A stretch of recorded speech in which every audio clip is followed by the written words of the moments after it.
ಚೂರು ಬೇರೆ ಬನ್ನಿ.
ಓಂ ಶ್ರೀ ಗುರುಗಣಾಧಿಪತಯೇ ನಮಃ. ಹರಿ ಓಂ. ನಮೋ ಮಹಾಭ್ಯೋ ನಮೋ ಪಾರ್ವತೇಭ್ಯೋ ನಮೋ ಯುವಭ್ಯೋ ನಮಃ ಶನೇಭ್ಯಃ. ನಿಜಾಮದೇವಾಜ್ಯಾಯ ಸತ್ಸಂಕ್ಷಮಾ ಪ್ರಭುದೇವಾಃ. ಸರ್ವೇಭ್ಯೋ ದೇವೇಭ್ಯೋ ನಮಃ. ಸರ್ವೇಭ್ಯೋ ಬ್ರಾಹ್ಮಣೇಭ್ಯೋ ನಮಃ. ಕರಿಷ್ಯಮಾಣಸ್ಯ ಕರ್ಮಣಃ ಸುಮುಹೂರ್ತಂ ಅಸ್ವೇದಿ ಭವಂತೋ ಬ್ರುವಂತೋ. ಕರಿಷ್ಯಮಾಣಸ್ಯ ಕರ್ಮಣಃ ಸುಮುಹೂರ್ತಮಸ್ತು. ಶಾಸ್ತ್ರ ಒಂಜಿ ಪಾತ್ರ ಉಂಟು. ಅನಾಥೋ ದೈವರಕ್ಷಕ ಅವನು ಮತ್ತೆ ದುಮ್ಮದ ಹಿರಿಯರ್ನಾಗ್ಲೂ ಪೂರ ಈ ದೇವಸ್ಥಾನ ಪೂರ ನಿರ್ಮಾಣ ಮಾಡ್ತಿದ್ದಾಯ್ತು ಎಂದಂಡ ನಮಕ್ ಮಾತಿರಲ್ಲ ನಮ್ಮರ್ದ ದಾದನಲ ಒಂಜಿ ವ್ಯವಸ್ಥೆಯನ್ನು ಸರಿ ಮಲ್ಪರ ಗಾಯಿದಿಂದಂಡ ದೇವರ ನಡೆಗೆ ಬರ್ತದ ಕೇಣಂದಂಡ ದೇವರ ಮಕ್ಕಳಿಂದ ಸರಿ ಮಲ್ಪಾಬೇರು ದೇವರ ನಮ್ಮನ ಕೈ ಬಂದು ನರಪಡಾಬೇರು ಪಂಪಂಜಿನ ನಂಬಿಕೆಡು ಏರ್ಲೈಜನಾಗ್ಲಿಕ್ಕೆ ದೇವರುಳ್ಳೇದು ಪಂಪಂಜಿನ ವಿಚಾರಡು ದೇವರನ್ನ ದೈವನ್ನ ನಮ್ಮ ಆರಾಧನೆ ಮಾಡ್ತಂದು ಬರ್ತದೆ ಇಟ್ಲ ಪರಶುರಾಮ ಶ್ರೇಷ್ಠ ದೇವರಿಗೆ ದೈವ ಪಂಪಂಜಿನವು ನಮಕ್ ಹೆಚ್ಚು ಅತುಯಾರದ ರಡ್ಡು ಕಣ್ಣು ಉಂಟೋ ಅಂಜನೆ ದೇವರ್ಲ ಅಂಜನೆ ದೈವಲ ನಮಕ್ ರಡ್ಡು ಕಣ್ಣಾದುಳ್ಳೇರು ಲೆಕ್ಕ ಇದರದ್ದು ಒಂಜಿ ಕಣ್ಣು ಮುಚ್ಚಿನಲ್ಲ ಒಂಜಿ ಕಣ್ಣು ಯಾರು ತಿಕ್ಕೊಂಡು ದೇವರನ್ನ ಒಂಜಿ ಯೋಗ ಅದನ್ನ ದೈವದ ಅಪರದತ್ತು ಯಾರ ನಮಗೆ ಯೋಗನ್ನು ಆ ಭಗವಂತೆ ನಮಗೆ ಅನುಗ್ರಹ ಮಾಡ್ತೇವೆ ಅಂತ ವಿಚಾರ ಎಲ್ಲರಿಗೆ ದುಂಬದಾಗ ಪೂರ ಹಿರಿಯರ್ನಲ್ಲಿ ಆ ರೀತಿಯಾದ ಆರಾಧನೆ ಮಾಡ್ಕೊಂಡು ಬರ್ತಾರ ನನ್ನ ದುಂಬದ ಪೀಳಿಗೆದಾಗಲ್ಲ ಅವೇ ರೀತಿಯಾದ ಆರಾಧನೆ ಮಾಡ್ಕೊಡುವಂತ ಬಂದಿನ ಎಷ್ಟೇ ರೀತಿಯ ಧಾರ್ಮಿಕ ಪ್ರಜ್ಞೆನದು ಹೊಸತಾರಿನ ಗುಡಿನ ಪೂರ ನಿರ್ಮಾಣ ಮಾಡ್ಕೊಂಡು ದೇವಿನ ಪ್ರಶ್ನಾಮಾರ್ಗಡೆ ಚಿಂತನೆ ಮಾಡ್ಕೊಳ್ಳೋ ಮುಖಾಂತರವಾದ ಈ ರೀತಿಯಾದ ಆರಾಧನೆ ಮಾಡ್ಕೊಡುವಂತ ಬಣ್ಣದು ಆರಾಧನೆ ಮಾಡ್ಕೊಂಡು ಬರಡುವಂತ ಬಂದ್ಕೊಂಡಿನ ವಿಚಾರನೆ ದೈವಜ್ಞ ನಮಗೆ ತೋಯ್ಪಾದ ಕೊರಿಯರು ನಮಗೆ ಕೆಂದ ಕತ್ತಲದ ಕೊಂಡಿಡಬಹುದು ಈ ವಸ್ತು ತೆಕ್ಕೊಡು ನಂಡ ದೀಪ ಒಂಜಿ ಸಾಧನ ಆವಡದು ನಮಕ್ ದೇವರನ ವಿಚಾರ ಎಂಚಾವಡು ಪಂಪಿನ ವಿಚಾರಕ್ಕೆ ಹೋಗಿ ಶಾಸ್ತ್ರಕ್ಕೆ ಜ್ಯೋತಿಷ್ಯ ಶಾಸ್ತ್ರ ಆವಡದು ಆಯ್ತ ಮಿತ್ತು ನಂಬಿಕೆಯಿಂದ ಇದು ನಮ್ಮ ಸತ್ಕರ್ಮ ಮತ್ತೊಂದಂಡ ಅದನ್ನ ಯಾವ ದೇವರನ್ನು ಪ್ರತಿಷ್ಠಾಪನೆ ಮಾಡ್ತಾರೋ ಆಯಾ ದೇವರನ್ನಾಗಲೂ ಪೂರ ಸ್ಥಿರವಾದಿಕ್ಕೊಂದು ನಮ್ಮನ್ನು ಉದ್ಧಾರ ಮತ್ತು ನರಪಡಾಬೇರು ಪಂಪಿನ ವಿಚಾರ ಎಲ್ಲರಿಗೂ ಈ ಭಾಗದ ಭಕ್ತ ಜನಕ್ಲಾಗ್ಲ ಕ್ಷೇತ್ರೇಶ್ವರನಾಗ್ಲಾಗ್ಲ ಮಾತಾ ಊರದ ಪರವೂರದ ಭಿನ್ನರ್ನಾಗ್ಲ ಈ ಯೋಗ ಅಂತ ಪಂಪಿನ ವಿಚಾರ ದೇವರ ಕರ್ಣಿನ ಯೋಗವನ್ನು ಕುರಿತು ನಾವು ಭಾಗ್ಯ ಅಂತ ಬಂದಿನ ವಿಚಾರ ಇದು ಭಾಗ್ಯ ಇದು ಭಾಗ್ಯ ಇದು ಭಾಗ್ಯವಯ್ಯ ಆವಣದು ನಮಕ್ ಭಾಗ್ಯಕ್ಕೆ ದೇವರನ್ನು ಪುನರ್ ಪ್ರತಿಷ್ಠಾಪನ ಭಾಗ್ಯ ಆವಣದು ಈ ಪುರತುಗನಗ ನಮ್ಮ ಧನ್ಯತಾ ಭಾವಡು ದೇವರಡ ಶರಣು ಅಂತದ್ದು ದೇವರನಗ ದೇವರದ್ದು ಮಲ್ಲನ್ನ ಮಾತು ದೈವ ದೇವರದ್ದು ಮಲ್ಲನ್ನ ಮಾತು ಆಗ್ಲೇನು ನಮ್ಮ ದುಂಬುದಿ ಒಂದು ದೇವರೇ ದಮ್ಮಯ್ಯ ಶರಣಾರ್ಥಿ ಆದದ್ದು ನಮ್ಮ ಭಕ್ತಿ ಪೂರಕ ಊರ್ದಲ್ಲಿ ತನು ಮನ ಧನ ಸಹಾಯದ್ದು ಬೇಗರು ದೆತ್ತದು ಬೆಂದನಂಜಿನ ಕಾಸನ್ನು ಪಣವನ್ನು ಪೂರ ಈ ಕ್ಷೇತ್ರಕ್ಕೆ ಪೂರ ಅರ್ಪಣೆ ಮಾಡ್ತಿದ್ದಾರೆ ಐದಾರು ಅರ್ಪಣೆ ಮಾಡ್ತಿದ್ದು ಈ ಕ್ಷೇತ್ರ ಗುಡಿನೂ ಪೂರ ನಿರ್ಮಾಣ ಮಾಡ್ತದೋ ಆ ನಿರ್ಮಾಣ ಮಾತ್ರಗಿನ ಜಾಗಡು ದೇವರು ಸ್ಥಿರವಾದಿದ್ದರನ್ನ ಮಾತ್ರ ನಮಕ ಉಳಿತು ನಮ್ಮ ಕೊರಣಿನ ಪಣವುಲ ಸಾರ್ಥಕತೆ ಹಾಕೊಂಡು ಹೋಗ್ಬಿಡ್ತದೆ ಐದಾರು ನಮ್ಮ ಉಡಲು ತಿಂಗಿನ ಪ್ರಾರ್ಥನೆ ಆ ಭಗವತಿಡ ಅದೊಂದು ಭದ್ರಕಾಳಿಡ ಅದನ್ನ ದುರ್ಗಾ ಪರಮೇಶ್ವರ ನಮ್ಮ ಪ್ರಾರ್ಥನೆ ಮಾಡ್ತಾರೆ ನಾಟ ನಮ್ಮ ಕೊರಣಿನ ಆಲಯ ಗುಡಿನ ಆಲ ಸಂತೋಷದಾರಕ್ಕೆ ಸ್ವೀಕಾರ ಬಂದದ್ದು ಅಲೆ ಆ ಚತುರ್ನವತಿ ಕಲಾ ಪರಿಪೂರ್ಣವಾದಿತ್ತಂದು ನಮ್ಮನ್ನು ಸಂರಕ್ಷಣೆ ಮತ್ತು ಕಾಪಾಡುವ ಅಂತ ವಿಚಾರ ಕ್ಷಣ ಕ್ಷಣಕ್ಕೆ ಪ್ರತಿಷ್ಠಾಪನೆಗೆ ನಮಕ್ಕೆ ಒಂದು ಉತ್ಸವ ಅಂತ ನಮ್ಮ ಬಣ್ಬು ವೈಟು ಉತ್ಸುಕ ಬರ್ಪುಣ ಪೂರ ಉತ್ಸವ ಆವಣದ ಕೆಲವರಿಗೆ ಭಜನೆ ತೂಪು ನಡೆ ಉತ್ಸವ ಅದನ್ನು ಭಜನೆ ಪಂಪು ನಡೆ ಉತ್ಸವ ನಾಟಕ ತೂಪು ನಡೆ ಉತ್ಸವ ಅದನ್ನ ಒಂಜಿ ವನಸು ಬಲಸು ನಡೆ ಉತ್ಸವ ಈ ರೀತಿಯಾದ ಪೂರ ನಮಕ್ಕೆ ಉತ್ಸುಕ ಬರ್ಪುಣ ಪೂರ ಉತ್ಸವ ಆವಣದು ಅಂಡ ಆ ಏತು ಉತ್ಸವ ಆನಂದ ಅಂಡಲ್ಲ ನಮಗೆ ಈ ಪುರ್ತಗಾನ ನಮ್ಮ ಭಕ್ತಿ ಬಂದಿನ ಭಾವನೆಯ ಉತ್ಸವ ಬೋಡಿಗೆ ಬಂದಾಗ ಭಕ್ತಿಯ ಇಜ್ಜನ್ನ ಪುಷ್ಪಡೆ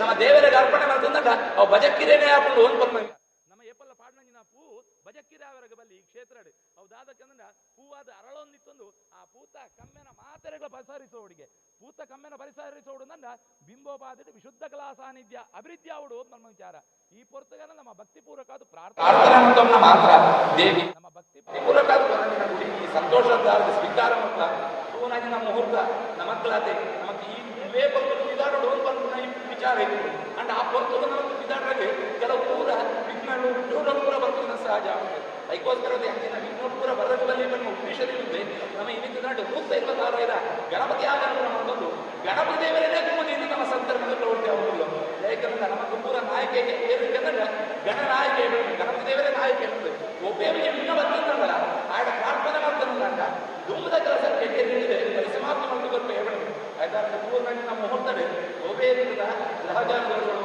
ಅಂಜನೆ ವಿಶಾಸ್ತ್ರಗಳು ಕೂಡ ಇದ್ದಿದ್ದಲ್ಲ ಅಪುರ ನಿವಾರಣೆಗೋಸ್ಕರವಾಗಿ ನವಗ್ರಹ ಶಾಂತಿ ಹೋಮ ಮಾಡ್ಕೊಂಡು ಜೂನಾಗಿ ನಮ್ಮ ಮುಹೂರ್ತಡೆ ಒಬ್ಬೇ ಇರ್ತದ ವಿಷಗಳಿಗೆ ಇದ್ದಿದ್ದಲ್ಲ ಚಂದ್ರಾಷ್ಟಮ ದೋಷ ಇದ್ದಿದ್ದಲ್ಲ ಶನಿನ ದೃಷ್ಟಿ ಇದ್ದಿದ್ದಲ್ಲ ಅಪುರ ಪರಿಹಾರವಾಗಿ ಗ್ರಹಗಳ ಪೂರ ಅಂತರ್ಪ್ರಸಾದ ಪ್ರಾಪ್ತಿಯಾಗುವ ವಿಷಯದಲ್ಲಿ ನವಗ್ರಹ ಶಾಂತಿನ ಪ್ರಮಾಣ ಎಲ್ಲ ಪದೇ ಪದೇ ನಮ್ಮ ಪ್ರಾರ್ಥನೆ ಮಾಡ್ತವನ್ನ ದೇವಿ ನಮ್ಮ ಕೊರ್ನಿನ ಆಲಯನ ಪೂರ ಸಂತೋಷದಾರಗ ಸ್ವೀಕಾರ ಮಾಡ್ಕೊಂಡು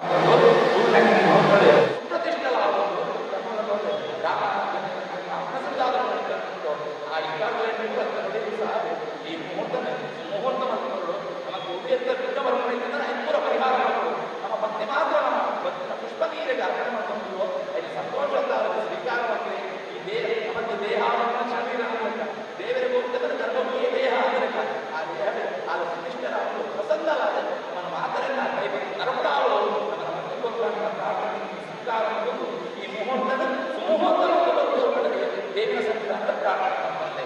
ಓಂ ಶಂಕಾರಿ ವಾವಶುರ ವಿಘ್ನಕರಾತ್ರಯ ಕಾದಿಜ್ಞೇಂದ್ರ ಅಕ್ಷರಯಾಳ ಸಕ್ರೀಡ ಸಿಂಹಸ್ಥಿತ ಮಹಾಸುರ ಸಿಂಹನತಾಕ ದುರ್ಗ ಸುರ್ವಾಣಿಕ ದುರಿತವರ್ಗಹರಾಂ ನಮಾಮಿ ದುರಿತವರ್ಗಾರ್ಣೇ ಶ್ರೀ ದುರ್ಗಾ ಪರಮೇಶ್ವರ್ಯೈ ನಮಃ ಪ್ರಾರ್ಥನಾಂ ಸಮರ್ಪಯಾಮಿ ಸಪರಿವಾರಸಹಿತಾಂಗ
ದುರ್ಗಾದೇವಿ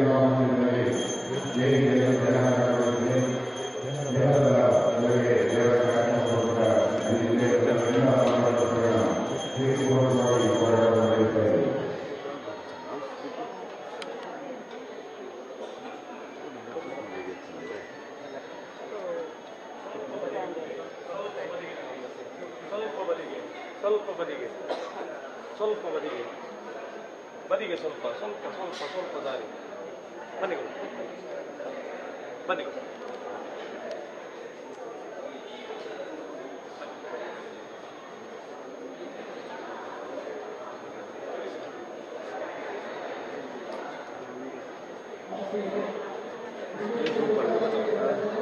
ಜಾರು ಎಣ್ಣೆ ಮಾಡಿ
ಎಲ್ಲರೂ ಮೊಬೈಲ್ ಅನ್ನು ಸೈಲೆಂಟ್ ಮಾಡಿ.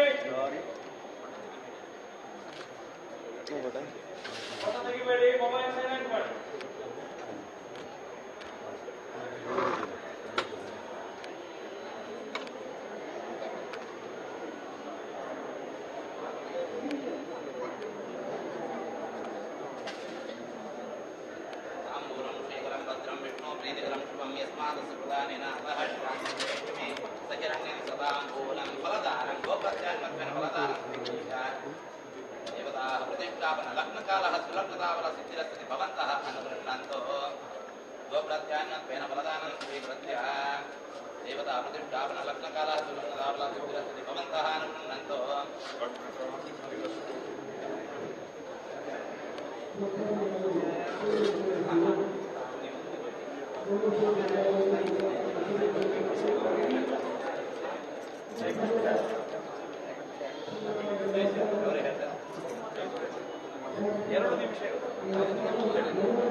ವಾದ್ಯ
ड्रोन फ्रेम फ्रेम बरोदिಲ್ಲ ಪೂರ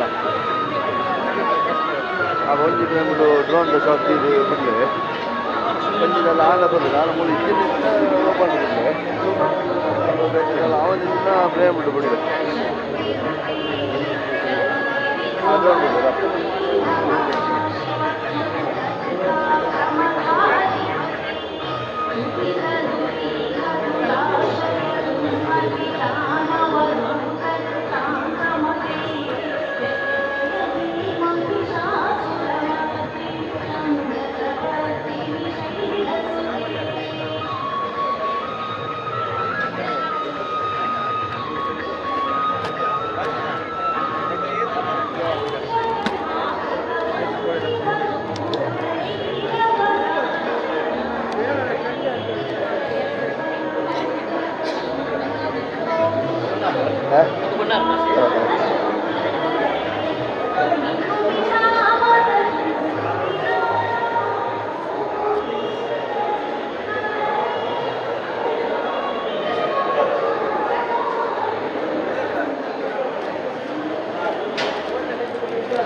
ಸ್ವಲ್ಪ ಸೈಡ್ ಹೋಗಿ ಅಲ್ಲಿ ಆದಷ್ಟು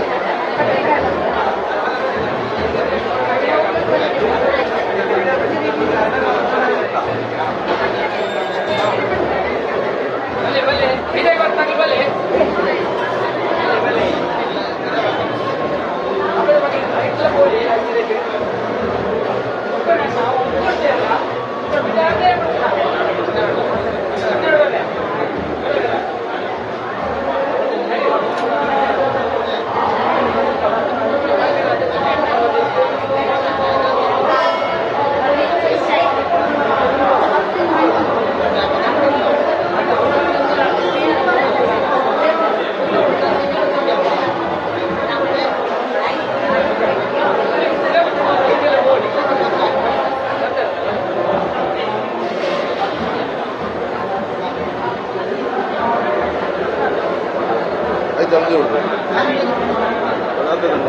ಬಿಡ್ಬೇಕು ಕುಡಿಬೇಕು ಆಫೀಸಿಂದ ಹೋಗ್ಬೇಕು ನಾಳೆ ಎಷ್ಟು ಇದು ಮೂಲ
ಬಲಿದಾರರು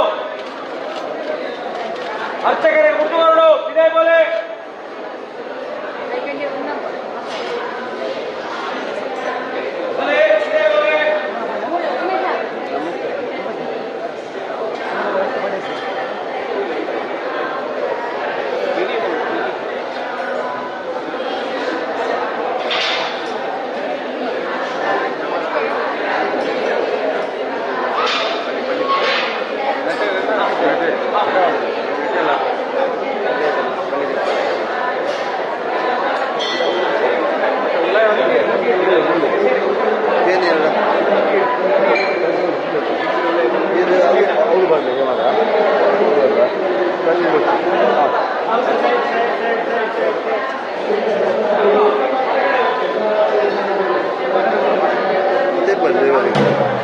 ಅವ ಬಿದಾರ್ನಗ ಬಿದಾರ್ನ ಕೊಡಿ ಅದೇ ಬನ್ನಿ ಅಲ್ದದ್ದು ಇರು ಮುಂದೆ ಹೊರ ಮಾಡ್ತಾರೆ ಬರ್ತಾಯಿರಲ್ಲ ಅಂಥದ್ದು ನಿಂತು ಹೊರ ಪ್ರಶಾಂತರೇ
ಶುರುವಿಗೆ ಗಣಪತಿಗೆ ಪೂಜೆ ಅಂತ ಇದೆ.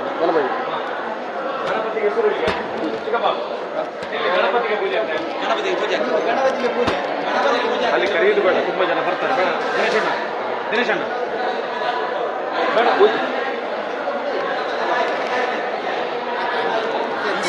ಇದೆ ಬಾಬಾ ಬೀರಾಡೆಗಳು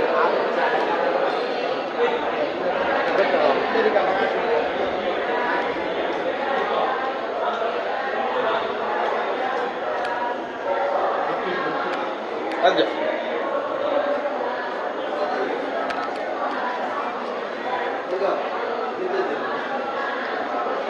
ತೋಗಿ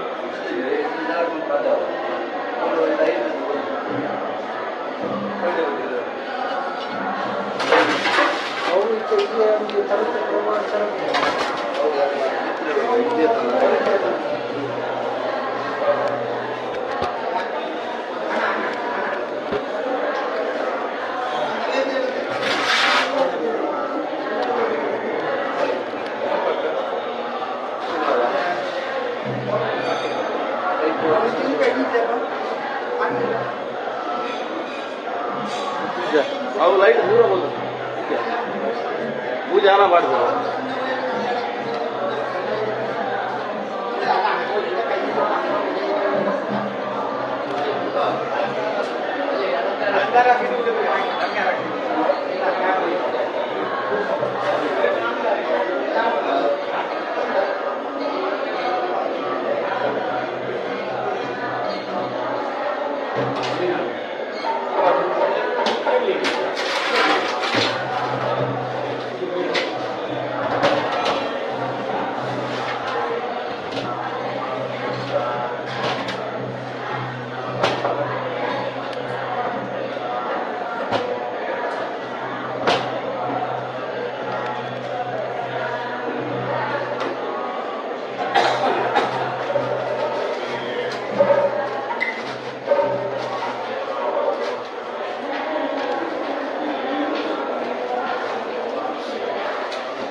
ದುರ್ಗಾದೇವಿಯ ಫೋಟೋಗಳಿಗೆ ಕಡಿಮೆ ದರಕ್ಕಂತ ಫೋಟೋಗಳ ಮಧ್ಯದಲ್ಲಿ ಎರಡರ ಬಳಿಕ ಕಡಿಮೆ ದರದ ಫೋಟೋಗಳ ಸ್ವೀಕರಣೆ ಕೊಡಿ ಸಭೆಯಿಂದ ಸಮರ್ಪಿಸುತ್ತೇವೆ. ಸಂವಿಧಾನದ ಜನಿಂದ ಸಮರ್ಪದ ಸ್ವೀಕಾರ ಮಾಡುವುದು ಅನ್ನಪೂರ್ಣದಲ್ಲಿ ಅನ್ನಪೂರ್ಣ ಹೋದ ಅನ್ನಪಟ್ಟರ ಸ್ವೀಕಾರ ಮಾಡುವುದರಲ್ಲಿ ಕಥೆಯನ್ನು ವಿನಂತಿಸುತ್ತಿದ್ದಾರೆ.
ನನ್ನ ಬರ್ಕೊಂಡು ಮಾತ್ರ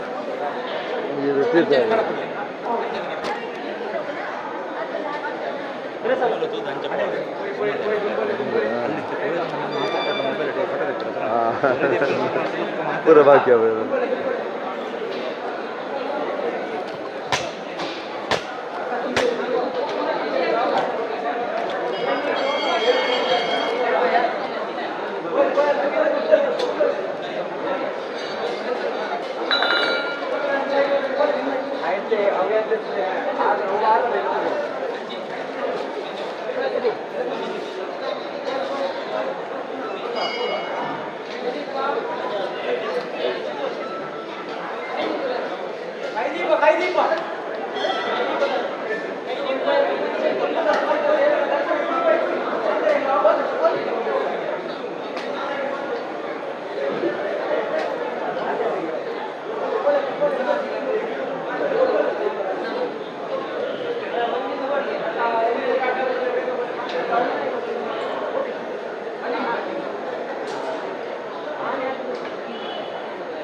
ಶ್ರೀ ಪೂರ್ವಬ್ರಹ್ಮಚಾರಿ ಕೊಲ್ಲಿ ಶ್ರೀ ಶ್ರೀ ಪರಿವಾರ ದೇವಗಳ ಪುನಃಪ್ರತಿಷ್ಠ ಅಷ್ಟಬಂಧ ಬ್ರಹ್ಮೋತ್ಸವದ ಈ ಒಂದು ಪೂಜೆ ಕಾರ್ಯಗಳು ವಿವಿಧ ತಾಂತ್ರಿಕ ಭೌತಿಕ ಧಾರ್ಮಿಕ ಸಾಂಸ್ಕೃತಿಕ ಕಾರ್ಯಕ್ರಮ ಒಟ್ಟು ಈ ಕಾರ್ಯಕ್ರಮಗಳು ಆಗಮಿಸಲು ಧರ್ಮಮಾನ ಧರ್ಮ ಹಲವು ರೀತಿಯ ಸಹಕಾರವನ್ನು ಶ್ರೀ ದೇವರ ಮಾತಾಡಲು ನಿಯೋಜಿ ಕಾರ್ಯಕ್ರಮ ಎಲ್ಲ ನಿಮಿಷ ಗಣಪತಿನ ಸನ್ನಿಧಾನಗಳು ವಿವಿಧ ರೀತಿಯ ಕಾರ್ಯಕ್ರಮ ಪೂಜಾ ಕಾರ್ಯಕ್ರಮ ಮುಂಜಾನೆ ಧಾರ್ಮಿಕ ಸಾಂಸ್ಕೃತಿಕ ಕಾರ್ಯಕ್ರಮ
गुरुर्ब्रह्मा गुरुर्विष्णु गुरुदेवो महेश्वरः गुरुर्साक्षात् परब्रह्म तस्मै श्रीगुरवे नमः।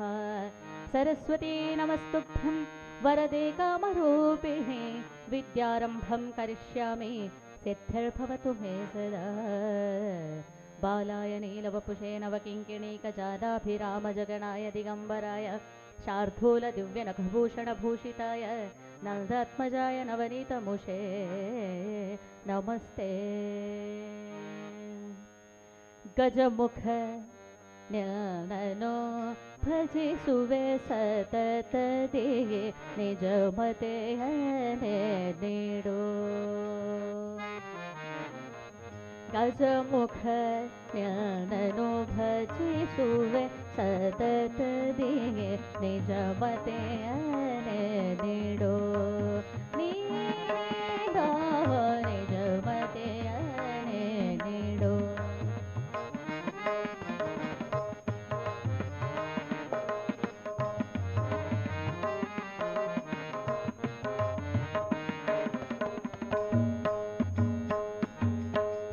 ಭುಜಗಭೂಷಣ ಸುತ ರಜತಮ ಕಳೆಯುತ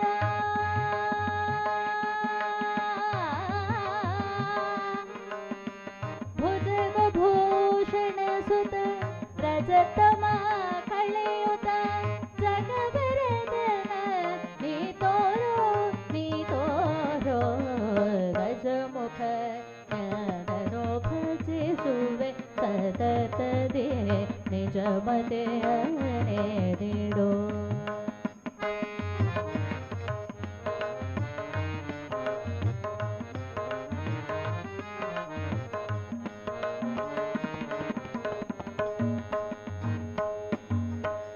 ಲಕ್ಷ್ಮೀ ರಮಣ ಗೋವಿಂದ ಗೋವಿಂದ.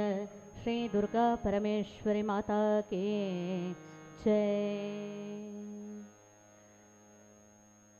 ಈ ಜಗತ್ತಿನಲ್ಲಿ ಜನಿಸಿ ಬಂದಿರತಕ್ಕಂತಹ 84 ಲಕ್ಷ ಜೀವರಾಶಿಗಳಲ್ಲಿ ಮಾನವ ಜನ್ಮ ಅಂತ ಹೇಳುವಂಥದ್ದು ಬಹಳ ಶ್ರೇಷ್ಠವಾಗಿರತಕ್ಕಂತಹ ಜನ್ಮ. ಆದ್ದರಿಂದಲೇ ಸುಂದರವಾಗಿ ದಾಸರು ನಮಗೆಲ್ಲರಿಗೂ ಅರ್ಥವಾಗುವಂತಹ ರೀತಿಯಲ್ಲಿ ಹೇಳಿದ್ರು, ಮಾನವ ಜನ್ಮ ದೊಡ್ಡದು, ಅದ ಹಾನಿ ಮಾಡಲು ಬೇಡಿ ಹುಚ್ಚಪ್ಪಗಳಿರ. ವಿಶೇಷವಾಗಿರ್ತಕ್ಕಂತಹ ಮಾನವ ಜನ್ಮದಲ್ಲಿ ನೀನು ಹುಟ್ಟಿ ಬಂದಿದ್ದಿ, ಅದನ್ನ ಹಾಳು ಮಾಡಿಕೊಳ್ಬೇಡ. ಯಾಕೆ ಅಂತ ಹೇಳಿದ್ರೆ, ಸಾಧನ ಶರೀರವಿದು ಸಾಧಾರಣವೂ ಅಲ್ಲ. ಸಾಧನಾ ಶರೀರದಲ್ಲಿ ಹುಟ್ಟಿ ಬಂದಿರತಕ್ಕಂತಹ ನೀನು ಸಾಧನೆಗಳನ್ನು ಮಾಡಿ ಆ ಭಗವಂತನನ್ನ ಒಲಿಸಿಕೊಂಡು ಆ ಭಗವಂತನ ಪ್ರಾಪ್ತಿಯನ್ನ ಮಾಡಿಕೊಂಡು ತಾನು ಯಾರು, ಯಾತಕ್ಕೂ ಬಂದಿದ್ದೇನೆ ಎಂಬುದನ್ನು ತಿಳಿಯಲಿಕ್ಕೋಸ್ಕರವಾಗಿ ಮತ್ತು ಆ ಭಗವಂತನನ್ನ ಸೇರತಕ್ಕಂತಹ ಆ ಒಂದು ಭಾಗ್ಯವನ್ನು ಪಡೆಯತಕ್ಕಂತಹ ಶರೀರ ಆದುದರಿಂದ ಮಾನವ ಜನ್ಮ ಇದು ಅತಿ ಶ್ರೇಷ್ಠವಾದದ್ದು ಅಂತ ದಾಸರು ಹೇಳಿರುವಂಥದ್ದು. ಆದ್ದರಿಂದ 84 ಲಕ್ಷ ಜೀವರಾಶಿಗಳಲ್ಲಿ ಹುಟ್ಟಿ ಬಂದಿರತಕ್ಕಂತಹ ಜೀವಿಗಳಲ್ಲಿ ವಿಶೇಷವಾಗಿರತಕ್ಕಂತಹ ಜನ್ಮ ಮಾನವ ಜನ್ಮ. ಸಾಧನಾ ಶರೀರ, ಭಗವಂತನನ್ನ ಸೇರಬಹುದಾದಂತಹ ಶರೀರ ಆದದ್ದರಿಂದ ಈ ಪ್ರಪಂಚದಲ್ಲಿ ನೀನು ಹುಟ್ಟಿ ಬಂದಿದ್ದಿ, ಸಾಧನೆಗಳನ್ನು ಮಾಡಿಯೇ ನೀನು ಬದುಕಬೇಕು ಅಂತ ದಾಸರು ಹೇಳುತ್ತಾ ಇದ್ದಾರೆ. ಆದ್ದರಿಂದ ಸತತ ಸಾಧನೆಯ ಮಾಡೋ ಮಾಡೋ ಮಾಡೋ ಸತತ ಸಾಧನೆಯ ಮಾಡೋ.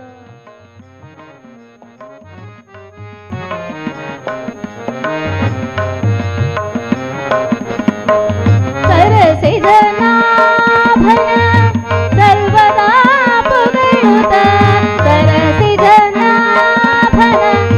ಸರ್ವದಾ ಪುಗಳುತ್ತ, ದುರಿತ ದೂರಕ್ಕೆ ಈಡಾಡೋ ಸತತ ಸಾಧನೆಯ ಮಾಡೋ.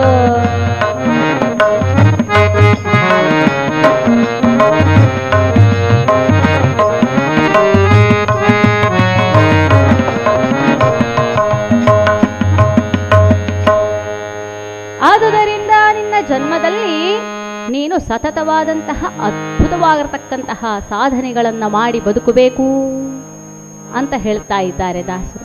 ನೋಡಿ, ಕೊಲ್ಲಿ ದುರ್ಗಾ ಪರಮೇಶ್ವರಿ ದೇವಸ್ಥಾನಕ್ಕೆ ಬಂದಿದ್ದೇವೆ ನಾವು, ಸರ್ತಿ ಸಾಲಿನಲ್ಲಿ ನಿಂತುಕೊಂಡಿದ್ದೇವೆ, ಒಳಗೆ ಹೋಗಬೇಕು, ದೇವರ ದರ್ಶನವನ್ನು ಮಾಡಬೇಕು ಅಂತ ಬಯಸ್ತಾ ಇದ್ದೇವೆ. ಯಾಕೆ ಅಂತ ಹೇಳಿದ್ರೆ, ಪುಣ್ಯ ಸಂಪಾದನೆಗೋಸ್ಕರ ಸ್ವಾಮಿ.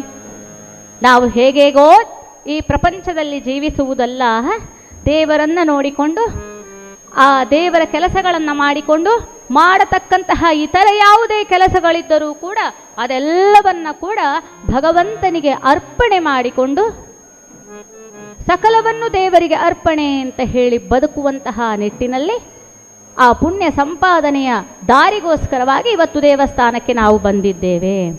ಅದೇ ರೀತಿ ಸಾಧನೆಗಳನ್ನು ಮಾಡು ಮನುಷ್ಯ, ಸತತ ಸಾಧನೆಯನ್ನು ಮಾಡು ಅಂತ ಹೇಳಿದ್ರೆ ಮಾಡತಕ್ಕಂತಹ ಸಕಲ ಕಾರ್ಯವೂ ಕೂಡ ನಾನು ಮಾಡಿದ್ದಲ್ಲ, ಭಗವಂತ ನನ್ನಿಂದ ಮಾಡಿಸಿದ್ದಾನೆ ಎಂಬತಕ್ಕಂತಹ ಪ್ರೀತಿಯಿಂದ ಪ್ರತಿಯೊಂದನ್ನು ಆತನಿಗೆ ಅರ್ಪಣೆ ಮಾಡಿ ಆತನನ್ನು ಹೊಂದತಕ್ಕಂಥದ್ದೇ ಸಾಧನೆ. ಆ ದೇವರು ಕೆಳಗಿಳಿದು ಬರಬೇಕು, ನೀ ನನ್ನ ಭಕ್ತ ಅಂತ ಹೇಳಿ ಒಪ್ಪಿಕೊಳ್ಬೇಕು, ನನ್ನನ್ನು ಸಾಯುಜ್ಯ ಪದವಿಗೆ ಕರ್ಕೊಂಡು ಹೋಗಬೇಕು ಅಂತ ಹೇಳಿದಾಗ ದಾಸರೇ ಸ್ವಲ್ಪ ಸುಮ್ಮನೆ ಕೂತ್ಕೊಳ್ಳಿ, ಇದೆಲ್ಲ ಈ ಜನ್ಮದಲ್ಲ ಆಗ್ತದೆ ಹಾಗೆ ಹೇಳ್ತಾ ಇದ್ದೀರಾ ನೀವು, ದೇವರು ಇಳಿದು ಬರುವುದು ಅಂತ ಹೇಳಿದ್ರೆ ಸಾಮಾನ್ಯವೋ ಅಂತ ಹೇಳಿದ್ರೆ ಹೇಳ್ತಾ ಇದ್ದಾರೆ, ನೋಡಪ್ಪ ನೀನು ಮಾಡತಕ್ಕಂತಹ ಕೆಲಸ ಭಗವಂತನನ್ನು ಒಲಿಸಿಕೊಳ್ಳುವ ಹಾಗೆ ಇರಬೇಕು. ಇಲ್ಲದೇ ಇದ್ದರೆ ಸುಮ್ಮನೆ ಈ ಪ್ರಪಂಚದಲ್ಲಿ ಹುಟ್ಟಿ ಬಂದು ನಾನೊಂದಷ್ಟು ಸಾಧನೆ ಮಾಡಿದೆ, ಇಷ್ಟೊಂದು ಸಾಧನೆ ಮಾಡಿದೆ ಅಂತ ಹೇಳಿ ಫ್ಲೆಕ್ಸ್ಗಳಲ್ಲಿ ನಮ್ಮ ಫೋಟೋ ಬರುವ ಹಾಗೆ ಮಾಡಿಕೊಂಡು ಹೋದಲ್ಲೆಲ್ಲ ಸನ್ಮಾನ ಮಾಡಿಸಿಕೊಂಡು ಹಾರ ಹಾಕಿಸಿಕೊಂಡು ಬಂದರೇನು ಬಂತು? ಭಗವಂತ ಬರುವುದಿಲ್ಲ. ಅವ ಎಳೆದು ಬರಬೇಕು, ನಿನ್ನನ್ನು ನನ್ನ ಭಕ್ತ ಅಂತ ಒಪ್ಪಿಕೊಳ್ಳಬೇಕು. ಹಾಗೆ ಆಗಬೇಕು ಅಂತ ಆದರೆ ನೀನು ಸಾಧನೆಗಳನ್ನು ಮಾಡಬೇಕು. ಮಾಡಿದಂತಹ ಸಾಧನೆ ನಾನು ಮಾಡಿದ್ದಲ್ಲ, ಆ ಒಳಗೆ ಕುಳಿತಿದ್ದಾಳಲ್ಲ ತಾಯಿ, ಅವಳು ನನ್ನನ್ನು ಮಾಡಿಸ್ತಾ ಇದ್ದಾಳೆ ಅಂತ ಹೇಳಿಕೊಳ್ಬೇಕು. ಹಾಗೆ ನೀನು ಹೇಳಲಿಲ್ವೋ, ನೀನು ಮಾಡಿರ್ತಕ್ಕಂತಹ ಸಾಧನೆ ಇರಬಹುದು, ನೀನು ಬದುಕುತ್ತಿರುವಂತಹ ಈ ನಿನ್ನ ಜನ್ಮ ಇರಬಹುದು, ವ್ಯರ್ಥವಲ್ಲವೇ ಜನ್ಮ, ವ್ಯರ್ಥವಲ್ಲವೇ, ವ್ಯರ್ಥವಲ್ಲವೇ ಜನ್ಮ, ವ್ಯರ್ಥವಲ್ಲವೇ. ಅರ್ಥ್ಯಜ್ಞಾತ ಹರಿಯ ನಾಮ ನಿತ್ಯ ಸ್ಮರಿಸದವನ ಜನ್ಮ ವ್ಯರ್ಥವಲ್ಲವೇ, ಜನ್ಮ ವ್ಯರ್ಥವಲ್ಲವೇ.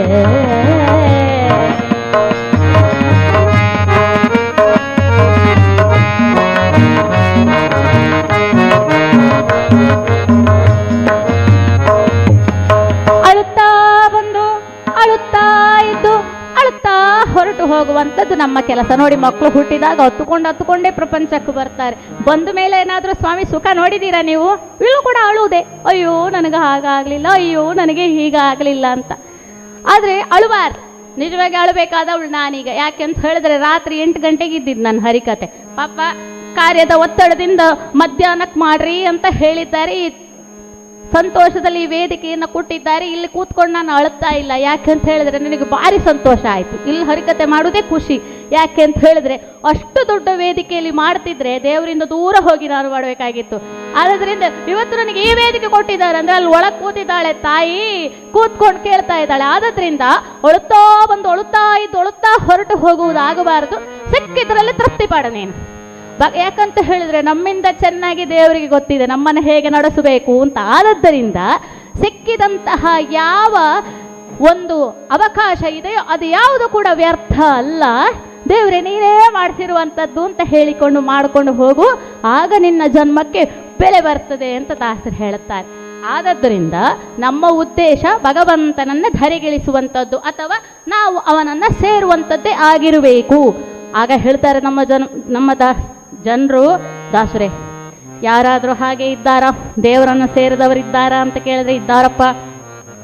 ಯಾರಿದ್ದಾರೆ ಅಂತ ಹೇಳಿದ್ರೆ ಅದೆಷ್ಟೋ ಮಹಾತ್ಮರಿದ್ದಾರೆ, ಎಷ್ಟೋ ದಾಸರಿದ್ದಾರೆ. ಕೆಲವು ದಾಸರನ್ನ ಭಗವಂತನೇ ಬಂದು ಇಲ್ಲಿಂದ ಹೊತ್ತುಕೊಂಡು ಹೋದಂತಹ ವಿಚಾರ ಇದೆ.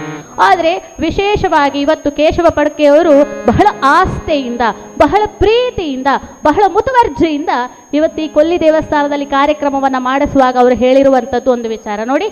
ನಿಮಗೆ ಇಷ್ಟವಾಗಿರ್ತಕ್ಕಂತಹ ಕಥಾ ಭಾಗವನ್ನು ನೀವು ಮಾಡಿ, ದೇವರಿಗೊಂದು ಸೇವೆ ಆಗಬೇಕು ಅಂತ ಹೇಳಿದ್ದಾರೆ ಅವರು. ಆದ್ದರಿಂದ ವಿಶೇಷವಾಗಿ ಇವತ್ತು ಹೋಲಿ ಹೌದಲ್ಲ, ಕಾಮನನ್ನು ದಹನ ಮಾಡಿರ್ತಕ್ಕಂತಹ ದಿವಸ. ಆದ್ದರಿಂದ ಕಾಮದಹನ ಅಂತ ಹೇಳುವಂತಹ ಗಿರಿಜಾ ಕಲ್ಯಾಣ ಕಥೆಯನ್ನು ಮಾಡಿದ್ರೆ ಕಲ್ಯಾಣದ ಕಥೆಗಳನ್ನು ನಾವು ಎಷ್ಟಾಗ್ತದೋ ಅಷ್ಟು ಕೇಳಬೇಕಂತೆ. ಯಾಕೆಂತ ಹೇಳಿದ್ರೆ ಸ್ವಾಮಿ ಕಲ್ಯಾಣ ಅಂತ ಹೇಳಿದ್ರೆ ಮಂಗಳಕರ ಅಂತ ಅರ್ಥ. ಆ ಮಂಗಳ ಆಗಬೇಕು ಅಂತಲೇ ನಾವು ದಿನನಿತ್ಯ ಜೀವನದಲ್ಲಿ ಬಯಸುವಂಥದ್ದು. ನಾನು ಮಾಡಿದ್ದೆಲ್ಲ ಒಳಿತಾಗಲಿ ಸ್ವಾಮಿ, ನನಗೆ ಒಳಿತಾಗಲಿ ಸ್ವಾಮಿ, ನಾನು ಮುಟ್ಟಿದ್ದೆಲ್ಲ ಚಿನ್ನ ಆಗಲಿ ಸ್ವಾಮಿ ಅಂತ ಹೇಳಿದ್ರೆ ದಾಸರು ಹೇಳ್ತಾರೆ ಅಲ್ಲಲ್ಲಿ ಕಲ್ಯಾಣದ ಕಥೆಗಳನ್ನು ಇಟ್ಟು ಕಲ್ಯಾಣದ ಕಥೆಗಳನ್ನು ಕೇಳಿ. ಯಾರ್ಯಾರು ಕಲ್ಯಾಣದ ಕಥೆಗಳನ್ನು ಕೇಳುತ್ತಾರೋ ಅವರ ಮನಸ್ಸಿನಲ್ಲಿರತಕ್ಕಂತಹ ಎಲ್ಲ ದುಃಖ ದುಮ್ಮಾನಗಳು ಹೊರಟು ಹೋಗಿ ಆಲೋಚನೆ ಮಾಡಿರ್ತಕ್ಕಂತಹ ಕಾರ್ಯಗಳೆಲ್ಲ ನಿರ್ವಿಘ್ನವಾಗಿ ನೆರವೇರ್ತದೆ ಅಂತ. ಆದ್ದರಿಂದ ಇವತ್ತಿನ ದಿವಸ ಕಾಮದಹನವಾಗಿರ್ತಕ್ಕಂತಹ ದಿವಸ. ಯಾವ ಕಾಮ ಅಂತ ಹೇಳಿದ್ರೆ ಈ ಪ್ರಪಂಚದಲ್ಲಿ ನಾನು ಸುತ್ತಬೇಕು, ಈ ಪ್ರಪಂಚದಲ್ಲಿ ನಾನು ಹೆಸರು ಮಾಡಬೇಕು, ಈ ಪ್ರಪಂಚದಲ್ಲಿ ನಾನು ಎಲ್ಲರಿಂದ ಹೆಚ್ಚಿಗೆ ಮೆರೀಬೇಕು, ನಾನಿವತ್ತು ತುಂಬ ಐಷಾರಾಮಿಯಾಗಿ ಜೀವನ ಮಾಡಬೇಕು. ಈ ರೀತಿ ಎಲ್ಲ ನಮ್ಮ ಮನಸ್ಸಿನೊಳಗಿರತಕ್ಕಂತಹ ಆಸೆಗಳಿದ್ದಾವೆ ನೋಡಿ. ಭಗವಂತ ಬೇಕು ಅನ್ನತಕ್ಕಂತಹ ಆಸೆಯನ್ನು ಬಿಟ್ಟು ಮತ್ತೆಲ್ಲ ಆಸೆಗಳು ನಮ್ಮ ಮನಸ್ಸಿನಲ್ಲಿ ಇರ್ತದೆ. ಅಂತಹ ಕಾಮನೆಗಳೆಲ್ಲವೂ ನಾಶವಾಗಿರ್ತಕ್ಕಂತಹ ಭಗವಂತ ಬೇಕು ಅಂತ ಆಗುವಂತಹ ದಿವಸ ಇವತ್ತು. ಆದದ್ದರಿಂದ ಇವತ್ತಿನ ಕಥಾಭಾಗವನ್ನು ನಾವು ಪ್ರಾರಂಭ ಮಾಡುವ. ಭಗವಂತ ಬೇಕು ಅಂತ ಹೇಳಿದವನಿಗೆ ಭಗವಂತ ಸಿಗುತ್ತಾನೆ ಅಂತ ಹೇಳುವುದಕ್ಕೆ ಇವತ್ತಿನ ಈ ಗಿರಿಜಾ ಕಲ್ಯಾಣ ಕಥೆ ಒಂದು ಉದಾಹರಣೆ ಅಂತ ಹೇಳುತ್ತಾ ಕಥೆಯನ್ನು ಪ್ರಾರಂಭ ಮಾಡೋಣ.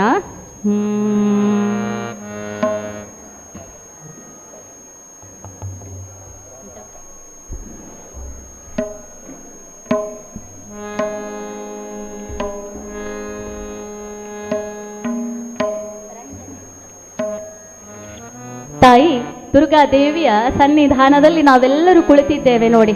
ಮಧ್ಯಾಹ್ನದ ಸಮಯದಲ್ಲಿ ಹೊಟ್ಟೆಗೆ ಊಟ ಬೀಳಬೇಕು ಸ್ವಾಮಿ, ಯಾಕೆ ಅಂತ ಹೇಳಿದರೆ ಹಸಿವೆ ಆಗುತ್ತದೆ. ಆದರೆ ಮನಸ್ಸಿನ ಹಸಿವೆ ನಮಗೆ ಯಾರಿಗೆ ಕೇಳೋದೇ ಇಲ್ಲ. ಮನಸ್ಸು ಯಾವತ್ತೂ ಕೂಡ ಹೇಳುವಂಥದ್ದು ಭಗವಂತನ ಕುರಿತಾಗಿ ಚಿಂತನೆ ಮಾಡು ಅಂತ. ಆಗ ಮನಸ್ಸಿನ ಒಳಗಿರತಕ್ಕಂತಹ ಹಸಿವು ಹೋಗುತ್ತದಂತೆ. ಆದದ್ದರಿಂದ ಇದೀಗ ಹೊಟ್ಟೆ ಪೂಜೆಯ ಮೊದಲು ನಾವು ಭಗವಂತನ ಆರಾಧನೆಯನ್ನು ಮಾಡೋಣ ಅಂತ ಹೇಳುತ್ತಾ ತಾಯಿಯ ಕುರಿತು ಒಂದು ಸಣ್ಣ ಸ್ತುತಿಯನ್ನು ಮಾಡಿ ಕತೆಗೆ ಪ್ರವೇಶವನ್ನು ಮಾಡೋಣ. ನೀನೇ ಪರಮ ಪಾವನಿ, ನೀನೇ ಪರಮ ಪಾವನೆ, ನಿರಂಜನಿ ನೀನೇ ಪರಮ ಪಾವನೆ, ನಿರಂಜನಿ ನೀನೇ ಪರಮ ಪಾವನೆ.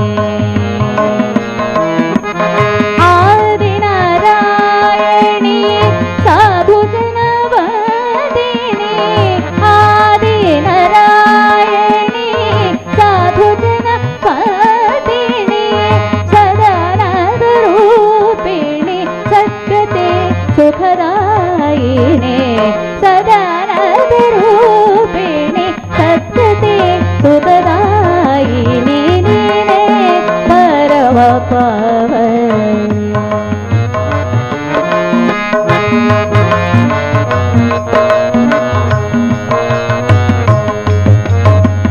ದಾರಿದ್ರ್ಯ ಭಸನೆ ದುರಿತ ವಿಧ್ವಂಸಿನಿ, ಪರಮ ಸಂಜೀವಿನಿ ಸುರಮುನಿರಾಜನಿ, ದಾರಿದ್ರ್ಯ ಭಸನೆ ದುರಿತ ವಿಧ್ವಂಸಿನಿ, ಪರಮ ಸಂಜೀವಿನಿ ಸುರಮುನಿರಾಜನಿ, ಸ್ವಾಮಿ ಶ್ರೀ ಗುರುವಿನಿ ಬ್ರಹ್ಮಾನಂದ ರೂಪಿಣಿ,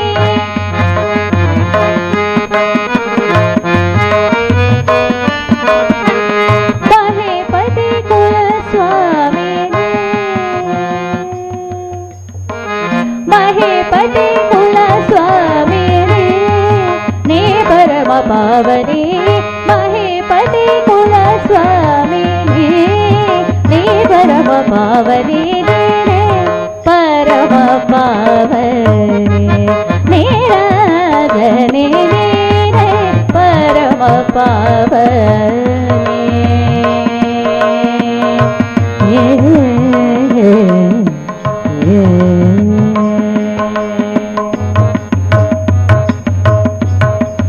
ಶ್ರೀ ದುರ್ಗಾದೇವಿ ಅಮ್ಮನವರ ಪಾದಾರವಿಂದಕ್ಕೆ ಗೋವಿಂದ ಅನ್ನಿ ಗೋವಿಂದ ಗೋವಿಂದ.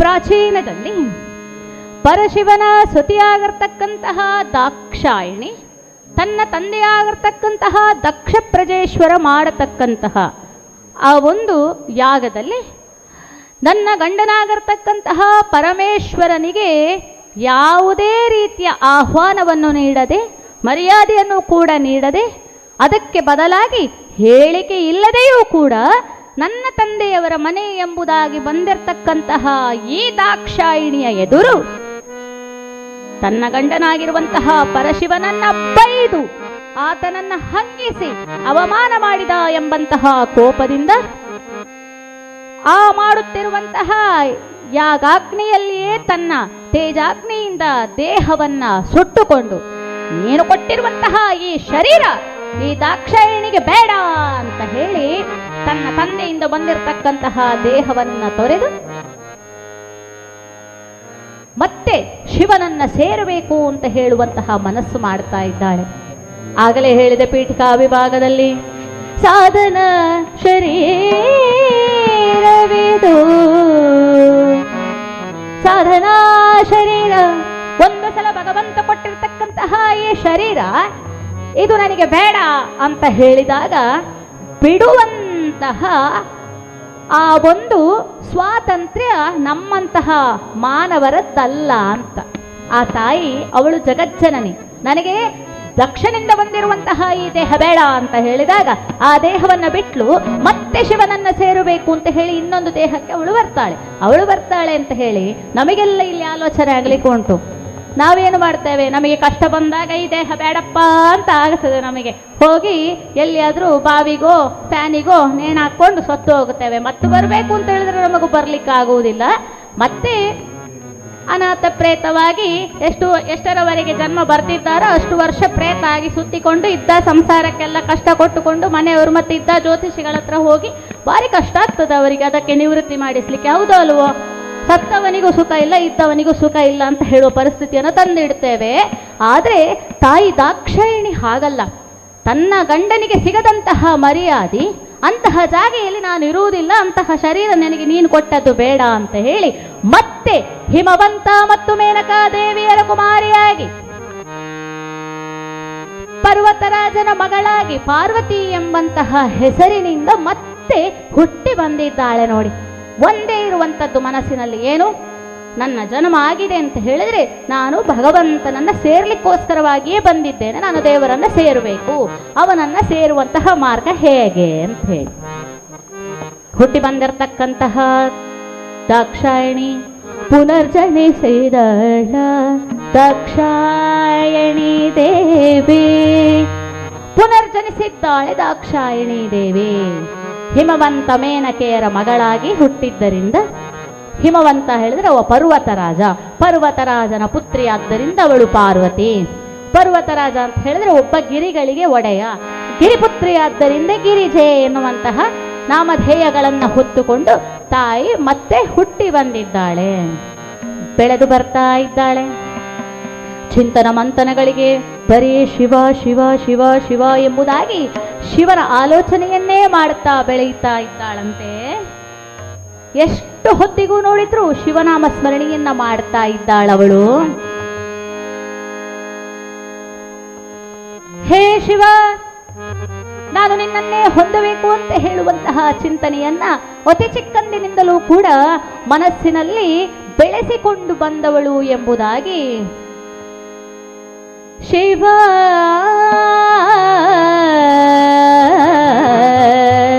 ಶಿವ ಶಿವಕರಂ ಶಾಂತೋ ಶಿವಾತ್ಮಾನಾಂ ಶಿವೋತ್ತಮಂ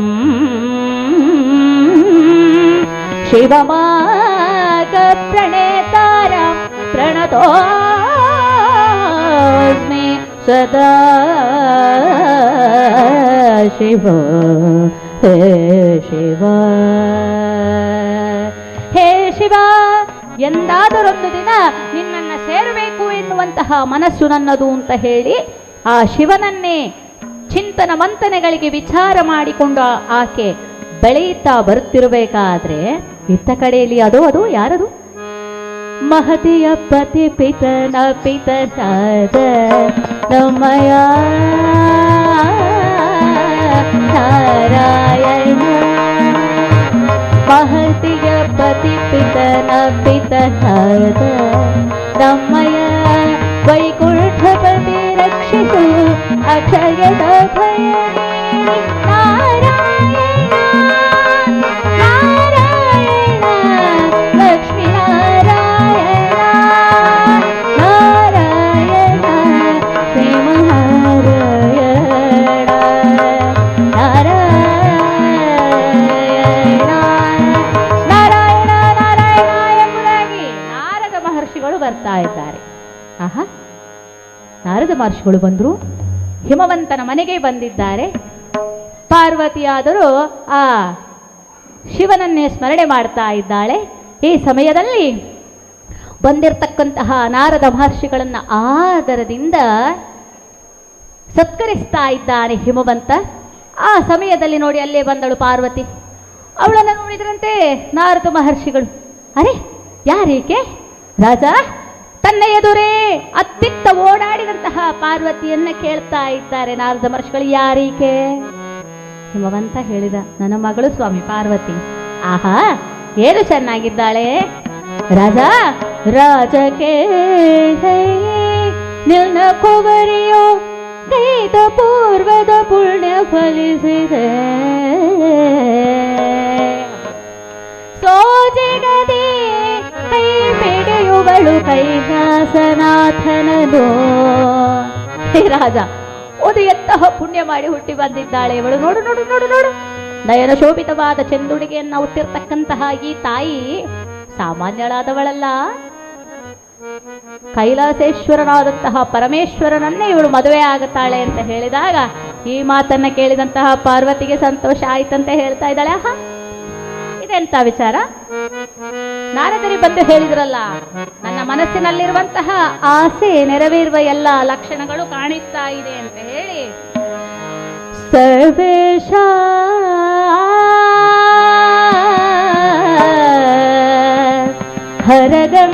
ಹರಗಂಗಾಧರ ಕರುಣೆಗ ಸುರೆ ಸುರೇಶ ಹರಸೈ ಶಂಕರ ಹರ.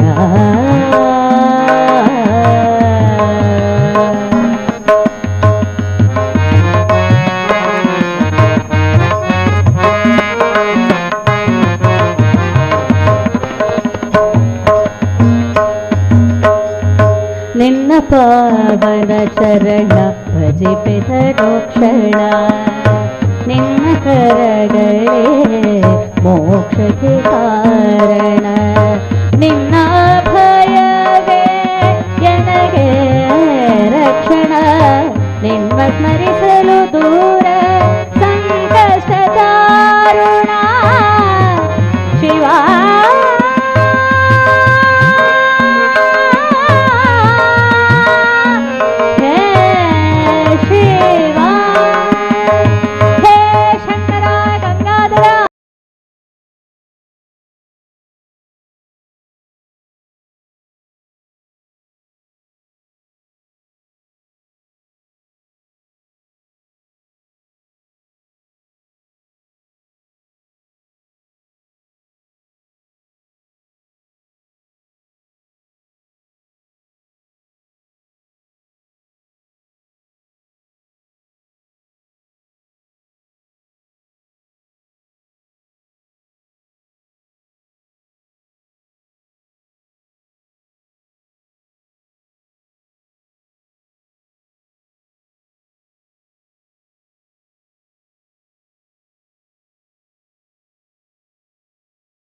ಅಂತ ಹೇಳಿ ಕೇವಲ ದೇಹದ ಶಕ್ತಿ ಇದ್ರೆ ಸಾಕಾಗುವುದಿಲ್ಲ.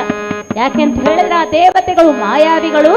ಆದದ್ದರಿಂದ ಬ್ರಹ್ಮದೇವನನ್ನ ತಪಸ್ಸು ಮಾಡ್ತಾ ಇದ್ದಾನೆ, ಬಹಳ ಭಕ್ತಿಯಿಂದ ತಪಸ್ಸು ಮಾಡ್ತಾ ಇದ್ದಾನೆ. ನೋಡಿ, ಅವನ ಭಕ್ತಿಗೆ ಮೆಚ್ಚಿದ ಬ್ರಹ್ಮದೇವ ಪ್ರತ್ಯಕ್ಷನಾಗಿ ಏನ್ ಬೇಕಪ್ಪ ನಿನಗೆ ಅಂತ ಕೇಳಿದಾಗ, ಮರಣ ಬಾರದ ತರ ವರವ ಕರುಣಿಸೋ ಹೇ ಬ್ರಹ್ಮದೇವ, ನನ್ನ ಭಕ್ತಿಗೊಲಿದು ನೀನು ಬಂದಿದ್ದೆ ಹೌದಾದ್ರೆ ಮರಣ ಬರಬಾರ್ದು ಅಂತಹ ವರವನ್ನು ಕೊಡ್ಬೇಕು ನೀನು ಅಂತ ಹೇಳಿದಾಗ ಹೇಳ್ತಾ ಇದ್ದಾನಂತೆ ಬ್ರಹ್ಮದೇವ, ಈ ಪ್ರಪಂಚದಲ್ಲಿ ನೀನು ಒಮ್ಮೆ ಹುಟ್ಟಿದ್ದಿ ಅಂತ ಆದ್ರೆ ಸಾವಂತ ಹೇಳುವಂಥದ್ದು ಇದ್ದೇ ಇರ್ತದೆ. ಒಬ್ಬ ಒಮ್ಮೆ ಹುಟ್ಟಿದ್ದಾನೆ, ಅವ ಮತ್ತೆ ಸಾಯ್ಬೇಕು, ಸತ್ತವ ಮರಳಿ ಹುಟ್ಟಬೇಕು. ಆದದ್ದರಿಂದ ಜನನ ಮರಣ ಅಂತ ಹೇಳುವಂಥದ್ದು ಸಂಭವಿಸಲೇಬೇಕಾದಂತಹ ವಿಧಿ ನಿಯಮ. ತಾರಕಾಸುರ ಆ ರೀತಿ ಮಾಡ್ಲಿಕ್ಕೆ ಆಗುವುದಿಲ್ಲ. ಆದ್ರೆ ನಾನು ಸಾಯದೆ ಇರುವಂತಹ ಏನಾದ್ರೂ ಉಪಾಯ ನೀನು ಕೇಳಿದ್ರೆ ಹೇಳಬಹುದು ಅಂತ ಹೇಳಿದ್ರೆ ಹೌದು ಆಲೋಚನೆ ಮಾಡ್ತಾನೆ. ಹಾಗಾದ್ರೆ ಪರಮೇಶ್ವರ ಇದ್ದಾನೆ, ದಾಕ್ಷಾಯಿಣಿ ಸತ್ಲು ಅಂತ ಹೇಳಿ ಕೋಪದಿಂದ ವೀರಭದ್ರನ ಜನನಕ್ಕೆ ಕಾರಣನಾಗಿ ದಕ್ಷನ ವಧೆಯನ್ನ ಮಾಡಿಸಿ ಇದೀಗ ಸ್ಮಶಾನವಾಸಿಯಾಗಿದ್ದಾನೆ. ಯಾರು ಹೇಳಿದ್ರಪ್ಪ ಅವನಿಗೆ ಮದುವೆ ಬೇಡ ಅಂತೆ, ಅವ ವೈರಾಗಿ ಆಗಿದ್ದಾನಂತೆ, ಅವ ಸನ್ಯಾಸಿಯಾಗಿ ಇದೀಗ ಪೂರ್ತಿ ಸಂಸಾರವನ್ನೆಲ್ಲ ಬಿಟ್ಟು ಹೋಗಿ ಸ್ಮಶಾನವಾಸಿಯಾಗಿದ್ದಾನೆ ಅಂತ. ಇರಲಿ ಬ್ರಹ್ಮದೇವ, ಹಾಗಿದ್ದರೆ ಆ ಹರನ ಕುಮಾರ ಅವನಿಂದ ನನಗೆ ಮರಣ ಬರಲಿ, ಅಲ್ಲಿವರೆಗೆ ನನಗೆ ಯಾರು ಮರಣ ಬರಲೇಬಾರದು ಯಾರಿಂದಲೂ ಅಂತ ಕೇಳ್ತಾನಂತೆ. ಯಾಕೆ ಅಂತ ಹೇಳಿದ್ರೆ ತಾರಕಾಸುರ ಆಲೋಚನೆ ಮಾಡ್ತಾನೆ,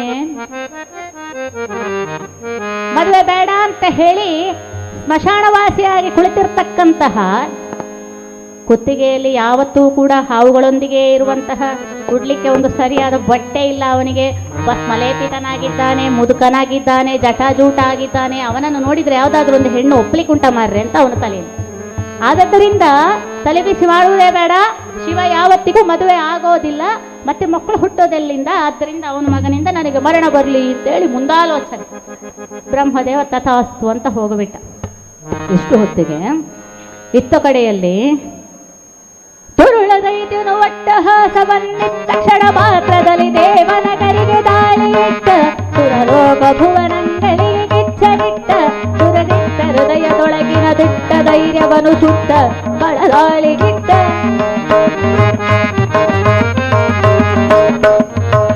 ಕರಗರ್ವಿತನ ಶೌರ್ಯ ಕ್ರೌರ್ಯದ ಘಾತಕ್ಕೆ ನಾಕ ಲೋಕವು ಬಯದಿ ತರಗುಟ್ಟಲು, ದೇವೇಂದ್ರ ಪದವಿಯದು ಅಸುರನ ಪಾಲಾಯಿತು, ದೇವೇಂದ್ರ ಪದವಿಯದು ಅಸುರನ ಪಾಲಾಯಿತು, ಇಳೆಯ ತುಪ್ಪರ ಅಂಬರವ ಮುಟ್ಟನು ಖಳದಾಳಿಗಿಟ್ಟ, ಖಳದಾಳಿಗಿಟ್ಟ, ಖಳದಾಳಿಗಿಟ್ಟ. ಯಾವಾಗ ಬ್ರಹ್ಮದೇವ ತಥಾಸ್ತು ಅಂತ ಹೇಳಿಬಿಟ್ನೋ, ನೇರವಾಗಿ ತನ್ನ ಜೊತೆಯಲ್ಲಿರತಕ್ಕಂತಹ ತನ್ನೆಲ್ಲರನ್ನ ಕರೆದುಕೊಂಡು ಆ ಸ್ವರ್ಗಕ್ಕೆ ದಾಳಿ ಇಟ್ಟಿದ್ದಾನೆ ತಾರಕಾಸುರ. ಅಲ್ಲಿರುವಂತಹ ದೇವಾದಿ ದೇವತೆಗಳನ್ನೆಲ್ಲ ಓಡಿಸ್ತಾ ಇದ್ದಾನಂತೆ. ಕೈಗೆ ಸಿಕ್ಕಿದಂತಹ ದೇವತೆಗಳನ್ನೆಲ್ಲ ಹಿಡಿದು ಕಟ್ಟಿ ಹಾಕಿ ಚಿತ್ರ ವಿಚಿತ್ರವಾದ ಹಿಂಸೆಯನ್ನ ಕೊಡ್ತಾ ಇದ್ದಾನೆ. ಪ್ರತಿಯೊಂದು ದೇವತೆಗಳಿಗೂ ಕೂಡ ಒಂದೊಂದು ಕೆಲಸವನ್ನು ಕೊಡ್ತಾ ಇದ್ದಾನೆ. ವಾಯುದೇವನ ಹತ್ರ ಹೇಳ್ತಾ ಇದ್ದಾನಂತೆ, ಇವತ್ತಿನಿಂದ ನನ್ನ ಮನೆಯ ಕಸವನ್ನ ನೀನೇ ತೆಗಿಬೇಕು ವಾಯುದೇವ. ಇನ್ನು ಅಗ್ನಿದೇವನಿಗೆ ಹೇಳ್ತಾನಂತೆ, ನಾನು ಸ್ನಾನ ಮಾಡಬೇಕಾದ್ರೆ ಬಿಸಿ ನೀರು ಬೇಕಲ್ಲ, ನೀನೇ ಬೆಂಕಿ ಹಾಕಬೇಕು ಅಂತ. ಇಷ್ಟು ಹೊತ್ತಿಗೆ ಅದಕ್ಕೆ ಬೇಕಾದಂತಹ ನೀರನ್ನು ಒದಗಿಸಲು ವರುಣದೇವನಿಗೆ ಹೇಳಿದರೆ, ರಂಭಾದಿ ಅಪ್ಸರೆಯರೆಲ್ಲರೂ ಕೂಡ ಅಂತಃಪುರದ ದಾಸಿಯರಾಗಿದ್ದಾರೆ, ಪಾತ್ರೆ ಎಲ್ಲ ತೊಳಿತಾ ಇದ್ದಾರಂತ ಕೆಲಸವನ್ನ ಕೊಟ್ಟಾಗ ಇಷ್ಟರವರೆಗೆ ಸುಖದ ಸುಪ್ಪತ್ತಿಗೆಯಲ್ಲಿ ತೇಲ್ತಾ ಇದ್ರು ನೋಡಿ ದೇವತೆಗಳು. ಈಗ ಕಷ್ಟ ಬಂದಿದೆ, ಕಷ್ಟ ಬಂದಾಗ ಸಂಕಟ ಬಂದರೆ ವೆಂಕಟರಮಣ. ನಮ್ಮಲ್ಲಿ ಕೆಲವರಿದ್ದಾರೆ ದೇವಸ್ಥಾನಕ್ಕೆ ಬರುವುದೇ ಇಲ್ಲ ಅವರು, ಆದ್ರೆ ಬರ್ತಾರೆ ಯಾವಾಗ ಕಷ್ಟ ಬಂದರೆ ಸಾಕು. ದೇವರೇ, ಕೊಲ್ಲಿ ದುರ್ಗಾ ಪರಮೇಶ್ವರಿ ದೇವಿ, ನಿನ್ನ ಬಗ್ಗೆ ಬಹಳ ಕೇಳಲ್ಪಟ್ಟಿದ್ದೇನೆ ತಾಯಿ, ನೀನು ಅಮ್ಮ ಅಲ್ವಾ, ಮಕ್ಕಳ ಕಷ್ಟ ಕಂಡು ನಿನಗೆ ಸಂಕಟ ಆಗ್ತದೆ ಅಲ್ವಾ, ನಾನು ನಾಳೆ ಒಂದು ಕುಂಕುಮಾರ್ಚನೆ ಕೊಡ್ತೇನೆ, ನನಗೆ ಬಂದಂತಹ ಕಷ್ಟ ದೂರ ಆಗಲಿ.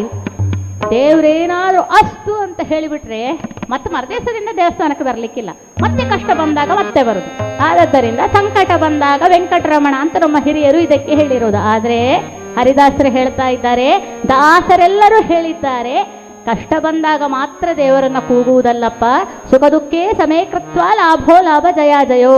ಜಯದಲ್ಲಿ ಅಪಜಯದಲ್ಲಿ ಕಷ್ಟದಲ್ಲಿ ಸುಖದಲ್ಲಿ ಎಲ್ಲ ಕಾಲದಲ್ಲಿಯೂ ಕೂಡ ಯಾರು ಹರಿಚಿಂತನೆಯನ್ನ ಮಾಡುತ್ತಾ ನಿತ್ಯ ನಿರಂತರವಾಗಿ ಚಿಂತನ ಮಂಥನಗಳಿಗೆ ಭಗವಂತನನ್ನ ವಿಷಯವಾಗಿರಿಸಿಕೊಂಡಂಥವ ಭಗವಂತನನ್ನ ಸಾಕ್ಷಾತ್ಕಾರ ಮಾಡಿಕೊಳ್ಳುತ್ತಾನೆ. ಆದ್ದರಿಂದ ಅಂಥವನದ್ದು ಸಾಧನಾ ಶರೀರ ಅಂತ ಆಗಲಿ.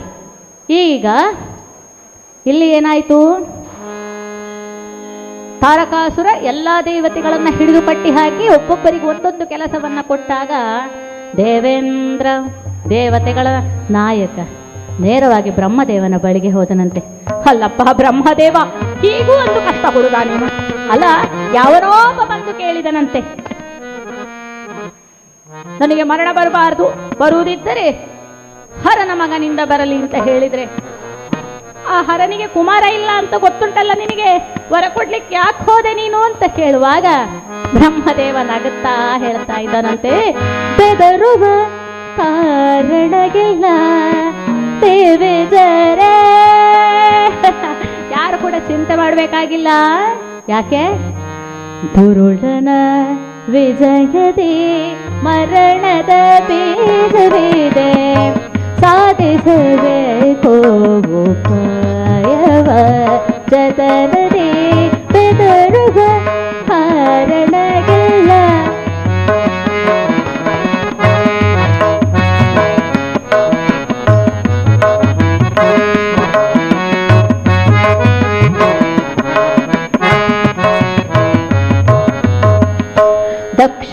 ದಕ್ಷಿಣಾಕ್ರೋಶದ ಅಗ್ನಿಗಾಹುತಿಯಾಗಿ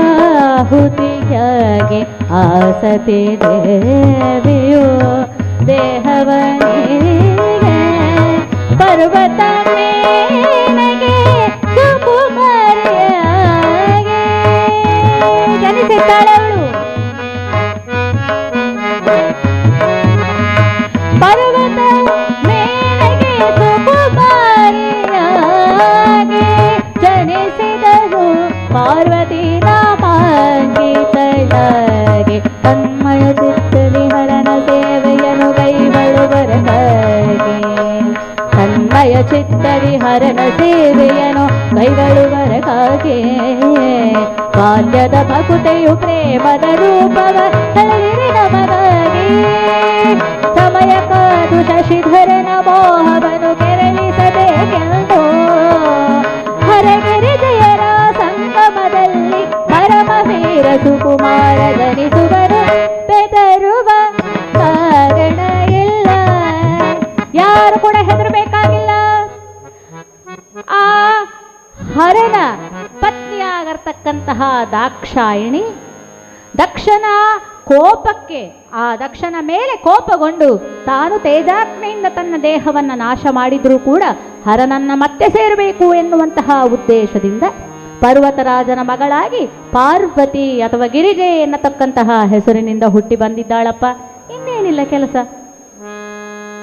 ಈ ಹರನಿಗೂ ಆ ಪಾರ್ವತಿಗೂ ಮದುವೆ ಮಾಡಿಸಿ ಬಿಟ್ರೆ ಆಯ್ತು ಅಷ್ಟೇ. ಅದಕ್ಕೆ ಯಾಕೆ ನೀವು ತಲೆ ಬಿಸಿ ಮಾಡುದು ಅಂತ ಹೇಳಿದ್ರೆ ದೇವತೆಗಳಿಗೆಲ್ಲ ಭಾರಿ ಬೇಸರ ಆಯ್ತಂತೆ. ಎಂತ ಮಾರೆ, ಮದುವೆ ಬೇಕು ಅಂತ ಹೇಳಿದವರಿಗೆ ಮದುವೆ ಮಾಡಿಸ್ಬೋದು, ಈ ಮದುವೆ ಬೇಡ ಅಂತ ಹೇಳಿದವರಿಗೆ ಮದುವೆ ಮಾಡಿಸೋದು ಹೇಗೆ ಅಂತ. ಆಗ ಹೇಳ್ತಾರೆ ದಾಸರೇ, ಈಗ ನೀವು ಈಗೆಲ್ಲ ಮಾತಾಡಬಾರ್ದು, ಮದುವೆ ಬೇಕು ಅಂತ ಹೇಳಿದವರಿಗೂ ಕೂಡ ಹೆಣ್ಣು ಸಿಕ್ಕುವುದಿಲ್ಲ. ಮದುವೆ ಆಗಬೇಕು ಅಂತ ಮನಸ್ಸಿರ್ತದೆ, ಹೆಣ್ಣು ಸಿಕ್ಕುವುದಿಲ್ಲ. ಆದರೆ ಬ್ರಹ್ಮದೇವ ಹೇಳ್ತಾನೆ, ನಿಮಗೆ ಹೆಣ್ಣು ಸಿಕ್ಕದಿದ್ರೆ ಇಲ್ಲಿ ಹೆಣ್ಣು ಇದ್ದಾಳೆ. ಯಾಕೆ? ದಾಕ್ಷಾಯಣಿ ಪಾರ್ವತಿಯಾಗಿ ಹುಟ್ಟಿ ಬಂದಿದ್ದಾಳೆ. ಇನ್ನು ಶಿವನಿಗೆ ಪಾರ್ವತಿಯೊಂದಿಗೆ ಮದುವೆ ಮಾಡಿಸಿದ್ರೆ ಆಯಿತು ಅಂತ ಹೇಳಿದ್ರೆ ಎಲ್ಲರಿಗೆ ಮತ್ತೆ ಬೇಸರ ಆಯ್ತಂತೆ. ಯಾಕೆ ಅಂತ ಹೇಳಿದ್ರೆ, ನನಗೆ ಮದುವೆ ಬೇಡ ಅಂತ ಹೇಳಿ ಹೋಗಿ ಅಷ್ಟು ದೂರದಲ್ಲಿ ಕುಳಿತಿದ್ದಾನಲ್ಲ, ಆ ಶಿವನ ಹತ್ರ ಯಾರಿಗಾರು ಹೋಗ್ಲಿಕ್ಕೆ ಸಾಧ್ಯವೇ? ಅವನಿಗೆ ವಿಶೇಷವಾಗಿ ನಮಗೆಲ್ಲ 2 ಕಣ್ಣಿದ್ರೆ ಅವನಿಗೆ 3 ಕಣ್ಣಿದೆ ಸ್ವಾಮಿ. ಆ ಒಂದು ಕಣ್ಣಿನಿಂದ ಎಷ್ಟೊತ್ತಿಗೆ ನೋಡಿದ್ರು ಕೂಡ ಅಗ್ನಿಯನ್ನ ಸುರಿಸ್ತಾನೆ ಇರ್ತಾನೆ. ಅವನಿಗೆ ಎದುರು ಹೋದವರು ಭಸ್ಮಿತರಾಗಿ ಕುಳಿತು ಬಿಡ್ತಾರಲ್ಲ. ಅವನ ಕಣ್ಣಿನಿಂದ ಭಸ್ಮ ಆಗುವವರು ಯಾರು ಅಂತ ಹೇಳುವಾಗ ಎಲ್ಲ ದೇವತೆಗಳು ಕೂಡ ಕೂತು ಸಮಾಲೋಚನಾ ಸಭೆಯನ್ನ ಮಾಡ್ತಾ ಇದ್ದಾರೆ. ಎಂತ ಮಾಡುದೀಗ? ಮದುವೆ ಬೇಡ ಅಂತ ಹೇಳಿ ವೈರಾಗ್ಯ ಮೂರ್ತಿಯಾಗಿ ಕುಳಿತಿರುವಂತವನ ಮನಸ್ಸಿನಲ್ಲಿ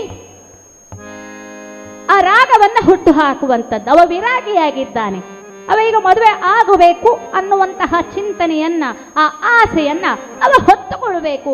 ಹಾಗೆ ಮಾಡಬೇಕಾದ್ರೆ ಏನು ಮಾಡೋದು? ಅರೆ ಇದ್ದಾನಲ್ಲ ನೋಡ್ರಿ, ಒಲ್ ಹರಿಕತೆ ಆಗ್ತಾ ಇದೆ, ಬನ್ನಿ ಹರಿಕತೆಗೆ ಕೂತ್ಕೊಳ್ಳುವ ಅಂತ ಹೇಳಿದ್ರೆ ಬೇಡಪ್ಪ, ಆ ಕಡೆ ಸಂತೆ ಇದೆ, ಅಲ್ಲೊಂದು ಸ್ವಲ್ಪ ಹೋಗೋಣ ಅಂತ ಹೇಳುವಂಥ ಕೆಲವು ಮನಸ್ಸೆಲ್ಲ ಉಂಟು. ಈ ಮನಸ್ಸಿನ ಒಳಗೆ ಈ ರೀತಿಯೆಲ್ಲ ಆಸೆಯನ್ನು ತಂದು ಹಾಕ್ತಾ ಇದ್ದಾನೆ. ಕೊಲ್ಲಿ ದುರ್ಗಾ ಪರಮೇಶ್ವರಿ ದೇವಸ್ಥಾನದಲ್ಲಿ ಬ್ರಹ್ಮಕಲಶದ ಚೆನ್ನಾಗಿರುವ ಊಟ ಉಂಟು ಅಂತ ಹೇಳಿದರೆ ಬೇಡಪ್ಪ, ಅಲ್ಲೊಂದು ಶೆಣೈ ರೆಸ್ಟೋರೆಂಟ್ ಉಂಟು, ಅದು ಭಾರಿ ಫೇಮಸ್ ಅಂತೆ, ನೋಡಿ ಯೂಟ್ಯೂಬಲ್ಲಿ ನೋಡಿ ಅಂತೆ ನೀವು, ಎಲ್ಲ ಕಡೆ ಅದರ ಹೆಸರು ಬಂದಿದೆ, ಅಲ್ಲಿ ಹೋಗೋಣ, ಅದೇನು ಸ್ಪೆಷಲ್ ಅಂತ ನೋಡ್ಬೇಕು. ಯಾಕಂದರೆ ಕೊಲ್ಲಿ ಬದಿ ನಾವು ಬರುದು ಭಾರಿ ಕಮ್ಮಿ ಅಂತ ಹೇಳುವ ಜನ. ಹಾಗಾದರೆ ಈ ನಮ್ಮ ಮನಸ್ಸಿನೊಳಗೆ ಹೀಗೆಲ್ಲ ಆಸೆ ತಂದು ಹಾಕುವ ಒಬ್ಬ ಇದ್ದಾನವ ಯಾರು? ಅವನಿಗೆ ಹೆಸರು ಕಾಮದೇವ ಅಂತ, ಮನ್ಮಥ ಅಂತ ಅವನ ಹೆಸರು. ಅರೆ ಮನಸ್ಸಿನೊಳಗೆ ವಿಕಾರವನ್ನ, ವಿರಾಗ ಇದ್ದವರ ಮನಸ್ಸಿನಲ್ಲಿ ರಾಗವನ್ನ ಹುಟ್ಟು ಹಾಕುವಂತವ ಒಬ್ಬ ಇದ್ದಾನೆ, ಮನ್ಮಥ. ರತಿದೇವಿಯ ಗಂಡ ಇದ್ದಾನೆ, ಅವನ ಹತ್ರ ಹೋಗೋಣ ಅಂತ ಹೇಳಿ. ಯಾಕೆ? ಅವನ ವಿಶೇಷತೆ ಏನು ಅಂತ ಹೇಳಿದ್ರೆ, ಅವನಲ್ಲಿ 5 ಬಾಣ ಇದೆ ಸ್ವಾಮಿ. ಅರವಿಂದ, ಅಶೋಕ, ಜೂಟ, ನವ, ಮಲ್ಲಿಕಾ, ನೀಲೋತ್ಪಲ ಎನ್ನುವಂತಹ 5 ಬಾಣ ಇದೆ. ಅವ ಏನಾದ್ರೂ ಆ ಬಾಣವನ್ನ ಒಂದೊಂದೇ ತೆಗೆದು ಬಿಟ್ಟ ಅಂತ ಆದ್ರೆ ಅದರಿಂದ ಘಾಸಿಕೊಂಡಿರುವಂತಹ ಜೀವಿ ಅವಸ್ಥೆ ಹೇಳುವುದೇ ಬೇಡ ಅಂತ ಹೇಳಿದಾಗ, ಹೌದೇ? ಹಾಗಾದ್ರೆ ಬನ್ನಿ ಬನ್ನಿ ಎಲ್ಲರೂ ಹೋಗುವ ಕಾಮದೇವನ ಹತ್ತಿರ ಅಂತ ಹೇಳಿ ಮನ್ಮಥನ ಮನೆ ಅಂಗಳಕ್ಕೆ ಬಂದಿದ್ದಾರೆ ದೇವತೆಗಳು. ನೋಡಿ ದೇವತೆಗಳ ಅವಸ್ಥೆ ಹೇಳಿದ್ರೆ, ಮನ್ಮಥನ ಮನೆಯಂಗಳಕ್ಕೆ ಬಂದದ್ದೇ ಒಂದು ಕಾಲಿಟ್ಟಾಗಲೇ ಮನಸ್ಸಿನೊಳಗೆ ಬಯಕೆಗಳು ಪ್ರಾರಂಭ ಆಯ್ತಂತೆ. ಅಲ್ಲಿವರೆಗೆ ಅವರಿಗೆ ಆಸೆಗಳು ತಡೀಲಿಕ್ಕೆ ಆಗುತ್ತಾ ಇಲ್ಲ. ಇನ್ನು ಒಳಗೆ ಬಂದು ನಿಂತಿದ್ದಾರೆ, ಮನ್ಮಥನನ್ನ ನೋಡಿದ್ದಾರಂತೆ. ಆಹಾ ಸುಂದರಾಂಗ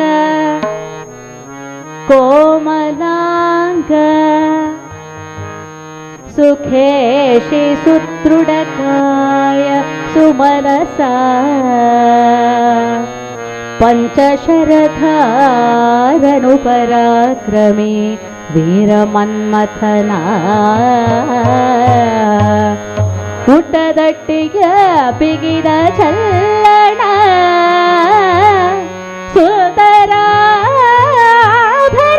ಶೋಭಿತ ಕೆಂಚು ಮೀಸೆಯರತಿಯರಸ ಮನ್ಮಥನ ಕೆಂಚು ಮೀಸೆಯ ಚೆಲುವರಸ ಮನ್ಮಥನ.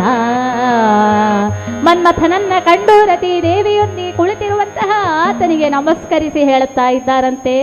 ಬಂದಿರುವ ದೇವತೆಗಳನ್ನೆಲ್ಲ ಬನ್ನಿ ಬನ್ನಿ ಬನ್ನಿ ಬನ್ನಿ ಅಂತ ಹೇಳಿ ಕೊಳ್ಳಿರಿಸಿ ಅತಿಥಿ ಸತ್ಕಾರವನ್ನೆಲ್ಲ ಮಾಡಿ, ಏನ್ ಬಂದದ್ದು, ಯಾಕೆ ಎಲ್ಲರೂ ಕೂಡ ಈ ರೀತಿ ಬಂದು ಕುಳಿತಿದ್ದೀರಲ್ಲ, ಏನ್ ವಿಷಯ ಅಂತ ಕೇಳಿದಾಗ ಹೇಳ್ತಾ ಇದ್ದಾರಂತೆ, ನಮಗೊಂದು ಕಂಟಕ ಬಂದಿದೆಯಪ್ಪ. ತಾರಕಾಸುರ ಎನ್ನುವಂತಹ ರಕ್ಕಸ ಸ್ವರ್ಗದಲ್ಲಿ ಅಮರಾವತಿಯಲ್ಲಿ ನಮಗೆ ನೆಲೆ ಇಲ್ಲದಾಗ ಮಾಡಿಬಿಟ್ಟಿದ್ದಾನೆ. ಆದ್ದರಿಂದ ನಾನೇನು ಮಾಡಲಿ? ಏನಿಲ್ಲ, ಮದುವೆ ಬೇಡ ಅಂತ ಹೇಳಿ, ಯಾವುದೋ ಬೇಡ, ಸಂಸಾರ ಬೇಡ ಅಂತ ಹೇಳಿ ಕುಳಿತ ಒಬ್ಬ ಇದ್ದಾನೆ ಶಿವ. ಅವನ ಮನಸ್ಸಿನಲ್ಲಿ ಮದುವೆ ಆಗಬೇಕು ನಾನು ಅಂತ ಹೇಳುವಂತಹ ಒಂದು ಆಸೆಯನ್ನು ಹುಟ್ಟಿಸಿ ಬಿಡು. ಯಾಕೆಂತ ಹೇಳಿದ್ರೆ, ಅವನ ಮಗನಿಂದ ಮಾತ್ರ ಇವನಿಗೆ ಮರಣ ಅಂತ ಹೇಳಿದ್ರೆ ತುಂಬ ಚಿಂತೆ ಆಯ್ತಂತೇನು. ನನ್ನ ಶರಗಳಲ್ಲಿ ಶಕ್ತಿಯನ್ನು ನೀಡಿರ್ತಕ್ಕಂತಹ ಪರಮಪಿತನಾಗಿರ್ತಕ್ಕಂತಹ ಶಿವನಿಗೆ ಅವನ ಶಕ್ತಿಯನ್ನೇ ನಾನು ಮತ್ತೆ ಉಪಯೋಗ ಮಾಡಿದರೆ, ಪ್ರಯೋಗ ಮಾಡಿದರೆ ಯಾವ ರೀತಿ ಆದೀತು? ಇದರಿಂದ ನನಗೆ ತೊಂದರೆ ಆಗಲಿಕ್ಕಿಲ್ವೇ? ಒಂದೊಮ್ಮೆ ಚಿಂತೆ ಮಾಡಿದರೂ ಕೂಡ ಮತ್ತೆ ಕಾಮದೇವ ಆಯಿತು ಅಂತ ಹೇಳ್ತಾನಂತೆ. ನೋಡಿ, ಯಾವಾಗಲೂ ಹೀಗೆ ಬೀಜ ಹೇಳ್ತದೆ, ಬೀಜ ಬಯಸ್ತದೆ, ನಾನು ಈ ಜಗತ್ತಿಗೆ ನೆರಳನ್ನು ಕೊಡತಕ್ಕಂತಹ ಒಂದು ದೊಡ್ಡ ವೃಕ್ಷ ಆಗಬೇಕು ಅಂತ ಹೇಳಿ ಬೀಜ ಆಲೋಚನೆ ಮಾಡಿದರೆ, ಮೊದಲನೆಯದಾಗಿ ಮಣ್ಣಿನಡಿಯಲ್ಲಿ ತನ್ನನ್ನು ತಾನು ಅದು ಹುದುಗಿಸಿಕೊಂಡು ಬಿಡಬೇಕಾಗುತ್ತದೆ. ಅದೇ ರೀತಿ ಕರ್ಪೂರ ಬಯಸ್ತದೆ, ನಾನು ಬೆಳಕು ಕೊಡಬೇಕು ಅಂತ. ಆ ಬೆಳಕು ಕೊಡಬೇಕಿದ್ರೆ ತನ್ನನ್ನು ತಾನು ಅದು ಮೊದಲಿಗೆ ಉರಿಸಿಕೊಳ್ಬೇಕಾಗುತ್ತದೆ. ಹಾಗೆ ಲೋಕ ಕಲ್ಯಾಣ ಆಗತಕ್ಕಂತಹ ಎಲ್ಲ ವಸ್ತುಗಳು ಕೂಡ ನಾವು ನಾಶ ಆದರೂ ಚಿಂತೆ ಇಲ್ಲ, ಲೋಕಕ್ಕೆ ಒಳ್ಳೆಯದಾಗಲಿ ಅಂತ ಆಲೋಚನೆ ಮಾಡ್ತದಂತೆ. ಆ ಥರ ಆಲೋಚನೆ ಮಾಡಿರುವುದರಿಂದಲೇ ಇವತ್ತು ಲೋಕ ಕಲ್ಯಾಣ ನಡೆಯುತ್ತಾ ಇರುವಂಥದ್ದು, ಲೋಕಕ್ಕೆ ಕಲ್ಯಾಣ ಆದಂತಹ ಸ್ಥಿತಿಯಲ್ಲಿ ನಾವಿರುವಂಥದ್ದು. ನಮ್ಮ ಹಿಂದಿನ ಋಷಿಮುನಿಗಳು ಮಾಡಿರ್ತಕ್ಕಂತಹ ಯಜ್ಞ ಯಾಗಾದಿಗಳ ಫಲ ಅದು. ಈಗ ಮನ್ಮಥ ಆಲೋಚನೆ ಮಾಡ್ತಾನೆ, ಶಿವನಿಂದ ನನಗೇನಾದರೂ ಚಿಂತೆ ಇಲ್ಲ, ಆತನನ್ನ ಒಲಿಸಿಕೊಳ್ಳೋಣ ಅಂತ ಹೇಳಿ ಇತ್ತ ಕಡೆಯಲ್ಲಿ ಮನ್ಮಥನನ್ನ ಒಪ್ಪಿಸಿ ಶಿವನಿಗೆ ಬಾಣ ಪ್ರಯೋಗ ಮಾಡುವುದು ಅಂತ ಹೇಳಿ ಕರ್ಕೊಂಡು ಬರುವಾಗ ಮತ್ತೆ ಇತ್ತ ಕಡೆಯಲ್ಲಿ ದೇವತೆಗಳು ಪಾರ್ವತೀ ದೇವಿಯ ಹತ್ತಿರ ಬಂದು ಅವಳನ್ನ ಒಪ್ಪಿಸಿ, ನೋಡು ಮನ್ಮಥನನ್ನ ಕರ್ಕೊಂಡು ಹೋಗ್ತಾ ಇದ್ದೇವೆ ತಾಯಿ, ಏನಾದ್ರೂ ಅವನ ಶರದ ಆಘಾತದಲ್ಲಿ ಆ ಶಿವನೇನಾದರೂ ಕಣ್ಣು ಬಿಟ್ರೆ ತಾಯಿ ನೀನು ಎದುರು ಬಂದು ನಿಂತು ಅವನಿಗೆ ಪೂಜೆಯನ್ನ ಮಾಡ್ತಾ ಇರು. ನಿನ್ನನ್ನ ನೋಡಿದಂತಹ ಪರಮೇಶ್ವರನಿಗೆ ನಿನ್ನಲ್ಲಿ ಮನಸ್ಸು ತುಂಬಿ ತಾನು ಅವಳನ್ನು ಮದುವೆ ಆಗಬೇಕು ಅಂತ ಹೇಳುವಂತಹ ಆಲೋಚನೆ ಬಂದರೆ ನಾವು ಮಾಡಿರ್ತಕ್ಕಂತಹ ಈ ಕಾರ್ಯ ಅದು ನಿರ್ವಿಘ್ನವಾಗಿ ನಡೆದ ಹಾಗೆ ಅಂತ ಹೇಳಿ ಅವಳನ್ನು ಒಪ್ಪಿಸಿ ಕರ್ಕೊಂಡು ಬಂದಿದ್ದಾರೆ. ತಾಯಿ ನಯನ ಶೋಭಿತವಾದಂತಹ ಚೆಂದುಡುಗೆಯನ್ನು ಉಟ್ಟುಕೊಂಡು ಕೈಯಲ್ಲಿ ಆರತಿ ತಟ್ಟೆಯನ್ನು ಹೂಗಳನ್ನೆಲ್ಲ ಹಿಡಿದುಕೊಂಡು ಶಿವನ ಎದುರು ಬಂದು ಆ ಸ್ಮಶಾನದಲ್ಲಿ ಶಿವನಿಗೆ ಪೂಜೆ ಮಾಡುತ್ತಾ ಇರುವಂತಹ ಸಂದರ್ಭದಲ್ಲಿ ಕುಸುಮ ಶರಂಗಳ ಹೂಡಿದ ಕಾಮ ಬೈಗೆ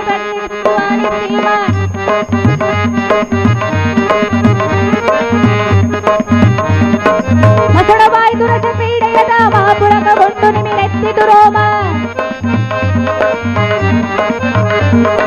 ಕೋಗಿಲೇನಿದನೆ ಶುಕಪಿಕ ಸವಿದನಿ ಗೋವಸ್ತಗಳಪ್ಪ ನುಡಿ ಮಾರ್ಗುನಿ ಮೈ ಪುಳಕಿಸುವ ತುಂತುರು ಮಳೆ ಹನಿ ಏತರು ರತಿಗಳು ಸುರಿಪ ಕಂಬನಿ ಪಸರಿಸಿದೆಲ್ಲೆಡೆ ಚೈತ್ರ ವಸಂತ ಸುಗಂಧ ಪೂಸಿತ ಸುಖ ಪರ್ಯಂತ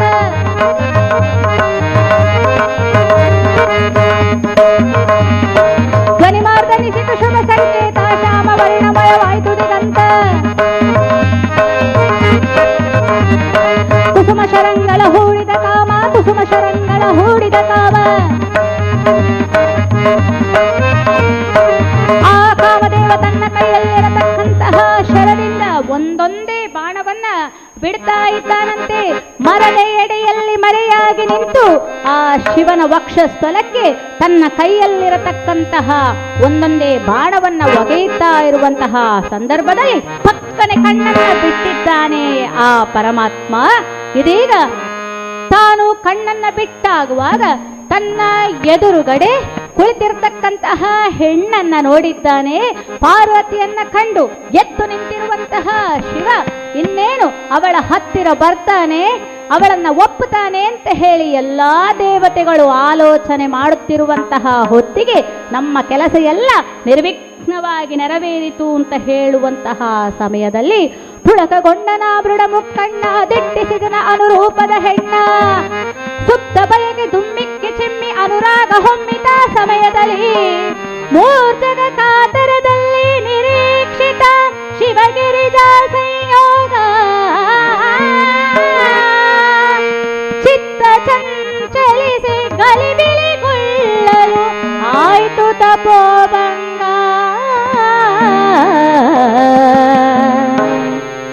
ಈ ಸಂದರ್ಭದಲ್ಲಿ ಇನ್ನೇನು ತಾನು ವಿಚಲಿತನಾದೆ ಅಂತ ಹೇಳಿ ಆಲೋಚನೆ ಮಾಡುವಾಗ ತನ್ನ ಮೂರನೇ ಕಣ್ಣನ್ನ ತೆರೆದೇ ಬಿಟ್ಟಿದ್ದಾರಂತೆ ಶಿವ. ಎಣಿಸಲಾಪುದೆ ಹುಲಿಯದಾಟವ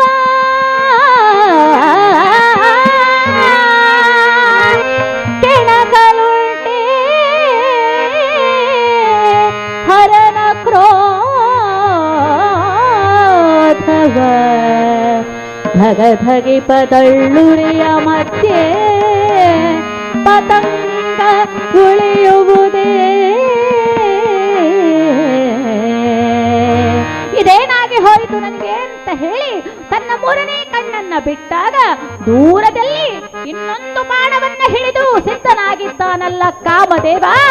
ಅವ ಯಾವ ರೀತಿಯಲ್ಲಿ ಬೆಂಕಿಯಲ್ಲಿ ಬಿದ್ದು ಪತಂಗವು ನಾಶವಾಗುವುದೋ ಆ ರೀತಿ ಮೂರನೇ ಕಣ್ಣನ್ನ ತೆರೆದಿರ್ತಕ್ಕಂತಹ ಶಿವನ ಆ ದೃಷ್ಟಿಯ ದಳ್ಳುರಿಗೆ ಸಿಕ್ಕಿ ಕಾಮದಹನವಾಗಿದೆಯಂತೆ. ಕಾಮದಹನವನ್ನ ಕಣ್ಣಾರೆ ಕಂಡಿರ್ತಕ್ಕಂತಹ ಪಾರ್ವತಿ ತಾನು ಸ್ಮೃತಿ ತಪ್ಪಿ ಬಿದ್ದು ಬಿಟ್ಟಿದ್ದಾಳೆ. ದೇವತೆಗಳೆಲ್ಲ ಹೆದರಿ ಚಲ್ಲಾಪಿಲ್ಲಿಯಾಗಿ ಓಡಿ ಹೋಗಿಬಿಟ್ಟರಂತೆ. ಯಾರಿಲ್ಲ. ಯಾವ ಸ್ಮಶಾನದಲ್ಲಿ ಕಾಮದೇವ ಬಂದುನೋ ಸುಂದರವಾದಂತಹ ನಗರಿಯ ಹಾಗೆ ಕಂಡಿರ್ತಕ್ಕಂತಹ ಸ್ಮಶಾನ ಮತ್ತೆ ಸ್ಮಶಾನವೇ ಆಗಿ ಬಿಟ್ಟಿದೆಯಲ್ಲ. ಕಣ್ಣು ತೆರೆದಳು. ಕಣ್ಣು ತೆರೆದಾಗಬೇಕಾದ್ರೆ ಕಾಣಿಸ್ತಾ ಇಲ್ಲ, ಯಾವ ದೇವತೆಗಳು ಕೂಡ ಇಲ್ಲ. ಹೇ ವಿರಾಗಿ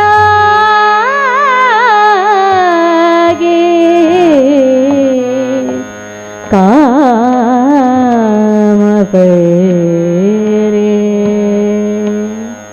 ಏನಾಗಿ ಹೋಯಿತು, ಎಲ್ಲಿ ಹೋದರು ದೇವತೆಗಳಿಲ್ಲ ಎಂಬುದಾಗಿ ಆಲೋಚನೆ ಮಾಡಬೇಕಾದ್ರೆ ಎದುರುಗಡೆ ಶಿವನೂ ಕೂಡ ಇಲ್ಲ. ಮುನಿಸ ಮರೆತು ಪ್ರೇಮದಿ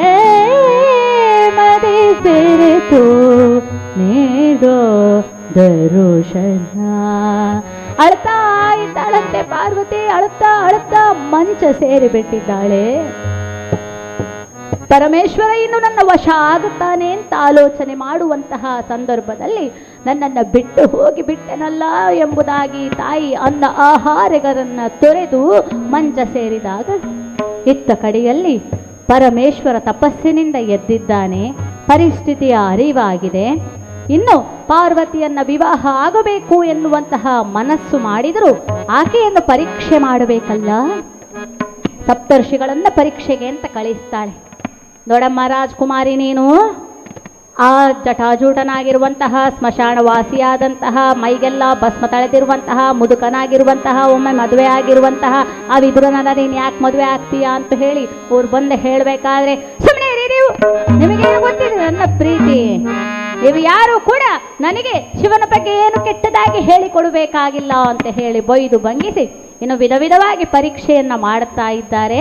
ಅದೆಲ್ಲವನ್ನ ಹೇಳಿದ್ರೆ ಇಲ್ಲಿರುವವರ ತಾಳ್ಮೆ ಕೂಡ ಪರೀಕ್ಷೆ ಆಗುತ್ತದೆ. ಆದ್ದರಿಂದ ಆ ಎಲ್ಲ ಪರೀಕ್ಷೆಯಲ್ಲಿಯೂ ಕೂಡ ಪಾರ್ವತಿ ದೇವಿ ಹರನನ್ನ ಬಿಟ್ಟು ಆ ಕಡೆ ಆಲೋಚನೆ ಮಾಡುವುದಿಲ್ಲ ಅಂತ ಗೊತ್ತಾಗಿ ಕಡೆಗೊಮ್ಮೆ ಪರಮೇಶ್ವರ ಪಾರ್ವತಿಗೆ ದರ್ಶನವನ್ನು ಕೊಟ್ಟು ಶಾಸ್ತ್ರೋಕ್ತವಾಗಿ ಹೆಣ್ಣು ಕೇಳಿ ನಿನ್ನನ್ನು ಮದುವೆ ಆಗತ್ತೇನೆ ಅಂತ ಹೇಳಿದ್ದಾನೆ.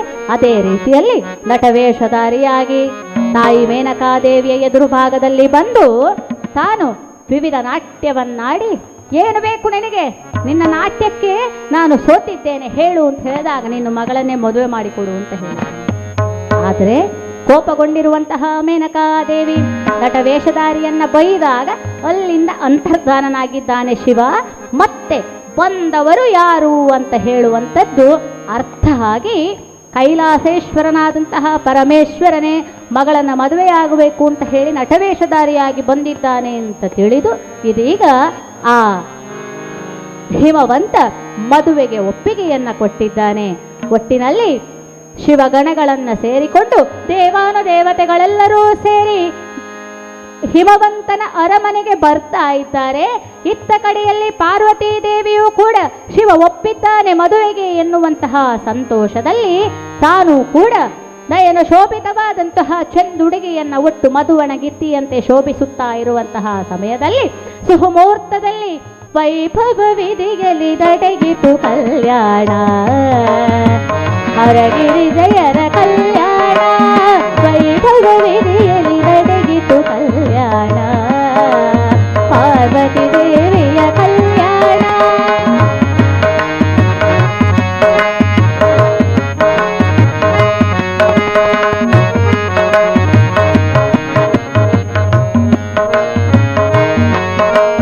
ಶ್ರೀರಾಜನು ಗೈದನು ಕನ್ಯದಾನ, ಹರನು ಭರಿಸಿದನು ಪಾರ್ವತಿ ಜ್ಞಾನ.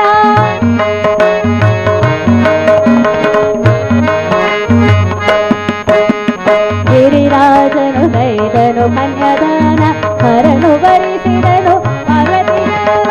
ಮಂಗಳಮಯ ವಾದ್ಯಗಳು ಮೊಳಗಿದವು, ಸುರನರೆಲ್ಲರೂ ಸಂತಸಗೊಳ್ಳಲು ಆಯಿತು ಲೋಕಕ್ಕೆ ಕಲ್ಯಾಣ, ಹರಗಿರಿ ಜಯರ ಕಲ್ಯಾಣ, ಪಾರ್ವತಿ ದೇವಿಯ ಕಲ್ಯಾಣ, ಗಿರಿಜಾ ಕಲ್ಯಾಣ. ಹರ ಪಾರ್ವತಿ ಪತೆ ಹರ ಹರ ಮಹದೇವ ಎಂಬುದಾಗಿ ಬಂದಿರುವಂತಹ ಎಲ್ಲರೂ ಕೂಡ ಉಘೆ ಉಘೆ ಎಂಬುದಾಗಿ ಆ ಹರ ಪಾರ್ವತಿಯರನ್ನ ಕೊಂಡಾಡುತ್ತಿರುವಂತಹ ಶುಭ ಸಂದರ್ಭದಲ್ಲಿ ಇದರಿಂದ ಲೋಕ ಕಲ್ಯಾಣ ಆಗುತ್ತದೆ ಎನ್ನುವಂತಹ ಸಂತೋಷದಲ್ಲಿ ದೇವತೆಗಳಿದ್ದರೆ ಮಾರ್ಗಶಿರ ಶುಕ್ಲ ಷಷ್ಠಿಯ ದಿನದಲ್ಲಿ ಉದಿಸಲು ಶಿವಗಿರಿಜಾತನಯ ಶಿವಗಿರಿಜಾತನೆಯನಾಗಿ ಆ ಸುಬ್ರಹ್ಮಣ್ಯ ಸ್ವಾಮಿಯ ಜನನವಾಗಿದೆ. ಮಾರ್ಗಶಿರ ಶುಕ್ಲ ಷಷ್ಠಿಯ ದಿನದಲ್ಲಿ ಈ ಭೂಮಿಗೆ ಹುಟ್ಟಿ ಬಂದಿರತಕ್ಕಂತಹ 6 ದಿನದ ಆ ಬಾಲಕ ಇದೀಗ ತಾರಕಾಸುರನನ್ನ ಕೊಲ್ತೇನೆ ಎಂಬುದಾಗಿ ದೇವಸೇನಾಧಿಪತ್ಯವನ್ನ ವಹಿಸಿ ಆ ತಾರಕಾಸುರನೊಂದಿಗೆ ಯುದ್ಧಕ್ಕೆ ಅಂತ ಹೋದನಂತೆ. ಆ ಕುಮಾರಸ್ವಾಮಿ 6 ದಿನದ ಬಾಲಕ ಶಸ್ತ್ರಾಸ್ತ್ರಗಳನ್ನ ಹಿಡಿದುಕೊಂಡು ತಾರಕಾಸುರನ ಎದುರು ಬಂದಾಗ ಅವನಿಗೆ ಆಶ್ಚರ್ಯ, ಇದೇನಿದು ಇಷ್ಟು ಸಣ್ಣ ಒಂದು ಪಾಪು ಬಂದಿದೆ ಅಂದರೆ ನಾನು ವರವನ್ನ ಕೇಳಿದ ಹಾಗೆ ಹರನೇನಾದ್ರೂ ಮದುವೆ ಆಗಿರಬಹುದೇ? ಇಲ್ಲಪ್ಪ, ಆ ಮುದುಕನನ್ನ ಯಾರು ಮದುವೆ ಆಗುತ್ತಾರೆ? ಏನು ದೇವತೆಗಳಿಗೆ ಮತ್ತೊಮ್ಮೆ ಅಹಂಕಾರ ಬಂದಿರಬೇಕು. ಆದದ್ದರಿಂದ ಇವರ ಅಹಂಕಾರವನ್ನ ನಾನು ನಾಶ ಮಾಡ್ತೇನೆ ಅಂತ ಹೇಳಿ ತಾನು ಯುದ್ಧಕ್ಕೆ ಬರ್ತಾ ಇದ್ದಾನೆ. ಇದೀಗ ಘೋರ ಅಸುರನಾಗಿ ತಿರುಗೊಂಡು ಕಾದಾಡಿದ ಸುಕುಮಾರ, ಘೋರ ಅಸುರನಾಗಿ ತಿರುಗೊಂಡು ಕಾದಾಡಿದ ಸುಕುಮಾರ, ಘೋರಾಯುಧದಲ್ಲಿ ತಿಳಿದು ಶೌರ್ಯದಲ್ಲಿ ಪ್ರದರ್ಶಿಸಿದ ಕರತರ ಸಮರ, ಘೋರ ಅಸುರನ ಎದುರುಗೊಂಡು ಕಾದಾಡಿದ ಸುಕುಮಾರ, ಕಾದಾಡಿದ ಸುಕುಮಾರ, ಕಾದಾಡಿದ ಸುಕುಮಾರ ತನ್ನ ಕೈಯಲ್ಲಿರತಕ್ಕಂತಹ ಒಂದು ದೊಡ್ಡದಾದಂತಹ ಕೂರಂಬನ್ನ ತೆಗೆದುಕೊಂಡು ಆ ತಾರಕಾಸುರನ ಎದೆಗೆ ಗುರಿ ಇಟ್ಟು ಆ ಬಾಲಕ ಒಂದೇ ಕ್ಷಣದಲ್ಲಿ ಒಗೆದಿದ್ದಾನೆ. ನೋಡಿ, ಜೋರಾದ ಅಬ್ಬರವನ್ನ ಮಾಡುತ್ತಾ ಆ ತಾರಕಾಸುರ ಕೆಳಗೆ ಬಿದ್ದು ಸತ್ತು ಹೋದ. ಇದೀಗ ತಾರಕಾಸುರನನ್ನ ವಧೆ ಮಾಡಿರ್ತಕ್ಕಂತಹ ಕುಮಾರಸ್ವಾಮಿಯ ಪಾದಾರವಿಂದಕ್ಕೆ ಗೋವಿಂದ ಅಗ್ನಿ ಗೋವಿಂದ ಎನ್ನುತ್ತಾ ದೇವತೆಗಳೆಲ್ಲ ಸಂತೋಷದಿಂದ ಉಘೇ ಉಘೇ ಎಂಬುದಾಗಿ ಜಯಕಾರ ಹಾಕುತ್ತಿರಬೇಕಾದ್ರೆ ಕುಮಾರಸ್ವಾಮಿ ಹೇಳುತ್ತಾ ಇದ್ದಾನಂತೆ, ಕಷ್ಟ ಬಂದರೆ ಇಷ್ಟ ತ್ಯಾಗಲೇ ಕರೆಯ ಬರುವೆನು ನಾನು ಕ್ಷಣದೇ, ಸಲ್ಲಿಸುವೆ ಮನದಾಗ್ರಹವ ಇಷ್ಟಾರ್ಥ ಪೂರೈಸೇ. ಹೇ ದೇವತೆಗಳೇ, ಇನ್ನು ಮುಂದೆ ನಿಮಗೆ ಕಷ್ಟ ಬಂದರೆ ಸಾಕು, ಈ ಸುಬ್ರಹ್ಮಣ್ಯನನ್ನ ಕೂಗಿ ಕರೆಯಿರಿ, ನಿಮಗೆ ಬಂದಿರುವಂತಹ ಕಷ್ಟವನ್ನ ದೂರ ಮಾಡ್ತೇನೆ ಅಂತ ಹೇಳಿ ಆ ದೇವತೆಗಳನ್ನೆಲ್ಲರನ್ನ ಕರುಣೆಯಲ್ಲಿ ವೀಕ್ಷಣೆ ಮಾಡಿ ಅವರಿಗೆಲ್ಲರಿಗೆ ಅನುಗ್ರಹ ಮಾಡಿ ತಾನು ಅಂತರ್ಧಾನನಾಗಿದ್ದಾನಂತೆ. ಆದ್ದರಿಂದ ಇವತ್ತಿನ ಈ ಸುಂದರವಾದಂತಹ ಕೊಲ್ಲಿ ದುರ್ಗಾ ಪರಮೇಶ್ವರಿ ದೇವಸ್ಥಾನದ ಈ ಬ್ರಹ್ಮ ಕಲಶದ ಕಲ್ಯಾಣದ ಈ ಸಮಯದಲ್ಲಿ ಗಿರಿಜಾ ಕಲ್ಯಾಣ ಎನ್ನುವಂತಹ ಕತೆ ನಮ್ಮ ಮನಸ್ಸಿನೊಳಗೆ ಇರ್ತಕ್ಕಂತಹ ಕಾಮನೆಗಳನ್ನೆಲ್ಲ ನಾಶ ಮಾಡಿದರೆ ಮಾತ್ರ ಭಗವಂತ ನಮಗೆ ಸಿಗುತ್ತಾನೆ ಎನ್ನುವಂತಹ ತತ್ವವನ್ನು ಹೊಂದಿರತಕ್ಕಂತಹ ಕಾಮದಹರದ ಕಥೆಯನ್ನು ನಾವಿಲ್ಲಿ ಕೇಳಿದ್ದೇವೆ. ಯಾವತ್ತು ನಾವು ದೇವರನ್ನ ಬಯಸುತ್ತೇವೋ, ಈ ಭಗವಂತ ನನಗೆ ನೀನೇ ಬೇಕು ಅಂತ ಹೇಳುತ್ತೇವೋ, ಅವ ನಮಗೆ ಸಿಕ್ಕುವುದು ಮಾತ್ರ ಅಲ್ಲ, ನಮ್ಮಿಂದ ಲೋಕ ಕಲ್ಯಾಣದ ಕೆಲಸಗಳನ್ನು ಮಾಡಿಸ್ತಾನೆ ಅಂತ ಹೇಳುವುದಕ್ಕೆ ಈ ಕತೆ ಸಾಕ್ಷಿಯಾಗಿದೆ ಅಂತ ಹೇಳುತ್ತಾ ಇವತ್ತಿನ ಈ ಕಾರ್ಯಕ್ರಮವನ್ನು ಇಲ್ಲಿ ನಡೆಸಿಕೊಡಲು ಸಹಕರಿಸಿದಂತಹ ಈ ಕ್ಷೇತ್ರದ ಎಲ್ಲ ಆಡಳಿತ ವರ್ಗದವರಿಗೆ ಹಾಗೂ ಕಾರ್ಯಕ್ರಮದ ಆಯೋಜಕರಿದ್ದಾರೆ, ಅವರಿಗೂ ಕೂಡ ಅನಂತ ವಂದನೆಗಳನ್ನು ಸಲ್ಲಿಸ್ತಾ ಇದ್ದೇನೆ. ಹಾಗೆ ಈ ಕಾರ್ಯಕ್ರಮಕ್ಕೆ ನನ್ನನ್ನು ಆಹ್ವಾನಿಸಿರ್ತಕ್ಕಂತಹ ಶ್ರೀಯುತ ಕೇಶವ ಪಡ್ಕೆ ಅವರಿಗೆ ಅನಂತ ವಂದನೆಗಳನ್ನು ಸಲ್ಲಿಸುತ್ತಾ, ಅದೇ ರೀತಿ ಇವತ್ತು ಹಾರ್ಮೋನಿಯಂನಲ್ಲಿ ಸಹಕಾರ ನೀಡಿರತಕ್ಕಂತಹ ಶ್ರೀಯುತ ಸತೀಶ್ ಪೂಂಜಾ ಇವರಿಗೂ ಕೂಡ ಅನಂತ ವಂದನೆಗಳನ್ನು ಸಲ್ಲಿಸಿ, ಹಾಗೆ ನನ್ನ ಜೊತೆ ಪ್ರಪ್ರಥಮ ಬಾರಿಗೆ ಇವತ್ತು ತಬ್ಲಾದಲ್ಲಿ ಸಹಕರಿಸಿರುವಂಥವರು ಶ್ರೀ ಕಿರಣ್ ಬಂಟ್ವಾಳ ಇವರಿಗೆ ಕೂಡ ಅನಂತ ವಂದನೆಗಳನ್ನು ಸಲ್ಲಿಸ್ತಾ ಇದ್ದೇನೆ. ತುಂಬ ಉತ್ತಮವಾದಂತಹ ಸಾಥಿಯನ್ನು ನೀವಿಬ್ಬರೂ ಕೂಡ ಕೊಟ್ಟಿದ್ದೀರಿ ಸರ್. ಹಾಗೆ ಈ ಕಾರ್ಯಕ್ರಮವನ್ನು ಇವತ್ತು ಇಲ್ಲಿ 1000 ಕಣ್ಣುಗಳು ವೀಕ್ಷಣೆ ಮಾಡುತ್ತಾ ಇದ್ದರೆ ಹೊರಗಡೆ ಇದನ್ನು ನೋಡುತ್ತಿರುವಂತಹ ಒಂದು ವ್ಯವಸ್ಥೆಯನ್ನು ಮಾಡಿರ್ತಕ್ಕಂತಹ ಈ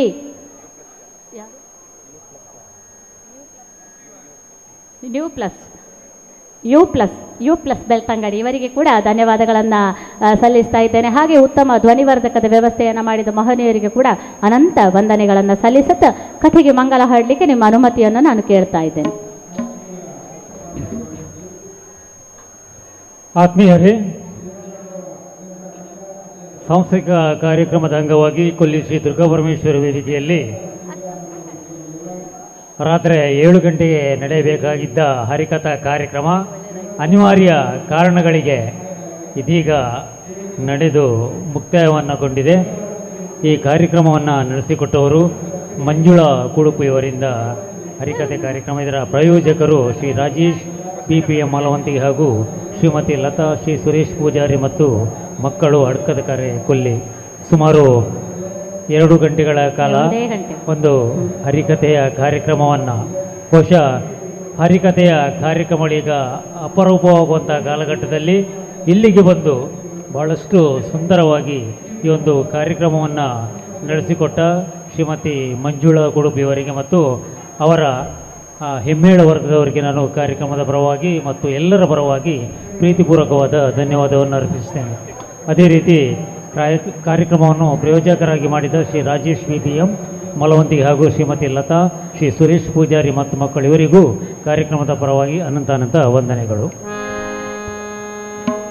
ಒಂದು ಸಣ್ಣ ಬದಲಾವಣೆ ನನ್ನ ಹೆಸರಿನಲ್ಲಿ. ನಾನು ಕುಡುಪಿನವಳಲ್ಲ, ನಾನು ಉಳ್ಳಾಲ ತಾಲೂಕಿನ ಇರಾ ಗ್ರಾಮದವಳು. ಮಂಜುಳಾ ಇರಾ ಅಂತ ನನ್ನ ಹೆಸರು. ಪ್ರಿಂಟಲ್ಲಿ ಸ್ವಲ್ಪ ಮಿಸ್ಟೇಕ್ ಆಗಿದೆ, ತೊಂದರೆ ಇಲ್ಲ. ನಾನು ಮಂಜುಳಾ ಇರಾ. ಇದೀಗ ಕಥೆಗೆ ಮಂಗಲವನ್ನು ಹಾಡಬೇಕಾದ್ರೆ ತಾಯಿ ದುರ್ಗಾ ಪರಮೇಶ್ವರಿ ಹಾಗೂ ದುರ್ಗಾದೇವಿ ಗಣಪತಿ ದೇವರು ನಿಮಗೆಲ್ಲರಿಗೂ ಕೂಡ ಆಯುರಾರೋಗ್ಯ ಸುಖ ಶಾಂತಿ ನೆಮ್ಮದಿಯನ್ನು ಕರುಣಿಸಲಿ ಅಂತ ಪ್ರಾರ್ಥಿಸುತ್ತಾ ಕಥೆಗೆ ಮಂಗಲವನ್ನು ಹಾಡ್ತಾ ಇದ್ದೇನೆ.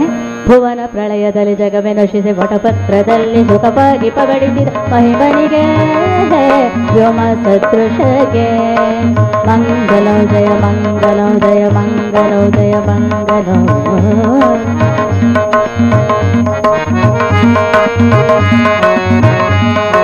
ಭಸ್ಮ ವಿಭೂಷಣ ನಾಗಾಭರಣ ಹಿರ ಸೋಮರಾತನ ಚರಣಾರವ್ಯಂದಕ್ಕೆ ಮಂಗಲೋ ಜಯ ಮಂಗಲೋ.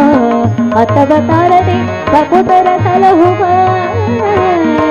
ಕರ್ತೃಶ್ರೀ ಪುರಂದರ ವಿಠಲನಿಗೆ ಜಯ ಮಂಗಲೋ. ಮಂಗಲೋ ಜಯ ಮಂಗಲೋ ಶುಭ ಮಂಗಲೋ. ಮಂಗಲೋ ಭಗವಾನ್ ವಿಷ್ಣು ಮಂಗಲೋ ಮಧುಸೂದನ ಮಂಗಲೋ ದೇವಕಿ ಪುತ್ರ ಮಂಗಲೋ ಗರುಡಧ್ವಜ ಸರ್ವಮಂಗಲ ಮಾಂಗಲ್ಯೆ ಶಿವೆ ಸರ್ವಾರ್ಥ ಸಾಧಕೆ ಶರಣ್ಯೆ ತ್ರಯಂಬಕೆ ದೇವಿ ನಾರಾಯಣಿ ನಮೋಸ್ತುತೆ. ಮಂಗಲೋ ಕಾಯೇನ ವಾಚಾ ಮನಸೇಂದ್ರಿಯರ್ವಾ ಬುದ್ಧ್ಯಾತ್ಮನಾ ವಾ ಪ್ರಕೃತಿಂ ಸ್ವಭಾವಾತ್ ಕರೋಮಿ ಅದ್ಯ ಸಕಲಂ ಪರಸ್ಮೈ ಶ್ರೀಮನ್ನಾರಾಯಣಾಯೇತಿ ಸಮರ್ಪಯಾಮಿ ಶ್ರೀಮನ್ನಾರಾಯಣಾಯೇತಿ ಸಮರ್ಪಯಾಮಿ. ಮಂಗಲಂ ಶ್ರೀ ದುರ್ಗಾ ಪರಮೇಶ್ವರಿ ದೇವಿಯ ಪಾದಾರವಿಂದಕ್ಕೆ ಗೋವಿಂದ ಅನ್ನಿ ಗೋವಿಂದ ಗೋವಿಂದ. ಹರ ನಮ ಪಾರ್ವತಿ ಪತೆ ಹರ ಹರ ಮಹಾದೇವ. ಶ್ರೀಮದ್ರಮಾರಮಣ ಗೋವಿಂದ ಗೋವಿಂದ.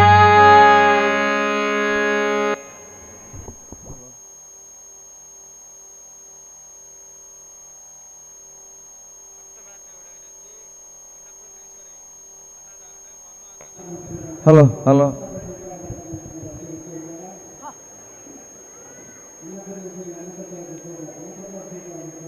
ಹರಿಕತೆಯನ್ನು ಮಾಡಿದ ನಿಮಗೆ ದೇವಳದ ಒಂದು ಪ್ರಸಾದವನ್ನು ಈಗ ನೀಡಲಿಕ್ಕಿದ್ದೇವೆ. ಇದನ್ನು ದೇವಳದ ಆಡಳಿತಾಧಿಕಾರಿಯವರಾದಂಥ PDO ಅವರು ಕೊಟ್ಟು ಸಹಕರಿಸಬೇಕು. ಹಾಗೆ ಮಹಿಳಾ ಉಮೇಶ್ ಇವರು ಕೂಡ ವೇದಿಕೆಗೆ ಹೋಗಿ ಇವನು ಅವ್ರಿಗೆ ಕೊಡಬೇಕು.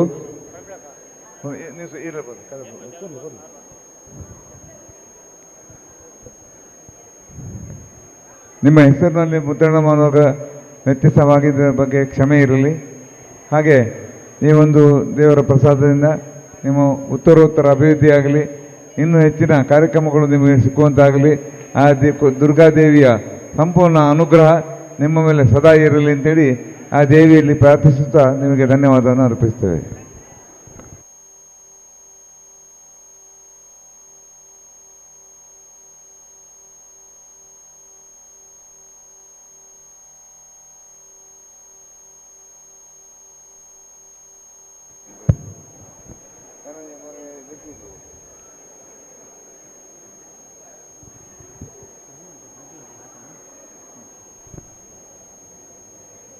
ಶ್ರೀ ದುರ್ಗಾ ಪರಮೇಶ್ವರಿ ಕಲಾ ವೇದಿಕೆಯಲ್ಲಿ ಸಾಯಂಕಾಲ 6:00ರಿಂದ ಕಟೀಲು ಶ್ರೀ ದುರ್ಗಾ ಪರಮೇಶ್ವರಿ ಪ್ರಸಾದಿತ ದಶಾವತಾರ ಯಕ್ಷಗಾನ ಮಂಡಳಿಯವರಿಂದ ನೂತನ ಪ್ರಸಂಗ ಯಕ್ಷಗಾನವನ್ನು ಆಡಿ ತೋರಿಸಲಿದ್ದು ಈ ಕಾರ್ಯಕ್ರಮದಲ್ಲಿ ಕಲಾಭಿಮಾನಿಗಳು ಕಲಾ ರಸಿಕರು ಹೆಚ್ಚಿನ ಸಂಖ್ಯೆಯಲ್ಲಿ ಸೇರಿ ಈ ಕಾರ್ಯಕ್ರಮವನ್ನು ಯಶಸ್ವಿಗೊಳಿಸಬೇಕಾಗಿ ವಿನಂತಿಸ್ತಾ ಈ ಕಾರ್ಯಕ್ರಮದ ಪ್ರಾಯೋಜಕರು ಶ್ರೀ ಪದ್ಮನಾಭ ಮಯೂರ ಟೆಕ್ಸ್ಟೈಲ್ಸ್ ಬೆಳ್ತಂಗಡಿ.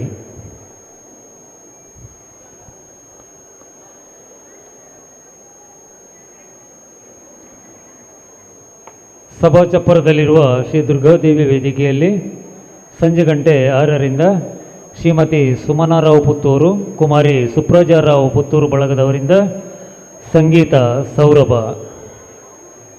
ವಿದುಷಿ ಡಾಕ್ಟರ್ ಸುಚಿತ್ರಾ ಹೊಳ್ಳ ಪುತ್ತೂರಿಯವರ ಶಿಷ್ಯಂದಿರು.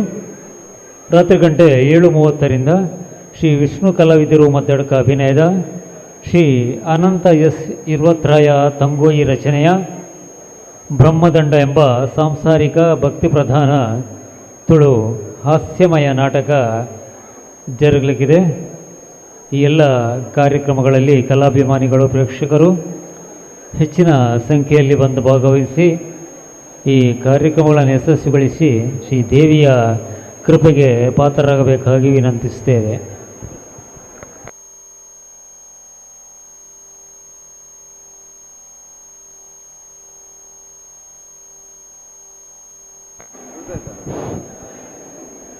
ದೇವಸ್ಥಾನದ ಹಿಂಬದಿಯಲ್ಲಿ ಅನ್ನಪೂರ್ಣ ಛತ್ರದಲ್ಲಿ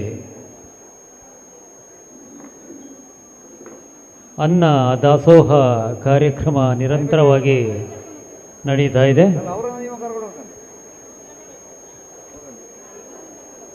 ಭಕ್ತಾದಿಗಳು ಅಲ್ಲಿಗೆ ತೆರಳಿ ಶ್ರೀ ದೇವರ ಪ್ರಸಾದವನ್ನು ಸ್ವೀಕರಿಸಬೇಕಾಗಿ ವಿನಂತಿಸ್ತೇವೆ.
ಜಗನ್ನಾಥೇ ಕಾವೇರಿ ವರಮಾಯಿ ನಮ್ಮಿ ಭಕ್ತಿಡೀನ ಲೋಕದ ನಲ್ಮಿಗ ಸತ್ಯ ಧರ್ಮದ ನಿರೆಲು ಬದುಕದ ಕಾದಿಡ ನಿತ್ಯ ಭಕ್ತಿದ ಉಡಲು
ಹಾಗೂ ಇನ್ನಿತರ ವಿದ್ಯಾರ್ಥಿಗಳಿಗೆ ಪೂರಕವಾದ ಸೌಲಭ್ಯಗಳು ಇಲ್ಲಿವೆ. ವಿದ್ಯಾರ್ಥಿಗಳನ್ನ ಶಿಸ್ತುಬದ್ಧವಾಗಿ ನೋಡಿಕೊಳ್ಳುವ ವಾರ್ಡನ್ಗಳು, ಸುಂದರ ನಿಸರ್ಗದ ನಡುವೆ ಪ್ರಶಾಂತ ವಾತಾವರಣ. ಇದು ಎಕ್ಸೆಲ್ ಕಾಲೇಜು ವಿದ್ಯಾರ್ಥಿ ನಿಲಯದ ಸಣ್ಣ ನೋಟ. ಬನ್ನಿ, ಎಕ್ಸೆಲ್ ಶಿಕ್ಷಣ ನಿಮ್ಮದಾಗಿಸಿ, ನಿಮ್ಮ ಕನಸನ್ನ ನನಸಾಗಿಸಿ. Excel PU college Guruvayanakere.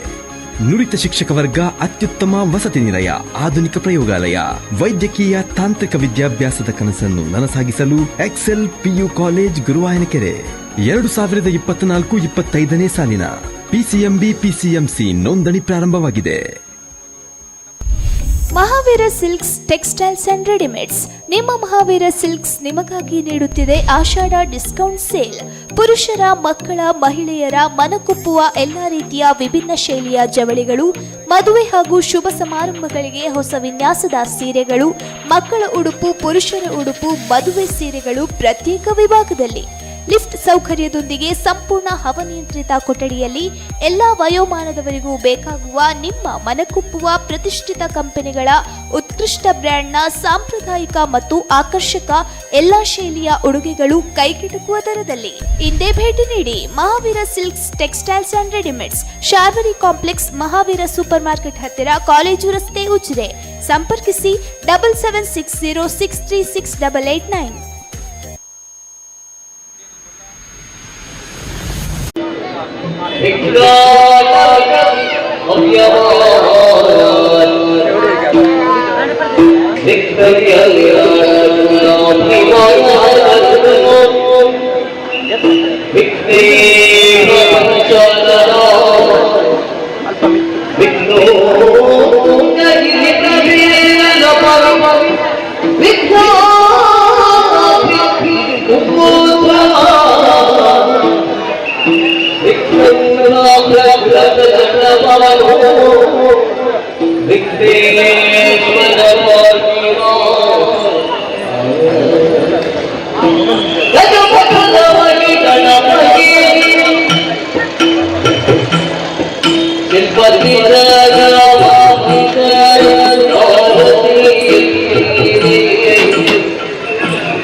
ಕೊಲ್ಲಿ ಶ್ರೀ ದುರ್ಗಾ ಪರಮೇಶ್ವರಿ, ಕೊಲ್ಲಿ ಶ್ರೀ ದುರ್ಗಾದೇವಿ ಗಣಪತಿ ಪರಿವಾರ ದೈವಗಳ ಪುನರ್ ಪ್ರತಿಷ್ಠಾ ಹಸ್ತಬಂಧ ಬ್ರಹ್ಮಕಲಶೋತ್ಸವದ ಈ ಸಂದರ್ಭದ ವಿವಿಧ ತಾಂತ್ರಿಕ, ವೈದಿಕ, ಧಾರ್ಮಿಕ, ಸಾಂಸ್ಕೃತಿಕ ಕಾರ್ಯಕ್ರಮದ ಒಟ್ಟಿಗೆ ನಡೆಸುವಂತಹ ಈ ಪುಣ್ಯ ಕಾರ್ಯಕ್ರಮಗಳು ಹದಿನಂಚಿನ ಮಾತ ಭಗವದ್ಭಕ್ತರಿಗೆ ಪ್ರೀತಿಪೂರ್ವಕ ಸ್ವಾಗತ ನೀಡುತ್ತದೆ. ಸಂವಿಧಾನದ ನಡೆಸುವಂತಹ ಪ್ರತಿ ಕಾರ್ಯಕ್ರಮ ಒಟ್ಟಿಗೂ ಸರ್ವ ಸದಸ್ಯರೇ ದೂರೋಡು ಹದಿನಂಚಿನ ಮಾತ ಗಣ್ಯರಿಗೆ ಸಂವಿಧಾನದ ವತಿಯಲ್ಲಿ ಪ್ರೀತಿಪೂರ್ವಕ ಸ್ವಾಗತ ನೀಡುತ್ತದೆ. ಅಂಚನೆ ಸಂವಿಧಾನದ ಹದಿನಂಚಿನ ಭಕ್ತರು ಏರಾಳಲ ಸೇವೆ ಸಂವಿಧಾನದ ಬಲಭಾಗಡೆ ಸೇವಾ ಕಚೇರಿ ಒಂದು. ಸೇವಾ ಕಚೇರಿಗೆ ಆತ್ಮೀಯ ಭಕ್ತ ಬಾಂಧವರೇ, ಇತಿಹಾಸ ಪ್ರಸಿದ್ಧವಾದಂತಹ ಕೊಲ್ಲಿ ದುರ್ಗಾದೇವಿ ದೇವಸ್ಥಾನದಲ್ಲಿ ಅಷ್ಟಕ ಬ್ರಹ್ಮಕಲಶೋತ್ಸವ ಕಾರ್ಯಕ್ರಮ ಜರುಗುತ್ತಿದೆ. ಈ ಸಂದರ್ಭದಲ್ಲಿ ಕಟೀಲು ದುರ್ಗಾ ಪರಮೇಶ್ವರಿ ದೇವರ ಆಟವನ್ನು ಇಲ್ಲಿ ಎರಡನೇ ಆಟವಾಗಿ ನಡೆಸ್ತಾ ಇದ್ದೇವೆ. ಇವರಿಗೆ ದೇವರದ ವತಿಯಿಂದ ಒಂದು ಸಣ್ಣ ಗೌರವವನ್ನು ಮಾಡಬೇಕು ಅಂತ ಹೇಳಿಕೊಂಡು ನಾವು ಯೋಚನೆ ಮಾಡಿದ್ದೇವೆ. ದಯವಿಟ್ಟು ನಾರಾಯಣ 𝐴 ಹಾಗೂ ಮಯೂರ ಪದ್ಮನಾಭರು ಕೂಡ ವೇದಿಕೆ ಬರಬೇಕು. ದಯವಿಟ್ಟು ಕೂಡಲೇ, ಸಮಯದ ಅಭಾವ ಇರೋದರಿಂದ ಲೇಟ್ ಮಾಡಬೇಡಿ.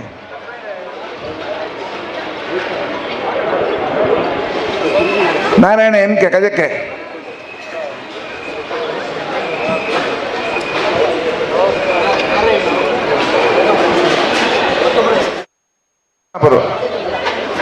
ಮಯೂರ ಟೆಕ್ಸ್ಟೈಲ್ಸ್, ದಯವಿಟ್ಟು ಬನ್ನಿ, ನಿಮಗೆ ಕಾಯ್ತಾ ಇದ್ದೇವೆ ಇಲ್ಲಿ.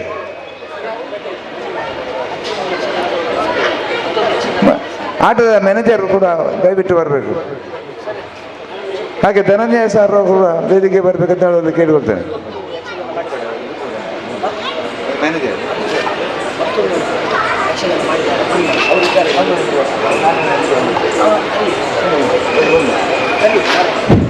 ಬರೆ ವೇದಿಕೆ ಬನ್ನಿ ಬನ್ನಿ ಹೀಗೆ ಬನ್ನಿ ಹೀಗೆ ಬನ್ನಿಯಪ್ಪ ನೀವು ಎಂತ ನೀವು ತೋರಿಸ್ ಬನ್ನಿ ನಾನೇನ್ರ ಬನ್ನಿ ಬನ್ನಿ ಬನ್ನಿ ನಾನೇನ ಕಜಕ್ಕೆ ಬನ್ನಿ ದಯವಿಟ್ಟು ಧನಂಜಯ ಸರ್ ಅವರು ವೇದಿಕೆ ಬರಬೇಕಂತ ವಿನಂತಿ. ಸಮಯದ ಅಭಾವ ಇರೋದ್ರಿಂದ ಬೇಗ ಬನ್ನಿ.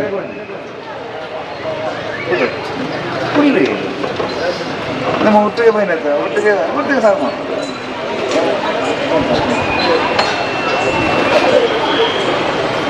ಮೊನ್ನೆ 21 ತಾರೀಕಿಗೆ ಇವರ ನಾರಾಯಣ ಎಂ ಕೆ ಅವರ ಲೆಕ್ಕದಲ್ಲಿ ಇಲ್ಲಿ ಆಟ ಆಗಿದೆ. ಇವತ್ತು ನಮ್ಮ ಪದ್ಮನಾಭರ ಲೆಕ್ಕದಲ್ಲಿ ಆಟ ಆಗಿದೆ. ಇದರೆಲ್ಲ ಖರ್ಚನ್ನು ಇವರು ಮತ್ತು ಅವರು ಕೊಟ್ಟಿದ್ದಾರೆ. ಆ ಖರ್ಚನ್ನು ಎಲ್ಲ ನಮ್ಮದು ಏನಿಲ್ಲ, ಎಲ್ಲ ಕೊಟ್ಟದವರೇ. ಆದರೂ ದೇವಳದ ಒಂದು ಪ್ರಸಾದವನ್ನು ಅವ್ರಿಗೆ ಕೊಡಬೇಕೆಂಬಂಥ ದೃಷ್ಟಿಯಿಂದ ನಾವೊಂದು ಆಲೋಚನೆ ಮಾಡಿದ್ದೇವೆ.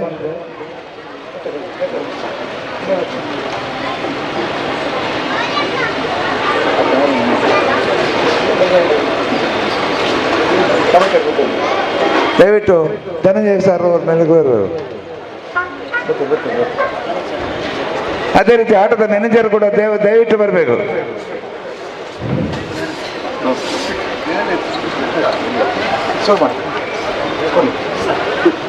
ದೇವಳದ ಆಶೀರ್ವಾದ ರೂಪದಲ್ಲಿ ಧನಂಜಯ ಸರ್ ಅವರಿಗೆ ಗೌರವ ಮಾಡಬೇಕು.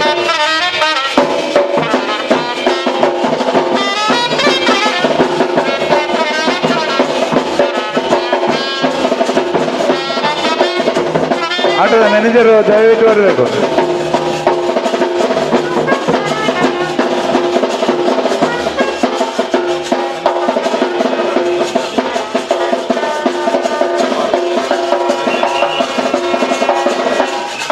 ಕೊಲ್ಲಿ ದುರ್ಗಾದೇವಿಯ ಸಂಪೂರ್ಣ ಕೃಪಾಶೀರ್ವಾದ ನಿಮ್ಮ ತಲೆ ಮೇಲೆ ಇರಲಿ ಅಂತೇಳಿ ನಾವು ಕೂಡ ಹಾರೈಸ್ತೇವೆ.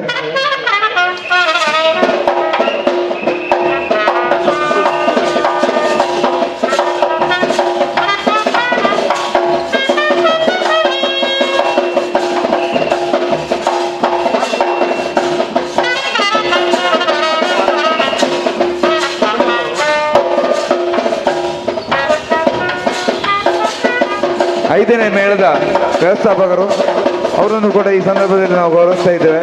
ಗೌರವಿಸುವುದಲ್ಲ, ಆ ದೇವಿಯ ಪ್ರಸಾದವನ್ನು ಅವರಿಗೆ ನಾವು ಕೊಡ್ತಾ ಇದ್ದೇವೆ.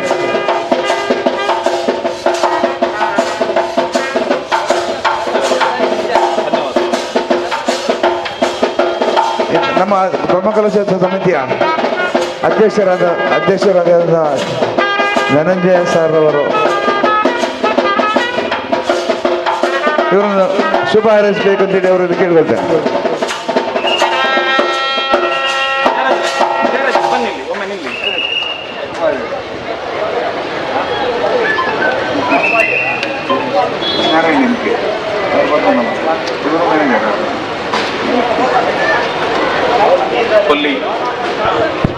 ಕೊಲ್ಲಿ ಶ್ರೀ ದುರ್ಗಾ ಪರಮೇಶ್ವರಿ ತಾಯಿಗೆ, ದುರ್ಗಾ ದೇವಿಗೆ ನಮಸ್ಕರಿಸ್ತಾ,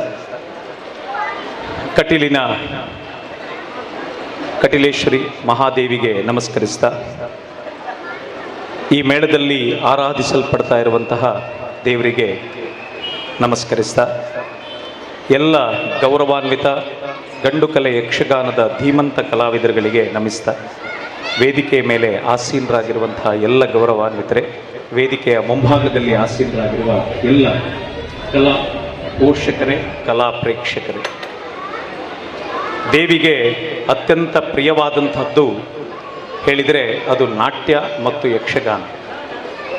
ಬ್ರಹ್ಮಕಲಶದ ಈ ಸುಸಂದರ್ಭದಲ್ಲಿ ಕೊಲ್ಲಿ ದುರ್ಗಾ ಪರಮೇಶ್ವರಿ ತಾಯಿಯ ಸನ್ನಿಧಾನದಲ್ಲಿ ಕಟೀಲು ಮೇಳದ ಯಕ್ಷಗಾನವನ್ನು ಆಡಿಸಬೇಕು ಹೇಳುವಂತಹ ಮಹದಾಸೆಯಿಂದ ಶ್ರೀಯುತ ನಾರಾಯಣ ಎಂ ಕೆ ಮತ್ತು ಮಯೂರ ಟೆಕ್ಸ್ಟೈಲ್ಸ್ನ ಮಾಲಕರಾದಂತಹ ಪದ್ಮನಾಭರವರು ಬಹಳ ಸಮಯದ ಹಿಂದೆ ಈ ತಾಯಿಯ ಸನ್ನಿಧಾನದಲ್ಲಿ ಹರಕೆಯ ರೂಪದಲ್ಲಿ ನಮ್ಮ ಹೆಸರಿನ ಆಟಗಳನ್ನು ಬ್ರಹ್ಮಕಲಶ ಸಂದರ್ಭದಲ್ಲಿ ಆಡಿಸಬೇಕು ಹೇಳುವಂತಹ ಮಹದಾಸೆಯನ್ನು ನಮ್ಮ ಸಮಿತಿಯಲ್ಲಿ ತಿಳಿಸಿಕೊಂಡರು.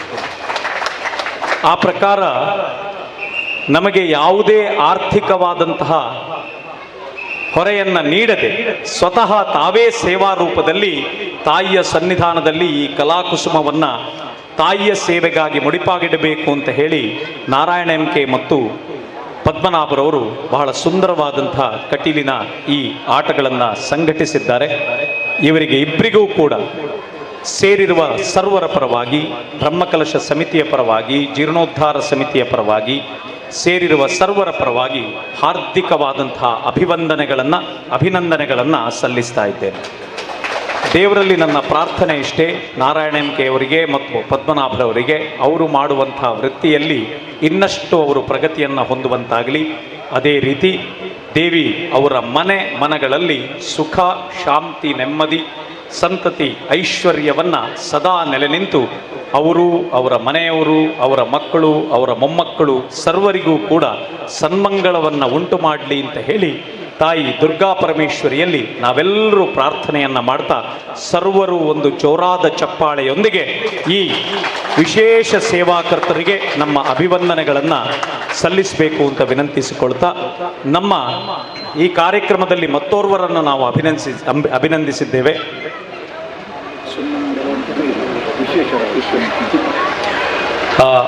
ನಮಗೆಲ್ಲರೂ ಚಿರಪರಿಚಿತರು, ಯಕ್ಷಗಾನದ ಸಣ್ಣ ಒಬ್ಬ ಅಭಿಮಾನಿಯಾದದ್ರಿಂದ ನಾವು ಅವರನ್ನು ಸುಣ್ಣಂಬಳದವರು ಅಂತ ಮಾತ್ರ ಕರೆಯುವುದು. ಆದರೆ ಸುಣ್ಣಂಬಳ ವಿಶ್ವೇಶ್ವರ ಭಟ್ ಅಂತ ಹೇಳುವಂಥದ್ದು ಅಪರೂಪದಲ್ಲಿ ಅವರ ಹೆಸರು ಕೇಳಿ ಬರುವುದು. ಯಾಕೆ ಹೇಳಿದರೆ ಸುಣ್ಣಂಬಳ ಅಂತ ಹೇಳಿದರೆ ಇವರು ಅಂತ ನಮ್ಗೆ ಗೊತ್ತಿರುವವರು. ಯಕ್ಷಗಾನದ ಒಬ್ಬ ಪ್ರಬುದ್ಧ ಕಲಾವಿದರಾಗಿ, ತಾಳಮದ್ದಳೆ ಕ್ಷೇತ್ರದಲ್ಲಿ ಅತ್ಯಂತ ಶ್ರೇಷ್ಠ ಅರ್ಥಧಾರಿಯಾಗಿ, ಯಕ್ಷಗಾನ ಗಂಡು ಕಲೆಯಲ್ಲಿ ಅತ್ಯಂತ ಒಬ್ಬ ಶ್ರೇಷ್ಠ ಕಲಾವಿದನಾಗಿ ಈ ಕಲಾರಂಗವನ್ನು ಬೆಳಗುತ್ತಾ ಇರುವವರು ಶ್ರೀಯುತ ಸುಣ್ಣಂಬಳ ಅವರು. ಇವತ್ತು ಈ ಯಕ್ಷಗಾನದ ಮೇಳದ ಮ್ಯಾನೇಜರ್ ಆಗಿ ಬಂದು ಇಲ್ಲಿ ಕಲಾವಿದರನ್ನು ಸಂಘಟಿಸಿ ನಮಗೆ ಕಾರ್ಯಕ್ರಮವನ್ನು ನೀಡಲಿಕ್ಕೆ ತುಂಬು ಸಹಕಾರವನ್ನು ನೀಡಿದ್ದಾರೆ. ಸುಣ್ಣಂಬಳದವರಿಗೆ ಸೇರಿರುವಂತಹ ಸರ್ವರ ಪರವಾಗಿ ಪ್ರೀತಿಪೂರ್ವಕವಾದಂತಹ ಅಭಿವಂದನೆಗಳನ್ನು ಸಲ್ಲಿಸ್ತಾ ಇದ್ದೇನೆ. ತಾಯಿಯಲ್ಲಿ ಪ್ರಾರ್ಥಿಸುವುದಿಷ್ಟೇ, ಸುಣ್ಣಂಬಳದವರು ಏನು ಯಕ್ಷಗಾನ ಮತ್ತು ತಾಳಮದ್ದಳೆ ಕ್ಷೇತ್ರದಲ್ಲಿ ತಮ್ಮ ಕಲಾ ಸೇವೆಯನ್ನು ನೀಡ್ತಾ ಇದ್ದಾರೆ ಅದು ಇನ್ನಷ್ಟು ಹೆಚ್ಚಲಿ. ಅವರಿಗೆ ಎಲ್ಲ ಪ್ರಶಸ್ತಿಗಳು, ಎಲ್ಲ ಪಾರಿತೋಷಕಗಳು ಒಲಿದು ಬರಲಿ. ಅದೇ ರೀತಿ ಸುಣ್ಣಂಬಳರವರ ವೈಯಕ್ತಿಕ ಜೀವನವೂ ಕೂಡ, ಅವರ ಕುಟುಂಬ, ಅವರ ಹೆಂಡತಿ, ಮಕ್ಕಳು ಎಲ್ರಿಗೂ ಕೂಡ ದೇವರು ಆಯುರಾರೋಗ್ಯ ಭಾಗ್ಯವನ್ನು ಕೊಟ್ಟು ಅವರು ಸುಖಿ ಸಂಸಾರವಾಗಿ ಬೆಳಗುವ ಹಾಗೆ ಆ ದೇವಿ ಆಶೀರ್ವದಿಸಲಿ ಅಂತ ಹೇಳಿ ಸರ್ವರ ಪರವಾಗಿ ನಾವು ಪ್ರಾರ್ಥಿಸುತ್ತಾ ಎಲ್ಲರೂ ಕೂಡ ಚಪ್ಪಾಳೆಯೊಂದಿಗೆ ಈ ಧೀಮಂತ ಕಲಾವಿದರಿಗೆ ಅಭಿವಂದನೆಗಳನ್ನು ಸಲ್ಲಿಸಬೇಕು. ಬಹಳ ಮುಖ್ಯವಾಗಿ ನಾವು ಮತ್ತೆ ಇಬ್ಬರನ್ನ ಮರಿಬಾರದು. ಈ ಕಾರ್ಯಕ್ರಮವನ್ನು ಮೊನ್ನೆಯಿಂದ ಸಾಂಸ್ಕೃತಿಕ ಕಾರ್ಯಕ್ರಮ ಆಗಲಿ, ಸಭಾ ಕಾರ್ಯಕ್ರಮಗಳಾಗಲಿ ಕಾಲಕಾಲಕ್ಕೆ ನಡೆಸ್ತಾ ಅವುಗಳನ್ನು ಅತ್ಯಂತ ಸುಂದರವಾಗಿ ಸಂಘಟಿಸ್ತಾ ಇರುವಂತಹ ಹಿರಿಯರಾದಂತಹ ಕೇಶವ ಪಡಕೆ ಮತ್ತು ಕಿರಿಯನಾದಂತಹ ನನ್ನ ಪ್ರೀತಿಯ ಜಯರಾಜ್ ಕಡಿರುದ್ಯ ಅವರ ಇವರಿಗೂ ಕೂಡ ಒಂದು ವಿಶೇಷವಾದಂತಹ ಚಪ್ಪಾಳೆಗಳು ನಾವು ಕೊಡಬೇಕಾಗ್ತದೆ. ಎಲ್ಲ ಕಾರ್ಯಕ್ರಮಗಳನ್ನು ತಮ್ಮ ಕಾರ್ಯಕ್ರಮ ಅಂತ ಇಬ್ಬರು ಸಂಘಟಿಸ್ತಾ ಇದ್ದಾರೆ. ಇಬ್ಬರಿಗೂ ಕೂಡ ವಿಶೇಷವಾದಂತಹ ಅಭಿವಂದನೆಗಳನ್ನು ಹೇಳ್ತಾ ಈ ವೇದಿಕೆಯನ್ನು ಯಕ್ಷಗಾನ ಪ್ರದರ್ಶನಕ್ಕಾಗಿ ಬಿಟ್ಟುಕೊಡ್ತಾ ಇದ್ದೇವೆ. ವಂದನೆಗಳು. ಈ ಒಂದು ಅವಕಾಶವನ್ನು ಕಲ್ಪಿಸಿಕೊಟ್ಟಂಥ ಮ್ಯಾನೇಜರ್ ಅವರಿಗೆ ಧನ್ಯವಾದಗಳು.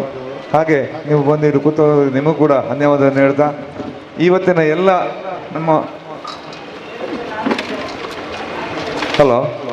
ನಮ್ಮ ಎಲ್ಲ ಯಕ್ಷಗಾನ ಕಲಾಭಿಮಾನಿಗಳಿಗೆ, ಕಲಾವಿದರಿಗೆ ನಾವು ಗೌರವಪೂರ್ವಕವಾಗಿ ಸ್ವಾಗತಿಸ್ತಾ ಈ ಒಂದು ಯಕ್ಷಗಾನ ಕಾರ್ಯಕ್ರಮವನ್ನು ಮುಂದುವರಿಸಬೇಕಂತ ಹೇಳಿಕೊಂಡು ಮಾನ್ಯ ಭಾಗವತರಲ್ಲಿ ವಿನಂತಿ ಮಾಡ್ತಾ ಇದ್ದೇನೆ.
𝐶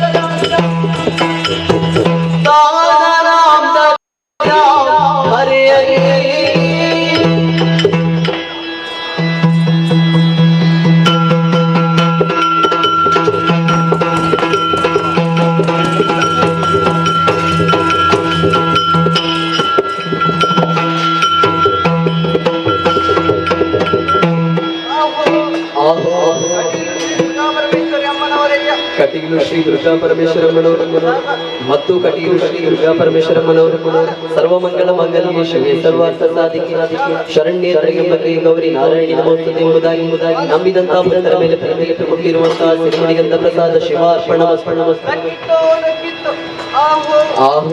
ಮೇಳದಲ್ಲಿ ವಾಸವಾಗಿರುವಂತಹ ಮಹಾಗಣಪತಿ ಮೇಳದಲ್ಲಿ ವಾಸವಾಗಿರುವ ಶ್ರೀ ಮಹಾಗಣಪತಿ ದೇವರು ಮತ್ತು ಮೇಳದಲ್ಲಿ ವಾಸವಾಗಿರುವ ಶ್ರೀ ಮಹಾಗಣಪತಿ ದೇವರು ಗಜಾನನ ಗಣಾತಿ ಸೇವಿತಂ ಕಪಿತ್ತ ಜಂಬೂಫಲಸಾರ ರಕ್ಷಿತಂ ಉಮಾಸುತಂ ಶೋಕ ವಿನಾಶ ಕಾರಣಂ ನಮಾಮಿ ವಿಘ್ನೇಶ್ವರ ಎಂಬುದಾಗಿ ನಂಬಿದಂತಹ ಭಕ್ತರ ಮೇಲೆ ಪ್ರೀತಿ ಇಟ್ಟುಕೊಟ್ಟಿರುವಂತಹ ಸಿರಿಮುಡಿಗಂಧ ಪ್ರಸಾದ ಶಿವ ಅರ್ಪಣ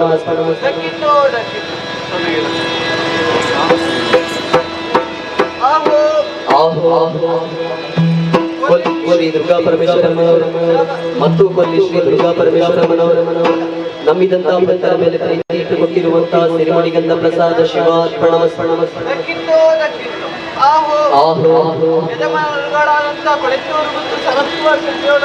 ಮಹಾರಾಜರುಗಳಾದ ಕೊಳೆತೂರು ಮತ್ತು ಶ್ರೀ ಸರಸಿಂಹ ಶೆಟ್ಟಿಗಳು ಮತ್ತು ಮಹಾರಾಜರುಗಳಾದ ಕೊಳೆತೂರು ಮತ್ತು ಶ್ರೀ ಸರಸಿಂಹ ಶೆಟ್ಟಿಗಳು ಅತ್ತಿಗಾರರು ಕುಶಾಲಗಾರ ಮೋಜಗಾರು ಪ್ರೀತಿ ಪೂರ್ವಕವಾಗಿ ಕೊಟ್ಟಿರುವಂತಹ ಪ್ರತ್ಯಕ್ಷ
ಶ್ರೀ ಗುರುಗಣಾಧಿಪತಿಭ್ಯಾಂ ನಮಃ. ಅಂಬುರುಹದಳ ನೇತ್ರೇ ಶ್ರೀ ದುರ್ಗಾಂಬಿಕೆಯ ಬಲಗೊಂಡು ಭಕ್ತಿಯೋಳ್ ಅಂಬಿಕಾ ಸುತ ವಿಘ್ನರಾಜನ ಹಿರಿದು ಸಂಸ್ತುತಿಸಿ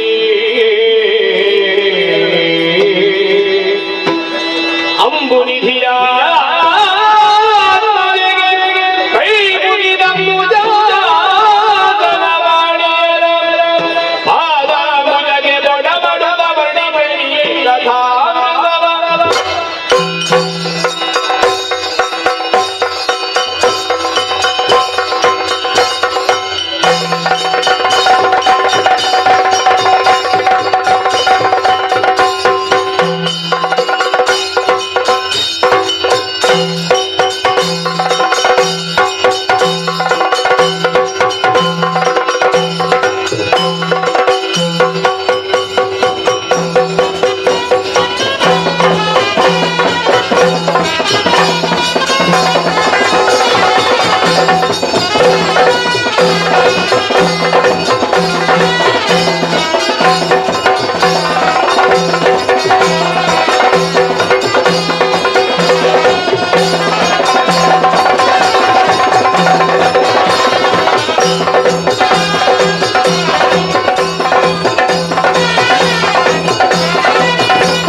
ಇರುವಂತಹ ಸ್ವರ್ಗಲೋಕಕ್ಕೆ ಯಾರಂತ ಕೇಳಿದ್ದಿ?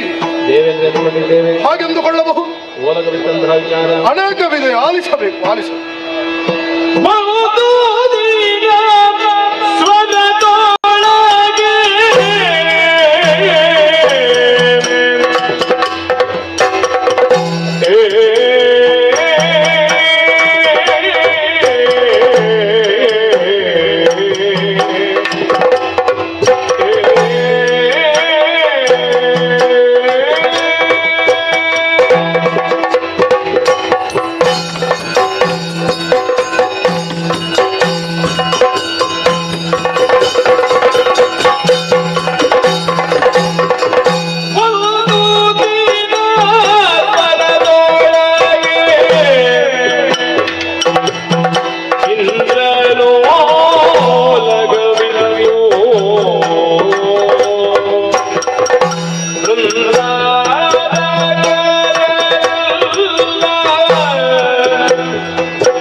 ಪರಿಪಾಲಿಸು ಸ್ವಾಮಿ, ಪರಿಪಾಲಿಸು.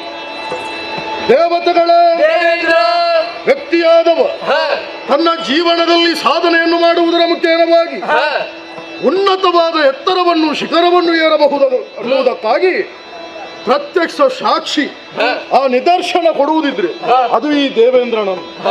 ಪುರಂದರ ನಾಮಕನಾಗಿ ಕಶ್ಯಪ ಬ್ರಹ್ಮ ಅದಿತಿ ದೇವಿಯ ಪ್ರೀತಿಯ ಸುಕುಮಾರನಾಗಿ ಲೋಕದ ಬೆಳಕನ್ನು ಕಂಡವ ನಾನು.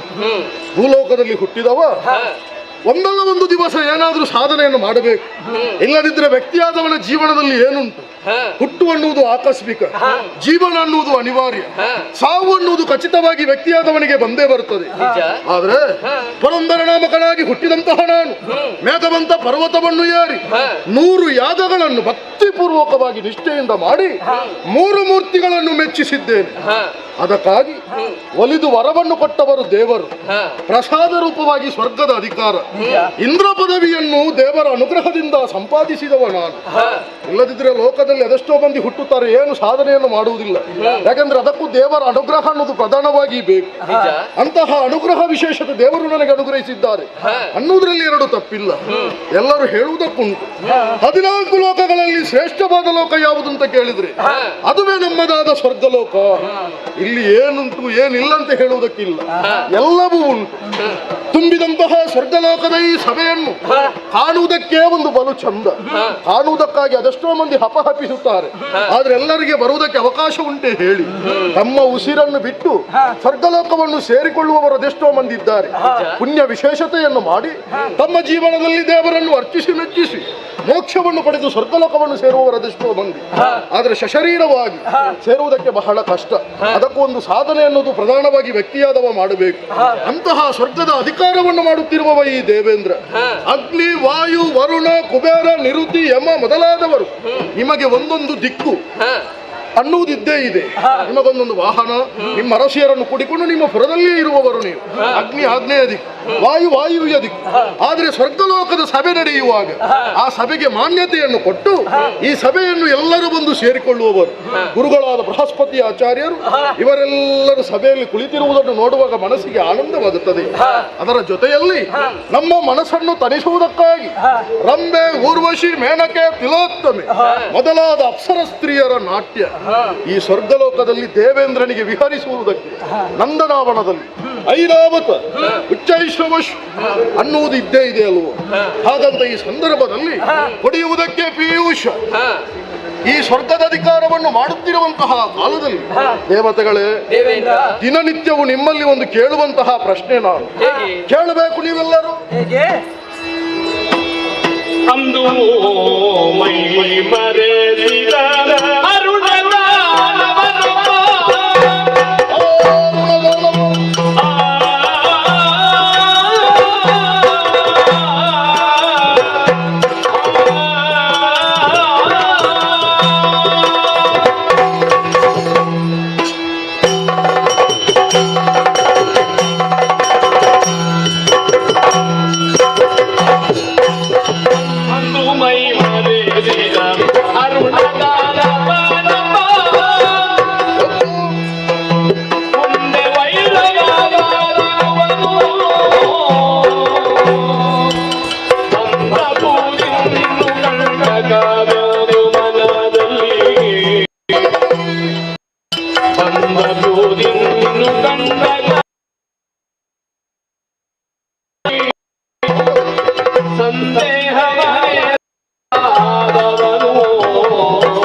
ರಾತ್ರಿ ಹೋದ ಮೇಲೆ ಹಗಲು. ಸಿಹಿ ಇದ್ದ ಕಡೆ ಇರುವೆಗಳು ಮುತ್ತುವುದು ಸಹಜ. ಪ್ರಪಂಚದಲ್ಲಿ ಒಳ್ಳೆಯವರಿದ್ದ ಕಡೆಯಲ್ಲಿ ಕೆಟ್ಟವರು ಅದೆಷ್ಟೋ ಮಂದಿದ್ದಾರೆ. ಹಾಗಂತ ಸ್ಮರಣೆಯನ್ನು ಕೊಡುವುದಕ್ಕೆ ಆಗುತ್ತದೆ. ಈ ಹಿಂದೆ ಹುಟ್ಟಿಕೊಂಡವರು ಅದೆಷ್ಟೋ ಮಂದಿ ದಾನವರು. ದೇವತೆಗಳು ನಾವು ನಮ್ಮನ್ನು ಸುಮನಸರು ಅಂತ ಹೇಳ್ತಾರೆ. ಯಾಕೆ ಹೂವಿನಂತಹ ಮನಸ್ಸುಳ್ಳವರು ನಾವು, ಆದ ಕಾರಣ ನಾವು ಸುಮನಸರು. ಆದ್ರೆ ಈ ಹೂವಿನಂತಹ ಮನಸ್ಸುಳ್ಳವರನ್ನು ಕಾಣುವ ಈ ರಾಕ್ಷಸರಿಗೆ ಆಗುವುದೇ ಇಲ್ಲ.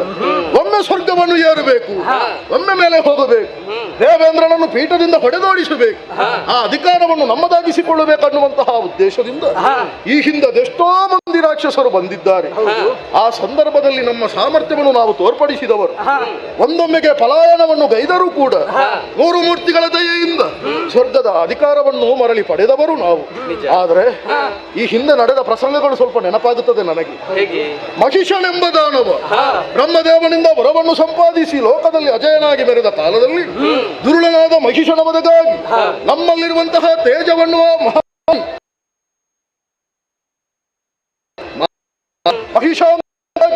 ದುರುಳನಾದ ಮಹಿಷ ಕೊಟ್ಟವಳಿದ್ದಾಳೆ. ತದನಂತರ ಧನುದೇವಿಯ ಮಕ್ಕಳಾದ ಶುಂಭರೆಂಬ ದಾನವರು ಅಪಾರವಾದ ಸೇನೆಯನ್ನು ಸೇರಿಸಿಕೊಂಡು ದೀರ್ಘಕಾಲ ತಮ್ಮದಾದಂತಹ ದುಷ್ಟ ಪ್ರವೃತ್ತಿಗಳನ್ನು ಮೆರೆಸುತ್ತಾ ಸ್ವರ್ಗದ ಅಧಿಕಾರವನ್ನು ನಡೆಸುತ್ತಾ ತಮ್ಮ ಜೀವನವನ್ನು ಸಾಗಿ ಬೆಳೆಸಿದವರು. ಅಂತಹ ಶುಂಭರನ್ನು ತಾಯಿ ಬಿಡಲಿಲ್ಲ. ಕದಂಬ ವನವಾಸಿನಿಯಾಗಿ ನೆಲೆ ನಿಂತು ಒಂದೊಂದು ರೂಪದಿಂದ ಮುಂಡರನ್ನು ಕಾಳಿಕೆಯಾಗಿ, ರಕ್ತ ಬೀಜರನ್ನು ಚಂಡಿಕೆಯಾಗಿ, ಶುಂಭರನ್ನು ತರೆಯುವುದರ ಮುಖೇನವಾಗಿ ಶುಂಭಾಂತಕಿಯಾಗಿ ಲೋಕ ಕಲ್ಯಾಣವನ್ನು ಮಾಡಿಸಿಕೊಟ್ಟವಳು ತಾಯಿ. ಆ ಜಗತ್ರಕ್ಷಕಿಯನ್ನು ಎಷ್ಟು ನೆನವರಿಕೆ ಮಾಡಿದ್ರು ಅದು ಸಾಲದು. ಆದ್ರೆ ಒಂದು ನೆನಪು ಮಾಡಿಕೊಳ್ಳಬೇಕಾಗುತ್ತದೆ. ಶುಂಭವದ ಪ್ರಕರಣದಲ್ಲಿ ಅವನ ಅಮಾರ್ತ್ಯನೆಂದೆನಿಸಿಕೊಂಡ ಅರುಣಾಸುರನೆಂಬ ದಾನವ ಅಂದು ತಾಯಿಯ ಆ ಚಂಡಿಕೆಯ ರೂಪವನ್ನು ಕಂಡು ತಲೆಮರೆಸಿಕೊಂಡಿದ್ದಾನೆ. ಈ ಓಡಿ ಹೋದವರು ಯಾವಾಗ ಬರ್ತಾರಂತ ಹೇಳುವುದಕ್ಕೆ ಆಗುವುದಿಲ್ಲ. ಹೋದವರು ಬರ್ತಾರೆ ಅಥವಾ ಬರುವುದಿಲ್ಲ ಅನ್ನುವ ಹಾಗೆ ನಾವು ಅಂದುಕೊಳ್ಳುವುದಕ್ಕೂ ಸಾಧ್ಯವಿಲ್ಲ.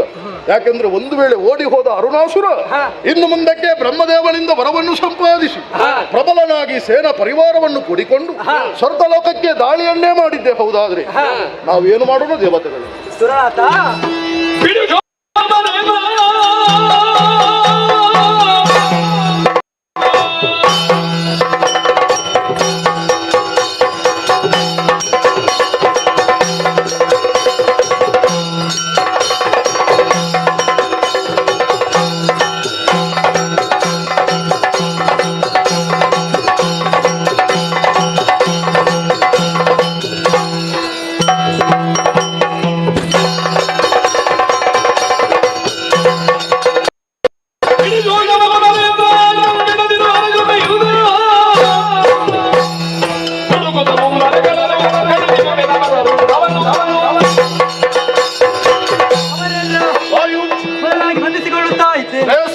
ವಿನಾಶಕಾಲ ವಿಪರೀತ ಬುದ್ಧಿ ಎಂಬಂತೆ ವಿನಾಶಕಾಲ ಹತ್ತಿರ ಬರುವಾಗ ತಾವೇನು ಮಾಡುತ್ತೇವೆ ಎಂಬುದರ ಬಗ್ಗೆ ಸ್ವಲ್ಪವೂ ಅರಿವಿರುವುದಿಲ್ಲ ಆ ದಾನವರಿಗೆ.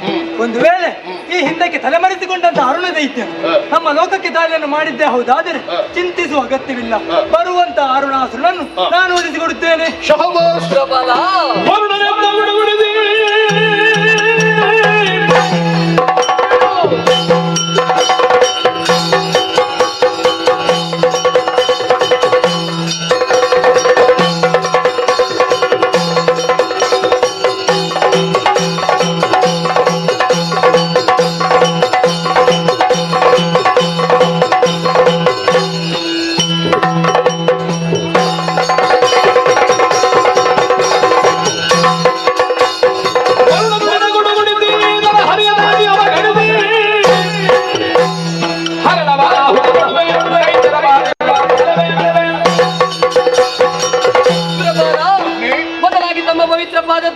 ವಂದಿಸಿಕೊಳ್ಳುತ್ತಾ ಇದ್ದೇನೆ.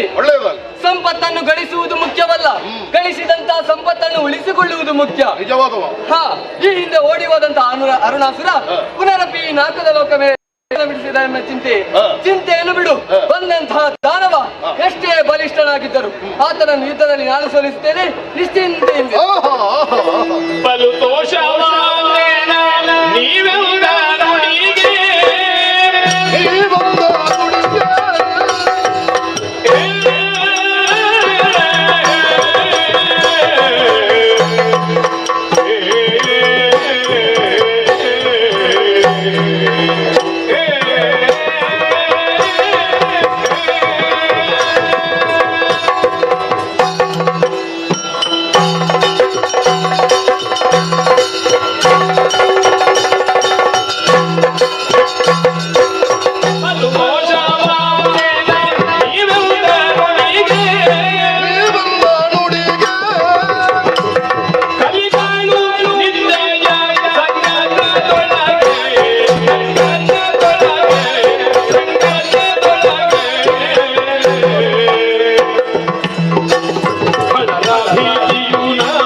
ನೀವಾಡಿದ ವಾಕ್ಯಗಳನ್ನು ಕೇಳುವಾಗ ಮನಸ್ಸಿಗೆ ಬಹಳಷ್ಟು ಆನಂದವಾಗುತ್ತಾ ಇದೆ. ನಿಮ್ಮಲ್ಲಿ ಶಕ್ತಿ ಸಾಮರ್ಥ್ಯ ಇಲ್ಲ ಅನ್ನುವ ಹಾಗೆ ನಿಮ್ಮಲ್ಲಿ ಈ ಪ್ರಶ್ನೆಯನ್ನು ಕೇಳಿದ್ದು ನಾನಲ್ಲ. ವ್ಯಕ್ತಿಯಾದವ ಯಾವತ್ತು ಕುಗ್ಗ ಕೂಡದು, ಯಾವತ್ತು ಜಾಗೃತವಾಗಿರಬೇಕು. ಈಗ ನಾನು ಒಂದು ವೇಳೆ ನಿಮ್ಮಲ್ಲಿ ಪ್ರಶ್ನೆಯನ್ನು ಕೇಳದಿದ್ರೆ ಯಾವತ್ತು ದಿನನಿತ್ಯವೂ ಸಭೆಯಲ್ಲಿ ಕೇಳುವಂತಹ ಪ್ರಶ್ನೆ, ಯಾಕೆಂದ್ರೆ ನೀವೆಷ್ಟು ಜಾಗೃತರಾಗಿದ್ದೀರಿ, ಯಾಕೆ ಸ್ವರ್ಗಲೋಕದಲ್ಲಿರುವ ಸಂಪತ್ತು ಅಂತಹದ್ದಲ್ವ, ಕಾಮಧೇನು ಕಲ್ಪವೃಕ್ಷ ಮೊದಲಾದಂತಹ ಐಶ್ವರ್ಯದ ಸಂಪತ್ತುಗಳನ್ನು ಪಡೆಯುವುದಕ್ಕಾಗಿ ದಾನವರು ಯಾವಾಗ ಬರ್ತಾರಂತ ಹೇಳುವುದಕ್ಕೆ ಆಗುವುದಿಲ್ಲ. ಈ ಕತ್ತಿಯನ್ನು ಯಾವತ್ತು ಹೊರೆಯಲ್ಲಿ ಇಡಬಾರ್ದು, ಆವಾಗ ಹೊರ ತೆಗಿತಾ ಇರಬೇಕು, ಮಸಿತಾ ಇರಬೇಕು, ಯಾಕೆಂದ್ರೆ ಆಗ ಅದರ ಹರಿತ ಅನ್ನುವುದು ಅಧಿಕವಾಗಿ ಬರುತ್ತದೆ. ಈ ಸಂದರ್ಭದಲ್ಲಿ ನಿಮ್ಮಲ್ಲಿ ಪ್ರಶ್ನೆಯನ್ನು ಕೇಳಿದ್ದೇನೆ, ಅರುಣ ಒಂದು ವೇಳೆ ಬಂದ್ರೆ ಏನು ಮಾಡುತ್ತೀರಿ? ನಿಮ್ಮದಾದಂತಹ ವಾಕ್ಯಗಳನ್ನು ಕೇಳಿ ಆನಂದ ತುಂದಿಲನಾಗಿದ್ದೇನೆ, ಮನಸ್ಸಿಗೆ ಬಹಳಷ್ಟು ಸಂತೋಷ. ದೇವತೆಗಳೇ, ಒಂದು ವೇಳೆ ದಾನವರು ಬಂದರು ಎಂದಾದರೆ ನಮ್ಮ ಶಕ್ತಿ ಸಾಮರ್ಥ್ಯವನ್ನು ನಾವು ತೋರ್ಪಡಿಸುವ, ನಳಿನ ನಾಭನ ದಯ ನಮ್ಮ ಮೇಲಿರುವಾಗ ನಾವು ಯಾವುದಕ್ಕೂ ಅಂಜಿಕೆಯನ್ನು ಪಡಬೇಕಾದ ಅವಶ್ಯಕತೆ ಇಲ್ಲ. ಆ ಸರ್ವೇಶ್ವರ್ಯ ಪೂರ್ಣ ಅನುಗ್ರಹ ದೇವತೆಗಳಾದ ನಮ್ಮ ಮೇಲೆ ಸದಾ ಇದೆ ಎನ್ನುವ ಹಾಗೆ ಭಾವಿಸುತ್ತ, ಗುರುಗಳಾದ ಬೃಹಸ್ಪತಿಯಾಚಾರ್ಯರಿಗೆ ವಂದಿಸುತ್ತ ಇಂದಿನ ಸ್ವರ್ಗಲೋಕದ ಸಭೆಯನ್ನು ಮುಕ್ತಾಯಗೊಳಿಸೋಣಾಗದ.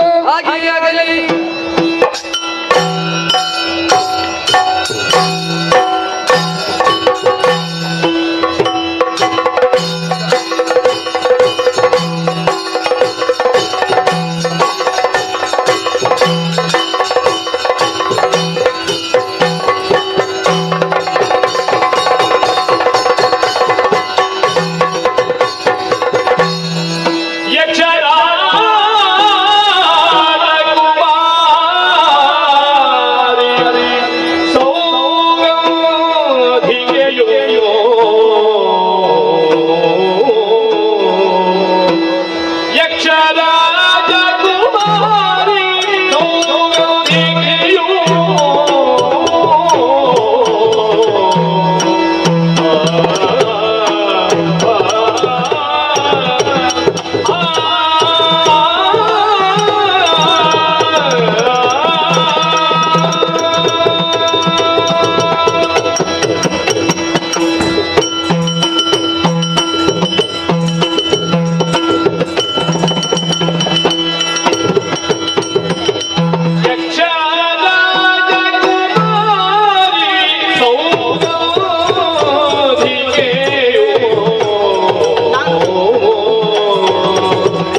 ಪ್ರದೇಶವನ್ನು ಮರ್ತ್ಯಲೋಕಕ್ಕೂ ಪಾದವನ್ನು ಪಾತಾಳಕ್ಕೂ ಪ್ರಾಜ್ಞರಾದವರು ಹೋಲಿಸಿದವರಿದ್ದಾರೆ. ಸತ್ಯ. ಮಾನವನ ಅಂಗದಲ್ಲಿ ಶಿರ ಹೇಗೆ ಪ್ರಧಾನವು ಅಂತೆ ಸ್ವರ್ಗ ಮರ್ತ್ಯ ಪಾತಾಳದಲ್ಲಿ ಶ್ರೇಷ್ಠವಾದ ಲೋಕ ಯಾವುದಂತ ಕೇಳಿದ್ರೆ ಸ್ವರ್ಗಲೋಕ. ಹೌದು.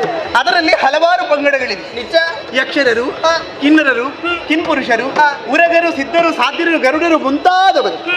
ನಾವು ಯಕ್ಷಲೋಕದವರು. ಯಕ್ಷಲೋಕದವರು. ಯಕ್ಷ ಮಹಾರಾಜರ ಮುದ್ದಿನ ಮಗಳು ನಾನು. ಸೌಗಂಧಿಕೆ ಎಂಬುದಾಗಿ ನನ್ನ ನಾಮಧ್ಯೆ. ಸತ್ಯ. ಮಂತ್ರಿಯ ಮಗಳು ನೀನು. ಮೇಕಲೆ ಎಂಬುದಾಗಿ ಸಂತೋಷದಿಂದ ಒಂದಾಗಿ ಇದ್ದವರು ನಾವು. ಸತ್ಯ. ಗೆಳತಿ, ಒಂದು ಮಾತನ್ನು ಹೇಳುತ್ತೇನೆ. ಏನು? ಗಿಡವನ್ನು ಬೆಳೆದು ಮರವಾಗಬೇಕಾದ್ರೆ ಏನೇನೆಲ್ಲ ಬೇಕೆ? ಅದಕ್ಕೆ ನೀರು, ಗೊಬ್ಬರ ಎಲ್ಲ ಬೇಕು ಅಲ್ವೇ? ಅಂತಿ ಮಕ್ಕಳು ಬೆಳೆಯುವಂತಹ ಸಂದರ್ಭ ವಿದ್ಯಾದಿ ಸಂಸ್ಕಾರವನ್ನು ಒದಗಿಸಬೇಕಾದ್ದು ತಂದೆ ತಾಯಿಗಳ ಹೊಣೆಗಾರಿಕೆ. ಸತ್ಯ. ಗುರುವಿನ ಮುಖೇನವಾಗಿ ವಿದ್ಯೆ, ತಂದೆಯಿಂದ ಸಂಸ್ಕಾರ, ತಾಯಿಯಿಂದ ಶೀಲದ ಕುರಿತಾದಂತಹ ಪಾಠ. ಈ ಮೂವರ ತ್ರಿವೇಣಿ ಸಂಗಮವೇ ಈ ಸೌಗಂಧಿಕೆಯ ಜೀವನ. ಸರಿ. ಬೇಕಾದಂತಹ ವಿದ್ಯಾಭ್ಯಾಸವನ್ನೆಲ್ಲ ಕಲಿತುಕೊಂಡೇ ಅರಮನೆಯನ್ನು ಬಂದು ಸೇರಿದೆ. ಮನಸ್ಸಿಗೇನು ಬೇಸರವೇ ಬೇಸರವ? ಹೌದು. ಈ ಯಕ್ಷಲೋಕದಲ್ಲಿ ಗೆಳತಿ ಕೆಲವೊಮ್ಮೆ ಹಾಗಾಗುವುದಕ್ಕುಂಟು. ಹೆಚ್ಚಿದ್ರೆ ಬೇಸರ ಆಗುತ್ತದೆ, ಏನು ಇಲ್ಲ ಅಂತ ಹೇಳಿದ್ರು ಬೇಸರ ಆಗುತ್ತೆ. ಸ್ವಲ್ಪ ಕಡಿಮೆ ಆದ್ರೂ ಕೂಡ ಬೇಸರ ಆಗ್ತದೆ. ಹೆಚ್ಚಿದ್ರೆ ಹೇಗೆ ಖರ್ಚು ಮಾಡುವುದು ಎಂಬುದಾಗಿ, ಏನು ಇಲ್ಲದಿದ್ರೆ ಇಲ್ಲ ಎಂಬುದಾಗಿ. ನಮಗ ಆ ರೀತಿಯ ಬೇಸರವ? ಬೇಕಾದ ವ್ಯವಸ್ಥೆ ಎಲ್ಲ ಮಾಡಿಕೊಟ್ಟಿದ್ದಾರೆ, ನನಗೆ ಆ ಬೇಸರ ಅಲ್ಲ. ಅರಮನೆಯ 4 ಗೋಡೆಗಳ ಮಧ್ಯದಲ್ಲಿ ಕುಳಿತುಕೊಂಡು ಮನಸ್ಸಿಗೇನೋ ಬೇಸರ. ನೋಡಿದ್ದನ್ನೇ ನೋಡುವುದು, ಸರಿ ಹೋದಲ್ಲೇ ಹೋಗುವುದು, ತಿನ್ನದ್ದನ್ನೇ ತಿನ್ನುವುದು, ಆಡಿದ್ದನ್ನೇ ಆಡುವುದು, ಹಾಗೆ ಬೇಸರ. ಹೌದೇ? ನನಗೆ ಬದಲಾವಣೆ ಎಂಬುದು ಕಾಣುತ್ತಾ ಇಲ್ಲ.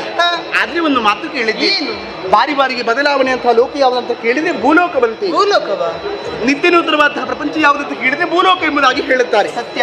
ಅಪ್ಪನಲ್ಲಿ ಒಂದು ಮಾತನ್ನೇ ಕೇಳಿದೆ, ಹೇಗೆ ಭೂಲೋಕಕ್ಕೆ ಹೋಗಿ ಬರ್ತೇನೆ, ಒಂದು ಸಣ್ಣ ಜಳ ಕೇಳಿ, ಒಂದು ತಿರುಗಾಟ ಮಾಡಿ ಬರುತ್ತೇನೆ ಎಂಬುದಾಗಿ. ಹೌದೇ? ನೀನೊಬ್ಬಳೆ ಹೋಗುವುದಲ್ಲ, ಮತ್ತೆ ಆಪ್ತ ಗೆಳತಿಯನ್ನು ಕರೆದುಕೊಂಡು ಹೋಗುವ ಎಂಬುದಾಗಿ ಹೇಳಿದ್ದಾರೆ.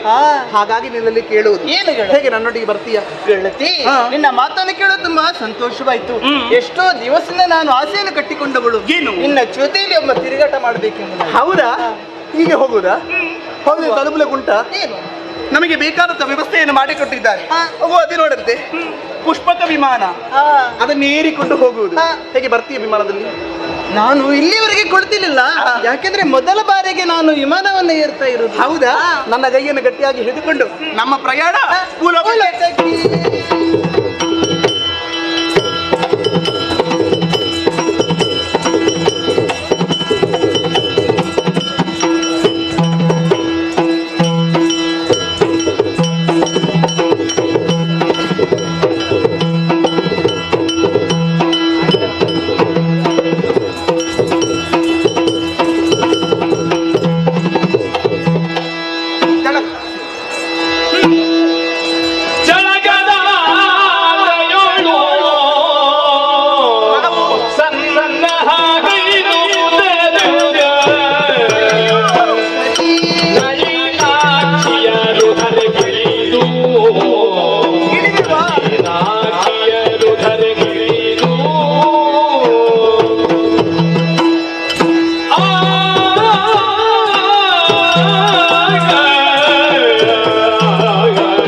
ಎಂತದು ಯಾವ ಲೋಕ?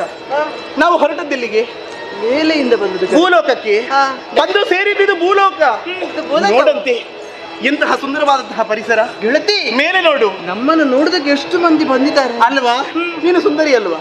ಮೇಲೆ ನೋಡಂತೆ ನೀಲ ಗಗನ, ಕೆಳಗೆ ನೋಡು ಶಾಂತ ಭವನ, ಸುಪ್ರದಿನ್ನವಾದಂತಹ ವಾತಾವರಣ.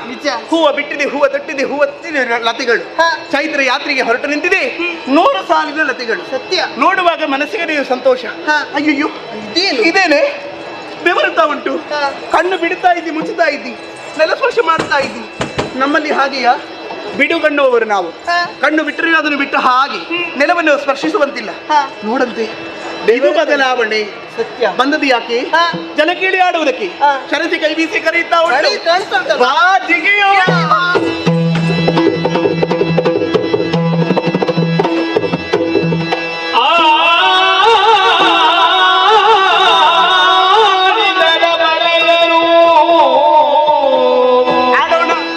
ಜಲದಲ್ಲಿ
ಯಕ್ಷಲೋಕದಿಂದ ಬರುವಂತ ಸಂದರ್ಭದಲ್ಲಿ ನೀರಾಟಕ್ಕೆ ಎಂಬುದಾಗಿ ಬಂದವರಲ್ಲ. ಹೌದು, ಸಾಕ. ಮತ್ತೆ ನೀನು ಅಲ್ಲಿ ಕಲ್ಲಿಗೆ ಕಾಲಿಡುವಾಗ ನನ್ನ ಕಾಲಿಳಿಯುವುದು ಯಾಕೆ?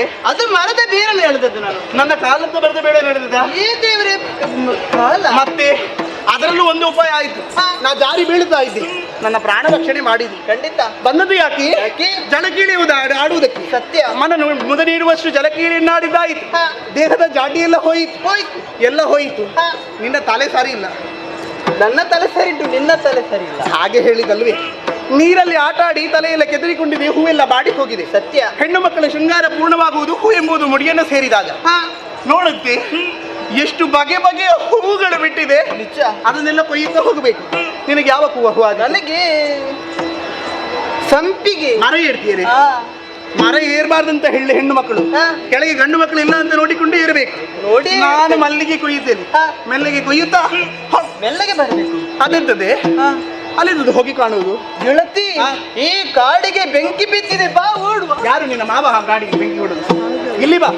ಯಾರು ಮುನಿಗಳು ಯಾಗ ಯಜ್ಞಾದಿಗಳನ್ನು ಮಾಡಿರಬೇಕು, ಅವರನ್ನು ನೋಡುವ, ಆಶೀರ್ವಾದವನ್ನು ಪಡೆಯುವ, ಹೂಗಳನ್ನು ಕೊಯ್ಯುತ್ತಾ ಸಾಗೋಣ ಸಾಗೋಣ ಹೇಳುವ.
ಮನಸ್ಸಿನ ನೆಮ್ಮದಿಗೆ ಬೇಕಾಗಿಯೋ ತಪಸ್ಸನ್ನಾಚರಿಸುತ್ತಿದ್ದಂತಹ ನವೋಗ್ರ ಮುನಿಯೇ ನಾನು. ತಪಸ್ಸೇ ಲಭ್ಯತೆ ಸರ್ವಾಹ, ತಪಸ್ಸಿನಿಂದ ಸರ್ವವನ್ನು ಪಡೆಯಬಹುದಂತೆ. ಈ ಕಾರಣವನ್ನಿಟ್ಟುಕೊಂಡು ತಪಸ್ಸನ್ನಾಚರಿಸುತ್ತಿದ್ದೆ. ಇದ್ದಕ್ಕಿದ್ದ ಹಾಗೆ ತಪಸ್ಸಿನಿಂದ ಎಚ್ಚೆತ್ತು ಬಂದವನಿದ್ದೇನೆ. ಕಾರಣ ಏನು? ಒಂದೊಮ್ಮೆಗೆ ಹಸಿವೆ ತೃಷೆ ಅನ್ನುವಂಥದ್ದು ನನ್ನನ್ನು ಯಥೇಚ್ಛವಾಗಿ ಬಾಧಿಸಿತಲ್ಲ. ಈ ಉದ್ದೇಶದಿಂದ ಬಂದವನೇ ಇದ್ದೇನೆ. ದಾಹ ಹೇಗೋ ಕಾಣುವಂತಹ ತೊರೆಯಿಂದಲೇ ಉದಕವನ್ನ ಕುಡಿದು ಪರಿಮಾರ್ಜನೆಗೊಳಿಸಿದ್ದೇನೆ. ಆದ್ರೆ ಹೊಟ್ಟೆಯ ಹಸಿವು ಯಥೇಚ್ಛವಾಗಿ ಕಾಡ್ತಾ ಇದೆ. ಏನಾದ್ರೂ ಪರಿಹಾರ ಕಾಣಬೇಕಲ್ಲ. ತೆರಳುತ್ತೇನಂತೆ.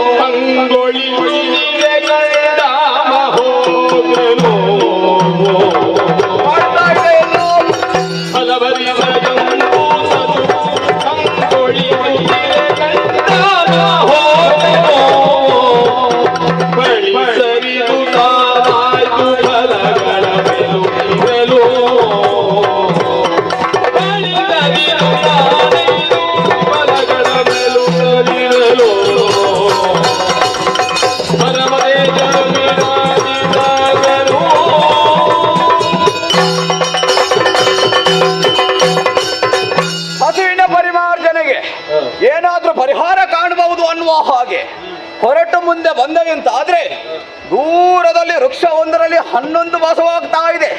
ಆ ಹಣ್ಣನ್ನ ಈ ಹೊತ್ತು ಕಿತ್ತು ತಿಂದೇನು ಅಂತಾದ್ರೆ ಒಂದು ಹೊತ್ತಿನ ಹಸಿವೆ ಪರಿಹಾರಗೊಳ್ಳುವಂಥದ್ದು ಖಚಿತ. ಮತ್ತೆ ತಡ ಮಾಡುವಂಥದ್ದು ಯಾಕೆ? ಕಾಣುವಂತ ಹಣ್ಣನ್ನ ಕೊಯ್ದು ತಿಂತೇನಂತೆ.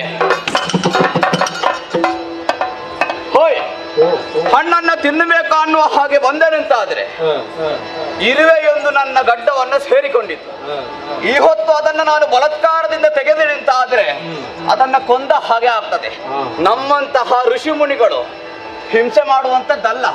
ಏನು ಮಾಡುವನ, ಈ ಇರುವೆಯನ್ನ ಮರಳಿ ಅದರ ಗೂಡಿಗೆ ಸೇರಿಸ್ತೇನಂತೆ. ಮತ್ತಷ್ಟು ಬರ್ತಾ ಇದೆ, ಮತ್ತಷ್ಟು ಇರುವೆ.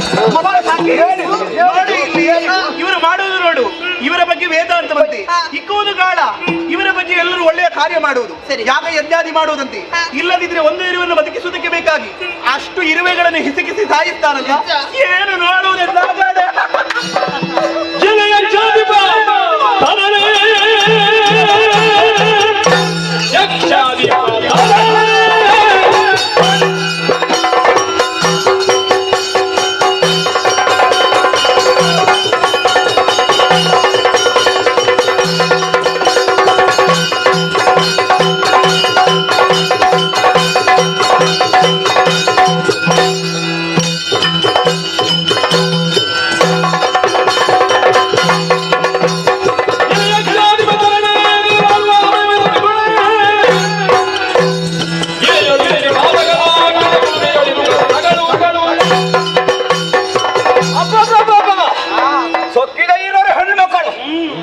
ಏನು ಸೊಕ್ಕು, ತಲೆಯಲ್ಲಿ ಮದ ಅಡರಿ ಹೋಯಿತು. ನಾನು ಯಾರು, ನಾನು ಎಷ್ಟು, ನಾನು ಏನು ಎಂಬುದನ್ನರಿಯದೆ ಕದ ತಟ್ಟಿ ನಗೆ ಇವರಿಗೆ ಏನು ಮೇಲಿನ ಲೋಕದವರೆನ್ನುವಂತ ಅಹಂಕಾರ. ಚಪ್ಪಾಳೆ ತಟ್ಟಿ ನಕ್ಕಿರಲ್ಲ, ನಕ್ಕಂತಹ ನೀನು ಕಣ್ಣೀರನ್ನು ಹರಿಸಲೇಬೇಕು. ಮುನಿಯ ಈ ಸ್ಥಿತಿಯನ್ನು ಕಂಡಂತಹ ನೀನು ಭೂಲೋಕದಲ್ಲಿ ಸಾಮಾನ್ಯ ಸ್ತ್ರೀಯಾದ ಸಾಮಾನ್ಯ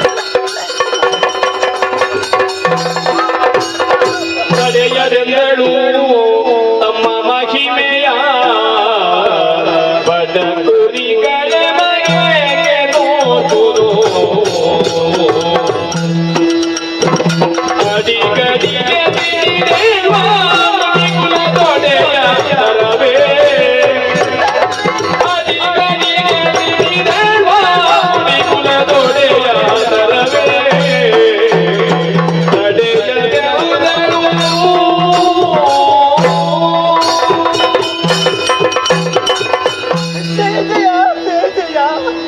ಮುನಿವರ, ನಿಮ್ಮ ಯೋಗ್ಯತೆಗಳನ್ನು ಏನೆಂದು ತಿಳಿಯದೆ ನಾವು ಅಪರಾಧ ಮಾಡಿದ್ದೇವೆ.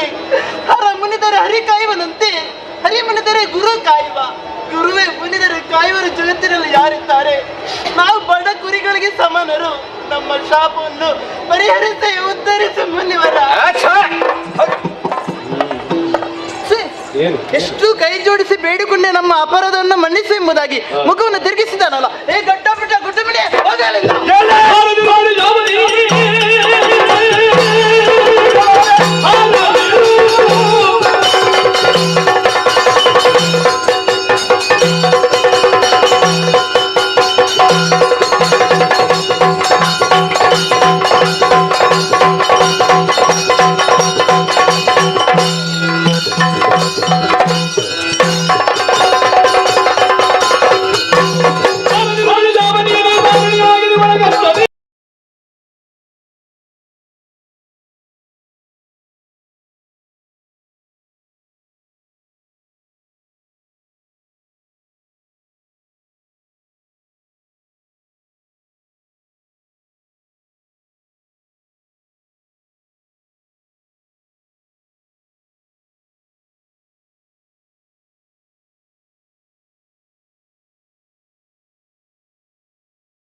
ಹೊಂದಲಾರೆನು ಪದುಳೆಗಳಿಗೋಳನು ಸೈನಿಕಲಾರನು ಶಿವನೇ ಶಿವನೇ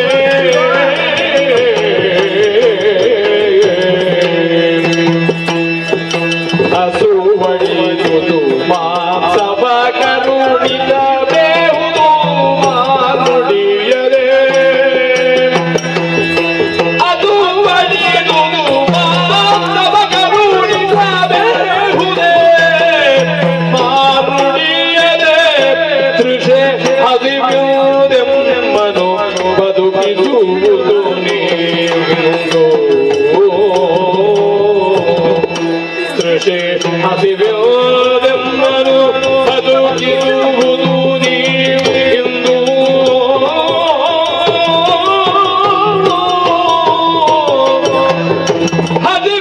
ಹದಿವೆನವಾದಯದಾರದ ಕೃತಿಯುತರಿರುವುದು ಕಾಯವು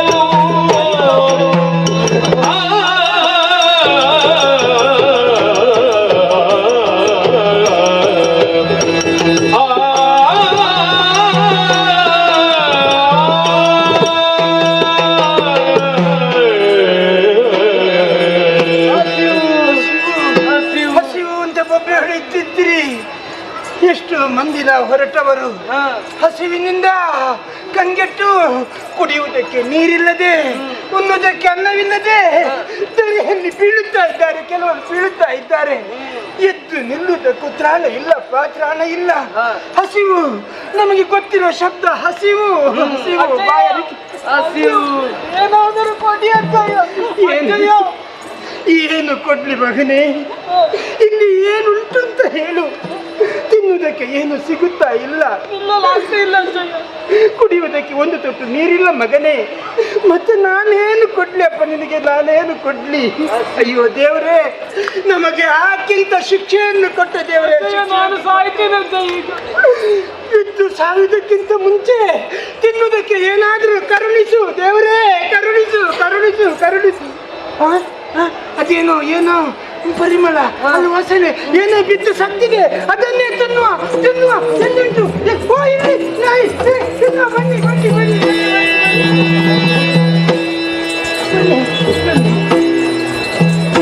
ತಿನ್ನುವ ತಿನ್ನು ತಿನ್ನುವ ದೇವರೇ. ಆಗದಪ್ಪ ಅಯ್ಯ. ಯಾರು ಸೋದರ ಕಣ್ಣ ನೀರಾಧಾರ ಹರಿವೆ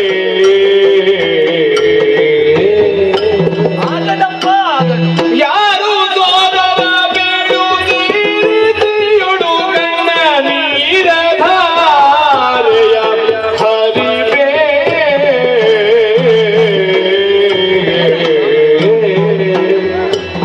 ಕಾರಣವೇನು ವಿಸ್ತಾರದಿ ಬೇಡುದ ಕಾರಣವೇನು ವಿಸ್ತಾರದಿ ಬೇಳೆಂದ ಕಾರುಣ್ಯ ನಿಧಿಯ ಕಂಡು ಕಾರಣವೇನು ವಿಸ್ತಾರದಿ ಬೇಳುದ ಕಾರುಣ್ಯ ನಿಧಿಯ ಕಂಡು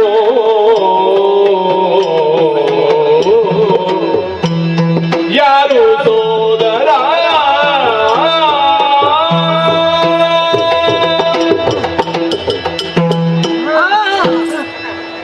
ಆಗದಪ್ಪ.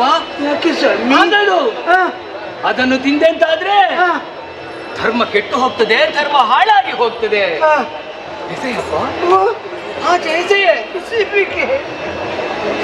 ಅಯ್ಯ, ಎಂತಹ ದುಸ್ಥಿತಿ ಬಂದೊದಗಿತು ನಿಮಗೆ.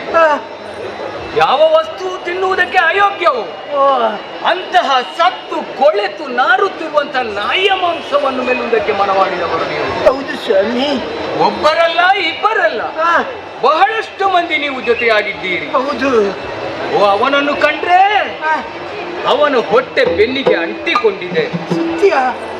ಇವನೊಬ್ಬನಿಗೆ ತಲೆ ಎತ್ತುವುದಕ್ಕೆ ಆಗುವುದಿಲ್ಲ. ಇಲ್ಲ ಸ್ವಾಮಿ. ಇವನೊಬ್ಬ ಎಲುಬಿನ ಹಂದರವಾಗಿ ಹೋಗಿದ್ದಾನೆ. ಮುಖ ನೋಡಿದ್ರೆ ಹುಣ್ಣಿಮೆಯ ಚಂದ್ರನ ಹಾಗೆ ಲಕಲಕನೆ ಹೊಳಿತಾ ಇದೆ. ದೇಹದಲ್ಲಿ ನಿಶಕ್ತಿ, ಇನ್ನೇನು ಬದುಕುವುದಿಲ್ಲ ಅನ್ನುವಂತ ಭಾವನೆ ಅವನಲ್ಲಿ. ಹೌದು ಸ್ವಾಮಿ. ನಿನ್ನನ್ನು ನೋಡಿದ್ರೆ ಅಂಬರ ಪಥಕ್ಕೆ ಕಣ್ಣು ಹಾಯಿಸಿ ಎರಡು ಕೈಗಳಿಂದಲೂ ಎದೆಗೆ ಬಡಬಡನೆ ಹೊಡೆದುಕೊಂಡು ಈ ಜೀವನವೇ ಸಾಕು ಅನ್ನುವ ಹಾಗೆ ಕಣ್ಣೀರ ಗೋಡಿಯನ್ನೇ ಹರಿಸ್ತಾ ಇದ್ದಿ. ಯಾಕಪ್ಪ, ಯಾಕಾಯಿತು ನಿಮಗೆ ಈ ಸ್ಥಿತಿ? ನಾಯಿಯ ಮಾಂಸವನ್ನು ನಿಲ್ಲುವಂತ ದುಸ್ಥಿತಿ ನಿಮಗೆ ಬರಬೇಕು ಅಂತ ಇದ್ರೆ ಏನಾಯ್ತಾ ನಿಮಗೆಲ್ಲ? ಏನಾಯ್ತು? ಜಾಬಾಲಿ ಮಹರ್ಷಿ ಇದ್ದೆ. ಮಹರ್ಷಿಗಳೇ, ಸ್ವಾಮಿ ಸ್ವಾಮಿ ಸ್ವಾಮಿ ಬಲಗ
ನಾಯಿಯ ಮಾಂಸವನ್ನು ತಿನ್ನುವುದಕ್ಕೆ ಮನಸ್ಸು ಮಾಡಿದವರು ನಾವು ಸ್ವಾಮಿ. ನಾವು ಆಗದಪ್ಪ.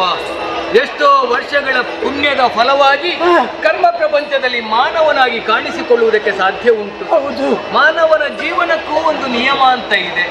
ಇಂಥದ್ದನ್ನೇ ತಿನ್ನಬೇಕು, ಇಂಥದ್ದೇ ನಿಷಿದ್ಧ ಅನ್ನುವಂತ ನಿಯಮ ಇಲ್ವೇ ಹೇಳು? ಉಂಟು ಸ್ವಾಮಿ. ಅದನ್ನು ಹೊರತುಪಡಿಸಿ ನಾಯಿಯ ಮಾಂಸವನ್ನು ತಿಂತ ಇದೆಯಲ್ಲ. ಹಸಿವೆಯನ್ನು ತಾಡುವುದಕ್ಕೆ ಆಗುವುದಿಲ್ಲ ಸ್ವಾಮಿ. ಹಸಿವೆ ಹಸಿವೆ. ಹಾಗಿದ್ರೆ ನಾಯಿಯ ಮಾಂಸವನ್ನು ತಿಂದ್ರೆ ನಿನ್ನ ಹಸಿವು ದೂರವಾಗ್ತದೆ. ಒಂದು ಕ್ಷಣಕ್ಕೆ ದೂರ ಆಗ್ತದೆ ಅನ್ನೋದು ನಂಬಿಕೆ ನಮ್ಮದು ಸ್ವಾಮಿ. ಬರಗಾಲ ಬರಗಾಲ ಸ್ವಾಮಿ, ಬರಗಾಲ. ಅದೆಷ್ಟು ವರ್ಷಗಳಿಂದ ಮಳೆ ಇಲ್ಲ ಸ್ವಾಮಿ, ಮಳೆ ಇಲ್ಲ. ಮಳೆ ಇಲ್ಲದೆ ನೀರಿಲ್ಲ, ನೀರಿಲ್ಲದೆ ಬೆಳೆ ಇಲ್ಲ ಸ್ವಾಮಿ, ಬೆಳೆ ಇಲ್ಲ. ಕೃಷಿಯನ್ನೇ ನಂಬಿಕೊಂಡು ಬದುಕುತ್ತಿದ್ದವರು ನಾವು. ಕೃಷಿ ಇದ್ದಲ್ಲಿ ಎಲ್ಲವೂ ಮುಗಿದು ಹೋಯ್ತು ಸ್ವಾಮಿ, ಮುಗಿದು ಹೋಯ್ತು. ನಾವಿದ್ದಂತಹ ಭೂಮಿಯೇ ಕವಿಟಿ ಹೋಗಿದೆ ಸ್ವಾಮಿ, ನೀರಿಲ್ಲದೆ. ಏನು ಮಾಡುವುದು? ಬದುಕಬೇಕನ್ನೋ ಇಚ್ಛೆಯಿಂದ ಅದೆಷ್ಟೋ ಮಂದಿ ನಾವು ಎಲ್ಲಿಗಾದ್ರೂ ಹೋಗ್ಬೇಕಂತ ಇಚ್ಛೆಯಿಂದ ಹೊರಟವರು. ಯಾವ್ದೋ ಒಂದು ದೊಡ್ಡ ನೀರು ಸಿಗ್ಬೋದು ಅನ್ನೋ ಭಾವನೆ, ಆಸೆ ಸ್ವಾಮಿ, ಆಸೆ. ಸರಿ, ಬರುವಾಗ ನಾವು ಅದೆಷ್ಟೋ ಮಂದಿ ಹೊರಟು ಬಂದಿದ್ದೇವೆ. ಈಗ ಉಳಿದವರು ಇಷ್ಟೇ ಮಂದಿ ಸ್ವಾಮಿ, ಇಷ್ಟೇ ಮಂದಿ. ಉಳಿದವರೆಲ್ಲ ಎಲ್ಲಿಗೆ ಹೋದ್ರ ಸ್ವಾಮಿ? ಬರುವಾಗ ಹಸಿವೆ ಬಾಧೆಯನ್ನು ತಾಳಲಾರದೆ, ಕುಡಿಯುವುದಕ್ಕೆ ನೀರಿಲ್ಲದೆ ಅದೆಷ್ಟೋ ಮಂದಿ ಪ್ರಾಣವನ್ನು ಕಳೆದುಕೊಂಡರು ಸ್ವಾಮಿ, ಪ್ರಾಣ ಕಳೆದು. ನಿನ್ನೆಲ್ಲ ಮೊನ್ನೆ ಸ್ವಾಮಿ ನನ್ನ ಮಗ ಅಪ್ಪ ಅಪ್ಪ ಹಸಿವು ಹಸಿವು ಹಸಿವು ಎನ್ನುತ್ತಾ ವಿಲವಿಲನೆ ಒದ್ದಾಡಿ ನನ್ನ ಕಣ್ಣ ಮುಂದೆ ಪ್ರಾಣ ಬಿಟ್ಟ ಸ್ವಾಮಿ. ಸಮಾಧಾನ ಸಮಾಧಾನ. ಅವನ ತಾಯಿ ಹೆಗಲಲ್ಲಿ ಹೊತ್ತುಕೊಂಡು ಬರ್ತಿದ್ದ ಸ್ವಾಮಿ. ಮಗನೇ, ಒಂದು ತೊಟ್ಟು ನೀರು ಕೊಡಪ್ಪ, ನೀರು, ಬಾಯಾರಿಕೆ ಬಾಯಾರಿಕೆ ಅನ್ನುತ್ತಾ ಆ ಮುದಿ ಜೀವ ನೆಲಕ್ಕೆ ಬಿದ್ದು ಹೊರಲಾಡಿ ಹೊರಲಾಡಿ ಈ ಲೋಕವನ್ನೇ ಬಿಟ್ಟು ತಾಯಿಗೆ ನೀರು ಕೊಡುವುದಕ್ಕೂ ಇಲ್ಲ ಸ್ವಾಮಿ, ಇಲ್ಲ. ನಾವು ಬರುವಾಗ ಎಷ್ಟೋ ದನಕರುಗಳು ನಮ್ಮ ಹಿಂದೆ ಬಂದಿತ್ತು ಸ್ವಾಮಿ. ಅಂಬಾ ಅಂಬಾ ಅನ್ನುತ್ತಾ ಕುಡಿಯುವುದಕ್ಕೆ ನೀರಿಲ್ಲದೆ ಕೈಕಾಲನ್ನು ಬಡಿಯುತ್ತಾ ವಿಲವಿಲನೆ ಒದ್ದಾಡಿ ನಮ್ಮ ಕಣ್ಣ ಮುಂದೆ ಸತ್ತೋದವು. ನಾವಾದ್ರೂ ಬದುಕಬೇಕೆನ್ನುವಂತ ಆಸೆಯಿಂದ ನಾಯಿಯ ಮಾಂಸವನ್ನು ತಿನ್ನುವುದಕ್ಕೆ ಹೊರಟಿದ್ದೇವೆ ಸ್ವಾಮಿ. ಮತ್ತೇನು ಮಾಡ್ಲಿ ಸ್ವಾಮಿ? ಹೆದರಿದಿರೇ ನೀವೆಲ್ಲ? ಹೆದರದಿರಿ. ಬೆದರಲೇ ಕಷ್ಟವಿದನೆಲ್ಲ ಕಳೆದವು, ಬೆದರಲೇ ತಗೆ ಕಷ್ಟವಿದನೆಲ್ಲ ಕಳೆದವು, ಒದಗಿರುವುದೆನು ತಗೊಂದೈರಿ ಸಮಾಧಾನ ಮಾಡಿಕ. ಮುದದಿಯೋಜಿರುವುದು ಜನ್ನವೊಂದನು ಮಾಡುವೆ, ಮುದದಿಯೋಜಿರುವುದು ಜನ್ನವೊಂದನು ಮಾಡುವೆ, ಇದಕ್ಕಾದು ರವಿಯುಬೇಕೆನುತ ಬೆದರಲೇ ತಗೆ ಕಷ್ಟವಿದನೆಲ್ಲ ಕಳೆದವು.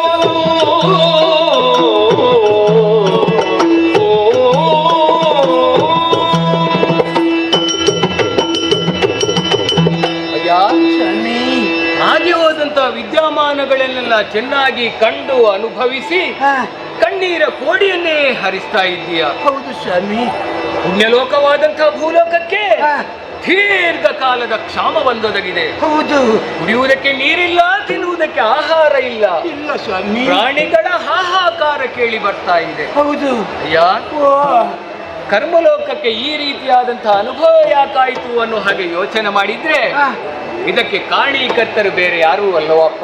ಮತ್ತೆ ಈ ಲೋಕದಲ್ಲಿ ಕಾಣಿಸಿಕೊಂಡಂತ ನಾವೇ ಕಾರಣೀಕರ್ತರಾಗಿದ್ದೇವೆ. ಹೇಗೆ ಸ್ವಾಮಿ?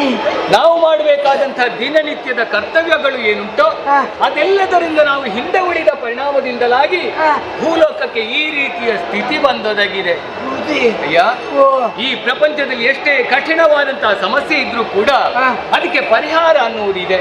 ಆದ್ರೆ ನಮ್ಮಲ್ಲಿ ವ್ಯವಧಾನ ಬೇಕು ಅಷ್ಟೇ. ಈ ಪುಣ್ಯ ಭೂಮಿ ಈ ಹಿಂದಿನ ಹಾಗೆ ಹಚ್ಚ ಹಸುರಾಗಿ ಕಾಣಿಸಿಕೊಳ್ಬೇಕು ಅಂತ ಇದ್ರೆ ಇಳೆಗೆ ಮಳೆ ಬರಬೇಕು ಅಲ್ವಾ? ಮಳೆ ಬರಬೇಕು ಅಂತ ಇದ್ರೆ ಏನು? ದೇವತೆಗಳು ಸಂತೋಷಗೊಳ್ಳಬೇಕು. ಹೀಗೆ ದೇವತೆಗಳಿಗೆ ಸಂತೋಷ ಆಗಬೇಕು ಅಂತ ಇದ್ರೆ ಕರ್ಮ ಭೂಮಿಯಲ್ಲಿ ಯಾಗ ಯಜ್ಞಾದಿ ಸುಕಾರ್ಯಗಳು ನಡಿಬೇಕು. ಆದ್ದರಿಂದ ನಾನೊಂದು ತೀರ್ಮಾನ ಮಾಡಿದ್ದೇನೆ. ಯಾಗ ಒಂದನ್ನು ಮಾಡಬೇಕು ಅನ್ನೋ ಹಾಗೆ ಸಂಕಲ್ಪ ಮಾಡಿದ್ದೇನಯ್ಯ. ಸ್ವಾಮಿ, ನಿಮ್ಮ ಮಾತನ್ನು ಕೇಳುವಾಗ ನಗಬೇಕು ಅಳಬೇಕು ಅಂತ ಗೊತ್ತಾಗುದಿಲ್ಲ. ಅದ್ಯಾಕ? ಯಾಗ ಮಾಡಬೇಕಾದ್ರೆ ಸುವಸ್ತುಗಳೆಲ್ಲ ಬೇಡವೆ ಸ್ವಾಮಿ? ಹೌದು. ಎಲ್ಲಿದೆ ಸ್ವಾಮಿ? ಎಲ್ಲಿದೆ ಸುವಸ್ತುಗಳು? ಹೌದಪ್ಪ. ಬಿಸಿಲ ಬೇಗೆಯಿಂದ ಕರ್ಮಲೋಕದಲ್ಲಿ ಇರುವಂತಹ ಸುವಸ್ತುಗಳೆಲ್ಲ ಸುಟ್ಟು ಸುಡುಕರಿಯಾಗಿ ಹೋಗಿದೆ. ಯಾಗ ಮಾಡಬೇಕು ಅಂತ ಇದ್ರೆ ಸಮಿತ್ತುಗಳನ್ನು ಸಂಗ್ರಹಿಸುವುದಕ್ಕೆ ಸಾಧ್ಯ ಇಲ್ಲ. ಹಾಗೆಂದು ಯೋಚನೆ ಮಾಡಬೇಡ. ಈಗ ನಮ್ಮಲ್ಲಿ ಇಲ್ಲ ಅಂತ ಅಲ್ವಾ? ನಮ್ಮಲ್ಲಿ ಇಲ್ಲದೇ ಇದ್ರೆ ಏನು?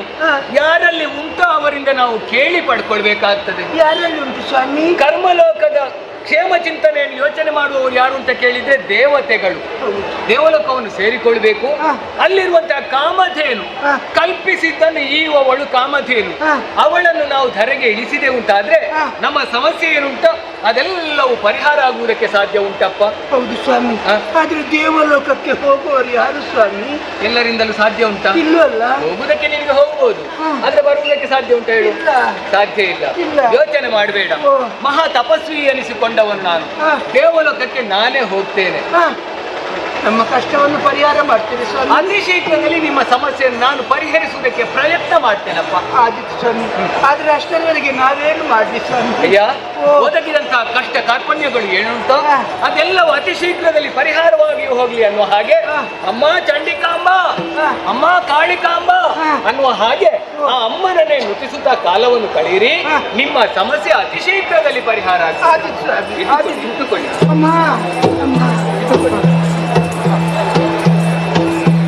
ನೊಂದು ಬೆಂದಂತ ನಮ್ಮವರಿಗೆ ಅಭಯದ ವಾಕ್ಯಗಳನ್ನು ಆಡಿದ್ದಾಯಿತಲ್ಲ, ಹಾಗೆಂದು ದೇವಲೋಕದಲ್ಲಿರುವಂತಹ ಸುರಭಿಯನ್ನು ಕರ್ಮಲೋಕಕ್ಕೆ ಇಳಿಸಬೇಕು ಅನ್ನುವಂತಹ ಉದ್ದೇಶದಿಂದ ತಪಸ್ಸಿನ ಪ್ರಭಾವದಿಂದ ದೇವಲೋಕವನ್ನು ಸೇರಿಕೊಳ್ತೇನೆ.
ಜಯ ಜಯ ಜಯ ಜಯ.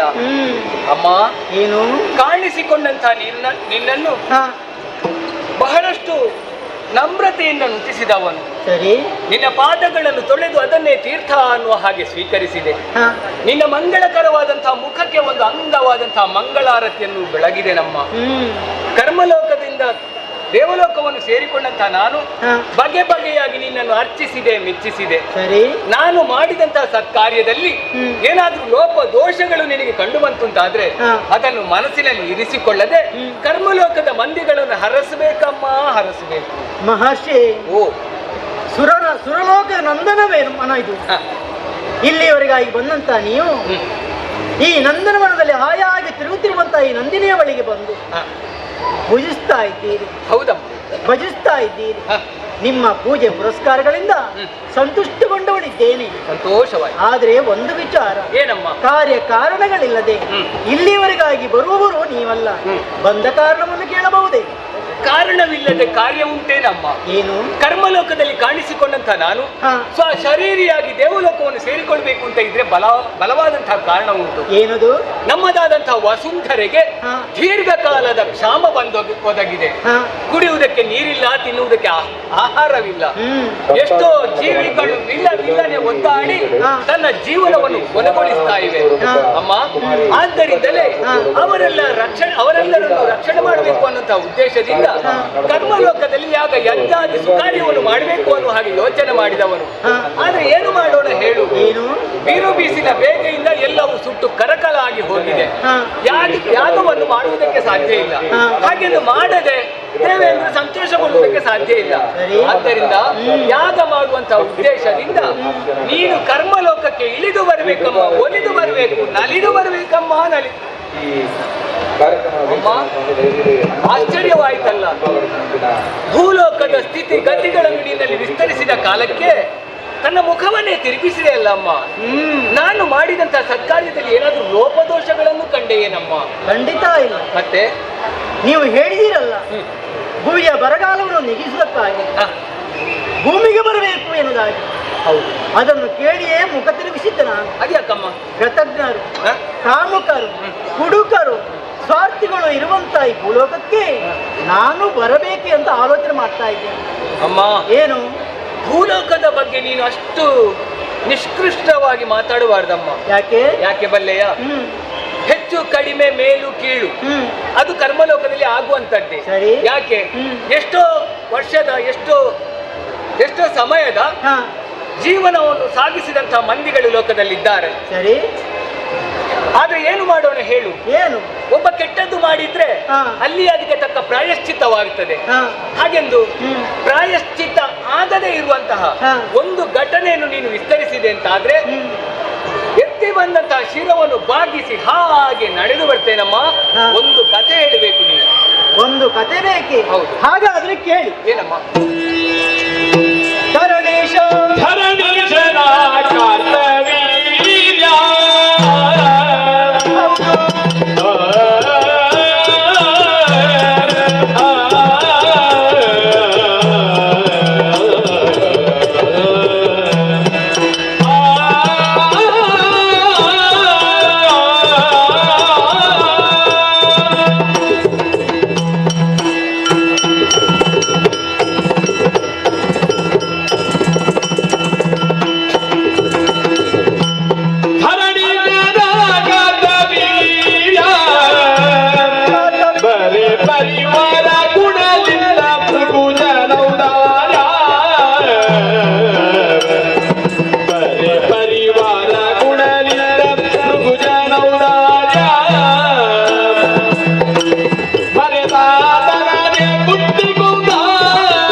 ಅಥವಾ ಬರಗಾಲವನ್ನು ಪರಿಹರಿಸುವುದಕ್ಕಾಗಿ ಅದೆಷ್ಟು ಆಶೋತ್ತರಗಳಿಟ್ಟುಕೊಂಡು ಈ ದೇವಭೂಮಿಗೆ ಬಂದವರು ನೀವಾಗಿದ್ದೀರಿ. ಹೌದಮ್ಮ.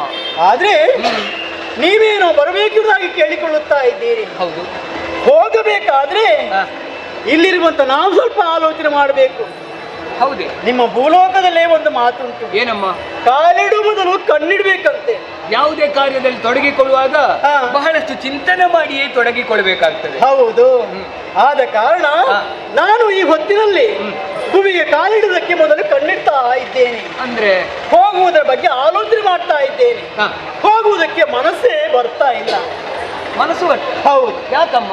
ನೋಡಿ, ಯಾವತ್ತು ಒಬ್ಬ ವ್ಯಕ್ತಿ ಹಾಲುಂಡ ಮನೆಗೆ ಎರಡೆಣಿಸಬಾರದು, ಕೊಟ್ಟ ಕೈಯನ್ನು ಕಚ್ಚಬಾರದು, ಸಹಾಯ ಮಾಡಿದವರಿಗೆ ಅನ್ಯಾಯ ಮಾಡಬಾರದು.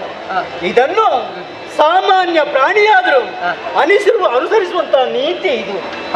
ಆದ್ರೆ ಮುಕುಟ ಹೊತ್ತಂತಹ ವ್ಯಕ್ತಿ ಒಬ್ಬ ಈ ರೀತಿ ನಡೆದುಕೊಳ್ತಾನೆ ಅಂತ ಹೇಳುವಾಗ ಈ ಭೂಲೋಕದ ಜನರ ಬಗ್ಗೆ ಏನನ್ನ ಬೇಕೆಂದಾಗಿ ನೀವೇ ಹೇಳಿ ಅಂತೆ. ಯಾಕೆ? ಬೇರೆಯವರ ಕಥೆ ಅಂತಿರಲಿ, ಬೇರೆಯವರ ಕಥೆ ಮಾತನಾಡುವುದಲ್ಲ. ಮತ್ತೆ ಧರಣೀಶನ ಕರ್ತವೀರ್ಯ ಸಾಮಾನ್ಯದವನಲ್ಲ.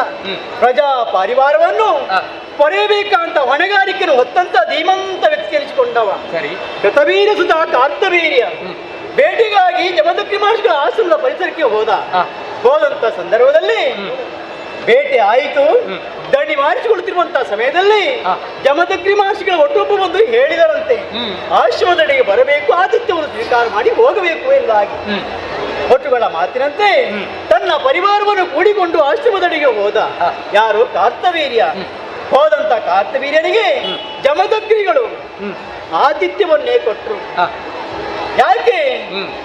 ರಾಜನಾದವನಿಗೆ ಯಾವ ಗೌರವವನ್ನು ಕೊಡಬೇಕು ಆ ನೆಲೆಯಲ್ಲಿ ಆ ಮುನಿಶ್ರೇಷ್ಠರು ಸರಿಯಾದ ಉಪಚಾರವನ್ನೇ ಮಾಡಿದರು. ಮಧ್ಯಾಹ್ನದ ಹೊತ್ತು ಊಟ ಮಾಡುವಂತ ಸಮಯ, ಇನ್ನೇನು ನಾವು ಹೊರಡ್ತೇವೆ ಅಂತ ಹೇಳುವಾಗ ತಡೆದು ನಿಲ್ಲಿಸಿರಂತೆ. ಹೌದು. ಅತಿಥಿಯಾಗಿ ಬಂದವ ನೀನು, ಆತಿಥ್ಯವನ್ನು ಸ್ವೀಕಾರ ಮಾಡದೆ ಹೋಗಬಾರದು. ಇದು ನಡು ಮಧ್ಯಾಹ್ನದ ಹೊತ್ತು ಊಟವನ್ನ ಮಾಡಿ ಹೋಗಬೇಕೆಂದು ಕೇಳಿಕೊಂಡರಂತೆ. ಅವರ ಮಾತಿಗೆ ಮನ್ನಣೆ ಇತ್ತು. ಊಟಕ್ಕಾಗಿ ಕುಳಿತರಂತೆ. ಒಬ್ಬರಲ್ಲ, ಇಬ್ಬರಲ್ಲ, ಸಾವಿರಾರು ಮಂದಿ ತನ್ನ ಪರಿವಾರದೊಂದಿಗೆ ಭೇಟಿಗಾಗಿ ಬಂದ ಕಾರ್ತವೀರ್ಯ. ಅಷ್ಟು ಜನಕ್ಕೂ ಮಿತವಾದಂತ ಅವಧಿಯಲ್ಲಿ ಹಿತವಾದಂತ ಸುಗ್ರಾಸ ಭೋಜನವನ್ನೇ ಉಣಬಡಿಸಿದಂತೆ. ಇದನ್ನು ತಿಳಿದಂತ ಕಾರ್ತವೀರ್ಯ ಏನು ಹೇಳಿದ ಗೊತ್ತೇ?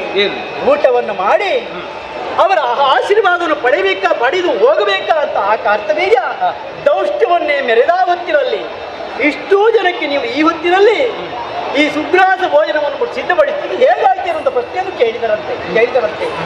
ಆವಾಗ ಸತ್ಯವಂತರಾದ ಜಮದಗ್ನಿಮಾರ್ಷಿಗಳು ಸತ್ಯವನ್ನೇ ಹೇಳಿದರು. ಕಪಿಲೆಯ ಸಹಾಯದಿಂದ ಈ ರೀತಿಯಾಗಿ ನಿಮಗೆ ಉಣಬಡಿಸಲು ಸಾಧ್ಯವಾಯಿತು ಎನ್ನುವುದಾಗಿ. ಇದನ್ನು ತಿಳಿದಂತ ಆತ ಕೃತಜ್ಞನಾಗಿ ಹೋದ. ಮುನಿಶ್ರೇಷ್ಠರೇ, ಇಂಥ ಒಂದು ಶ್ರೇಷ್ಠವಾದಂಥ ಕಪಿಲೆ ನಿಮ್ಮಲ್ಲಿ ಇರಬಾರದು, ರಾಜನಾದ ನನ್ನ ಬಳಿ ಇರಬೇಕೆನ್ನುವುದಾಗಿ ಹೇಳಿದನಂತೆ. ಕೊಡದಿರುವುದಕ್ಕೆ ಸಕಾರಣವನ್ನೇ ಮುನಿಗಳು ಕೊಟ್ಟರಂತೆ. ಅದ್ಯಾವುದೂ ಅವರಿಗೆ ಪಥ್ಯವಾಗಲಿಲ್ಲ. ಆ ದೇನವನ್ನು ಹಿಡಿದೆಳುವುದಕ್ಕೆ ಮುಂದಾದನಂತೆ. ತಡೆಯುವುದಕ್ಕೆ ಹೋದಂತ ಆ ಮುನಿಶ್ರೇಷ್ಠರನ್ನೇ ಕುತ್ತಿ ಕೊಂದನಂತೆ. ಅಂಥ ಕೃತಜ್ಞನಿರುವಂತ ನಿಮ್ಮ ಆ ಭೂಮಿಗೆ ನಾನು ಬರಬೇಕು ಸ್ವಾಮಿ. ಅಮ್ಮ, ಏನು? ಕೃತವೀರ್ಯ ಸುತನಾದಂತಹ ಕಾರ್ತವೀರ್ಯ ಧೇನುವನ್ನು ಬಯಸಿ ತಪ್ಪೆಸಗಿದ್ದಾನೆ ಅನ್ನುವ ಹಾಗೆ ಆಡಿದ್ದಲ್ವ ನೀನು? ತಪ್ಪನ್ನು ಮಾಡಿದವನು ಅಲ್ಲೇ ಪ್ರಾಯಶ್ಚಿತ್ತವನ್ನು ಕಂಡುಕೊಂಡಿದ್ದಾನೆ, ಅಲ್ಲೇ ಅಳಿದು ಹೋಗಿದ್ದಾನೆ. ಆದ್ರೆ ಸ್ವಾರ್ಥ ಚಿಂತನೆಯನ್ನು ಬಯಸಿದಂತವರು ಈಗಲೂ ಪ್ರಾಯಶ್ಚಿತ್ತವನ್ನು ಕಂಡುಕೊಳ್ಳದೆ ತಪ್ಪನ್ನು ಮಾಡಿ ಶಾಶ್ವತವಾಗಿರುವ ಕಥೆ ಗೊತ್ತ ನಿನಗೆ? ಯಾವುದದು? ಬೇರೆ ಯಾರು ಅಲ್ಲ, ಅವನದೇ ವಿಷಯ. ಯಾರು? ಗುರುವ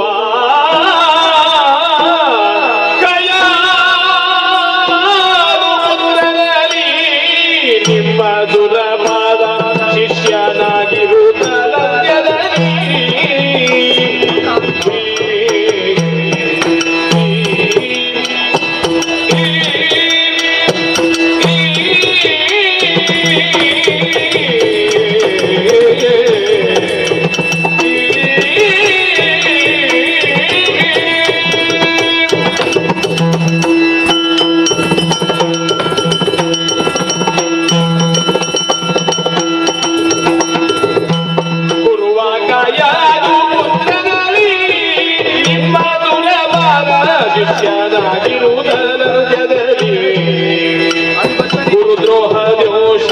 ಕಸಿದು ಗುರುದ್ರೋಹ ಶೀಲ ಕಸಿದು ಜೀವವಿರುವುದೆಲ್ಲ ಪಾಪಗಳೇನು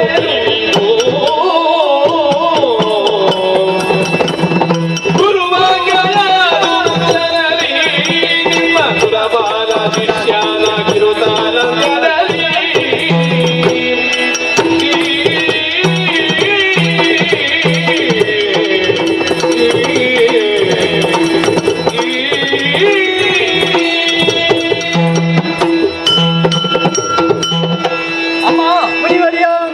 ಭೂಲೋಕದಲ್ಲಿ ಸ್ವಾರ್ಥಿಗಳಿದ್ದಾರೆ, ನಾನು ಅಲ್ಲಿಗೆ ಬರುವುದಿಲ್ಲ ಅನ್ನೋ ಹಾಗೆ ಆಡಿದೆಯಲ್ಲಿ ನೀನು. ಹೌದು. ಹಾಗೆಂದು ನಿನ್ನದಾದಂತಹ ದೇವಲೋಕದಲ್ಲಿ ಒಬ್ಬ ದೊಡ್ಡ ಸ್ವಾರ್ಥಿ ಇದ್ದಾನೆ, ಗೊತ್ತಾ ನಿನಗೆ? ನಮ್ಮ ದೇವಲೋಕ. ಹೌದಪ್ಪ. ಯಾರು ಅಂತ ಕೇಳಬಹುದೇ? ಬೇರೆ ಯಾರು ಅಲ್ಲ, ಮತ್ತೆ ನಿನ್ನವನೇ ಆದಂತಹ ದೇವೇಂದ್ರ. ದೇವೇಂದ್ರ? ಹೌದಪ್ಪ, ಒಂದು ದೊಡ್ಡ ಕಥೆಯೇ ಇದೆ. ಯಾವುದದು? ಈ ಹಿಂದಕ್ಕಾದ್ರೆ ಹಿರಣ್ಯಕಶ್ಯಪು ಹಾಗೂ ಕಯಾದು ದಂಪತಿಗಳಿಗೆ ಮಗನಾಗಿ ಕಾಣಿಸಿಕೊಂಡವ ಪ್ರಹ್ಲಾದನೆನ್ನುವವ ಚಾರಿತ್ರ್ಯವನ್ನು ಹೊಂದಿದವ, ತನ್ನ ಶೀಲ ಗುಣಗಳಿಂದ ಎತ್ತರವಾದಂತಹ ಪದವಿಯನ್ನು ಹೊಂದಿದವ. ಆದ್ರೆ ಏನು ಮಾಡೋಣ ಹೇಳು, ಅವನ ಶೀಲ ಗುಣದ ಪ್ರಭಾವದಿಂದ ದೇವಲೋಕದಲ್ಲಿರುವಂತಹ ಸುವಸ್ತುಗಳು ಒಂದೊಂದಾಗಿ ಕರ್ಮಲೋಕವನ್ನು ಇಳಿಯುವುದಕ್ಕೆ ಆರಂಭವಾಯಿತಂತೆ. ಇದನ್ನು ತಿಳಿದಂತಹ ದೇವೇಂದ್ರ ಪ್ರಹ್ಲಾದನನ್ನು ಯಾವ ರೀತಿಯಲ್ಲಾದ್ರೂ ಮಟ್ಟ ಹಾಕಬೇಕು ಅನ್ನುವ ಹಾಗೆ ಯೋಚನೆ ಮಾಡಿ ವಟು ಬ್ರಾಹ್ಮಣನ ರೂಪವನ್ನು ಮಾಡಿಕೊಂಡು ಪ್ರಹ್ಲಾದನ ಬಳಿಗೆ ವಿದ್ಯೆಯನ್ನು ಅಭ್ಯಾಸ ಮಾಡುವುದಕ್ಕೆ ಹೋದನಂತೆ. ಶಿಷ್ಯತ್ವವನ್ನು ಸ್ವೀಕರಿಸಿದನಂತೆ. ಪ್ರಹ್ಲಾದನಿಂದ ಬೇಕಾದಂತಹ ವಿದ್ಯೆಯನ್ನೆಲ್ಲ ಸಂಪಾದಿಸಿಕೊಂಡ. ಕೊನೆಯ ಕಾಲಕ್ಕೆ ಗುರುಗಳಲ್ಲಿ ಕೇಳಿದ, ಗುರು ಕಾಣಿಕೆಯಾಗಿ ಏನು ಬೇಕು ಗುರುಗಳೇ, ನಾನು ಕೊಡ್ತೇನೆ ಅನ್ನುವ ಹಾಗೆ. ಆವಾಗ ಜ್ಞಾನಿಯಾದಂತಹ ಪ್ರಹ್ಲಾದನೇ ಆಡಿದ, ಬ್ರಾಹ್ಮಣರಿಗೆ ಕೊಡುವ ಹಕ್ಕಿಲ್ಲ, ಬೇಡುವ ಹಕ್ಕು ಇದೆ ಅನ್ನುವ ಹಾಗೆ. ಆದ್ದರಿಂದ ನಿನಗೇನು ಬೇಕು ನನ್ನಲ್ಲಿ ಕೇಳು, ನಾನು ಕೊಡ್ತೇನೆ ಅನ್ನುವ ಹಾಗೆ. ಇದೇ ಅವಕಾಶಕ್ಕಾಗಿ ಹೊಂಚು ಹಾಕಿಕೊಂಡಿದ್ದಂತ ನಿನ್ನ ದೇವೇಂದ್ರ ಪ್ರಹ್ಲಾದನ ಶೀಲ ಗುಣವನ್ನೇ ಕಸಿದ. ಒಬ್ಬ ವ್ಯಕ್ತಿ ಜೀವಂತವಾಗಿರುವಾಗ ಅವನ ಶೀಲವೇ ಕಳೆದು ಹೋಯ್ತು ಅಂತ ಆದ್ರೆ ಅವನು ಜೀವ ಇದ್ದು ಸತ್ತ ಹಾಗೆ. ಅಂತ ಕೆಲಸವನ್ನು ದೇವೇಂದ್ರ ಮಾಡಿದ್ದಾನಂತ ಇದ್ರೆ ಅವನು ಮಾಡಿದಂತಹ ಕೆಲಸ ಸಣ್ಣದು ಅಂತ ಹೇಳುವುದಾಗಿ. ಮುನಿವರ್ಯ, ಪ್ರಹ್ಲಾದ ಎನ್ನುವನ ಕಥೆಯನ್ನು ನೀವು ಹೇಳ್ತಾ ಇದ್ದೀರಿ. ಸಾಮಾನ್ಯದವನಲ್ಲ, ಪರಮ ಭಾಗವತನಾಗಿದ್ದಾನೆ ಪ್ರಹ್ಲಾದ. ಅವನ ಬಗ್ಗೆ ಗೌರವ ಇದೆ. ಆದ್ರೆ ಈ ರೀತಿಯಾಗಿ ನಡೆದುಕೊಳ್ಳುವ ಕಾರಣ ಏನು ದೇವೇಂದ್ರ? ಏನು ಶತಕೃತಗಳನ್ನು ಮಾಡಿ ಹೊಂದಿದಂತಹ ದೇವಲೋಕದ ಗದ್ದುಗೆ ಅದನ್ನು ಬೇರೆ ಯಾರೂ ಕೂಡ ಸ್ವೀಕಾರ ಮಾಡುವಂತಿಲ್ಲ. ಯಾಕಿಲ್ಲ? ಒಂದು ಮನ್ವಂತರವರೆಗೆ ಅವನೇ ಇಂದ್ರ. ಆ ನೆಲೆಯಲ್ಲಿ ಹಾಗೆ ಮಾಡಿದ. ಮತ್ತೊಂದು ವಿಚಾರ ಏನು ಅಂತ ಹೇಳಿದ್ರೆ, ನೀವು ಹೇಳಿದ ಹಾಗೆ ಪ್ರಹ್ಲಾದ ಒಳ್ಳೆಯವನೇ. ಅವನ ಮೊದಲೇ ಜನಿಸಿದವರು ಅಥವಾ ಅವನ ನಂತರ ಜನಿಸಿದವರು ಯಾರೂ ಒಳ್ಳೆಯವರಾಗಿರ್ಲಿಲ್ಲ. ಆದ ಕಾರಣ ಯಾವತ್ತು ಒಳ್ಳೆ ವಸ್ತು ಎನ್ನುವುದು ಒಳ್ಳೆ ಸ್ಥಳದಲ್ಲಿ ಇದ್ರೆ ಅದು ಶೋಭೆ ಎನ್ನುವಂತ ಕಾರಣದಿಂದ ಈ ರೀತಿಯಾಗಿ ನಡೆದುಕೊಂಡದ್ದು ಹೇಳಿದ್ದು ನಾನು. ಭೂಲೋಕದಲ್ಲಿ ಒಳ್ಳೇದು ಉಂಟು, ಕೆಟ್ಟದ್ದು ಉಂಟು. ಅದೆಲ್ಲವನ್ನು ಯೋಚನೆ ಮಾಡಿ ಕುಳಿತುಕೊಂಡ್ರೆ ಆಗ್ತದೆ ಹೇಳು. ಈಗ ನೀನೇ ಹೇಳಿದೆ, ದೇವಲೋಕದಲ್ಲಿರುವಂತಹ ಸುವಸ್ತುಗಳು ತ್ರಿಮೂರ್ತಿಗಳು ಒಲಿದು ಕೊಟ್ಟದ್ದು ಅದು ಮತ್ತೊಮ್ಮೆ ಕರ್ಮಲೋಕವನ್ನು ಸೇರಿದ್ರೆ ಅದು ಕಷ್ಟಕ್ಕೆ ಕಾರಣವಾಗುತ್ತದೆ ಅನ್ನುವ ಹಾಗೆ ವಿಷಯ ಹೌದಮ್ಮ. ಆದ್ರೆ ನಾನು ಏನು ಹೇಳುವುದು ಗೊತ್ತಾ, ದೇವೇಂದ್ರನಿಗೆ ಇಂಥದ್ದು ಆಗುತ್ತದೆ ಅನ್ನುವಂಥ ನಿರ್ಣಯ ಉಂಟು. ಆದ್ರೆ ಅವನು ವೇಷ ಮರೆಸಿಕೊಂಡು ಪ್ರಹ್ಲಾದನ ಬಳಿಗೆ ಹೋಗ್ಬೇಕು ಅಂತ ಇರಲಿಲ್ಲ. ನೇರವಾಗಿ ದೇವೇಂದ್ರನಾಗಿ ಪ್ರಹ್ಲಾದನ ಬಳಿಯಲ್ಲಿ ಕಾಣಿಸಿಕೊಂಡು ಸಮಸ್ಯೆಯನ್ನು ವಿಸ್ತರಿಸ್ತಾ ಇದ್ರೆ ಪ್ರಹ್ಲಾದ ಆಗುವುದಿಲ್ಲ ಅಂತ ಹೇಳ್ತಿರ್ಲಿಲ್ಲ. ಆದ್ರೆ ಇವನು ವೇಷ ಮರೆಸಿ ಮೋಸ ಮಾಡಿದ ಅಲ್ವಾ, ಅದು ತಪ್ಪು ಅಂತ ಹೇಳಿದ್ದು ನಾನು. ಇದಕ್ಕೆಲ್ಲ ನಿರ್ದೇಶನ ಯಾರು ಒಂದು ಸ್ವಲ್ಪ ಆಲೋಚನೆ ಮಾಡಿ. ಯಾರು? ನಿಮ್ಮ ಶುಕ್ರಾಚಾರ್ಯರೇ ಹೇಳಿದ್ದು ಈ ರೀತಿಯಾಗಿ ಮಾಡುವುದು ದೇವೇಂದ್ರನಿಗೆ ಛಲ ಮಾಡ್ತೀರಾ ನೀವು? ಬೇಡ ಬೇಡ ಛಲವ ಮಾಡಬೇಡ ಯತಿವರ, ಬೇಡ ಬೇಡ ಬರಿದು ಛಲವ ಮಾಡಬೇಡ ಯತಿವರ. ದೇವರಿರದೆ ದುರೆಯ ಕುಡಿದು ದೇವರ ಮನೆ ಹಳಿಯುತ್ತ, ದೇವರಿಸದೆ ಸುರೆಯ ಕುಡಿದು ದೇವರ ಮನೆ ಹಳಿಯುತ್ತ. ಜೀವಿಸಿದರು ದುರುಳರಾದ ರಾವಣಾದ್ಯರೆಲ್ಲರೂ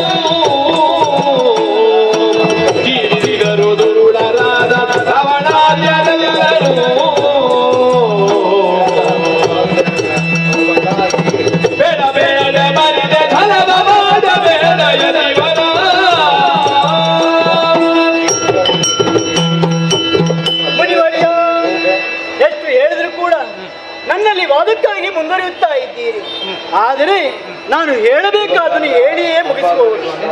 ಏನು ಮತ್ತೆ ನಿಮ್ಮ ಈ ಭೂಲೋಕದಲ್ಲಿ ಪಡು ಗಡಲಲ್ಲಿ ಕೆಂಪು ಬಸರಿಸುವುದನ್ನೇ ಕಾಯುತ್ತಾ ಕುಡಿದಂತ ಹೆಂಡ ಕುಡುಕರು ಎಷ್ಟು ಮಂದಿ ಇಲ್ಲ ಹೇಳಿ. ಭೂಲೋಕದಲ್ಲಿ ಕುಡಿಯೋರು ಇದ್ದಾರೆ ಅಂತ ಹೇಳಿದ್ದಾರೆ. ಹೌದು, ಇದ್ದಾರಪ್ಪ. ಯಾಕೆ?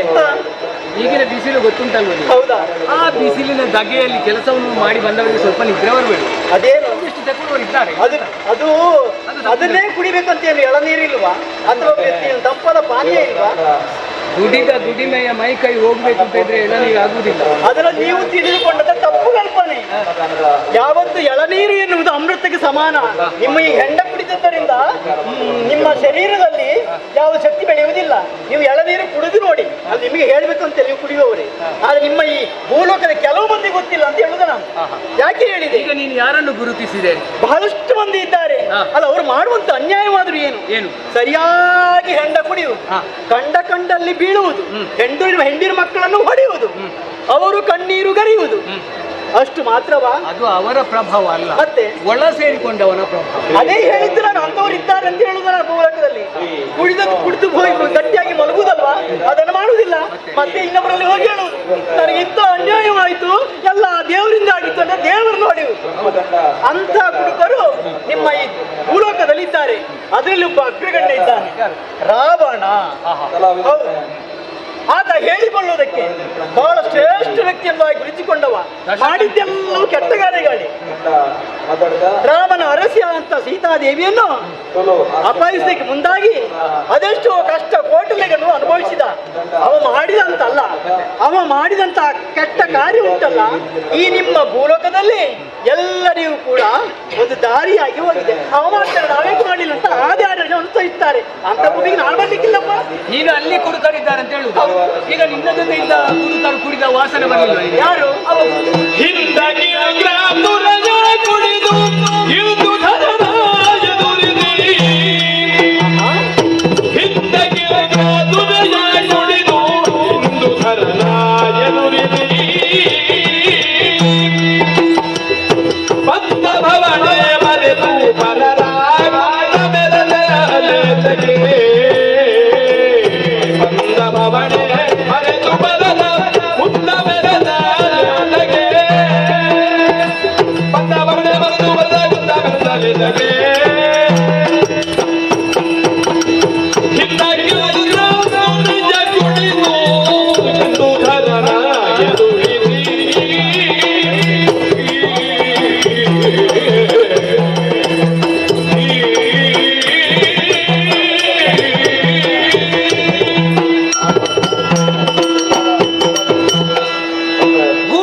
ಹೆಂಡ ಕುಡುಕರಿದ್ದಾರೆ, ನಾನು ಬರುವುದಿಲ್ಲ ಅನ್ನೋ ಹಾಗೆ ಆಡಿದೆ ನೀನು.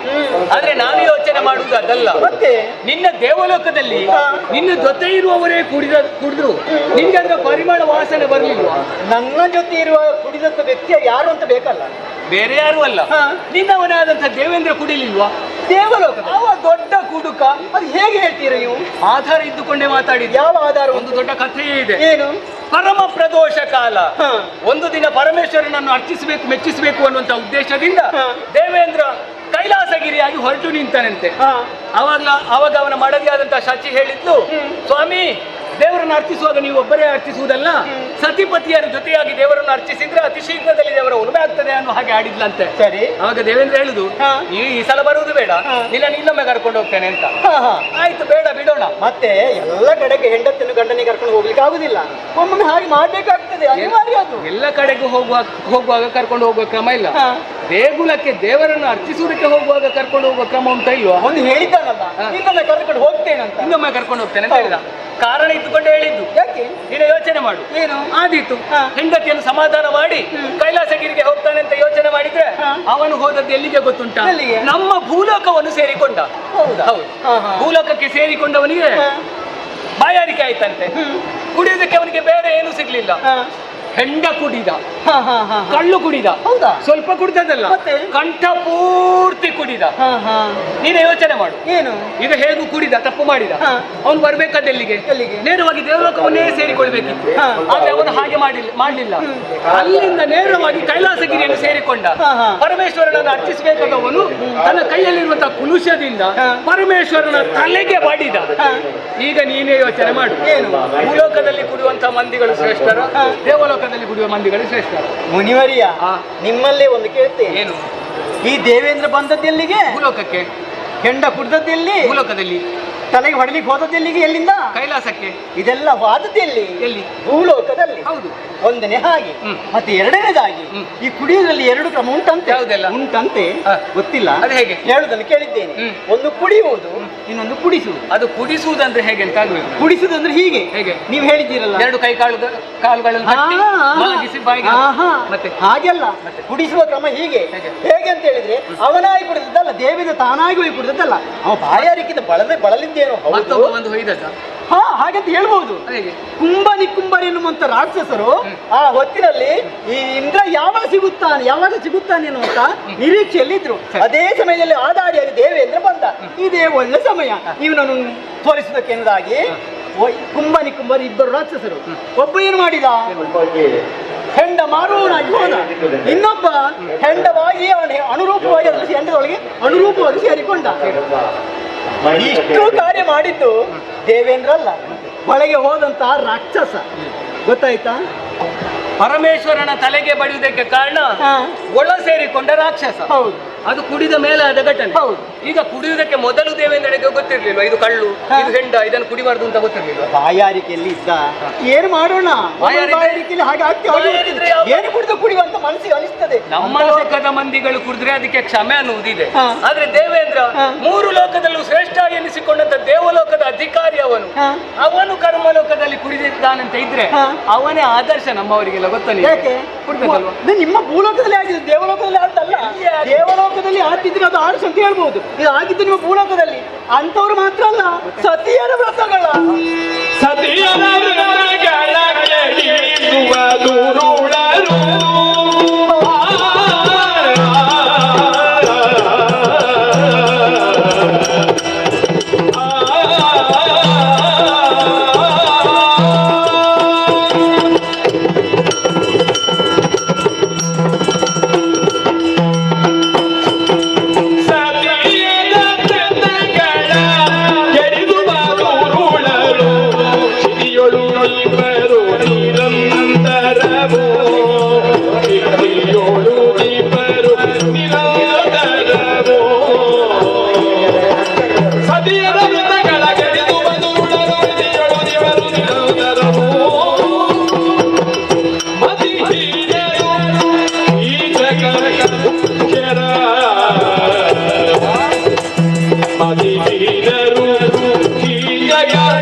ಈ ಹೆಣ್ಣು ಮಕ್ಕಳಿಗೆ ರಾತ್ರಿಯಲ್ಲಿ ಬೇಡಿ, ಹಗಲಿನಲ್ಲಿ ದಾರಿ ನೋಡೋದಕ್ಕೆ ಬಹಳ ಕಷ್ಟ ನೋಡಿ. ಕಲ್ಲು ಮುಳ್ಳುಗಳು ಉಂಟು ಹೇಗೂ ಅದರ ಬಗ್ಗೆ ಆಲೋಚನೆ ಮಾಡೋದಿಲ್ಲ ಹೆಣ್ಣು ಮಕ್ಕಳು. ಎಂಥ ಕಠಿಣವಾದ ದಾರಿ ಇದ್ರೂ ಕೂಡ ನಡೆದುಕೊಂಡು ಹೋಗಿ ಸೇರ್ತಾರೆ. ಅದರ ಬಗ್ಗೆ ಹೇಳಿದ್ದಲ್ಲ ನಾನು. ಅದಕ್ಕಿಂತ ಕಠಿಣವಾದದ್ದು ಕಾಮುಕರು. ಹೌದಪ್ಪ, ಎಂತ ಕಾಮುಕರು ಅಂತ ಹೇಳಿದ್ರೆ ಬಿಳಿ ದೊಗಲನ್ನು ಕಂಡ್ರೆ ಸಾಕು, ಹಸಿದ ಹೆಬ್ಬುಲಿಯಂತೆ ಅವರ ಮೇಲೆರಗಿ ಹಿಂಸ ಪಶುಗಳ ಹಾಗೆ ಅವರನ್ನು ಜೀವಂತವಾಗಿ ಅವರಿಗೆ ಬೇಕು ಬೇಕಾಗುವ ಹಾಗೆ ಅನುಭವಿಸಿ ಎಸೆಯುವಂತ ಅದೆಷ್ಟೋ ದುಷ್ಟ ಕಾಮುಕರು ಈ ನಿಮ್ಮ ಭೂಲೋಕದಲ್ಲಿ ಇದ್ದಾರೆ. ಅದರಲ್ಲಿಯೂ ದುಷ್ಟ ಅಂತ ಕೀಚಕನ ಬಗ್ಗೆ ಕೇಳಿ ತಿಳಿದಿದ್ದೇನೆ. ಆತ ಏನು ಸಾಮಾನ್ಯದವನಲ್ಲ, ಬಹಳ ಬಲಶಾಲಿಯಾಗಿದ್ದ. ಮಾಡಿದ ದಾರಿವಾದ್ರೆ ಏನು? ಕಾಮುಕರಲ್ಲಿ ಅಗ್ಗಪಂತೆ ಕುಳಿತಿದ್ದಾನೆ ಇವತ್ತಿನಲ್ಲಿ. ಪಂಚ ಪಾಂಡವರ ವಲ್ಲಭಿಯಾದಂತ ದ್ರೌಪದಿ ದೇವಿ ಅಜ್ಞಾತವಾದ ಸಮಯದಲ್ಲಿ ಸೈರೇಂದ್ರಿ ವ್ಯಕ್ತಿಯನ್ನು ಮಾಡುತ್ತಾ ವಿರಾಟ ರಾಯನ ಹೆಂಡತಿ ಅಂತ ಸುದೇಶ್ನಾದೇವಿಯ ಅಂತಃಪುರದಲ್ಲಿ ಸೈರೇಂದ್ರಿ ವ್ಯಕ್ತಿಯನ್ನು ಮಾಡುತ್ತಾ ಇದ್ದರು. ಯಾರು? ಪಂಚವಲ್ಲಭೆ ದ್ರೌಪದಿ. ಆ ಹೊತ್ತಿನಲ್ಲಿ ಸುಧಿಷ್ಣಾದೇವಿಯ ತಮ್ಮನ ಅಂತ ಕೀಚಕನ ಆಗಮನ ಅಲ್ಲಿಗೆ ಆಯಿತು. ಜೊತೆಯಲ್ಲಿ ಕುಳಿತಂತ ಅಥವಾ ಸೈರೇಂದ್ರಿ ವ್ಯಕ್ತಿಯನ್ನು ಮಾಡುತ್ತಿರುವಂತ ಈ ದ್ರೌಪದಿಯನ್ನು ಆ ಕಾಮುಕ ನೋಡಿದ ಆ ಕ್ಷಣವೇ ಅವನ ಕಾಮ ಎನ್ನುವುದು ಪ್ರಚೋದನೆಗೆ ಒಳಗಾಯಿತು. ಹೇಗಾದ್ರೂ ಮಾಡಿ ಅವಳನ್ನು ಅನುಭವಿಸಬೇಕೆನ್ನುವ ದೃಷ್ಟಿಯಿಂದ ಅವಳ ಮೇಲೆ ಎರುವುದಕ್ಕೆ ಮುಂದಾದ. ಕೊನೆಗೆ ಏನಾಯಿತು? ಭೀಮನಿಂದ ಹತನಾಗಿ ಹೋದ. ಅದನ್ನೆಲ್ಲ ನಾನು ಆಲೋಚನೆ ಮಾಡುದು. ಮತ್ತೆ ಅವ ಮಾಡಿದಂತಹ ಕಾರ್ಯ ಎನ್ನುವುದು ಭೂಲೋಕದಲ್ಲಿ ಇಂದಿಗೂ ಕೂಡ ಕೆಲವರಿಗೆ ಆದರ್ಶವಾಗಿದೆ. ಆತ ಮಾಡಿದ್ದೇನೆ, ನಾನೇನು ಮಾಡಿದ್ರಂತ ಅಂತ ಭೂಮಿಗೆ ನಾನು ಬರ್ಬೇಕಂತ ಹೇಳುದು. ನೀವು ಅಲ್ಲಿ ಕಾಣ್ಬಾರಿದ್ದಾರೆ ಅಂತ ಹೇಳುದು. ಹೌದು, ಇಲ್ಲಿ ದೊಡ್ಡ ಕಾಮುಕ ಇದ್ದಾರೆ.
ಸಾಯ್ತಾ ಇದ್ದೀವಿ.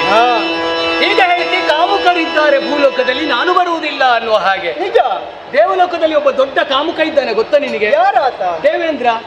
ಹೌದಪ್ಪ. ಹೇಗೆ?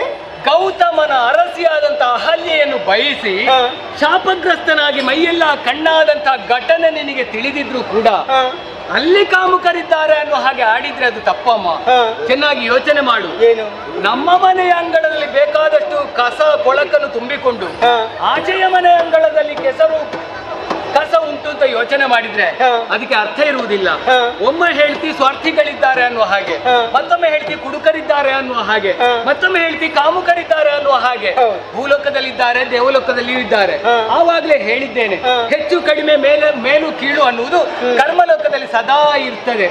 ಪರಿವರ್ತನಾಶೀಲ ಪ್ರಪಂಚ ಅನ್ನುವ ಹಾಗೆ ಕರ್ಮಲೋಕವನ್ನು ಆಡಿದ್ದಾರೆ. ಆದ್ದರಿಂದಲೇ ಅಲ್ಲಿ ಪರಿವರ್ತನೆ ಆಗ್ತಾ ಇರ್ತದೆ.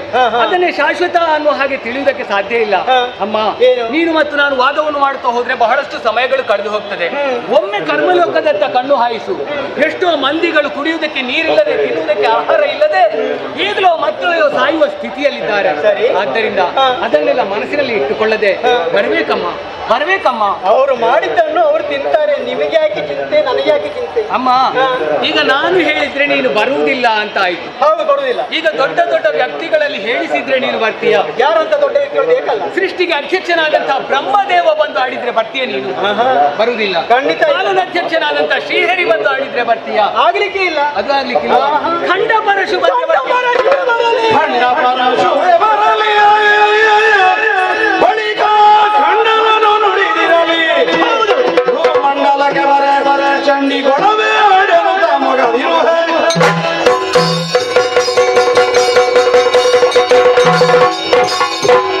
ಕಂಡ ಪರಶುವೇ ಬರಲಿ, ಹೆಚ್ಚೇಕೆ ಕೆಂಡದ ಮಳೆಯೇ ಸುರಿಯಲಿ, ವಸುಂಧರಿಯೇ ಸುಟ್ಟು ಸುಡುಕರಿಯಾಗಲಿ.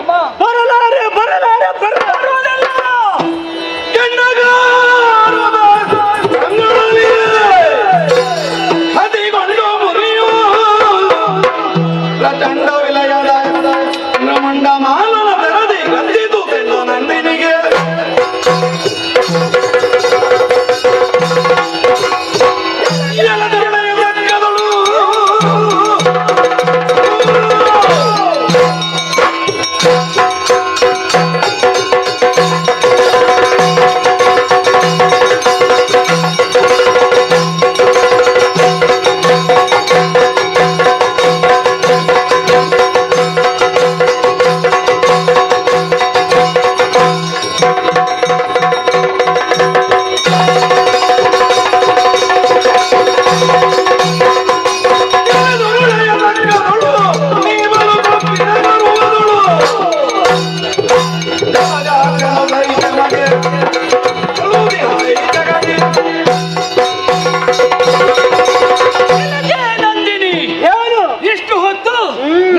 ಕ್ಷೇಮಕ್ಕಾಗಿ ದೇವಲೋಕದಲ್ಲಿ ಕಾಣಿಸಿಕೊಂಡವಳು ನೀನು ಅನ್ನುವುದನ್ನು ತಿಳಿದುಕೊಂಡು ಗೌರವ ಕೊಟ್ಟು ಮಾತಾಡಿದೆ. ಇರ್ಲಿ. ಆದ್ರೆ ಈಗ ಹಾಗಲ್ಲ. ಮತ್ತೆ ಎಲ್ಲ ದುರುಳೆಯನ್ನು ಹಾಗೆ ಆಡ್ತೇನೆ ನಾನು. ಇಲ್ಲದೆ ಇದ್ರೆ 14 ಲೋಕದಲ್ಲಿ ಶ್ರೇಷ್ಠವಾದಂತಹ ಲೋಕ ದೇವಲೋಕ. ದೇವಲೋಕದಲ್ಲಿ ಇದ್ದುಕೊಂಡು ಕರ್ಮಲೋಕದ ಮಂದಿಗಳನ್ನು ರಕ್ಷಣೆ ಮಾಡಬೇಕಾದಂತಹ ಹೊಣೆಗಾರಿಕೆಯನ್ನು ಹೊತ್ತವರು ನೀವು. ಆದ್ದರಿಂದಲೇ ಬಂದದ್ದು ನಾನು. ಭೂಲೋಕಕ್ಕೆ ಬರಬೇಕು ಅಂತ ಹೇಳಿದ್ರೆ ಪರಿಪರಿಯಾಗಿ ಲೋಕವನ್ನು ನಿಂದಿಸುವುದಕ್ಕೆ, ಅಪಮಾನ ಮಾಡುವುದಕ್ಕೆ ತೊಡಗಿಕೊಂಡೆ. ಲೋಕದ ಮಂದಿಗಳನ್ನು ದೂಷಿಸಿದೆ. ಬೇಸರ ಆಗ್ಲಿಲ್ಲ ನನಗೆ. ದೇವಲೋಕವನ್ನು ಸೇರಿಕೊಂಡಂತ ನನ್ನನ್ನು ಬೈದು ಭಂಗಿಸಿದೆ ನೀನು. ದುಃಖ ಆಗ್ಲಿಲ್ಲ ನನಗೆ. ಆದ್ರೆ ನೀನು ಅಪಮಾನ ಮಾಡಿದ್ದು ಯಾರಿಗೆ?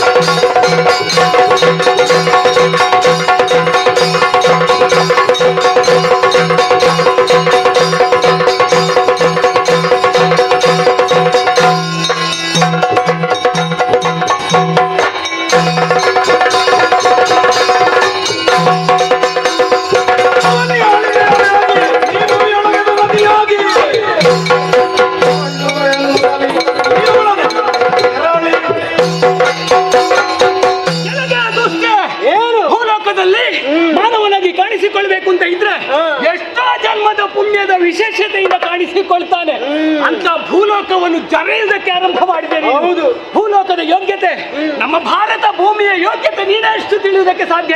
ಎಷ್ಟು ಯೋಚನೆ ಮಾಡಿದ್ಯಾ? ಏನು ವೈಕುಂಠವಾಸಿಯಾದಂತಹ ಶ್ರೀಹರಿ ಧರ್ಮದ ರಕ್ಷಣೆಗೆ ಬೇಕಾಗಿ ನಮ್ಮ ಭೂಲೋಕದಲ್ಲಿ ಅವತಾರ ಎತ್ತಿದ್ದು, ಈಗ ದೇವಲೋಕದಲ್ಲಿ ಅಲ್ಲ. ಆದ್ರೆ ಎತ್ತರದ ಜಾಗದಲ್ಲಿ ಇದ್ದುಕೊಂಡು ರಕ್ಷಣೆ ಮಾಡಬೇಕಾದಂತಹ ನಿನಗೆ ಲೋಕದಲ್ಲಿ ಒಳ್ಳೇದು ಯಾವುದು ಕಾಣುವುದಿಲ್ಲ. ನಿನಗೆ ಕರ್ತವ್ಯ ಕಾಣ್ತಾನೆ, ನಿನಗೆ ಭಾರ್ಗವ ರಾಮ ಕಾಣುವುದಿಲ್ಲ. ನಿನಗೆ ರಾವಣ ಕಾಣ್ತಾನೆ, ರಾಮ ಕಾಣುವುದಿಲ್ಲ. ಕೀಚಕ ಕಾಣ್ತಾನೆ, ಭೀಮ ಕಾಣುವುದಿಲ್ಲ. ಹಾಗಿದ್ರೆ ಇದ್ರ ಅರ್ಥ ಎಂತದ್ದು? ನಿನಗೆ ಕೆಳಗಿರುವಂತ ಹೇಸಿಗೆ ಮಾತ್ರ ಕಾಣುವುದು, ಈಗ ಒಳ್ಳೇದು ಕಾಣುವುದಿಲ್ಲ. ಹೌದಾ? ಎತ್ತರದಲ್ಲಿರುವಂತಹ ಗಿಡಗೂ ಒಂದು ಕೆಳಗಿರುವಂತಹ ಹೊಲಸನ್ನು ಕಾಣುವ ರೀತಿಯಲ್ಲಿ ನಿಮಗೆ ಕೆಟ್ಟದ್ದೇ ಕಾಣ್ತದೆ ಅಲ್ವಾ? ನನ್ನ ಬಗ್ಗೆ ಯೋಚನೆ ಮಾಡಿದ್ದೇನೆ ನೀನು? ಭೂಲೋಕದಲ್ಲಿ ಕಾಣಿಸಿಕೊಂಡಂತಹ ನಾನು ಸ್ವಶರೀರಿಯಾಗಿ ದೇವಲೋಕವನ್ನು ಸೇರಿಕೊಳ್ಬೇಕು ಅಂತ ಇದ್ರೆ ನನ್ನ ಯೋಗ್ಯತೆ ಏನು ಅನ್ನುವುದನ್ನು ಯೋಚನೆ ಮಾಡು. ಏನು ಯೋಚನೆ ಮಾಡಿದ್ರೆ ಬಾಯಿಗೆ ಬಂದ ಹಾಗೆ ಮಾತಾಡಿದೆ ಅಲ್ಲ ನೀನು? ಬರುವುದಿಲ್ವ ನೀನು? ನಮ್ಮ ಲೋಕಕ್ಕೆ ಬರುವುದಿಲ್ಲ. ನಿನ್ನನ್ನು ಹೇಗೆ ಭರಿಸಬೇಕು ಅಂತ ನಮ್ಮದಾದಂತಹ ಕರ್ಮ ಭೂಮಿಯಲ್ಲಿ ನೀನು ನದಿಯಾಗಿ ಹರಿ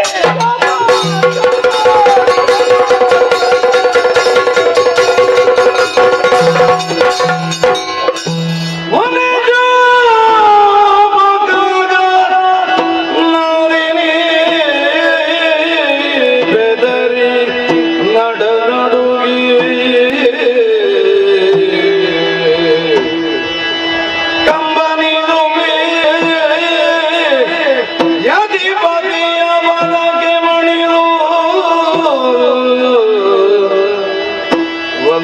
ಬಗೆ ಮುನಿವರ ತವ ಬಗೆ ಮಣಿಪುದೆಂದನು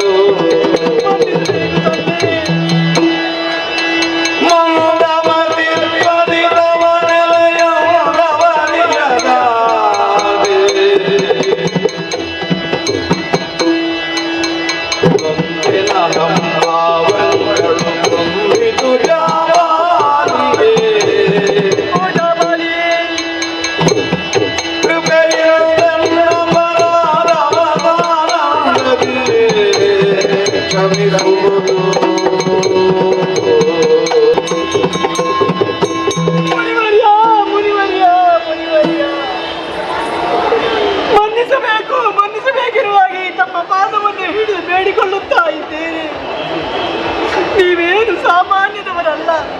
ನಿಮ್ಮ ನೆಲೆಯೇನು ಎಂದು ತಿಳಿದುಕೊಳ್ಳುವುದಕ್ಕೆ ನಾನು ಅಸಮರ್ಥನಾಗಿ ಹೋದೆ.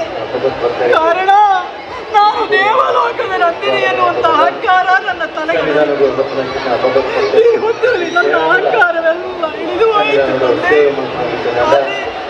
ನೀವೇನು ಸಾಮಾನ್ಯದವರೇ ಹೇಳುವುದನ್ನು ಕೇಳುತ್ತೇನೆ. ನಾನು ಸ್ತ್ರೀಯರಿಗೆ ಪಾತಿಮತ್ಯವೇ ಭೂಷಣವಂತೆ, ತಪಸ್ವಿಗಳಿಗೆ ಕ್ಷಮಾಗುಣವೇ ಶೋಭೆಯಂತೆ, ಕೋಗಿಲಿಗೆ ಇಪ್ಪಾದ ಸ್ವರವೇ ರೂಪವಂತೆ. ಈ ಹೊತ್ತಿನಲ್ಲಿ ಕ್ಷಮಾಗುಣ ಸಂಪನ್ನವಾದ ತಾವು ನನ್ನ ಮೇಲೆ ಬಂದು ಶಾಪವನ್ನೇ ಕೊಟ್ಟು ಬಿಟ್ಟಿರಲ್ಲ. ತಂದೆ, ಇದು ನನ್ನ ಕಣ್ಣೀರಿನಿಂದ ನಿಮ್ಮ ಪಾದವನ್ನೇ ತೊಳೆಯುತ್ತಾ ಇದ್ದೇನೆ. ನನ್ನ ಶಾಪಕ್ಕೆ ಪರಿಹಾರ ನನ್ನ ಶಾಪಕ್ಕೆ ಪರಿಹಾರ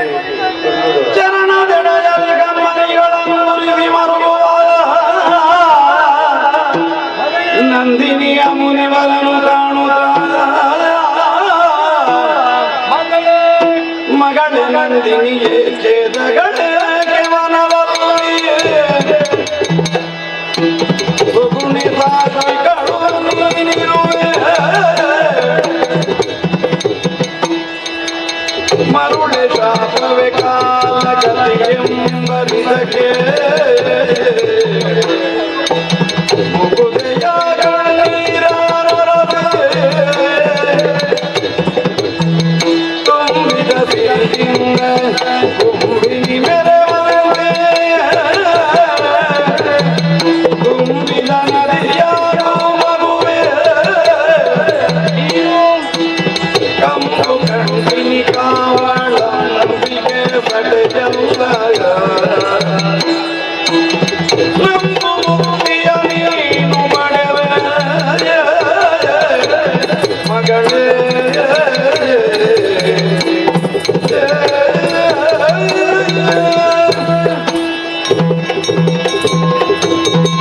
ಮಗಳೇ ನಂದಿನಿ, ತಂದೆ ಆಗಿ ಹೋದಂತಹ ವಿದ್ಯಮಾನಗಳನ್ನೆಲ್ಲ ಅನುಭವಿಸಿ ಕಣ್ಣೀರ ಕೋಡಿಯಿಂದಲೇ ತನ್ನ ಪಾದಗಳನ್ನು ತೊಳೆಯುವುದಕ್ಕೆ ಮನ ಮಾಡಿದವಳು ನೀನು.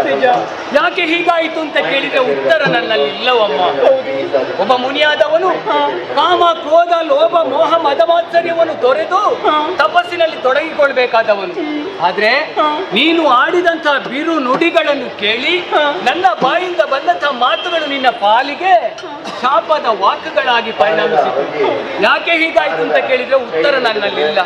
ನಾನು ಕೊಟ್ಟಂತಹ ಶಾಪದಂತೆ ಭೂಲೋಕದಲ್ಲಿ ನೀನು ನದಿಯಾಗಿ ಹರಿಯುವುದು ಹರಿಯಲೇಬೇಕಮ್ಮ. ಮಗಳೇ, ಮುನಿಗಳಾದವರು ಶೀಘ್ರ ಕೋಪಿಗಳಾದ್ರೂ ದೀರ್ಘ ದ್ವೇಷಿಗಳಲ್ಲ. ನಾನು ಕೊಟ್ಟಂತಹ ಶಾಪವನ್ನು ನನ್ನಿಂದ ಪರಿಹರಿಸುವುದಕ್ಕೆ ಸಾಧ್ಯ ಇಲ್ಲ. ಹಾಗೆಂದು ಪರಿಮಾರ್ಜನೆಯ ದಾರಿಯನ್ನು ಹೇಳಬಲ್ಲೆ. ಮುಂದೊಂದು ದಿನ ಕರ್ಮಲೋಕದಲ್ಲಿರುವಂತಹ ಧರ್ಮವನ್ನು ಉಳಿಸುವುದಕ್ಕಾಗಿ ಆ ಆದಿಮಾಯೆಯೇ ಆವಿರ್ಭವಿಸುವವಳಿದ್ದಾಳೆ. ಆ ಸಂದರ್ಭದಲ್ಲಿ ಅವಳ ಪಾದ ಬುಡದಲ್ಲಿ ನಿನ್ನ ಕಣ್ಣೀರ ಕೋಡಿಯನ್ನು ಹರಿಸಿದೆ ಅಂತ ಆದ್ರೆ ನಿನಗೆ ದಾರಿಯನ್ನು ಅವಳು ತೋರಿಸ್ತಾಳೆ. ಮಗಳೇ, ನನ್ನ ಶಾಪದಂತೆ ಭೂಲೋಕದಲ್ಲಿ ನೀನು ನದಿಯಾಗಿ ಹರಿದು ಬರುವಂತಹ ವೇಳೆಯಲ್ಲಿ ನನ್ನ ಶಿಷ್ಯರ ಜೊತೆ ನಾನು ಸೇರಿಕೊಂಡು ನಿನ್ನನ್ನು ಸ್ವಾಗತಿಸುವುದಕ್ಕೆ ಸಿದ್ಧನಾಗಿರ್ತೇನೆ. ಇಳಿದು ಬಾ ಮಗಳೇ, ಒಲಿದು ಬಾ, ನಲಿದು ಬಾ, ನಲಿದು ಬಾ. ಮುನಿಗಳ ಶಾಪವಾಕ್ಯದಂತೆ ನಾನು ಇಳಿಯಲ್ಲಿ ಹೊಳಿಯಾಗಿ ಹರಿಯಲೇಬೇಕು. ಇದಕ್ಕೆ ಮುಕ್ತಿ ಹೇಗಂತ ಹೇಳಿದ್ರೆ ಆ ಅಂಬಿಕೆಯಿಂದ ಮಾತ್ರ ಸಾಧ್ಯ. ಆದ್ರೆ ಸ್ವರ್ಗ ಲೋಕದಲ್ಲಿದ್ದಂತ ನಾನು ಭೂಲೋಕದತ್ತ ಮುಖ ಮಾಡಿ ನಿಂತವಳು. ಈ ಹೊತ್ತಿನಲ್ಲಿ ನನ್ನ ಮನೆಲ್ಲ ಬಂದು ಸೇರಿದ್ದಾರೆ. ಸ್ವರ್ಗವಾಸಿಗಳು, ದೇವೇಂದ್ರ, ಸಮಸ್ತ ದೇವತೆಗಳು ನನ್ನ ಎದುರಾಗಿ ಬಂದಿದ್ದಾರೆ. ನಿಮಗೆ ಇಲ್ಲಿಂದಲೇ ಕೈ ಮುಗಿಯುತ್ತಾ ಇದ್ದೇನೆ. ಇಷ್ಟರವರೆಗೆ ಪ್ರೀತಿ ಮಾತ್ರದಿಂದ ನನ್ನನ್ನು ಸಾಕಿ ಬೆಳೆಸಿದವರು ನೀವಾಗಿದ್ದೀರಿ. ಶಾಪವಾಗದಂತೆ ಕರ್ಮಲೋಕಕ್ಕೆ ಹೋಗಬೇಕಾದ ಅನಿವಾರ್ಯತೆ ನನ್ನ ಪಾಲಿಗಿದೆ. ಎಲ್ಲಿಯಾದ ನನ್ನ ಅಮ್ಮ ಬಂದು ಕೇಳಿದ್ರೆ ಜಗಳ ಎಂಬಿಕೆಯನ್ನೇ ಜಾಸ್ತಿಕ್ಕಾಗಿ ಹೋಗ್ತಾ ಇದ್ದಾಳೆ ಎಂದಾಗಿ ಹೇಳಿ ತಡ ಮಾಡುವುದಿಲ್ಲ. ಭೂಲೋಕದಂತ ಸಾಕ್ತಾರೆ.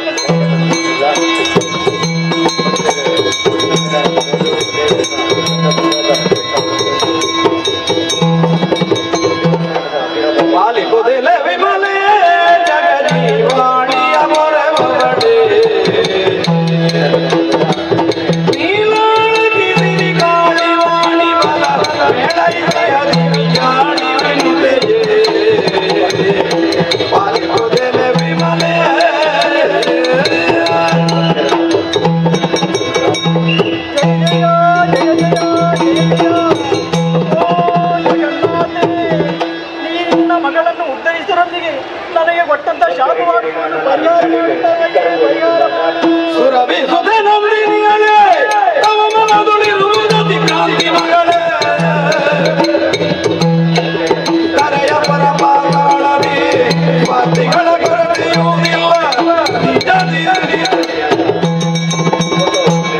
ಮಗಳೇನಂದಿನಿ, ಅನನ್ಯ ಭಕ್ತಿಯಿಂದ ನನ್ನನ್ನೇ ಸ್ತುತಿಸಿದ್ದಿ.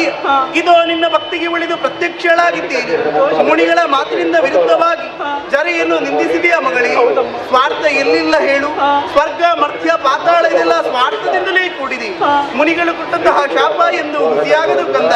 ಮುನಿಗಳು ಕೊಟ್ಟಂತಹ ಶಾಪದ ನಿಮಿತ್ತವಾಗಿ ನೀನು ನದಿಯಾಗಿ ಹರಿಯಲೇಬೇಕು ಮಗಳೇ. ನಿನ್ನ ಕಟಿಯಿಂದ ನಿನ್ನ ಕಟಿಯನ್ನು ಮಗಳಾಗಿ ಉನ್ನತದ ಪರವಿರುವೆನು. ಪುಣ್ಯ ನದಿಯ ಪ್ರದಾಯ ನೀನೆಂದು ಮನ್ನಿಸಿದಳಾಗಿ ಮಗಳೇ ನಂದಿನಿ, ಮುಂದೊಂದು ದಿವಸ ನಿನ್ನ ಕಟಿ ಪ್ರದೇಶದಲ್ಲಿ ನಿನಗೆ ಮಗಳಾಗಿ ಜನಿಸುವಳಿದ್ದೇನೆ. ಆ ಸಂದರ್ಭದಲ್ಲಿ ನಿನ್ನ ಶಾಪ ವಿಮೋಚನೆ ಹೊಂದುತ್ತದೆ. ಮುನಿಗಳು ಕೊಟ್ಟಂತಹ ಶಾಪದ ನಿಮಿತ್ತವಾಗಿ ನೀನು ನದಿಯಾಗಿ ಹರಿಯುವಂತಹ ಸಂದರ್ಭ. ಬತ್ತಿ ಹೋದ ಕೊಳ ಕಟ್ಟೆ ಸರೋವರಗಳೆಲ್ಲವೂ ತುಂಬಿ ತುಳುಕಾಡುತ್ತದೆ. ಸರ್ವರ ಪಾಪವನ್ನು ನಿವಾರಿಸುವಂತಹ ಪಾಪನಾಶಿನಿ ನದಿಯಾಗಿ ಹರಿಯಮ್ಮ, ನಿನಗೆ ಶುಭವಾಗಲಿ.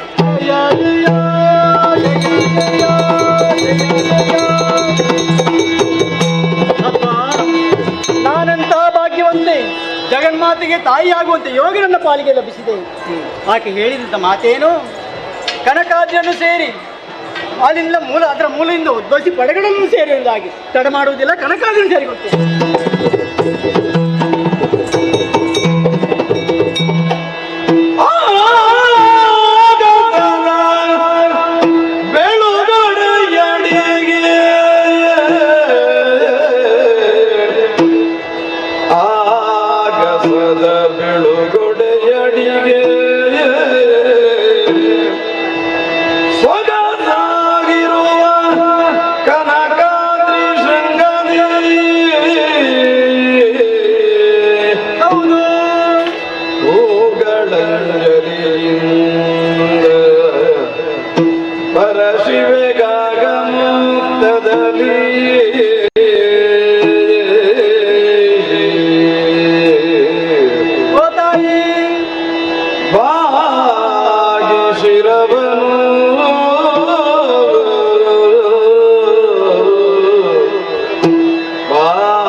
ನೆರವಾಗಲೆನ್ನುತ್ತ ಸಾಗಿ ಬಂದಳು.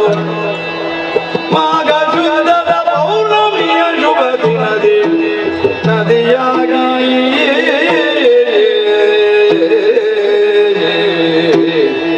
ಸಾಗಿ ಬಂದಳು.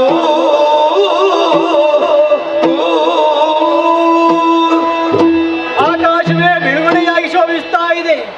ಅದರಲ್ಲಿ ಕನಕಾದ್ರಿ ಶೃಂಗ ಎನ್ನುವುದು ಬಹಳ ಶೋಭಾಯಮಾನವಾಗಿ ಕಾಣುತ್ತಾ ಇದೆ. ಪರ್ವತವನ್ನೇರಿ ನಿಂತಿದ್ದೇನೆ. ತಾಯಿ ಹೇಳಿದಂಥ ಮಾತೇ ಇದಲ್ವೇ? ಕನಕಾದ್ರಿಯನ್ನು ಕನಕಾದ್ರಿ ಮೂಲದಿಂದ ಉದ್ಭವಿಸಿ ಪಡುಗಡಲನ್ನು ಸೇರಿ ಪಾಪ ನಾಶಿನಿಯಾಗು, ಸರ್ವರ ಪಾಪವನ್ನು ತೊಳೆಯುವಂತ ಅಗನಾಶಿನಿ ನೀನಾಗು ಮಗಳೆನ್ನುವುದಾಗಿ ಆದ ಕಾರಣವೇ ನಿಂತಿದ್ದೇನೆ. ಹಾಗಂತ ಕೈ ಅಂಜಲಿಯಿಂದ ಜಗನ್ಮಾತೆಗೆ ಪುಷ್ಪಾಂಜಲಿಯನ್ನು ಅರ್ಪಿಸಿದ್ದಾಯಿತು. ಇನ್ನು ತಡ ಮಾಡುವುದು ಯಾಕೆ? ಹಾಗಂತ ಈ ನಂದಿನಿ ಇಳೆಯಲ್ಲಿ ಮಳೆಯಾಗಿ ಹರಿಯುವುದಕ್ಕೆ ಶುಭ ಕಾಲವೊಂದು ಬೇಕಲ್ಲ, ಯಾವುದು ಅಂತ ಆಲೋಚನೆ ಮಾಡಿದ್ರೆ ಇದೇ ಮಾಘ ಶುದ್ಧ ಪೌರ್ಣಮಿಯ ಶುಭ ದಿನ, ಇದುವೇ ಪರ್ವಕಾಲ. ಇದೇ ಶುಭ ದಿನದಂದು ಕಾಮಧೇನುವಿನ ಮಗಳ ಅಂತ ಈ ನಂದಿನಿ ಇಳೆಯಲ್ಲಿ ತರಂಗಿಣಿಯಾಗಿ ಹರಿಯುತ್ತೇನೆ. ಸಕಲರ ಪಾಪವನ್ನು ಪರಿಹಾರ ಮಾಡುವಂತ ಪಾಪ ನಾಶಿನಿಯಾಗುತ್ತೇನೆ. ಬರಗಾಲವನ್ನು ಪರಿಹರಿಸುವಂತ ಅಗನಾಶಿನಿ ನಾನಾಗ್ತೇನೆ. ನಂದಿನಿ ನದಿಯಾಗಿ ಹರಿಯುತ್ತಾಳೆ, ನಂದಿನಿ ನದಿಯಾಗಿ ಹರಿಯುತ್ತಾಳೆ.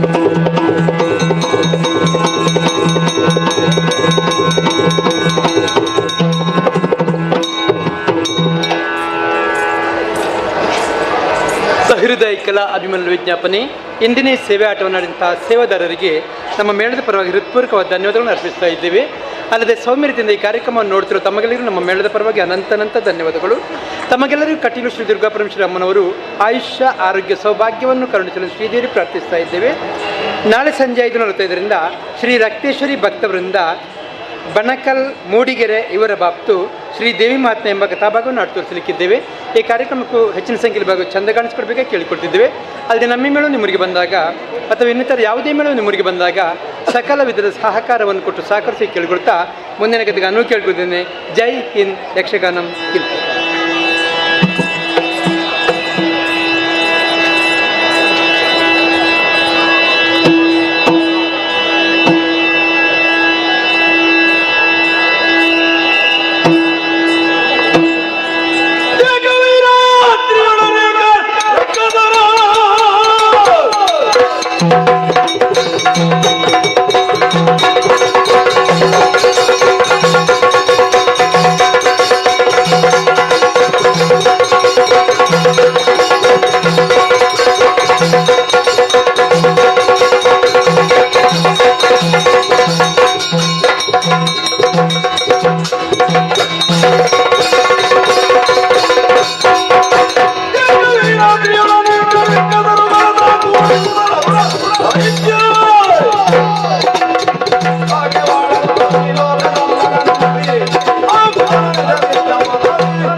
ಎನ್ನುವಂತ ಪುರವೊಂದನ್ನು ನಿರ್ಮಿಸಿದೆ.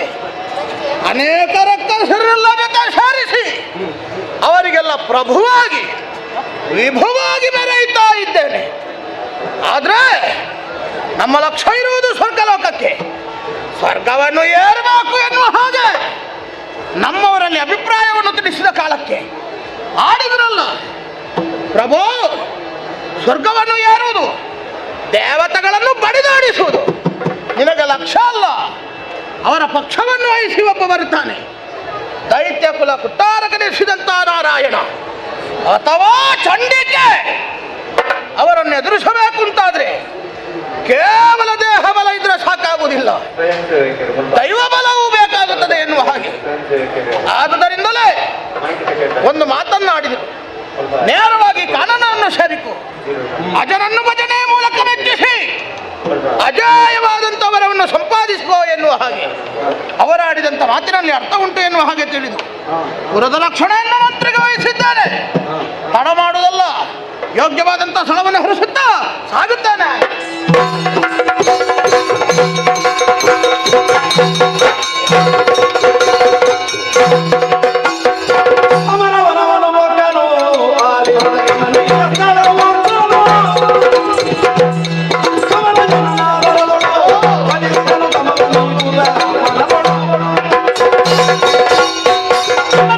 ಪ್ರವಾಸ ಮಾಡಿದ್ದೇನೆ. ತಪಸ್ಸಿಗೆ ಯೋಗ್ಯವಾದಂಥ ಸ್ಥಳ ಇದು. ತಡ ಮಾಡುವುದಲ್ಲ, ಏಕಾಗ್ರತೆ ಚಿತ್ತವನ್ನು ಹೊಂದಿ ತಪಸ್ಸಿಗೆ ತೊಡಗುತ್ತೇನೆ.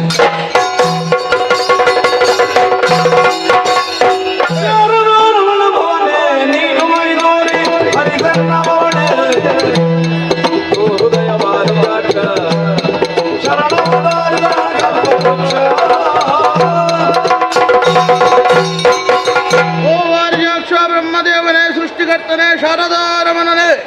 ಇದೋ ನಿನ್ನ ಕುರಿತಾಗಿ ತಪಸ್ಸನ್ನಾಚರಿಸ್ತಾ ಇದ್ದೆ. ಒಲಿದು ಬಾ ಒಲಿದು ಬಾ ಒಲಿದು ಬಾ.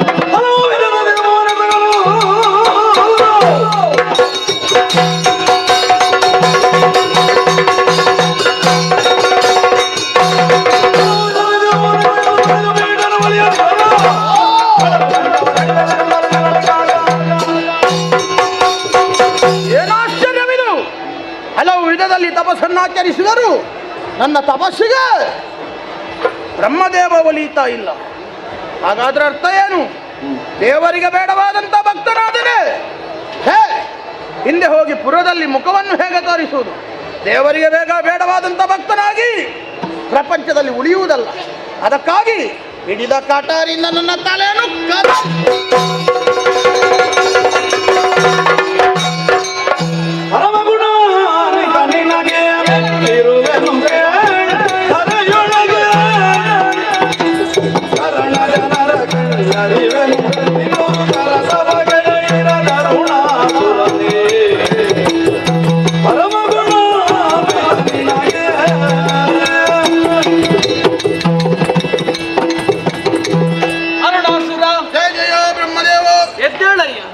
ನಿನ್ನ ಭಕ್ತಿಗೆ ಮೆಚ್ಚಿ ಸತ್ಯಲೋಕದಿಂದ ಬ್ರಹ್ಮದೇವನೇ ಬಂದಿದ್ದೇನೆ.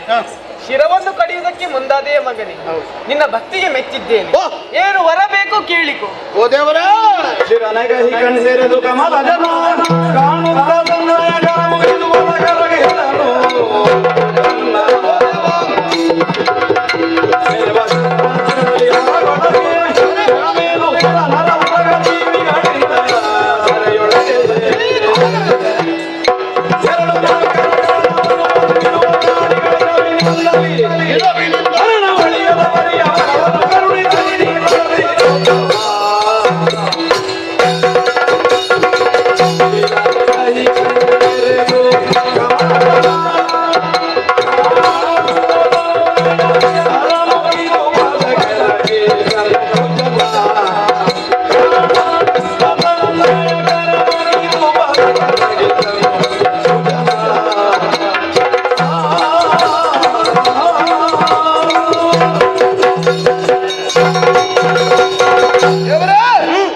ಸಂತೋಷ ಆಯಿತು. ಈ ರೀತಿಯಲ್ಲಿ ತಪಸ್ಸನ್ನಾಚರಿಸುವುದಕ್ಕೆ ಬಲವಾದಂತ ಕಾರಣ ಉಂಟು. ಏನು? ಬೇರೆ ಏನೂ ಅಲ್ಲ, ಜೀವನದಲ್ಲಿ ಸಾಧನೆಯನ್ನು ಮಾಡಬೇಕು ಎನ್ನುವಂತ ಛಲವನ್ನು ನಾನು ಹೊಂದಿದವ. ಆದ್ದರಿಂದ ಮರಣವೇ ಬಾರದ ಹಾಗೆ ಮಗನೇ, ಜೀವನದಲ್ಲಿ ಸಾಧನೆ ಮಾಡಬೇಕೆಂಬ ಹಂಬಲ ಹೆಚ್ಚಾದದ್ದೇ ಆದರೆ ಜಾತಸ್ಯ ಮರಣಂ ಧ್ರುವಂ, ಹುಟ್ಟಿದವನಿಗೆ ಮರಣ ಎಂಬುದು ಶಾಶ್ವತವಾಗಿರ್ತದೆ. ಹಾಗಾಗಿ ಬೇರೆ ವರವನ್ನು ಕೇಳು. ಸಂತೋಷ ಆಯಿತು. ಹುಟ್ಟಿದಂತ ಜೀವಿ ಸಾಯಲೇಬೇಕು. ಹೌದು, ಬದಲಿಸಿ ಕೇಳುವುದಕ್ಕೆ ಒಂದು ಅವಕಾಶ ಉಂಟು. ಆದ್ರಿಂದ ವರವನ್ನು ಕೇಳುತ್ತೇನೆ. ಕೇಳುವ ಬೇರೆ ಏನು ಅಲ್ಲದೆ ಏನು ಯಾವುದೇ ಪ್ರಾಣಿಗಳಿಂದ ಪಕ್ಷಿಗಳಿಂದ ಮಾತ್ರ ಅಲ್ಲ, ತ್ರಿಮೂರ್ತಿಗಳಿಂದ, ಇಂದ್ರಾದಿ ದೇವತೆಗಳಿಂದ, ಶಸ್ತ್ರಾಸ್ತ್ರಗಳಿಂದ, ದಿವ್ಯಾಯುಧಗಳಿಂದ, 2 ಕಾಲಿನ ಪ್ರಾಣಿಯಿಂದ, 4 ಕಾಲಿನ ಪ್ರಾಣಿಯಿಂದ ಮರಣವೇ ಬಾರದ ಹಾಗೆ ವರವೊಂದನ್ನು ಅನುಗ್ರಹಿಸು. ತಥಾಸ್ತು. ಸಂತೋಷ ಆಯಿತು. ಅವನ ಮೋಹದ ಕಂದ ಮೋಹದ ಕಂದ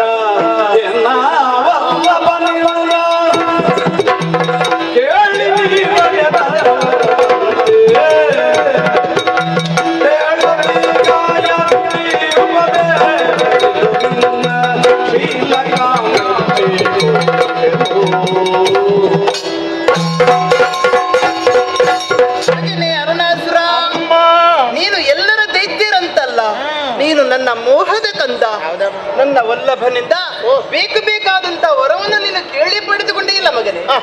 ಹಾಗಂತ ನೀನು ನನ್ನಲ್ಲಿ ಕೇಳದಿದ್ದರೂ ನಿನ್ನ ಗುಣಶೀಲತೆಗೆ ಮೆಚ್ಚಿ ವರವೊಂದನ್ನು ಕೊಡುತ್ತಾ ಇದ್ದೇನೆ. ಹೌದಮ್ಮ. ಅದೇ ಪರಮ ಪಾವನವಾದಂತಹ ಗಾಯತ್ರಿ ಮಂತ್ರ. ಈ ಮಂತ್ರವನ್ನು ತ್ರಿಕಾಲವಾಗಿ ಪಠಿಸಿಕೊಂಡು ಬಂದರೆ ನಿನ್ನ ಆತ್ಮವರ್ಚಸ್ಸು ದೇಹವರ್ಚಸ್ಸು ಅಧಿಕವಾಗುತ್ತದೆ. ಆ ಮಂತ್ರವನ್ನು ಕಿವಿಯ ಮೂಲಕ ಪಠಿಸ್ತೇನೆ. ಸಂತೋಷ ವರ್ಷ ಆಯ್ತಮ್ಮ, ಇನ್ನು ತಡ ಮಾಡುದಿಲ್ಲ. ಬೇಕಾದಾಗ ಒಮ್ಮೊಮ್ಮೆ ಹೇಳಿಕೊಂಡಿರ್ತೇನೆ. ಅರುಣದೈತ್ಯ, ಹಾಗಂತ ಮರಣವೇ ಇಲ್ಲ ಎಂಬುದಾಗಿ ಭಾವಿಸಬೇಡ. ಮರಣ ಇದೆ. ಯಾಕೆ ಗೊತ್ತಾ? ಈ ಮಂತ್ರವನ್ನು ನೀನು ಯಾವಾಗ ಮರೆಯುತ್ತೀಯೋ ಆವಾಗ ನಿನಗೆ ಖಂಡಿತ ಮರಣ. ದಿನಾಲು ಹೇಳ್ಬೇಕಾ? ದಿನಾಲೇ ತ್ರಯತೆ ಇತಿ ಮಂತ್ರ, ಗಾಯತ್ರಿ ಮಂತ್ರ ನಿತ್ಯವೂ ಪಠಿಸಬೇಕು ಮಗನೇ. ಶ್ರದ್ಧಾ ಭಕ್ತಿ. ಶುಭವಾಗಲಿ, ಶುಭವಾಗಲಿ.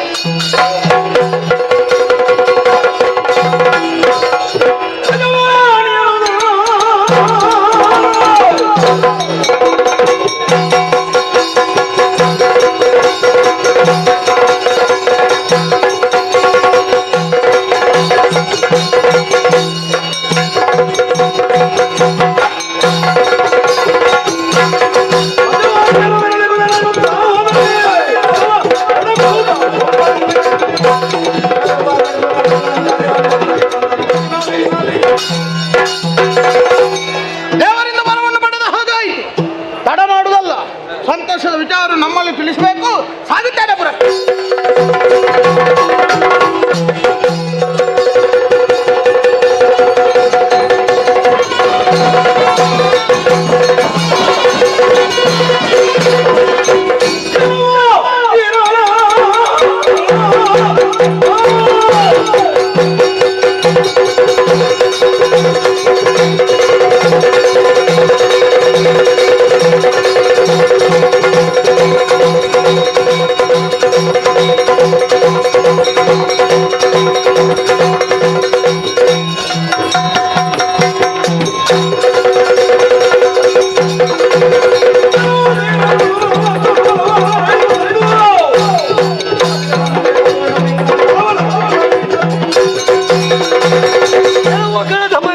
ಅತಿಭ್ರಷ್ಟನಾಗಿ ವಿವೇಕ ಶೂನ್ಯನಾಗಿ ನಮ್ಮಿ ನಾಕಲೋಕ ಒಂದು ಭೋಗ ಭೂಮಿ ಎಂಬ ಭ್ರಮೆಯಿಂದ ಮುಂದೆ ಬಾರದಿರು.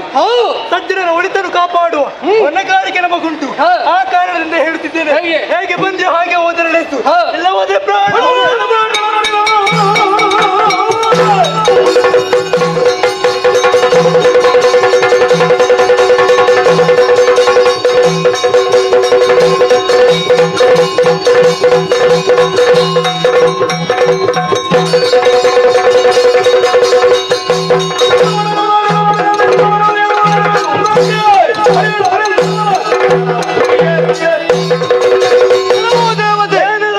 ಪಡೆಯುವ ಉದ್ದೇಶದಿಂದ ಬಂದವರಿದ್ದೇವೆ.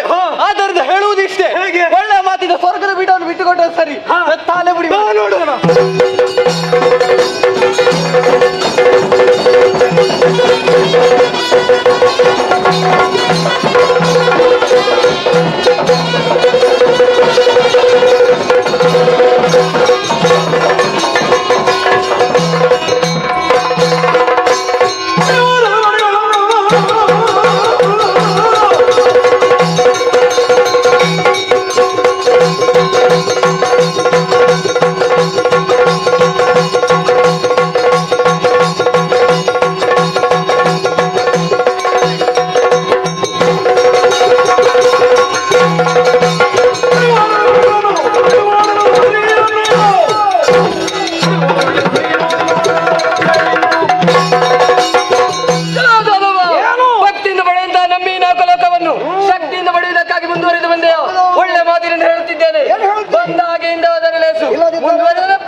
ಎಲ್ಲವನ್ನು ಕಂಡು ಕೈಯಲ್ಲಿ ಆಯುಧವನ್ನು ಜಳಪಿಸುತ್ತ ಮುಂದುವರೆದು ಬಂದೇ ಅಲ್ಲ.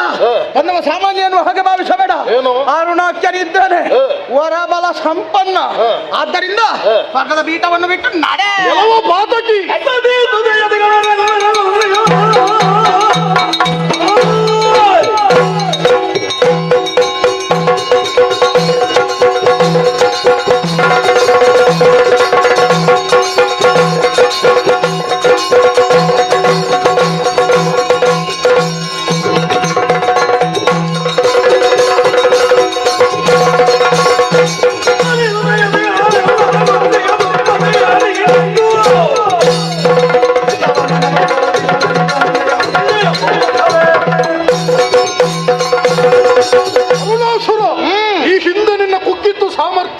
ಚಂಡಿಕೆಯ ರೂಪವನ್ನು ಕಂಡು ಓಡಿದಂತಹ ನೀನು ವರವನ್ನು ಪಡೆದು ಬಂದೆಯ.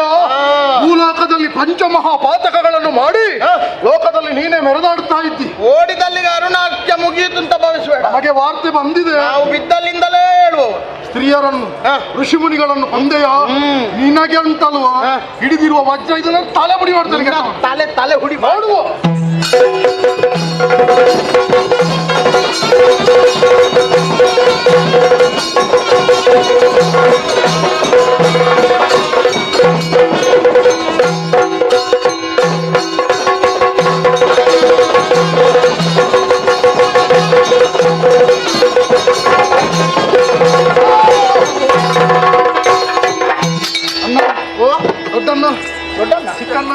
ನಿನಗೆ ನಾಲಿಗೆ ಹೇಗೆ ತಿರುಗುತ್ತದಲ್ಲ ಅಲ್ಲ ಹಾಗಂತದ್ದು ಮಾವ ಅಂತ ಕರೆಯಿಲ್ಲ.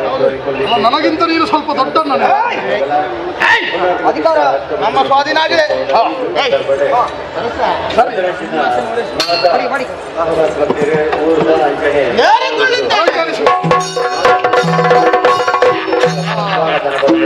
ಇನ್ನು ಎಲ್ಲ ನಿಮ್ಮದೇ. ನೀನು ಹೇಳಬೇಕು ಅಂತ ಇಲ್ಲ. ನಾವು ಊಟ ಅಲ್ಲಿಗೆ ನಮ್ಮದೇ. ಹೋಗ್ಲಿಕ್ಕೆ ಅಷ್ಟು ಸುಲಭದಲ್ಲಿ ಬಿಡು. ಅವರಿಗಿಂತ ದೊಡ್ಡ ಸ್ವರದಲ್ಲಿ ಒಂದು ನಾವು ಸುರರಲ್ವ ನಮಗೆ ಎಲ್ಲಿಂದ ದೊಡ್ಡ ಸ್ವರ. ನಿನಗೆ ಅಸುರರಿಗೆ ಸ್ವರ್ಗಾಧ್ಯಕ್ಷ ನೂತನ ಅಧಿಕಾರಿ ಅರುಣೇಂದ್ರನಿಗೆ ಜಯವಾಗಲಿ, ಶುಭವಾಗಲಿ, ಮಂಗಳವಾಗಲಿ, ಒಳ್ಳೆಯದಾಗಲಿ. ಬೇಕಾದಾಗ ಕರೀತೇನೆ. ಸ್ವರ್ಗ ಸ್ವಾಧೀನ ಆಗಿದೆ. ಹಾಗಂತ ನಮ್ಮ ಉದ್ದೇಶ ಕೇವಲ ಸ್ವರ್ಗ ಅಲ್ಲ, ಚಂಡಿಕೆ ಇಲ್ಲಿ ಬೇಕಾದಷ್ಟು ಉಂಟಂತ ಒಮ್ಮೆ ನೋಡ್ಬೇಕು. ಆದ್ರೆ ಅದು ಮರೆಯಬಾರ್ದು. ಗೊತ್ತಾಯ್ತಾ? ಬ್ರಹ್ಮದೇವರು ವರವನ್ನು ಕೊಡುವಾಗಲೇ ಹೇಳಿದ್ದಾರೆ. ಅಮ್ಮ ಹೇಳಿದ್ರು ಗಾಯತ್ರಿ ಪೂಜೆಯನ್ನು ಮಾಡ್ತಾ ಬಾ ಎನ್ನುವ ಹಾಗೆ ಗೊತ್ತಾಗುತ್ತಾ ಬಂತು. ಇಷ್ಟರವರೆಗೆ ನಿಷ್ಠೆಯಿಂದ ನಾವು ಮಾಡಿದ ಕಾರಣ ಗಾಯತ್ರಿ ಅನುಗ್ರಹ ನಮಗಾಗಿದೆ. ಬಂದ ಮೇಲೆ ನಾವು ಬಂದ ದಾರಿಯನ್ನು ಮರೆಯಬಹುದು. ಅದಕ್ಕಾಗಿ ಗಾಯತ್ರಿಯ ಜಪವನ್ನು ಮಾಡುವುದಕ್ಕಾಗಿ ಹೋಗುತ್ತೇನೆ, ನೀವು ಬನ್ನಿ.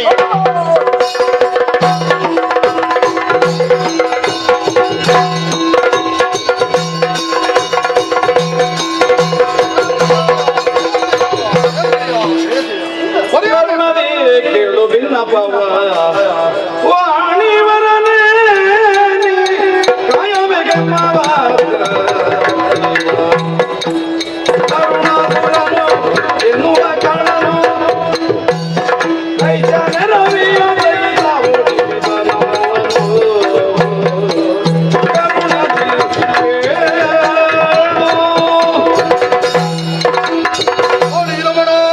ಕರುಣದಿ ಕೇಳಬೇಕು ಎಂಬ ಭಿನ್ನಪವು ಏನಯ್ಯ ಸುರಪ್ಪ ಎಲ್ಲರನ್ನು ಕೂಡಿಕೊಂಡು ಇಲ್ಲಿಗೆ ಬರುವ ಬಲವಾದ ಕಾರಣ ಈ ಹಿಂದೆ ಓಡಿದ ಅರುಣಾಸುರ ನಿಮ್ಮಿಂದಲೇ ವರವನ್ನು ಪಡೆದ ಲೋಕದಲ್ಲಿ ಅನ್ಯಾಯ ಅನಾಚಾರ ಅಧರ್ಮಗಳನ್ನು ಮಾಡುತ್ತಾ ತಾನಾಗಿ ಮೆರೆದಾಡುತ್ತಾ ಇದ್ದಾನೆ. ದುರುಳ ದಾನವನ ವಧೆಯಾಗಬೇಕು, ದಾರಿ ತೋರಿಸು ಸ್ವಾಮಿ. ದೇವೇಂದ್ರ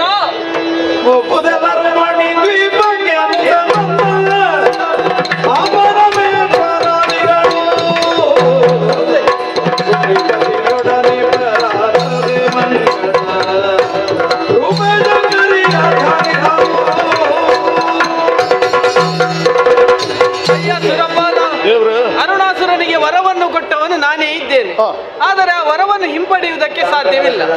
ನಿಮಗೆಲ್ಲ ಉಪಟಳವನ್ನು ನೀಡಿದ್ದಾನೆ. ಅದಕ್ಕೊಂದು ದಾರಿ ಇದೆ. ಏನು? ಈ ಹಿಂದೆ ಶುಂಭನಿಶುಂಭರನ್ನು ವಧಿಸುವಂತಹ ಕಾಲದಲ್ಲಿ ಆ ಮಾಯೆ ಹೇಳಿದವಳಿದ್ದಾಳೆ, ಕಷ್ಟ ಬಂದಿತ್ತು ಎಂದಾದರೆ ಮಣಿದ್ವೀಪವನ್ನು ಸೇರಿ ನನ್ನನ್ನೇ ಭಜಿಸಿರಿ ಎಂದು. ನನಗೆ ನೆನಪಿರುವ ಮಾತು ಅದೇ, ಬಲಹೀನನಿಗೆ ಬಲವಂತ ಹೊಡೆದರೆ ಬಲವಂತನಿಗೆ ಭಗವಂತ ಹೊಡೆವ. ಅದಕ್ಕಾಗಿ ಭಗವಂತನ ಬಳಿಗೆ ಬಂದಿದ್ದೇನೆ. ಹೌದಲ್ವೇ? ಹಾಗಾಗಿ ಇನ್ನು ನಾವು ತಡ ಮಾಡುವುದು ಸರಿಯಲ್ಲ. ಹರಿಹರರನ್ನು ಜೊತೆಯಾಗಿ ಸೇರಿಸಿಕೊಂಡು ಮಣಿದ್ವೀಪಕ್ಕೆ ಹೋಗೋಣ. ಅಲ್ಲಿ ಆ ಮಾಯೆಯನ್ನೇ ಪ್ರಾರ್ಥಿಸೋಣ.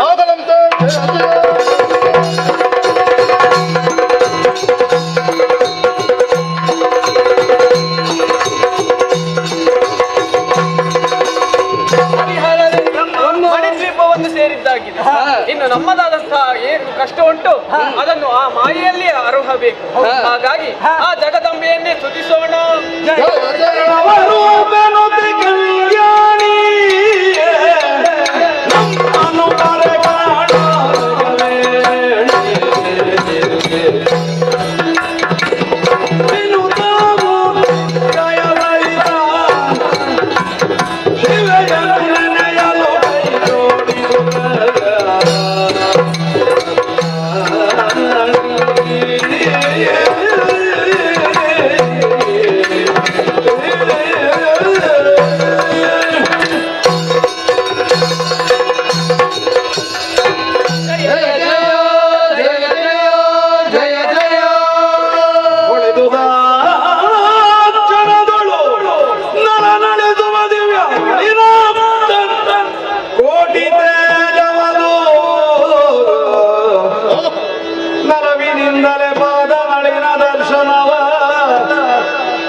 ಸರ್ವಶಕ್ತಿ ಸಮನ್ವಿತೆ ಭಯಭ್ಯಸ್ತ್ರಾಹಿನೋ ದೇವಿ ದುರ್ಗೆ ದೇವಿ ನಮೋಸ್ತುತೆ.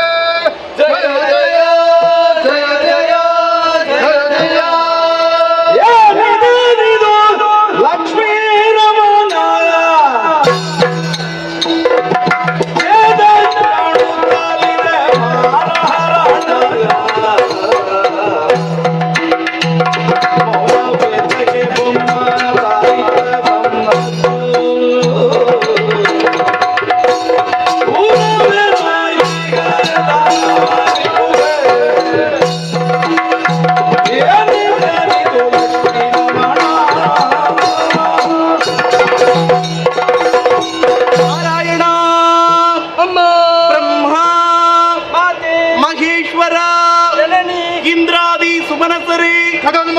ಎಲ್ಲರಿಗೂ ಅಭಯ ನೀಡಿದ್ದೇನೆ. ಏಳಿರಿ, ಎದ್ದೇಳಿರಿ, ಸತ್ತೈರಿವನ್ನ ತಾಳಿರಿ. ಓಂಕಾರ ಸ್ವರೂಪಿಣಿಯು ಆದಿ ಮಧ್ಯಾಂತರ ಹಿತ್ತಳು ಇಚ್ಛಾಶಕ್ತಿ ಸಂಯುಕ್ತಳು ಆದಂತಹ ನನ್ನನ್ನು ಮಣಿದ್ವೀಪವನ್ನೇ ಸೇರಿ ಭಕ್ತಿಯಿಂದ ನನ್ನನ್ನೇನು ತೆಗೆಯುವಂತಹ ಸಂದರ್ಭ ಅಭಯಪ್ರದಳಾಗಿ ಕಣ್ಣ ಮುಂಭಾಗದಲ್ಲೇ ಗೋಚರಿಸಿದ್ದೇನೆ. ಏನಿದು ಲಕ್ಷ್ಮೀ ರಮಣ, ಖೇದ ಕಾಣುತ್ತಾ ಇದೆಯಲ್ಲ ಮಾರಹರಣ. ಏನಯ್ಯ ಬ್ರಹ್ಮ ಮೌನಿಯಾಗಿದ್ದೀಯ? ಸುರಪಾಲ, ನಾನೇ ಕರುಣಿಸಿದಂತಹ ಸ್ವರ್ಗಲೋಕವನ್ನು ಆಡಬೇಕಾದಂತಹ ನೀನು ಮಣಿದ್ವೀಪವನ್ನೇ ಸೇರಿದೆ. ಭಕ್ತಿಯಿಂದ ನನ್ನನ್ನೇನು ತೆಗೆಯಿದೆ. ಕಣ್ಣಂಚಿನಲ್ಲಿ ಕಣ್ಣೀರು, ರಸನೆಗೇತಗೆ ತಡವರಿಕೆ, ತನುವಿಗೇತರ ಕಂಪನ, ಕಷ್ಟದ ಭೀತಿ. ಯಾರಿಂದ ಏನಾಯಿತು ಹೇಳಿ ಪರಿಹರಿಸಿಕೊಡುವೆ. ಜನನೇ ಕೈ ಮುಗಿದು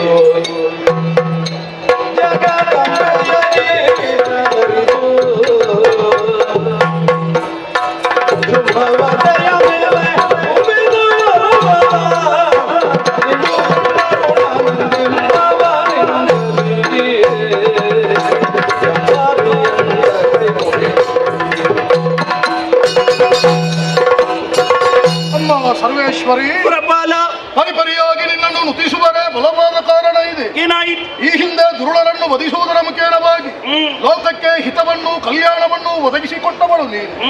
ನೆಮ್ಮದಿಯಿಂದ ಸ್ವರ್ಗವನ್ನು ಆಳ್ವಿಕೆ ಮಾಡುವ ಕಾಲದಲ್ಲಿ ಈ ಹಿಂದೆ ಓಡಿ ಹೋದ ಅರುಣಾಸುರನೆಂಬ ದಾನವ ಬ್ರಹ್ಮದೇವನಿಂದ ವರವನ್ನು ಸಂಪಾದಿಸಿ ವರಬಲಾನ್ವಿತನಾಗಿ ಲೋಕದಲ್ಲಿ ಪಂಚಮಹಾಪಹಾತಗಳನ್ನೇ ಮಾಡುತ್ತಾ ತಾನಾಗಿ ಮೆರೆದಾಡುತ್ತಾ ಇದ್ದಾನೆ. ಮಹಿಯ ಮಾಂಗಲ್ಯಕ್ಕೆ ಮಾಲಿನ್ಯದ ಮುಚ್ಚಳವಿಕ್ಕಿ ಮಗನತ್ತನಾಗಿ ಬೆಳೆಯುವ ಕೂಳ ಅರುಣಾಸುರನನ್ನು ತರಿದು ಇಳೆಯ ಭಾರವನ್ನು ಕಳೆಯಮ್ಮ. ಅರುಣದೈತ್ಯರ ಭೀತಿಯೇ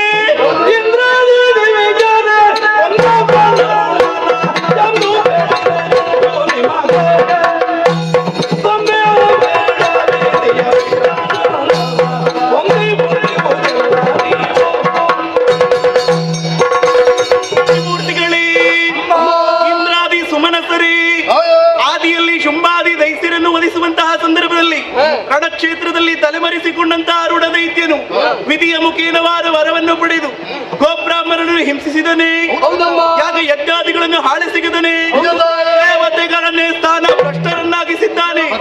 ಬಿಡಿರಿ ಭೀತಿಯಂ ಪ್ರಜ್ವಲಿಸುವಂತಹ ದಾವಾಗ್ನಿಯ ಮುಂದೆ ಪತಂಗಗಳ ಆಟ ನಡೆದೀತೆ. ನಾನೇ ಅಭಯಪ್ರದಳಾದ ಮೇಲೆ ಕೂಳರ ಬಾದಿ ಕಿರಿದು ದಿನದೊಳಗೆ ದೈತ್ಯರನ್ನು ಒಲಿಸಿ ನಿಮ್ಮನ್ನು ಸಂಪ್ರೀತಿಯಿಂದ ಪೊರೆಯುತ್ತೇನೆ. ಆದರೆ ಏನಮ್ಮ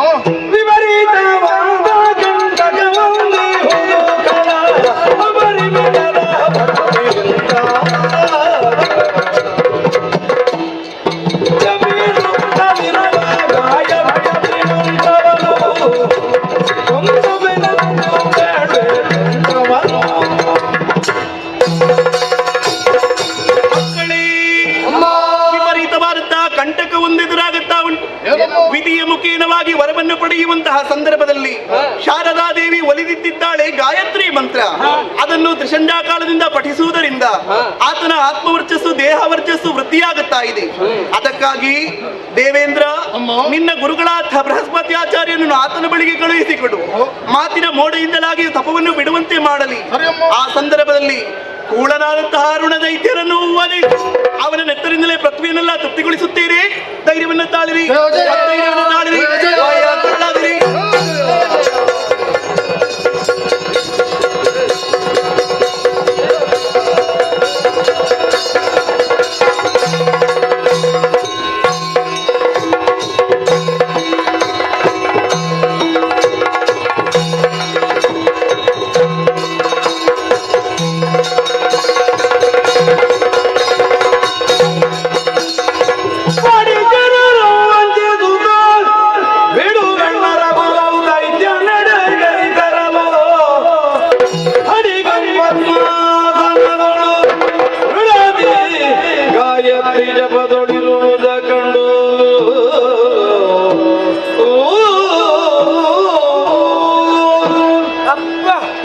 ಬದುಕಿದೆಯೋ ಬಡ ಜೀವ ಎಂಬಂತಾಗಿದೆ ನನ್ನ ಸ್ಥಿತಿ.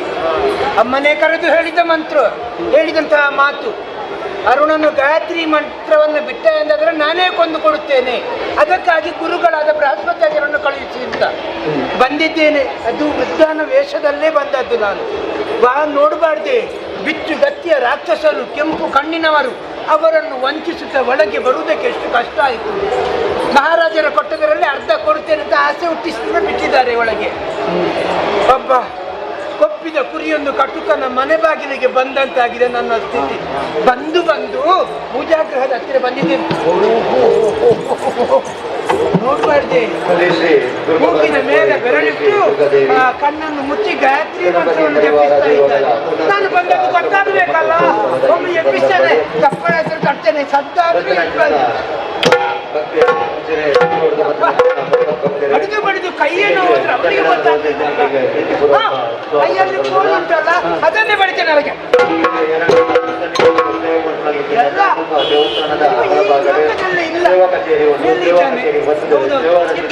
ಮತ್ತೇನ್ ಮಾಡುದು? ಕೆಲವರಿಗೆ ಅಪಹಾಸ್ಯ ಮಾಡಿದ್ರೆ ಬೇಗ ಕೋಪ ಆಗ್ತದೆ. ಇವರನ್ನೇ ಅಪಹಾಸ್ಯವೇ ಮಾಡಿ ಕಡಿಬಿಡ್ತೇನೆ.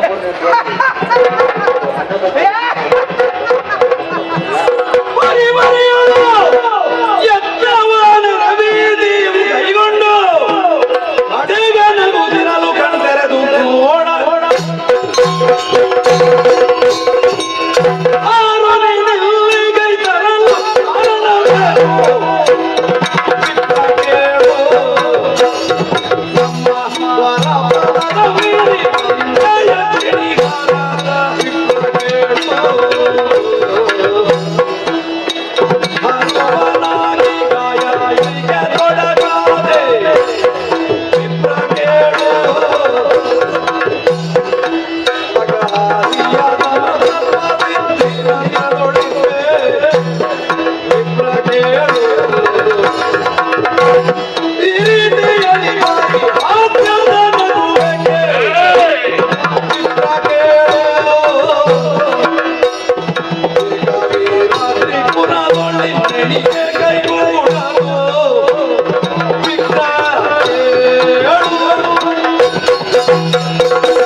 ಮೆಚ್ಚಿಸುತ್ತಿದ್ದ. ನನ್ನ ಗಾಯತ್ರಿ ಮಂತ್ರೋಪಾಸನೆಗೆ ತೊಡಕಾದೆ ಅಲ್ಲ. ಬಿಚ್ಚುಗತ್ತಿಯ ಭಟರು ಒಂದು ನೊಣವು ಒಳ ಪ್ರವೇಶಿಸದಂತೆ ಕಾಯುತ್ತಿದ್ದಾರೆ ದ್ವಾರಗಳಲ್ಲಿ. ಹೌದೌದು. ಏನವರಿಗೆ ಮಡಿ ಮಾಡಿದೆ ಒಳಗೆ ಹೇಗೆ ಬಿಟ್ರವರು? ಅದು ನಾನು ಮಹಾರಾಜರಲ್ಲಿ ಕೊಟ್ಟದ್ರಲ್ಲಿ ಅರ್ಧ ಕೊಡ್ತೇನೆ ಅಂತ ಆಸೆ ಹುಟ್ಟಿಸಿದೆ. ನಾನು 4 ಪೆಟ್ಟು ಬಿಟ್ರೆ ನಿನಗೆ? 4 ಪೆಟ್ಟು ಬಿಟ್ಟರೆ ಅವರಿಗೆ 2 ನೀನು ಹಂಚಿಕೊಡುದ? ಹೌದು. ನೀನ ಜೀವ ತೆಗೆದಾರವರು ಬಡ್ದು ಅರ್ಧ ಕೊಡ್ತೇನೆ ಅಂತ ಹೇಳಿದ್ದೇನಲ್ಲ. 4 ಹೊಡೆತದ 2 ಅವರಿಗೆ, 2 ನಿನಗೆ. ಒಳ್ಳೆ ಉಪಾಯ ಮಾಡಿದಿ. ಆದರೆ ಕಾಣುವಾಗ ಬ್ರಾಹ್ಮಣನಾಗ ಕಾಣ್ತದೆ. ಇದು ವೇಷ ಅಲ್ಲ, ನಿಜವಾದ ಬ್ರಾಹ್ಮಣ ಹೌದಲ್ಲ? ನಿಜವಾದ ಬ್ರಾಹ್ಮಣ. ಅದು ಜನಿವಾರವೇ ಹೌದಲ್ಲ? ಇದು ರುದ್ರಾಕ್ಷಿ ಹೌದಲ್ಲ? ಇದು ಕಟ್ಟಿದ ಗಡ್ಡ ಅಲ್ಲ? ಹೌದಾದರೆ ವಿಪ್ರನಾದವ ಗಾಯತ್ರಿ ಮಂತ್ರದ ಮಹತ್ವವನ್ನು ಅರಿತಿರ್ತಾನೆ. ನಾನು ಅಗಹಾರಿಯಾದ ಅಮೃತತ್ವವನ್ನು ಸಿದ್ಧಿಸಿಕೊಡಬಹುದಾದ ಆ ಗಾಯತ್ರಿ ಮಂತ್ರವನ್ನು ಉಪಾಸನೆ ಮಾಡುತ್ತಾ ನನ್ನ ದೇವರ ಮನೆಯಲ್ಲಿ ಕುಳಿತವ. ಏನದರ ಮಹಾತ್ಮೆ? ಗಾಯಂತಂ ತ್ರಾಯಸೇಯನ್ಮಾಂ ಗಾಯತ್ರಿ ತಂ ತದಸ್ಮೃತಾಹ. ಏನು ಕೇಳ್ತೇವೆ ನಾವು ಗಾಯತ್ರಿಯಲ್ಲಿ? ಅಷ್ಟು ಐಶ್ವರ್ಯವನ್ನು ಕೇಳುತ್ತೇವೆ, ಮನೆ ಮಡದಿ ಮಕ್ಕಳನ್ನು ಕೇಳುತ್ತೇವೆ? ಇಲ್ಲ. ದೇಯೋಜೋದ ಪ್ರಚೋದಯ, ಧೀ ಶಕ್ತಿಯನ್ನು ವೃದ್ಧಿಸಿಕೊಡು ಸವಿತ್ರವೇ, ಧೀ ಶಕ್ತಿಯನ್ನು ವೃದ್ಧಿಸಿಕೊಡು ಕೇಳುವುದಾದ. ಹಾಗಾದ್ರೆ ಯಾವುದು ನಿರ್ಮೋಹತ್ವವನ್ನು ತ್ಯಾಗವನ್ನು ನಮ್ಮೊಳಗೆ ಪ್ರೇರೇಪಿಸುತ್ತದೆಯೋ ಆ ಗಾಯತ್ರಿ ಮಂತ್ರಕ್ಕೆ ನೀನು ತೊಡಕಾದೆಯಲ್ಲ. ಬ್ರಾಹ್ಮಣ ಹೌದಾದರೆ ಯಾಕೆ ಹೀಗೆ ಮಾಡಿದೆ ಹೇಳು? ಪಡೆದ ನಿಯಮ ವಿಧಿಯ ಸತ್ವವಾಹಿನಿ ದೈತ್ಯರಾಯ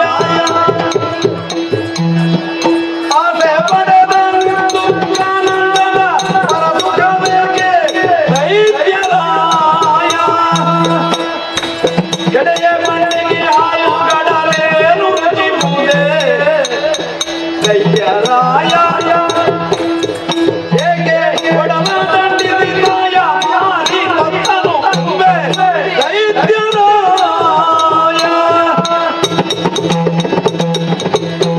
ಅಯ್ಯ, ಲೋಕ ವಿಖ್ಯಾತನಾದ ನಿನ್ನನ್ನು ನೋಡಿ ಕೃತಾರ್ಥನಾಗಬೇಕು ಅಂತ ಈ ವೃದ್ಧಾಪ್ಯದ ಸಮಯದಲ್ಲಿ ಬಂದು ನೋಡುವುದೇನು ಸಂತೋಷ ಆಯ್ತಾ?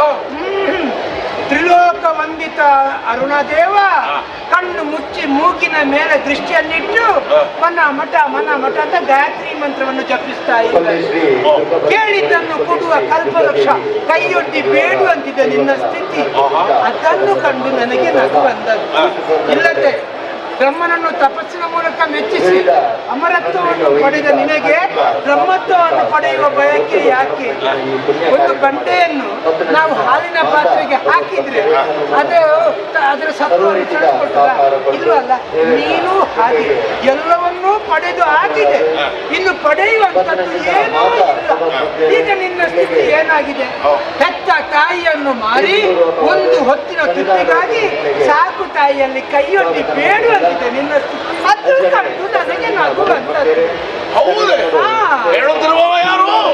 ಗುರುವು ನೀನಿರ್ಪೆ ಜನ್ಮದೊಳು, ಗುರುವು ನೀನಿರ್ಪೆ ಜನ್ಮದೊಳು, ವಿಪ್ರವರನ ಭೂಷಣ ಸ್ಥೈರ್ಯ ಬರಲು ಹರಿಸಿ ಸಾವಿತ್ರಿ ಮಂತ್ರವನು ಕೌಶಿಕಂಗೆ ಬ್ರಹ್ಮತ್ವ ನೀಡಿದ ಶಕ್ತಿಯದನು. ಗುರುವು ನೀನಿರ್ಪೆ ಜನ್ಮದೊಳು. ಹೆತ್ತ ತಾಯಿಯನ್ನು ಮಾರಿ ತೊತ್ತನ್ನು ಕೊಂದಂತೆ ಗಾಯತ್ರಿ ಮಂತ್ರವನ್ನು ನಾನು ಪರಿಗ್ರಹಿಸಿದ್ದೇನೆ. ಅದರಲ್ಲಿ ನನಗೆ ಅನುರಕ್ತಿ ಇದೆ. ಈ ಮಾತುಗಳನ್ನು ಆಡುತ್ತಿರುವವ ಯಾರು ಅನ್ನುವಾಗ ಪರಿಶೀಲಿಸಿದರೆ ಬ್ರಾಹ್ಮಣ ವರ್ಣದಲ್ಲಿ ಉತ್ತಮ. ಗುರುವು ನೀನಿರ್ಪೆ ಜನ್ಮದಳು, ವರ್ಣಾನಾಂ ಬ್ರಾಹ್ಮಣೋ ಗುರು ಅಲ್ವಾ? ಗುರು ಏನು ಮಾಡಬೇಕು? ತನ್ನ ಹೆಸರಿಗೆ ತಕ್ಕಂತೆ ಗುಕಾರೋ ಅಂಧಕಾರಸ್ಯ ರಕಾರೋ ತನ್ನಿರೋಧಕ. ಸಮಾಜದಲ್ಲಿರುವವರ ಚಿತ್ತದಲ್ಲಿ ಅಡಕವಾಗಿರುವ ಅಂಧಕಾರವನ್ನು ದೂರ ಮಾಡುವವರು ಅಂತಹ ನೀನು ಹೇಳ್ತಿ ಗಾಯತ್ರಿ ಮಂತ್ರ ಯಾಕೆ?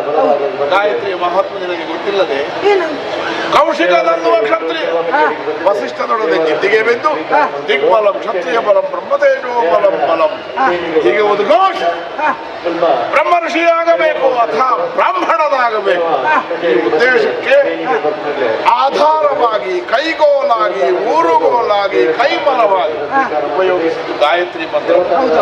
ಆದ್ದರಿಂದ ನನ್ನ ಕರ್ತೃತ್ವ ಶಕ್ತಿಯನ್ನು ಹೆಚ್ಚಿಸಿಕೊಳ್ಳುವುದಕ್ಕೆ, ನನ್ನ ಆತ್ಮವರ್ಚಸ್ಸನ್ನು ಹೆಚ್ಚಿಸುವುದಕ್ಕೆ, ನನ್ನ ಧೀಶಕ್ತಿಯನ್ನು ವೃದ್ಧಿಗೊಳಿಸುವುದಕ್ಕೆ ನಾನು ಗಾಯತ್ರಿಯನ್ನು ಉಪಯೋಗಿಸಿಕೊಳ್ಳುತ್ತಿದ್ದೇನೆ.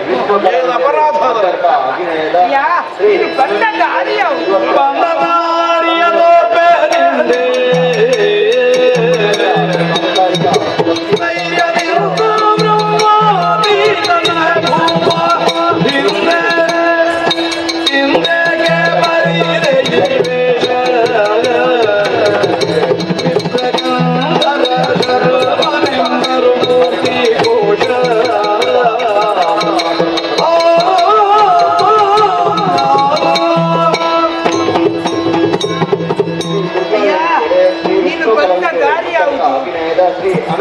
ಪೂಜಾ ಮಂದಿರಕ್ಕೆ ಬಂದ ದಾರಿ ಯಾವುದು ಅಂತ ಕೇಳಿದ್ರೆ ನಿನ್ನ ಜೀವನವನ್ನು ಮೆಸ್ಸಾವಲೋಕನ ಮಾಡು.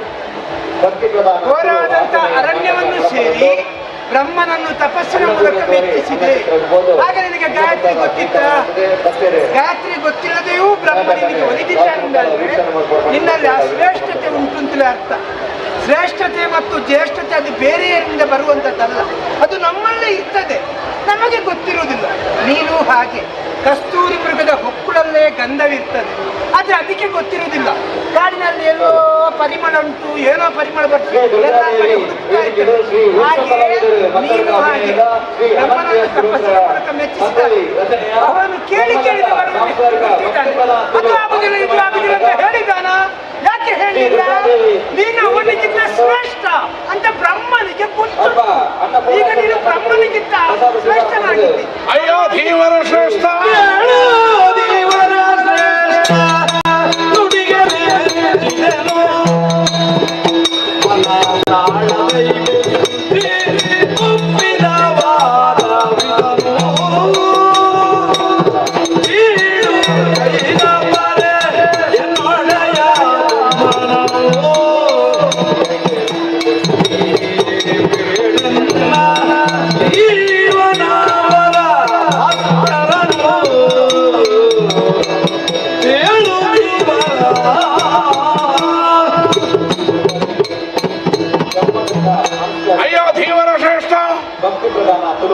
ನಿನ್ನ ಮಾತುಗಳನ್ನು ಆಲಿಸುವಾಗ ತರ್ಕ ಇದೆ, ಹುರುಳಿದೆ ಅನ್ನುವುದು ನಮಗೆ ವೇದ್ಯವಾಗುತ್ತದೆ.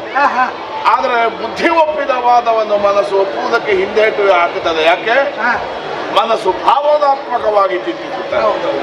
ಆ ದೃಷ್ಟಿಯಿಂದ ಆಲೋಚಿಸಿದರೆ ನನ್ನನ್ನು ಇಷ್ಟು ಎತ್ತರ ಏರಿಸುವುದಕ್ಕೆ ಕಾರಣ ನನ್ನ ಬರಿದಾದ ಬಾಳೆನ್ನುವ ಅಂಬರದಲ್ಲಿ ಭಾಸ್ಕರನಂತೆ ಶೋಭಿಸಿದ ಬ್ರಹ್ಮದೇವನೇ ಹೌದು. ಅವ ವರ ಕೊಡದೇ ಇದ್ರೆ, ನಾನು ಗಾಯತ್ರಿ ಮಂತ್ರವನ್ನು ಉಪಾಸನೆ ಮಾಡದೇ ಇದ್ರೆ ನಾನು ಎಲ್ಲಿ ಇರ್ತಿದ್ದೇನೋ ಏನೋ. ಹಾಗಾಗಿ ನನ್ನೊಡೆಯನಾದ ಬ್ರಹ್ಮನನ್ನು ಕೀಳು ಗೈದ ಪರೇ. ಈಗ ಬ್ರಹ್ಮನನ್ನು ನಾನು ಕೀಳು ಮಾಡಿದಂತ ಈ ಬ್ರಹ್ಮ ದೊಡ್ಡವ.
ಬ್ರಹ್ಮನ ಹೆಸರು ಬಿಡು, ಅವನ ಮುಖ ನೋಡಿದ್ರೆ ಪಂಚಗವ್ಯ ಪ್ರಾಶನ ಮಾಡಿ ಗಂಗಾ ನದಿಯಲ್ಲಿ ಸ್ನಾನ ಮಾಡ್ಬೇಕು. ಅದೇ ಯಾಕೆ ನಿನಗೆ ಅಷ್ಟು ತಿರಸ್ಕಾರ? ಅವ ಮಗಳ ಗಂಡಲ್ವಾ? ಓ, ನಿನ್ನ ದೊಡ್ಡ ಅಳಿಯನ ಮತ್ತೆ ಸಣ್ಣ ಅಳಿಯನ? ನನ್ನ ಮಗಳ ಗಂಡಲ್ಲ, ನನ್ನ ಅಳಿ ಅಲ್ಲ. ಮಗಳ ಗಂಡಂದ್ರೆ ಶಾರದೆಯನ್ನು ಮದುವೆ ಆದದ್ದು. ಕ್ರತುಮುಖದಿಂದ ಪಡೆದ ಸುತೆ. ಹೌದೌದು, ಶಾರದೆ. ಅದು ತಪ್ಪು ಅಂತಲೇ ಅಲ್ವೇ? ಪರಮೇಶ್ವರ ಅವರ ಒಂದು ತಲೆಯನ್ನು ಚಿವುಟಿ. ಹೌದಪ್ಪ, ಬ್ರಹ್ಮ ಕಪಾಲ. ಒಳ್ಳೆ ಪ್ರಸಂಗ. ಅಂತ ಬ್ರಹ್ಮನನ್ನು ನೀನು ದೊಡ್ಡವ ಅಂತ ಹೋಗಲು. ಈಗ ಬ್ರಹ್ಮ ನಿನಗೆ ವರ ಕೊಟ್ಟಿದ್ದಾನೆ, ಹೌದಲ್ಲ? ಬ್ರಹ್ಮ ವರ ಕೊಟ್ಟಿದ್ದಾನೆ ಅಂತ ನೀನೇನು ನಿನ್ನ ಮನೆ ಬಾಗಿಲಿಗೆ ಬಂದು ನಿನ್ನನ್ನು ಕರೆದು ನಾನು ನಿನಗೆ ವರ ಕೊಟ್ಟೆ ಅಂತ ಹೇಳಿದ್ದಾನೆ? ಅಲ್ಲಪ್ಪ, ಮತ್ತೆ ನಾನು ಕಾಡಿಗೆ ಹೋಗಿ ಎಷ್ಟು ವರ್ಷ ತಪಸ್ಸು ಮಾಡಿದ್ದೇನೆ ಅಲ್ಲೇ. ನೀನು ತಪಸ್ಸೆಂಬ ಧನವನ್ನು ಬ್ರಹ್ಮನಿಗೆ ಇತ್ತೆ, ಅದಕ್ಕೆ ಪ್ರತಿಯಾಗಿ ಅವ ವರವನ್ನು ನೀಡಿದ. ಓ, ಇದೊಂದು ವ್ಯವಹಾರ, ಕೊಂಡುಕೊಳ್ಳುವ ವ್ಯವಹಾರ. ಮತ್ತೆ ಈ ತಪಸ್ಸು ಎಂಬುದು ಧನವಿದ್ದಂತೆ, ಆದ್ರಿಂದಲೇ ಋಷಿ ಮುನಿಗಳನ್ನು ತಪೋಧನರೆನ್ನುವುದು. ಅದೊಂದು ಐಶ್ವರ್ಯ ಅವರಿಗೆ ಅಲ್ವೇ? ಮತ್ತೆ ನೀನು ನೋಡು, ಇನ್ನು ನೀನು ಬ್ರಹ್ಮನನ್ನು ಪೂಜಿಸಬೇಕಾದ ಅನಿವಾರ್ಯತೆ ಇಲ್ಲವೇ ಇಲ್ಲ. ಯಾಕಂದ್ರೆ ನಾವು ನದಿಯನ್ನು ದಾಟುತ್ತೇವೆ ಅಂಬಿಗನ ಸಹಾಯದಿಂದ. ನದಿ ದಾಟಿದ ಮೇಲೆ ಅಂಬಿಗನಿಗೆ ಹಣ ಕೊಡ್ತೇವೆ. ಆಮೇಲೆ ಅಂಬಿಕಾ, ನೀನು ನನ್ನ ನದಿ ದಾಟಿಸಿ ದೊಡ್ಡ ಪುಣ್ಯ ಕಾರ್ಯವನ್ನು ಮಾಡಿದೆ, ನೀನೊಂದು ಭಾವಚಿತ್ರ ಕೊಡು, ಮನೆಯಲ್ಲಿಟ್ಟು ಪೂಜೆ ಮಾಡ್ತೇನೆ ಅಂತ ಹೇಳಿಕ್ಕುಂಟ? ಇಲ್ವಲ್ಲ? ನೀನು ಮಾಡುದು ಅದೇ ಅಲ್ವಾ? ಮತ್ತೆ ಅದೇ ಮಾಡುದಲ್ಲ? ಹೌದೌದು. ನೀನೀಗ ಏನಾಗಿದ್ದಿ? ನೀನು ಸದ್ಯಕ್ಕೆ ಬಲಿಯಾಗಿದ್ದಿ. ಹೌದೌದೌದು. ಯಾರು ನನ್ನನ್ನು ಬಲಿ ಕೊಟ್ಟವ? ನಿನ್ನನ್ನು ಬಲಿ ಕೊಟ್ಟದ್ದಲ್ಲ, ನಿನ್ನ ಹಿರಿಯರ ವೈರೋಚನೆ. ಹೌದೌದೌದು. ಅವನ ಹೆಸರು ಇಂದಿಗೂ ಉಂಟು, ನಿನ್ನ ಹೆಸರು ಈಗಲೂ ಇನ್ನು ಮುಂದಕ್ಕೆ ಇರ್ಬೇಕು. ನಿನಗೆ ಇದು ಬೇಕಾ? ಮನಗೆ ಹಿತವಾದಿಗಳು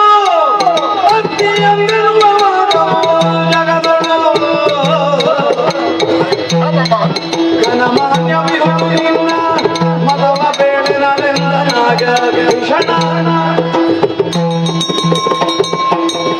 ಮನಸ್ಸಿಗೆ ಹಿತವಾಯಿತಾದರೂ ಕೂಡ ಬ್ರಹ್ಮನೇ ಬೇಡ, ಬ್ರಹ್ಮನೇ ಇಲ್ಲ ಅನ್ನುವಾಗ ನೀನು ಹೇಳಿದರೆ ಸರ್ವಂ ಖಲ್ವಿದಂ ಬ್ರಹ್ಮಂ, ಈ ಒಂದು ಮಾತಿಗೆ ಅರ್ಥ ಇಲ್ಲ ಅಂತ ಆಗ್ತದೆ. ಆದ ಕಾರಣ ಆಸ್ತಿಕವಾದದು ನಾಸ್ತಿಕವಾದವು ಈ ಎರಡರಲ್ಲಿ ನಿನ್ನ ಮತ ಏನು ಅನ್ನುವುದು ನನಗೆ ತಿಳಿದಿಲ್ಲ. ಏನದು? ತತ್ವಮಸಿಯು ಎಂಬ ತತ್ವವ ಅರಿಯದೆ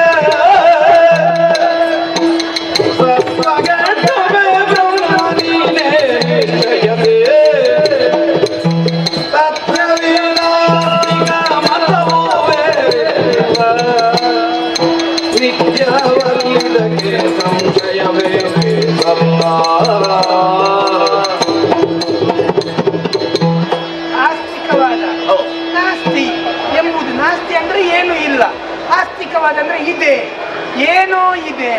ಏನಿದೆ ಅಂದ್ರೆ ಯಾರಿಗೂ ಗೊತ್ತಿಲ್ಲ. ಅದನ್ನು ಹೇಳುವವ ಯಾರು? ಒಂದ ತಾನು ಮೋಸ ಹೊಂದಿದವನಾಗಿರುತ್ತಾನೆ, ಇಲ್ಲ ಮೋಸ ಮಾಡುವವನಾಗಿರುತ್ತಾನೆ, ಬೇರೆಯವರು ನಂಬಿಸುವುದಕ್ಕಾಗಿ. ಆದ್ರೆ ನೀನು ಅದನ್ನು ನಂಬೇಕಾಗಿಲ್ಲ. ನೀನು ಮೋಸಗಾರನೂ ಅಲ್ಲ, ಮೋಸ ಹೊಂದಿದವನೂ ಅಲ್ಲ.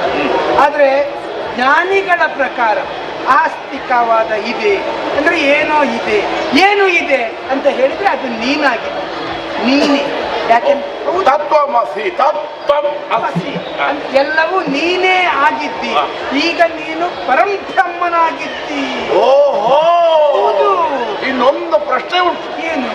ನಾನು ನನ್ನ ದೇವರ ಮನೆಯಲ್ಲಿ ನನ್ನ ಮನೆಯ ಮೇಲೆ ಕುಳಿತು ಜಪ ಮಾಡಿದ್ರೆ ನಿನಗೇನಾದ್ರೂ ತೊಂದರೆ ಉಂಟು? ನನಗೆ ತೊಂದರೆ ಏನು ಇಲ್ಲ. ನಾನು ವಂದಿಸಿದ್ರೆ ನಿನಗೆ ಕೊರತೆ ಆಗ್ತದೆ? ಏನು ಕೊರತೆ ಆಗುವುದಿಲ್ಲ. ಆದ್ರೆ ಕೊರತೆ ಆಗುವುದು ನಿನಗೆ. ಹೌದು. ಯಾಕಂದ್ರೆ ಈಗ ನಿನ್ನಲ್ಲಿಗೆ ಅದೆಷ್ಟೋ ಮಂದಿ ಬರ್ತಾರೆ.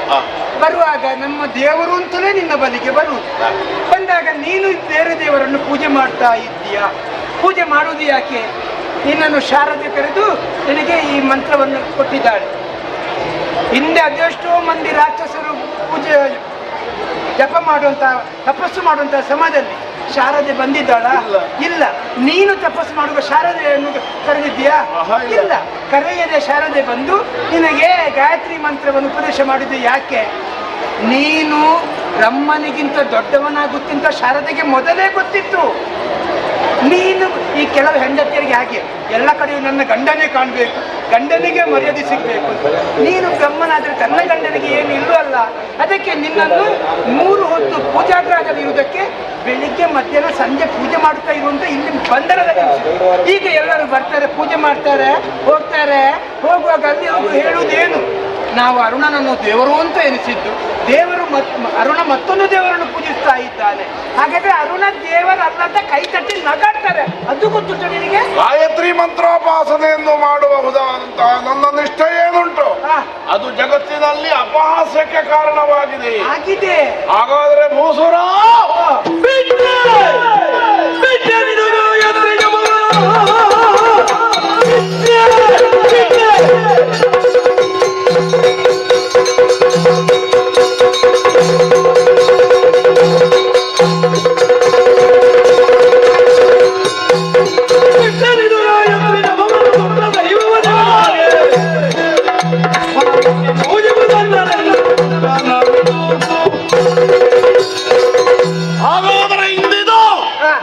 ನಾನು ಇದುವರೆಗೆ ಅರ್ಜಿಸಿಕೊಂಡು ಬಂದಂತಹ ಗಾಯತ್ರಿ ಮಂತ್ರದ ಮೇಲಿನ ನಿಷ್ಠೆಯನ್ನು ಬಿಟ್ಟೆ.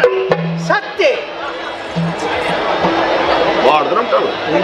ಯಾರು ನಾನು ಸತ್ತದ್ದು ಅಲ್ಲ, ಮತ್ತೆ ಇಷ್ಟರವರೆಗೆ ತಂತ ಅರುಣಾಸುರ ಸತ್ತ. ಇನ್ನು ಅರುಣ ದೇವ ಇಷ್ಟರವರೆಗೆ ಇದ್ದವ ಒಬ್ಬ, ಇದೀಗ 2ನೇ ಅರುಣಾಸುರ. ಆದ್ರೆ ಈ ಸತ್ಯ ಲೋಕವು ಅರ್ಥ ಮಾಡಿಕೊಳ್ಳಬೇಕೋ ಬೇಡ? ಯಾರು ಹೇಳಿಕೊಂಡು ಬರುವುದು? ಹೇಳಿಕೊಂಡು ಬರುವುದಕ್ಕೆ ಆಗಾಗ ಹೇಳದಿದ್ರೆ ಯಾರಿಗೂ ಗೊತ್ತಾಗಲಿಕ್ಕೆ ಇಲ್ಲ, ನಾನೇ ಹೇಳ್ಬೇಕಷ್ಟೇ. ಹೇಗೆ ಹೇಳಬೇಕು? ಅರುಣನು ಏಕೆ ದೇವ? ಬಾರ್ದೇನು? ಅರುಣಾಸುರನೇಕೋ ದೇವ. ಅರುಣಾಸುರನೇಕೋ ದೇವ ಹೇಳ್ತಾ ಬರಬೇಕು. ಆದಿತ್ತು ದಕ್ಷಿಣೆ ಭೂರಿ ದಕ್ಷಿಣೆ ಕೊಡುವ. ಆದಿತ್ತು ಈಗಲೇ ನನ್ನ ಪ್ರಚಾರ ಆದಿತ್ತು. ಅರುಣನೇಕೋ ದೇವ, ಅರುಣನೇಕೋ ದೇವ. ಎಲ್ಲಿ ಮಂತ್ರಿಗಳು?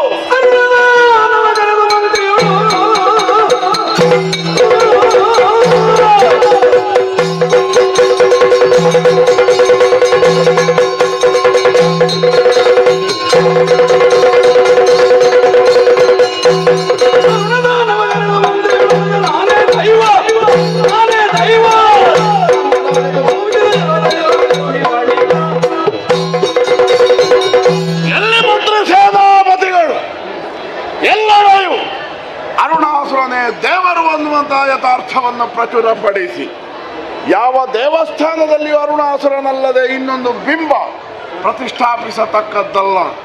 ಯಾಗ ಮಾಡುವಾಗ, ಯಜ್ಞ ಮಾಡುವಾಗ ಹವಿಸ್ಸು ನಮಗೆ ಅರ್ಪಿತವಾಗಬೇಕು. ಇದು ನಮ್ಮ ಕಟ್ಟಾಜ್ಞೆ.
ಸಂಗಾತಿಯಾದಂತಹ ಯಶೋಮತಿಯ ಬದುಕಿನಲ್ಲಿ ಇಲ್ಲಿಯವರೆಗೆ ಎಳ್ಳಿನಿತೂ ನಾನು ಕೊರತೆಯನ್ನು ಅನುಭವಿಸಿದ್ದೇ ಇಲ್ಲ. ನಿತ್ಯ ಸಂತೋಷದಿಂದಲೇ ಸಂತೋಷದ ಆಗರದಲ್ಲಿಳಿದು ಸರ್ವ ಸುಖವನ್ನು ಉಂಡವಳಿದ್ದೇನೆ, ಅನುಭವಿಸಿದವಳಿದ್ದೇನೆ. ಮದುವೆಯಾದ ದಿನದಿಂದ ತೊಡಗಿ ಇಲ್ಲಿಯವರೆಗೆ ನನ್ನವರಿಂದ ನನ್ನ ಮನಸ್ಸಿಗೆ ಬೇಸರವಾಗಿದ್ದಿಲ್ಲ, ಅಥವಾ ನಮ್ಮವರು ನನ್ನ ಮನಸ್ಸಿಗೆ ಘಾಸಿಯನ್ನು ಉಂಟು ಮಾಡಿದ್ದೂ ಇಲ್ಲ. ಆದರೆ ಹಿಂದೇಕೋ ಬೇಸರ ಪರಿಹರಿಸುವುದಕ್ಕೆ ಬೇಕಾಗಿ ವಿಹರಾದ ನೆಪಾಮನ್ನ ಅಂತ ನಮ್ಮ ಉದ್ಯಾನವನವನ್ನು ಬಂದು ಸೇರಿದ್ದೇನೆ. ಕಾಣಿಸುತ್ತಿರುವುದು ಕೇವಲ ಕಲ್ಲ ಮಂಚ. ಕುಳಿತು ಹಾಗೆ ಸಮಯವನ್ನು ಹರಿಯಲಿಡುತ್ತೇನೆ.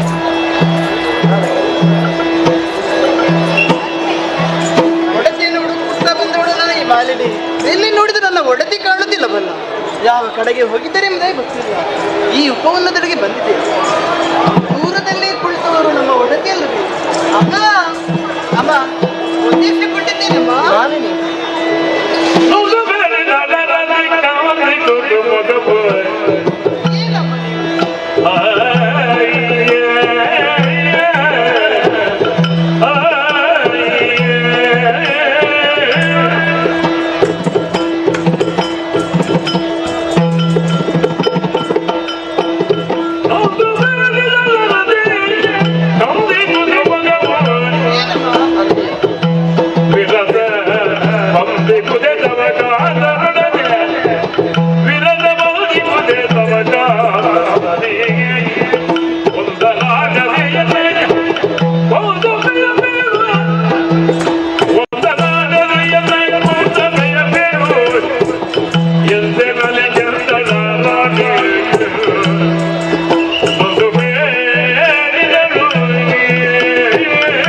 ಪಾದಕ್ಕೆ ವಂದಿಸ್ತಾ ಇದ್ದೇನೆ.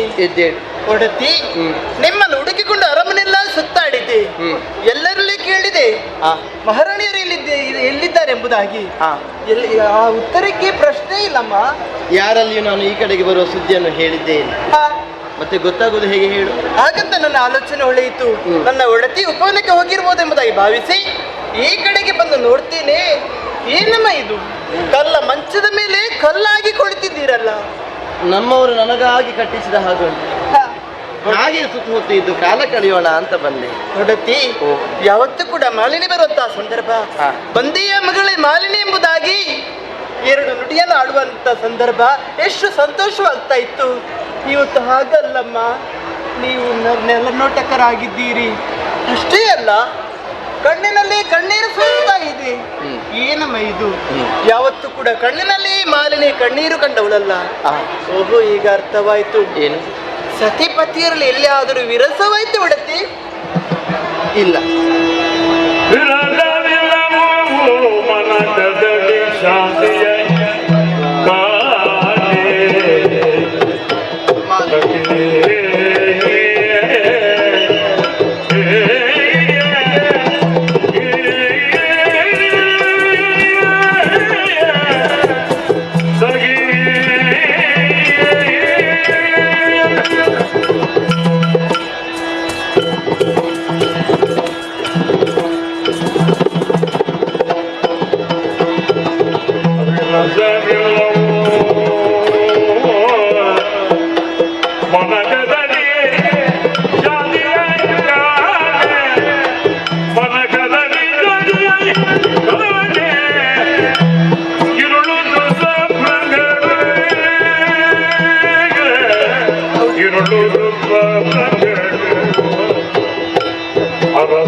ಸಹಜವಾದುದೇ ಸರಿ.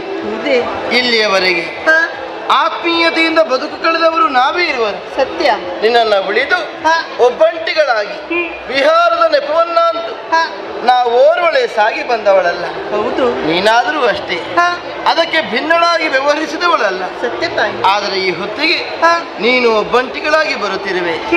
ನಾನು ನಿನಗಿಂತ ಮುನ್ನವೇ ಬಂದು ಈ ಪ್ರದೇಶವನ್ನು ಸೇರಿದ್ದೇನೆ. ಏಕಾಂಗಿನಿಯಾಗಿ ಕಾಲವನ್ನು ಕಳೆಯಬೇಕೆನ್ನುವ ನಿರ್ಧಾರಕ್ಕೆ ಬರಬೇಕು ಅಂತಾದ್ರೆ ಏನಾದರೂ ಒಂದು ಮನಸ್ಸಿಗೆ ಘಾಸಿಯಾಗಿರಲೇಬೇಕಲ್ಲವೇ? ಹೌದಮ್ಮ. ಏನಾಗಿದೆ? ನಿನ್ನಿಂದ ನನಗೆ ಬೇಸರವಾಗಿದ್ದಿಲ್ಲ. ನಾನು ತಿಳಿದು ನಿನ್ನ ಮನಸ್ಸಿಗೆ ಬೇಸರವನ್ನು ಮಾಡಿದವಳು ಅಲ್ಲ. ಮಾಡಲಿಲ್ಲ ತಾವು. ಹೌದೇನೆ ಅಮ್ಮ? ದುಡುಕಿದೆಯೋ ಹೇಗೆ? ಹೇಗಮ್ಮ? ಏನು ಪ್ರಶ್ನೆ ಮಾಡಿದೆ? ನನ್ನವರಲ್ಲಿ ನನಗೆ ವಿರಸವೇ? ವಿರಸ? ನಮ್ಮ ದಾಂಪತ್ಯದಲ್ಲಿ ಕಲಹವೇ? ಅದಕ್ಕೆ ಆಸ್ಪದವನ್ನ ಮಾಡಿಕೊಡುವವಳೇ ನಾನು? ಇಲ್ಲಮ್ಮ. ಅಲ್ಲವಲ್ಲ. ತ್ರಿಕರಣ ಶುದ್ಧಿಯಿಂದ ನನ್ನವರ ಕುರಿತಾಗಿ ಭಕ್ತಿಯಿಂದ ಅವರ ಸೇವೆಗಾಗಿ ನನ್ನನ್ನು ನಾನು ಒದಗಿಸಿಕೊಟ್ಟವಳಿದ್ದೇನೆ. ಸತ್ಯ. ನನಗೆ ಅದಕ್ಕಿಂತ ಹೆಚ್ಚಿನ ಸಂತೋಷ ಸೌಭಾಗ್ಯ ಮತ್ತೊಂದಿಲ್ಲ. ಖಂಡಿತಮ್ಮ. ಆದ್ದರಿಂದ ಕನಸಿನಲ್ಲಾಗಲಿ ನನಸಿನಲ್ಲಾಗಲಿ ನೀನಾಡಿದ ಪ್ರಶ್ನೆಗೆ ಅವಕಾಶವನ್ನು ಮಾಡಿಕೊಡುವಳು ನಾನು ಖಂಡಿತವಾಗಿಯೂ ಅಲ್ಲ. ಸರಿಯಮ್ಮ. ವಿರಸ ಸರಸದಿಂದ ಬದುಕು ಕಳೆದೇವು ಬಿಟ್ರೆ ವಿರಸದಿಂದ ಬದುಕು ಕಳೆಯುವುದಕ್ಕೆ ನಾವು ಮನಸ್ಸು ಮಾಡುವುದಕ್ಕುಂಟೆ ಹೇಳಿ? ಖಂಡಿತ ಇಲ್ಲ. ಹಾಗೆಂದುಕೊಂಡು ನೀನು ಸರಿಯಾಗಿ ಗಮನಿಸಿದೆ.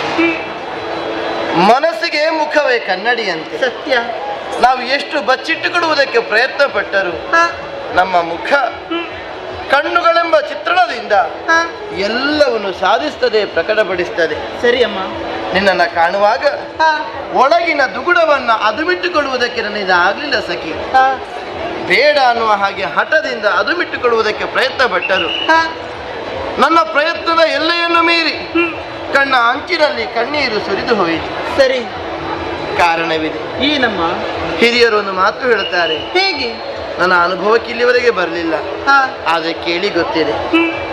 ಬೆಳಗ್ಗೆ 4ನೇ ಜಾವದಲ್ಲಿ ಬಿದ್ದ ಕನಸು ಪ್ರಪಂಚದಲ್ಲಿ ಹುಸಿಯಾಗುವುದಿಲ್ಲವಂತೆ. ಸರಿ, ಯಾರಿಗಾದ್ರೂ ಸರಿ, ಗಾಢವಾದ ನಿದ್ದೆಗೆ ಜಾರಿದ ಬಳಿಕ ಒಂದು ವಿಷಯಕವಾಗಿ ಯೋಚನೆ ಇಲ್ಲದೆ ಹೋದ್ರು ಆ ವಿಚಾರದ ಕುರಿತಾಗಿ ಒಂದು ಕನಸು ಬಿದ್ದು ಹೋಯಿತು ಅಂತಾದ್ರೆ ಅದು ಶುಭ ಸೂಚಕವಾಗಿರ್ಲಿ ಅಶುಭ ಸೂಚಕವಾಗಿರ್ಲಿ ಯಥಾರ್ಥವಾದ ಪರಿಣಾಮವನ್ನು ಬೀರ್ತದೆ. ಸರಿ, ಹೀಗೆ ನಮ್ಮ ಹಿರಿಯರು ನಮ್ಮನ್ನು ಆಡಿ ಬೆಳೆಸಿದವರಲ್ವೇನೆ? ಸತ್ಯಮ್ಮ. ಅದೇ ಹೌದು ಅಂತಾದ್ರೆ ನನ್ನ ವ್ಯಥೆಗೆ ಘನವಾದ ಕಾರಣವಿದೆ. ಏನು ತಾಯದು? ಸಖಿ, ಅಮ್ಮ, ನನ್ನವರ ವೈಭವ, ನನ್ನವರ ಸಾಧನೆ, ನನ್ನವರ ವ್ಯವಹಾರ ಇದು ತೆರೆದ ಪುಸ್ತಕ ಅಲ್ವೇನೆ? ಸತ್ಯ ತಮ್ಮ. ನನ್ನವರೇನನ್ನುವುದನ್ನು ನನಗಿಂತಲೂ ಹೆಚ್ಚಾಗಿ ನೀನು ಬಲ್ಲವಳಿದ್ದಿ. ಖಂಡಿತ. ಅಂತಹ ಜೀವನವನ್ನು ನಮ್ಮವರಿಗೆ ಒದಗಿಸಿಕೊಟ್ಟವರಿದ್ದಾರೆ ಎನ್ನರಸ. ಸರಿ, ಸ್ವರ್ಗವನ್ನು ಕಂಡವರು ಅನೇಕರಿಲ್ಲ ನಮ್ಮಲ್ಲಿ. ಆದರೂ ವರ್ತಮಾನದಲ್ಲಿ 14 ಲೋಕಗಳಿಗೆ ವಿಭುವಾಗಿ ನಿಜ ಸ್ವರ್ಗ ತುಲ್ಯವಾದ ಜೀವನವನ್ನು ನಮ್ಮಿ ಏಕವಿರಾಧಿಪ್ರದ ಜನಗಳಿಗೆ ಒದಗಿಸಿಕೊಡ್ತಾರೆ ಅಂತ ಆದ್ರೆ ನನ್ನವರ ದಕ್ಷತೆಗೆ ಅದು ಹಿಡಿದ ಕೈಗನ್ನಡಿಯೇ ಸರಿ. ಅಂತಹ ಎನ್ನರಸ ನೆಲದ ಪಾಠಕರ ಮಧ್ಯೆ ರತ್ನ ಗಂಬಲಿಯನ್ನು ಮೆಟ್ಟಿ ನಡೆದು ನಡೆದು ನಡೆದು ರತ್ನ ಖಚಿತವಾದ ಸಿಂಹಾಸನವನ್ನ ಏರಿ ಕುಳಿತ ಕಾಲ. ಆಹಾ, ನೋಡುವುದಕ್ಕೆ 2 ಕಣ್ಣು ಸಾಲದು. ಸರಿಯಮ್ಮ. ಹಾಡಿ ಹೊಗಳುವುದಕ್ಕೆ ಆದಿಶೇಷನ ನಾಲಿಗೆ ಬರಡಾಗಿ ಹೋದೀತು. ಅಂತಹ ವೈಭವೋಪೇತವಾದಂತಹ ದೃಶ್ಯವನ್ನು ಕಂಡು ನಾನು ಅಡಿಗಡಿಗೂ ಹಿಗ್ಗುತ್ತಿದ್ದೆ, ಸಂಭ್ರಮಿಸುತ್ತಿದ್ದೆ. ಸತ್ಯ. ಇಂಥವರ ಸತಿಯಾಗುವ ಸೌಭಾಗ್ಯವನ್ನು ಆ ಭಗವಂತ ನನಗೆ ಒದಗಿಸಿಕೊಟ್ಟ. ನಿಜ. ಮೊದಲಿಗೆ ಅನಿಸುತ್ತಿತ್ತು ನಾನು ಹುಟ್ಟಿ ಬೆಳೆದದ್ದು ಕ್ಷತ್ರಿಯ ಕುಲದಲ್ಲಿ, ಬಂದು ಸೇರಿದ್ದು ದಾನವ ಪರಿವಾರವನ್ನು. ಎಲ್ಲಿಯ ಕ್ಷತ್ರಿಯ ಕುಲ, ಎಲ್ಲಿಯ ಅಸುರ ಸಂತತಿ. ಸರಿ, ಆದರೂ ಪರಸ್ಪರ ತಾಳೆ ಜೊತೆಗಿನ ತಾಳ್ಮೆ ಜೀವನವನ್ನು ಮುನ್ನಡೆಸುವಲ್ಲಿ ಎಷ್ಟು ಪೂರಕವಾಗಿ ಒದಗಿ ಬಂದಿದೆ ಅನ್ನುವುದರಲ್ಲಿ ನನ್ನ ಜೀವನಕ್ಕಿಂತ ಬೇರೆ ಸಾಕ್ಷಿ ಬೇಡ ಅಲ್ವೇ? ಬೇಡ. ಪರಿಸ್ಥಿತಿ ಬದಲಾಯಿತು, ಚಿತ್ರಣ ಕೆಟ್ಟು ಹೋಯಿತು. ಯಾವ ರತ್ನಗಂಬಲಿಯನ್ನು ಮೆಟ್ಟಿ ನನ್ನವರು ನಡೆದು ಬಂದರು ಆ ರತ್ನಗಂಬಲಿ ನೋಡುತ್ತಿದ್ದ ಹಾಗೆ ರಕ್ತದ ಮಡುವಿನ ಹಾಗೆ ಪರಿವರ್ತನೆಯನ್ನು ಕಂಡಿತು. ಏರಿ ಕುಳಿತ ನನ್ನವರು ಕಾಣದ ಕೈಯೊಂದು ಕಾಲನ್ನು ಹಿಡಿದು ದಪ್ಪನ ಎಳೆದು ಹಾಕುವ ಹಾಗೆ ಉರುಳಿ ಬಿದ್ದರು. ಹೌದು ಸಖಿ, ರಕ್ತದ ಮಡುವಿನಲ್ಲಿ ಬಿದ್ದು ಯಾರಾದರೂ ನನ್ನನ್ನು ಹಿಡಿದಂತೆ ಆಧರಿಸಿ ಎನ್ನುವ ಹಾಗೆ ಕೈಯನ್ನು ಮೇಲಕ್ಕೆತ್ತಿ ಆರ್ತತೆಯನ್ನು ಪ್ರಕಟಪಡಿಸುವ ವೇಳೆಗೆ ನನ್ನವರು ತನ್ನವರು ಅಂತ ಬಗೆದವರು ಯಾರು ಬಳಿ ಬರಲಿಲ್ಲ. ಎಲ್ಲರೂ ಇದ್ದಾರೆ, ಎಲ್ಲರೂ ನನ್ನವರು ಅನ್ನುವ ಹಾಗೆ ಬೀಗಿದ ಎನ್ನರ್ಸ ಏಕಾಂಗಿಯಾಗಿ ತನ್ನ ಜೀವನದ ಕೊನೆಯ ಕ್ಷಣಗಳನ್ನು ಎಣಿಸುತ್ತಿದ್ದ ಆ ಕ್ಷಣಗಳಿಗೆ ನನ್ನ ಕನಸು ಸಾಕ್ಷಿಯಾಯಿತು. ತಟ್ಟನೆ ಎಚ್ಚರವಾದರೆ ಹೊತ್ತು ಬೆಳಗಿನ ಜಾವ. ಸರಿ, ಅಶುಭ ಸೂಚಕವಾದ ಕನಸು. ಭಯವಾಗುವುದು ಸಹಜ ಬಲವೇನೆ? ಖಂಡಿತ. ನನ್ನವರಲ್ಲಿ ಇದನ್ನು ಹೇಳುವಂತಿಲ್ಲ. ನಿನಗಿಂತ ಆತ್ಮೀಯರು ನನಗೆ ಬೇರೆ ಇಲ್ಲ, ಯಾರೂ ಇಲ್ಲ. ನಿನ್ನಲ್ಲಿ ಹೇಳಿಕೊಳ್ಳುವನವೆಂದಾದರೆ ಇತ್ತೀಚೆಗೆ ನೀನು ನನ್ನ ಕೈಗೆ ಬೇಕೆಂದಾಗ ಸಿಗುತ್ತಿಲ್ಲ. ಶಾಂತಿಯನ್ನು ಅರಸುತ್ತಾ ಮನಸ್ಸಿಗೆ ನೆಮ್ಮದಿ ಬೇಕು ಎನ್ನುವ ಹಾಗೆ ಬಯಸುತ್ತಾ ನಮ್ಮ ಉದ್ಯಾನವನವನ್ನು ಬಂದು ಸೇರಿದ್ದೇನೆ. ನೀನು ಸಿಕ್ಕಿದ್ದು ಒಳ್ಳೆಯದಾಯಿತು. ಸರಿ, ಒಂದು ಪ್ರಶ್ನೆ ಮಾಡಬೇಕು ನಿನ್ನಲ್ಲಿ. ಏನಮ್ಮ ಪ್ರಶ್ನೆ? ಬೇಸರ ನನಗಂತ ಅಲ್ಲ, ಮತ್ತೆ ನಿನ್ನಲ್ಲಿಯೂ ನಾನು ಗಮನಿಸಿದ್ದೆ. ಇಲ್ಲಿ ಆಗುತ್ತಿರುವ ಯಾವುದೋ ಒಂದು ವಿಚಾರದ ಕುರಿತಾಗಿ ನಿನ್ನ ಮನಸ್ಸಿನ ಆಳದಲ್ಲಿ ನೋವಿದೆ, ಬೇನೆ ಇದೆ. ನನ್ನಲ್ಲಿ ಹೇಳಿಕೊಳ್ಳುವುದೇ ಇಲ್ಲ. ನನ್ನನ್ನು ಬಿಟ್ಟರೆ ಬೇರಲ್ಲಿ ಹೇಳಿಕೊಳ್ಳುವುದಕ್ಕೆ ಇಲ್ಲಿ ಯಾರಿಲ್ಲಮ್ಮ. ಈಗ ನಾನು ಮತ್ತು ನೀನು ಬಿಟ್ಟರೆ ಬೇರೆ ಯಾರೂ ಇಲ್ಲ. ಈಗ ಪರಸ್ಪರ ಬಿಚ್ಚಿ ಮಾತಾಡಬಹುದು, ಹೌದೇನೆ ಅಮ್ಮ? ನೆಮ್ಮದಿಯನ್ನ ಬಯಸಿ ಅರಸುತ್ತಾ ನೀನು ಹೋಗುವ ಪ್ರದೇಶ ಆ ಗುಟ್ಟು ಬಿಚ್ಚಿರ್ತೀನ ನನ್ನಲ್ಲಿ. ಹೋಗುವ ವಿಚಾರ ನಾನು ಏನಮ್ಮ ಇದು?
ಒಡತಿಗೆ ಏನು ಮಾಡೋಣ?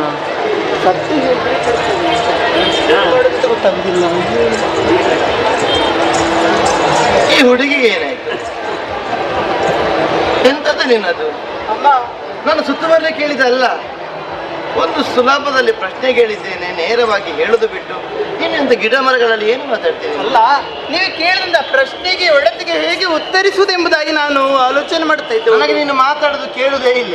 ಹಾಗಲ್ಲಮ್ಮ ಅಮ್ಮ, ಹೇಗೆ ಉತ್ತರಿಸುವುದೆಂಬುದಾಗಿ ನಾನು ಇಲ್ಲಿವರೆಗೆ ನಿಮ್ಮ ಜೊತೆಯಲ್ಲಿದ್ದವಳು ಈ ಮಾಲಿನಿ. ಅಮ್ಮ ಹೀಗೆ ಅಮ್ಮ, ನಾನು ಈ ಬಟ್ಟೆ ಮಲಿನವಾಗುವಾಗ ಹೊಳೆಯ ಬದಿಗೆ ಹೋಗಿದ್ದೆ ಅಮ್ಮ. ನಾನು ಯಾರಲ್ಲಿ ನೆಪ ಮಾಡುದು? ಯಾರಲ್ಲಿ? ಬಟ್ಟೆ ಮಲಿನ ಆಗುವುದಕ್ಕೂ ನಿನಗೆ ಹೊಳೆ ಬದಿಗೆ ಹೋಗುವುದಕ್ಕೆ ನಮ್ಮಲ್ಲಿ ನೀರಿನ ವ್ಯವಸ್ಥೆ ಇರುವೇನೆ, ಅಲ್ಲಲ್ಲಿ ಚಿಲುಮೆಗಳಿವೆ. ಅರಮನೆಯ ಒಳಗೆ ನಿನಗೆ ಅಂತಲೇ ಒಂದು ಕೋಣೆ ಇದೆ. ಏನು ವ್ಯವಸ್ಥೆಗೆ ಕಡಿಮೆ ಆಗಿದೆ ಅಂತ ಹೊಳೆ ಬದಿಗೆ ಹೋಗುದ ನೀನು? ಅಮ್ಮ, ನೀವು ಅರಮನೆಯಿಂದ ನೇರವಾಗಿ ಉಪವನಕ್ಕೆ ಬರುವಾಗ ನಾನು ಉಪವನದ ನೇರವಾಗಿ ಈ ದಾರಿಯಾಗಿ ಅರಮನೆಗೆ ಹೋಗ್ತಾ ಇದ್ದೀನಿ. ನಾವು ಹೋಗಿ ಬರೋದು ಒಂದೇ ದಾರಿಯಲ್ಲ, ಸಮಯ ಬದಲಾಗಬಹುದು, ಹೋಗುದು ಬರುವ ದಾರಿ ಒಂದೇ ಅಲ್ವ ಇಲ್ಲಿಗೆ. ನೀನು ಕಾರಣ ಹುಡುಕಿ ಹೇಳಬೇಡ, ಇದ್ದದನ್ನು ಹೇಳಿದ್ರೆ ಆಯ್ತು. ಅದು ಇದು ಅದು ಇದು ಅಂತ ಹೇಳಬೇಡ, ಏನು ಅಂತ ಹೇಳು. ನಾನು ಕಾಣುವುದಕ್ಕೆ ಹೋಗುತ್ತಾ ಇರುವುದು ಏನು ಗೊತ್ತೇ? ನನ್ನ ಪ್ರಿಯನನ್ನು ಕಾಣುವುದಕ್ಕಾಗಿ. ನೀನು ಪ್ರಿಯನನ್ನು ಕಾಣುವುದಕ್ಕಾಗಿ?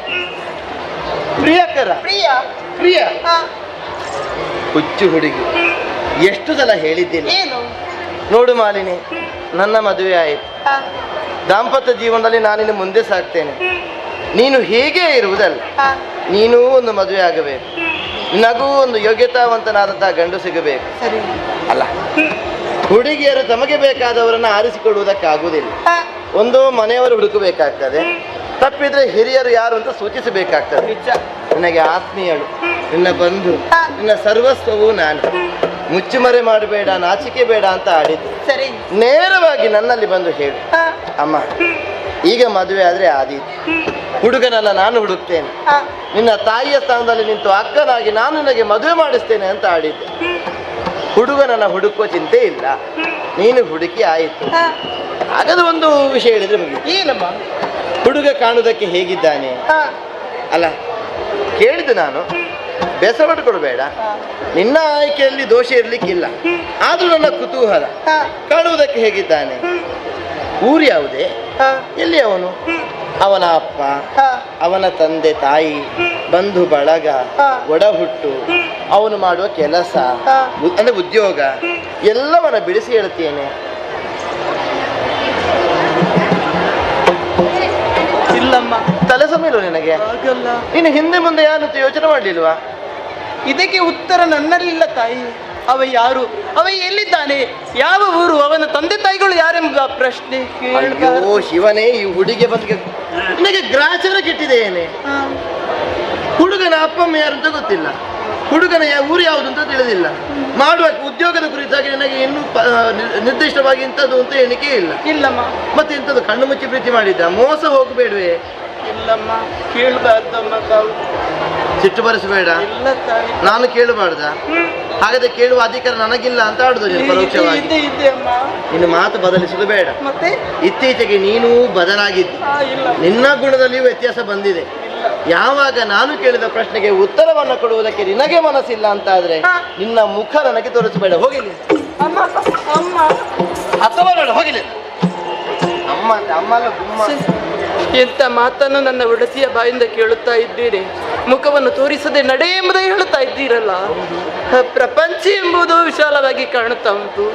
ಹಾರುವಂತ ಅಕ್ಕಿಗೆ ಆಶ್ರಯಿಸುವುದಕ್ಕೆ ಎಲ್ಲಿಯಾದರೂ ಮರವಾದರೆ ಸಿಕ್ಕಿತಂತೆ. ಈ ಮಾಲಿನ್ಯ ಜೀವನದಲ್ಲಿ ಯಾರು ಇಲ್ಲ. ಪತಿಯಾಗಿ ನಾನು ಮಾಲಿನಿ ಸಾಯುವುದು ಒಂದೇ ಪರಿಹಾರವೇನೆ? ಇಲ್ಲಿವಾ, ನನ್ನ ನೋವು ಅಳಲು ಏನು ಅಂತ ಮೊದಲೇ ಹೇಳಿದ್ದೇನೆ. ಸರಿ, ಮತ್ತಷ್ಟು ನನ್ನ ನೋವನ್ನು ಹೆಚ್ಚಿಸಬೇಡ. ನನ್ನಲ್ಲಿ ಮುಚ್ಚು ಮರೆಬೇಡ. ಅಮ್ಮ, ತಪ್ಪು ಮಾಡಿದೆ ನಿಮಗೂ ಕೂಡ ಬೇಸರಿಸಿದಮ್ಮ. ಖಂಡಿತವಾಗಿ ಅವ ಯಾರೆಂಬುದೇ ಹೇಳುತ್ತಾ ಇದ್ದೇನೆ, ಪ್ರಿಯ ಎಂಬುದೇ ಹೇಳುತ್ತಾ ಇದ್ದೇನಲ್ಲ. ಪ್ರಿಯ ಅಂದರೆ ನನಗೆ ಒಬ್ಬನಿಗೆ ಪ್ರಿಯನಲ್ಲ, ಲೋಕಕ್ಕೆ ಪ್ರಿಯ ಆತ. ಲೋಕಪ್ರಿಯ ಅಂದ್ರೆ ಅತಿ ದೂರದಲ್ಲಿ ಜಾಬಾಲಿ ಮಹಮ್ಮನಿಗಳ ಆಶ್ರಮವಿದೆ. ಅವರ ಪಾದ ಸೇವೆಗಳನ್ನು ಮಾಡಿಕೊಂಡು ನಿಮ್ಮ ಬಳಿಗೆ ಬರ್ತಾ ಇದ್ದೇನೆ ಸಂತೋಷವಾಗಿ. ಜಾಬಾಲಿ ಮಹರ್ಷಿಗಳು ದೇವನಂದಿನಿಯನ್ನು ಧರೆಗಳಿಸಿದ ಮಹಾತ್ಮ. ಒಂದು ಉಪಕಾರ ಮಾಡ್ತೀನಿ, ಏನಮ್ಮ? ನನ್ನನ್ನು ಕರೆದುಕೊಂಡು ಹೋಗು. ನನಗೂ ಅವರ ಸೇವೆಯನ್ನು ಮಾಡಬೇಕಷ್ಟೇ. ಇಲ್ಲಮ್ಮ, ನಿಮ್ಮನ್ನು ಕರೆದುಕೊಂಡು ಹೋದ್ರೆ ನಿಮ್ಮ ಗಂಡನಿಗೆ ಗೊತ್ತಾಗ್ತದೆ. ಯಾರು ಹೇಳುದು ಅವರಲ್ಲಿ? ನೋಡಿದವರು ಹೇಳ್ತಾರೆ. ಅವರಿಗೆ ಬೇರೆ ಕಾರಣ ಹೇಳಿದ್ರೆ ಆಯ್ತು. ಹಾಗಾದ್ರೆ ಹೋಗುದೇಕೆ? ಹೀಗೆ ಬಾನಿ.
ನೀನಾಡಿದ ಆಶ್ರಮವೆಲ್ಲಿ? ಇಲ್ಲಿ ಅಮ್ಮ. ಎಲ್ಲಿ? ಕಾಳಿಕಾ ಮಂದಿರ. ಕಾಳಿಕಾ ಮಂದಿರ ಕಾಣುವುದಿಲ್ಲ. ಎಲ್ಲಿ ಬಾಲವಟುಗಳ ಮಂತ್ರೋದ್ಘೋಷ ಕೇಳಿಸುವುದಿಲ್ಲ. ಎಲ್ಲಿ ನಿನ್ನ ಗುರುಗಳು? ಇಲ್ಲಮ್ಮ. ನೀನಾಡಿದ ಆಶ್ರಮದ ವಾತಾವರಣಕ್ಕೂ ನಾವೀಗ ಕಾಣುತ್ತಿರುತ್ತ ಈ ಪರಿಸರದ ಸ್ಥಿತಿಗೂ ಸಂಬಂಧವಿಲ್ಲ. ಮಸಣದಂತೆ ತೋರುತ್ತಿದೆ ಈ ಪ್ರದೇಶ.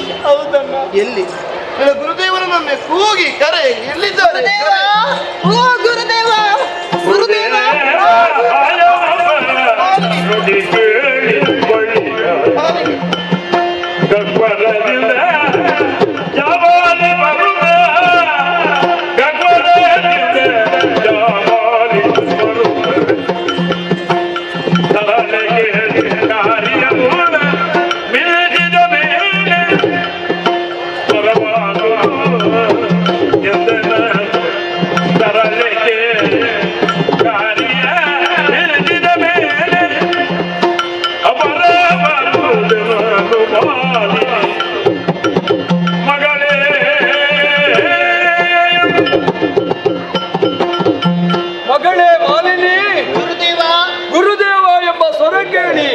ಗೌಹರದಿಂದ ಹೆದರಿಕೊಂಡು ಬರಬೇಕಾದ ಪರಿಸ್ಥಿತಿ ಈ ಜಾಬಾಲಿ ಮಹರ್ಷಿಗೆ ಆಗಿದೆ.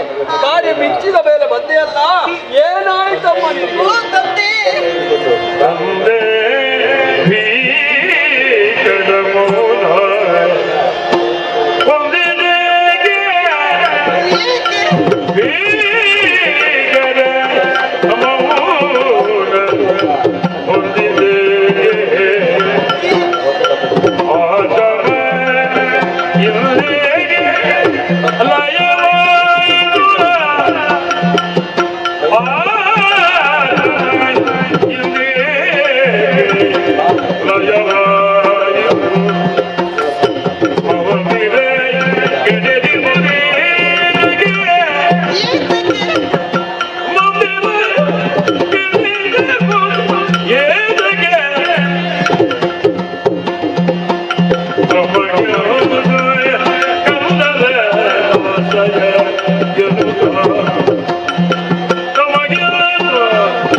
ಪ್ರತಿನಿತ್ಯವೂ ಬರುವಂತಹ ಸ್ಥಳವನ್ನು ಕಾಣುವಾಗ ಏನು ಕಾಣುತ್ತಾ ಇದ್ದೇನೆ ಈ ಕಣ್ಣುಗಳಿಂದ? ಏನಾಯ್ತು ಇಲ್ಲಿ? ನಮ್ಮ ಆಶ್ರಮವೇ ಲಯದಂತೆ ಕಾಣುತ್ತಾ ಉಂಟು. ಮಶನ ಸದೃಶಂತೆ ಕಂಗೊಳಿಸ್ತಾ ಇದೆ. ಬಾಲ ಒಟುಗಳ ವೇದ ಪಠಣಗಳು ಕಿವಿಗಳಿಗೆ ಕೇಳಿಸುವುದಿಲ್ಲ. ಇಲ್ಲ. ಯಾಗದ ಹೊಗೆ ನಭೋಮಂಡಲ ಸೇರುವುದಿಲ್ಲ. ಇಲ್ಲ. ಶಿಷ್ಯರ ಗಡಲಿದ್ದಂತ ತಾವುಗಳು ಯಾವುದೊಂದು ಕಂದರಿಂದ ಹೊರಗೆ ಬರ್ತಾ ಇದ್ದೀರಿ ಗುರುದೇವ. ಹೌದಮ್ಮ. ಅಷ್ಟೇ ಅಲ್ಲ, ಪ್ರದೇಶವನ್ನು ಕಾಣುವಾಗ ರಕ್ತ ಸಿದ್ಧವಾಗಿದೆ ಈ ಪ್ರದೇಶ. ಪ್ರಭು, ಓ ಗುರುದೇವ, ಇದಕ್ಕಾಗಿ ನಿಮ್ಮಲ್ಲಿ ಕೈ ಜೋಡಿಸಿ ಬೇಡ್ತಾ ಇದ್ದೀರಿ. ಈ ರೀತಿ ಆಗುದಕ್ಕೆ ಏನು ಕಾರಣ? ಈ ಮಾಲಿನ್ಯಲ್ಲಿ ಹೇಳಬಾರದೆ.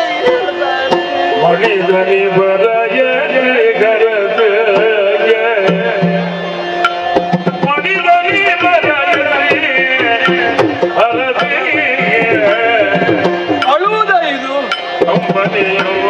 ಅಂಗೈಯು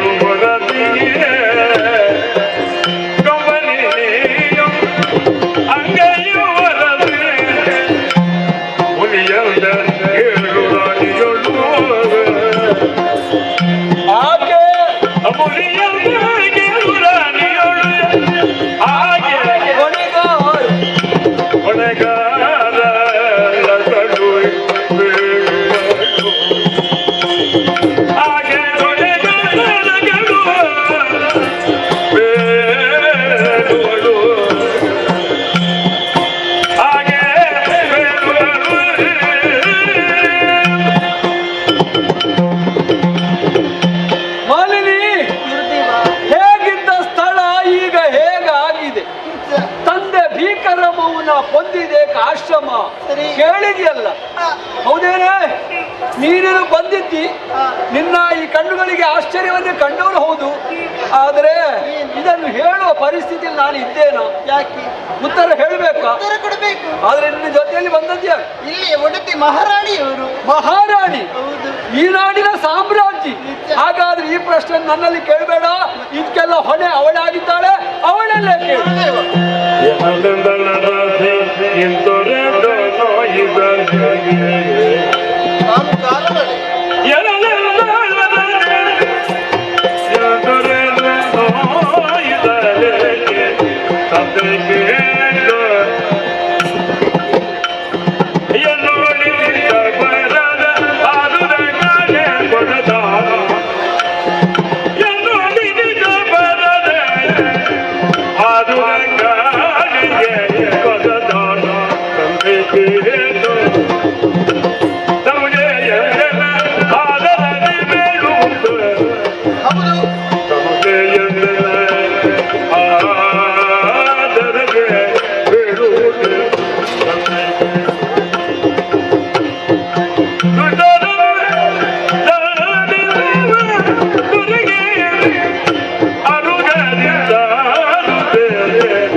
ತಂದೆ ಭೀಕರ ಮೌನ ಹೊಂದಿದೆ ಈ ಆಶ್ರಮ.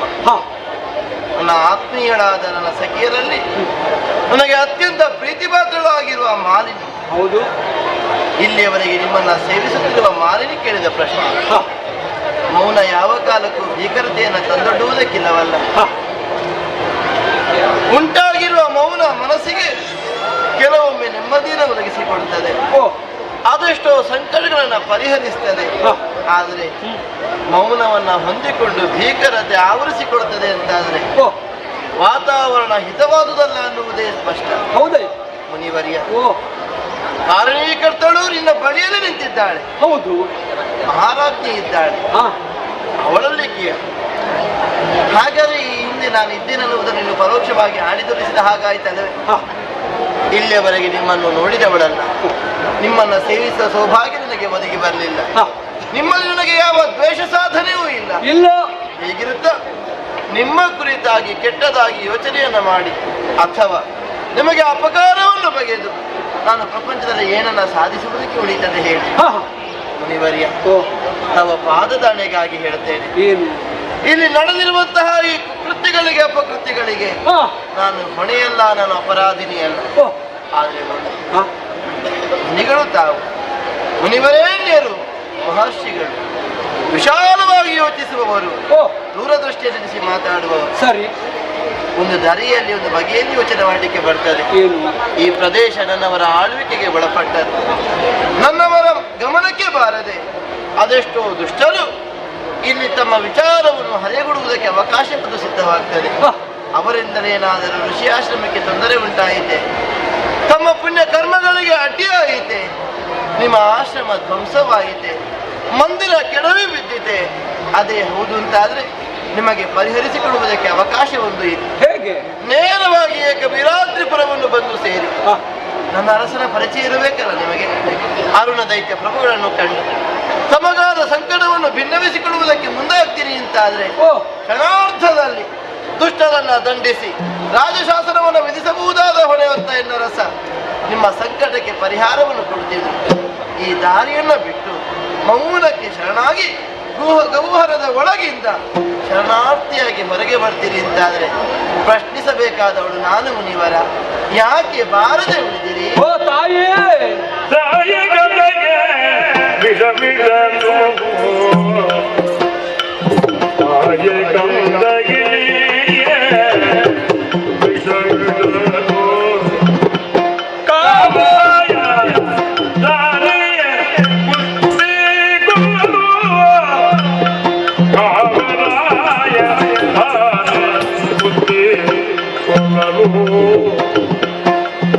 ಕಾಯುವರುಂಡೆ ಈ ಜಗದ ಕಾಯುವರುಂಡೆ ಈ ಜಗದ ಎನುದ ಯದಿವನ ಮೊದಲು ತಾಯೇ ಕಂದಗೆ ವಿಡ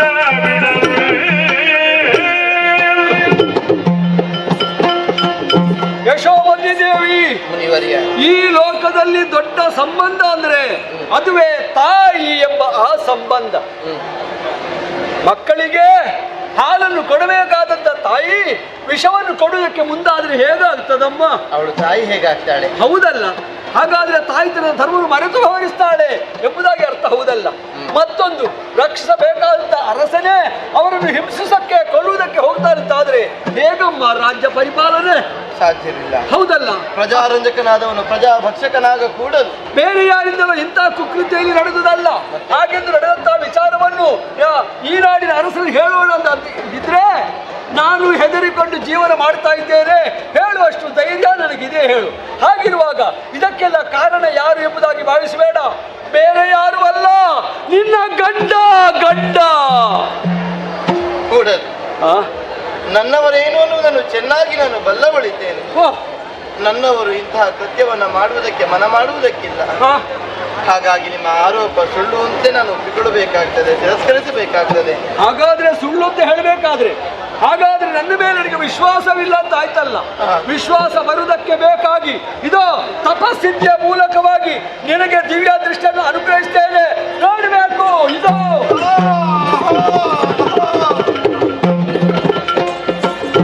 ಗುರುದೇವ, ಮಹಾರಾಣಿಯವರು ಮೂರ್ತಿ ಹೋಗಿದ್ದಾರೆ.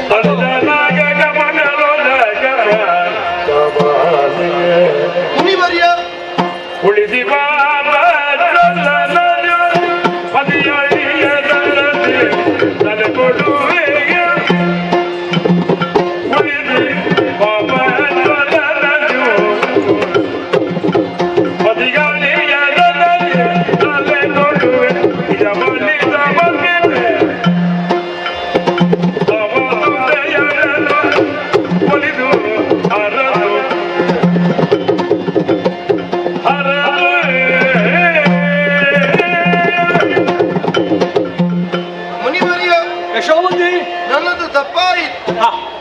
ಆದಿಸಿದ ತಪೋಬಲದಿಂದ ನನ್ನವರಿಂದ ಈ ದುರ್ದಶೆಯನ್ನು ಸ್ಪಷ್ಟವಾಗಿ ನನಗೆ ಕಾಣಿಸಿಕೊಟ್ಟಿದ್ದೀರಿ. ಏನಾಗುತ್ತಿದೆ ಎಂದು ಗೊತ್ತಾಯಿತಲ್ಲ.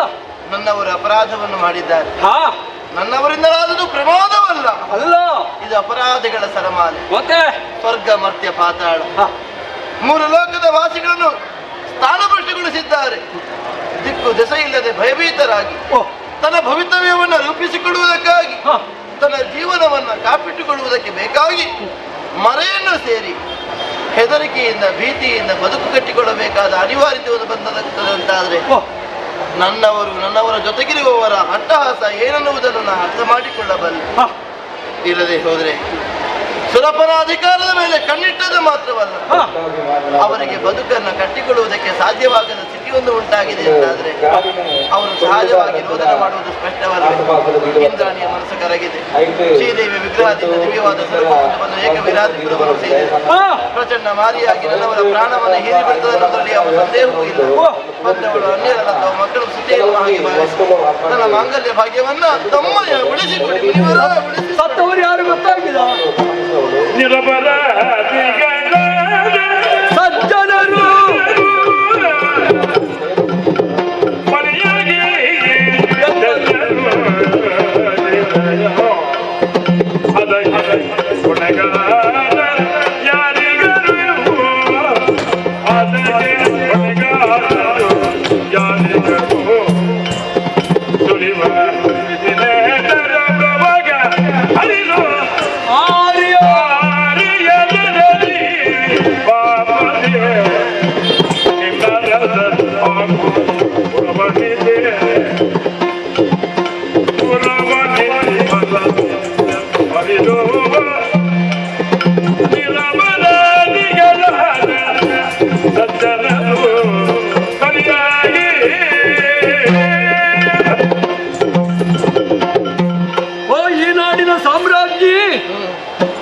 ಸೃಷ್ಟಿಯಲ್ಲಿ ಕಾಣಿಸಿಕೊಂಡವರೆಲ್ಲ ಜಂತುಗಳಾಗಿದ್ದರೂ ಕೂಡ ದುಷ್ಕೃತ್ಯವನ್ನು ಮಾಡುವುದರ ಮೂಲಕವಾಗಿ ಕೆಟ್ಟ ಪರಿಣಾಮವನ್ನು ಕಾಣುವುದಕ್ಕೆ ಸಾಧ್ಯ ಉಂಟು.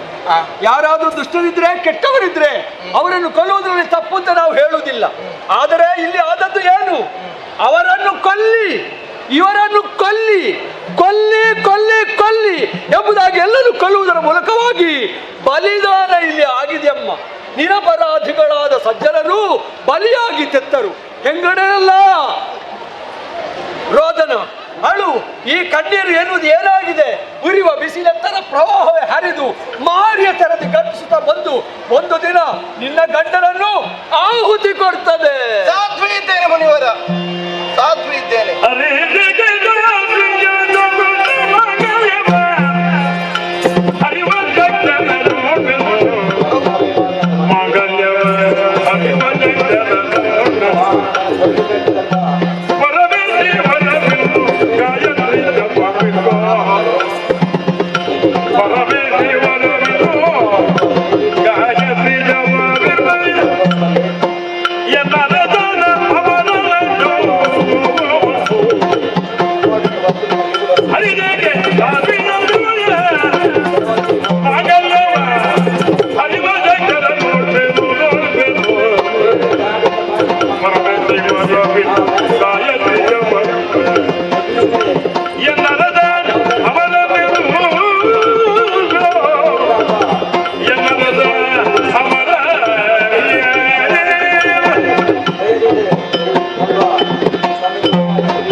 ಇದ್ದೇನೆ.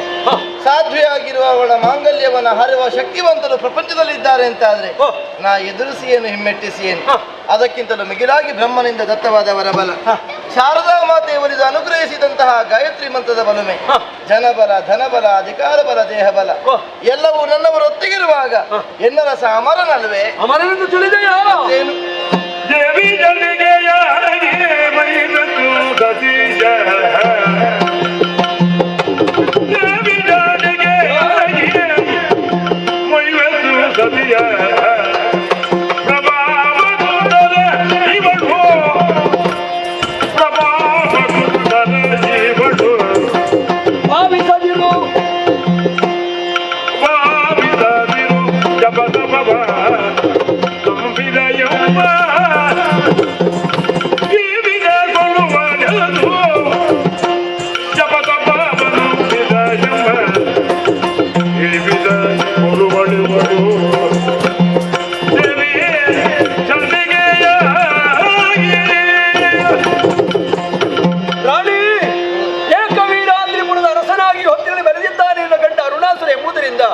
ಜಪ ತಪ ಗಾಯತ್ರಿ ಮಂತ್ರದ ಬಲುವೆ ಎಲ್ಲವೂ ಇರುವಾಗ ನನ್ನ ಗಂಡ ಅಮರ ಎಂಬುದಾಗಿ ಬಹಳವಾಗಿ ಹೇಳಿಕೊಳ್ತಾ ಇದೆಯಲ್ಲ. ಈಗ ಅವ ಜಪ ತಪ ಎಲ್ಲ ಮಾಡ್ತಾ ಇದ್ದಾನ, ಗಾಯತ್ರಿ ಜಪವನ್ನು ಬಿಟ್ಟು ಎಷ್ಟು ಸಮಯ ಆಯ್ತಮ್ಮ. ಹಾಗಿರುವಾಗ ಈ ಕ್ಷಣದಲ್ಲಿ ಇದಕ್ಕಿಂತ ಮೊದಲು ಅದೆಷ್ಟೋ ರಕ್ಕಸರು ಮಹೇಶನಿಂದಲೋ ಬ್ರಹ್ಮನಿಂದಲೋ ವರವನ್ನು ಪಡೆದುಕೊಂಡಿದ್ದರು ಕೂಡ ಆ ವರಕ್ಕೆ ಸರಿಯಾಗಿ ಅವರ ವಧೆ ಆದದ್ದು ಹೌದಷ್ಟೇ. ಪಾಪೇನ ಹನ್ಯತೆ ಎಂಬಂತೆ ಅವರು ಮಾಡಿದಂತ ಪಾಪ ಅವರನ್ನು ಕೊಂದೇ ಕೊಡ್ತದೆ. ಹಾಗಿರುವಾಗ ನಿನ್ನ ಗಂಡ ತಪ್ಪಿತಸ್ಥ, ಅನ್ಯಾಯ ಮಾಡಿದ್ದಾನೆ, ಅಧರ್ಮದಲ್ಲಿ ಮುಂದುವರಿದ್ದಾನೆ. ಹಾಗಿರುವಾಗ ಈ ಕ್ಷಣದಲ್ಲಿ ಬೇರೆ ಯಾರು ಅಲ್ಲ, ಆ ದೇವಿಯೇ ಚಂಡಿಕೆಯಾಗಿ ಬಂದು ನಿನ್ನ ಗಂಡನ ರಕ್ತ ಹೀರ್ತದೆ. ಶ್ರೀದೇವಿ ಬರುವಳೆ.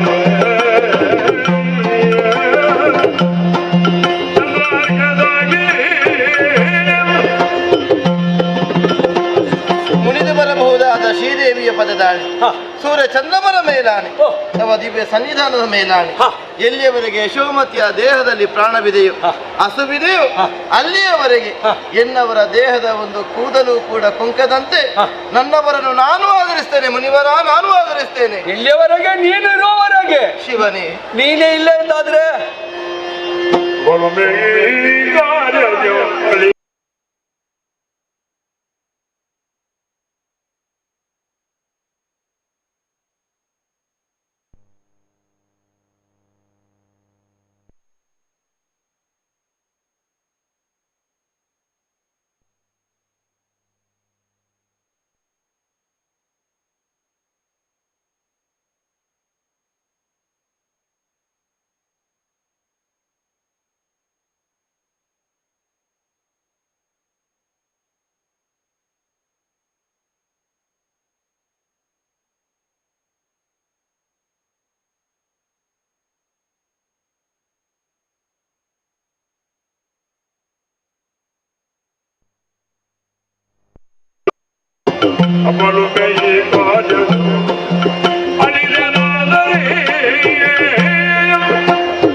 ಭವಿಷ್ಯವನ್ನು ತಿಳಿದವರು ಪ್ರಪಂಚದಲ್ಲಿ ಯಾರೂ ಇಲ್ಲ.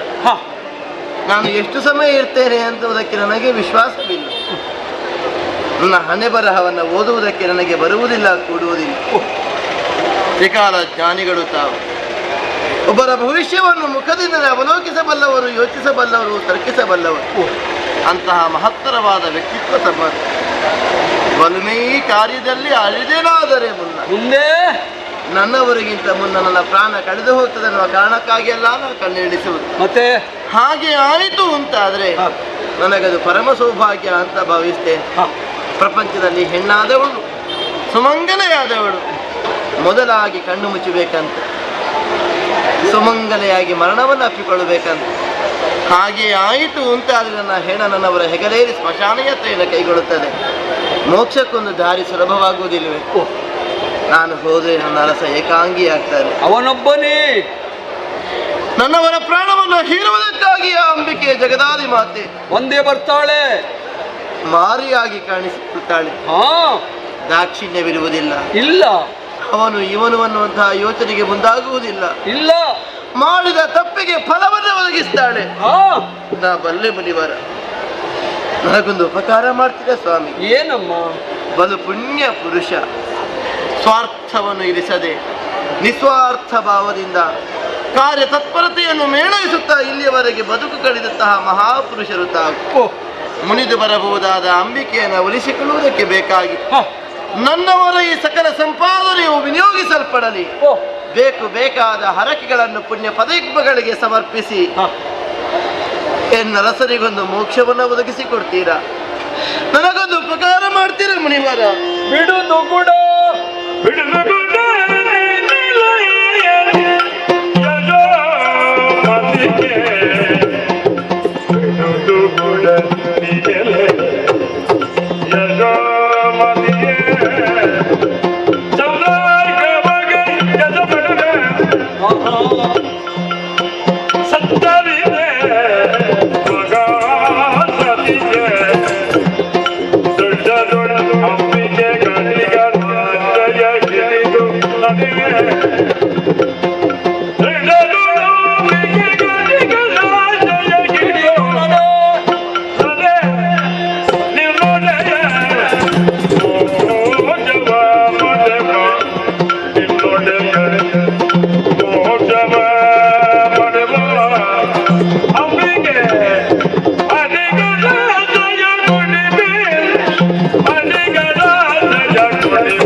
ಶ್ರುತಿಯ ವಚನ. ಗಂಡ ತಪ್ಪು ಕಾರ್ಯ ಮಾಡಿದ್ರು ಕೂಡ ಈ ಕ್ಷಣದಲ್ಲಿ ಅವಳ ಮೇಲೆ ಅಭಿಮಾನ ಉಂಟು, ಗೌರವ ಉಂಟು ಮಾತ್ರವಲ್ಲ, ಏನು ಮೋಕ್ಷವನ್ನು ಕರುಣಿಸುವುದಕ್ಕೆ ದಾರಿಯನ್ನು ಕಂಡುಕೊಳ್ತಾ ಇದ್ದೀಯ. ಮಹಾಸತಿ, ನೀನು ಗುಣವತಿ ಎಂಬುದನ್ನು ಹೇಳುವುದಕ್ಕೆ ನನ್ನ ಈ ನಾಲಿಗೆ ಸಾಲದಮ್ಮ. ಹಾಗೆಂದು ಈ ಗಳಿಗೆಯಲ್ಲಿ ನಾವು ಮಾಡಬೇಕಾದ ಕರ್ತವ್ಯ ಏನು ಅಂತ ನೋಡಿದರೆ, ಗಂಡನಿಗೆ ಮೋಕ್ಷ ಸಿಗಬೇಕು ಅಂತಾದ್ರೆ ನಾವು ಭಜಿಸಬೇಕಾಗ್ತದೆ, ಪೂಜಿಸಬೇಕಾಗ್ತದೆ, ಆರಾಧಿಸಬೇಕಾಗ್ತದೆ. ದೃಢದೊಳು ಅಂಬಿಕೆಯನ ಅಡಿಗಳ ಆಶ್ರಯ ನೀನು ಭಜಿಸಂತಾದ್ರೆ ನಿನ್ನ ಗಂಡನಿಗೆ ಮೋಕ್ಷವನ್ನು ಸಿಗುವಂತೆ ಆ ತಾಯಿಯಲ್ಲಿ ನಾನು ಬೇಡಿಕೊಳ್ತೇನೆ. ವಿಶ್ವಾಸ ಬಂತೆ ಅಮ್ಮ. ಧನ್ಯಳಾದ. ಬಂದು ಹೊತ್ತು ತುಂಬಾ ಹೆಚ್ಚು ಸಮಯ ಇಲ್ಲಿ ಇದ್ರೆ ನಿಮಗೇ ಕಷ್ಟ ಆಗಲಮ್ಮ. ಮುಂದೆ ಹೋಗ್ತೇವೆ.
ಅಧರ್ಮಿಗಳ ನಾಶಕ್ಕಾಗಿಯೂ ದೇವರಾದವರು ವಿವಿಧ ರೂಪದಿಂದ ಪ್ರಕಟಗೊಳ್ಳಬೇಕಂತ ಅನಿವಾರ್ಯತೆ ಇರ್ತದೆ.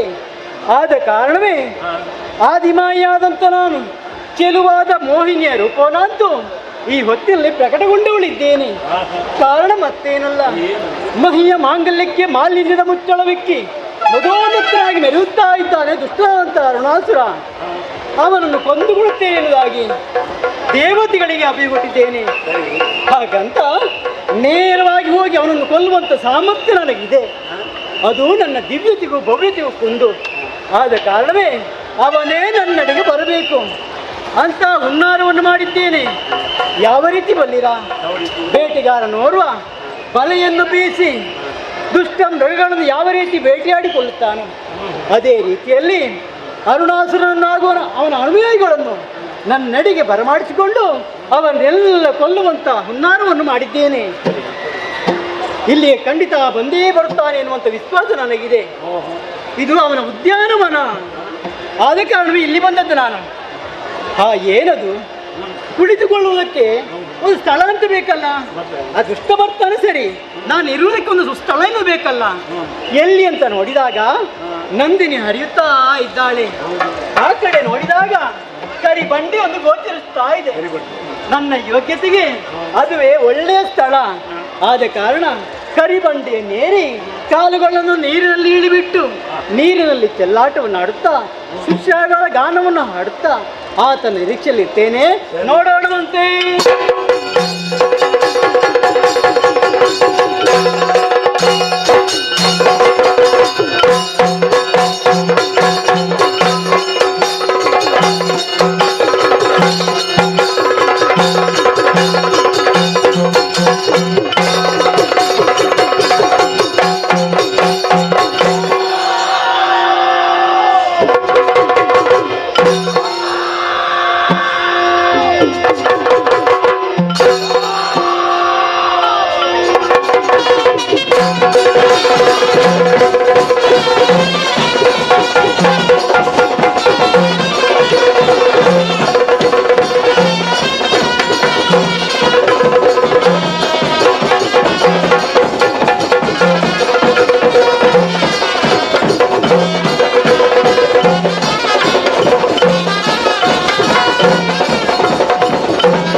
ಚಲಿಸಿದ ಕಾಲಕ್ಕೆ ನಮಗೇನೂ ಇರಲಿಲ್ಲ.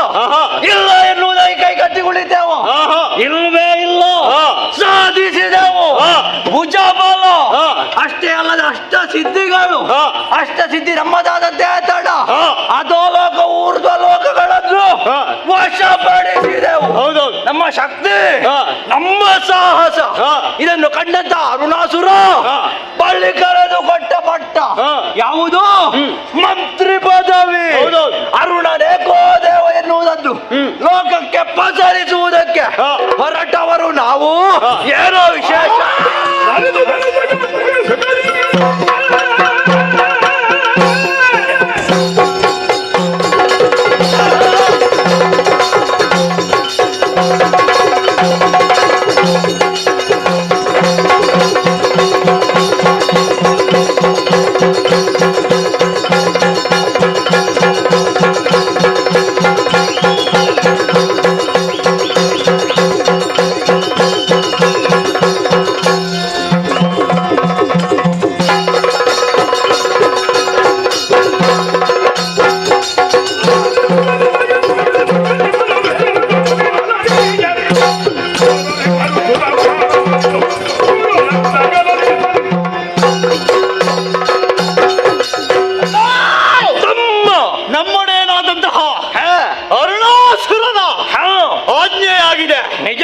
ತಿರುಗಾಟ ಮಾಡಬೇಕು.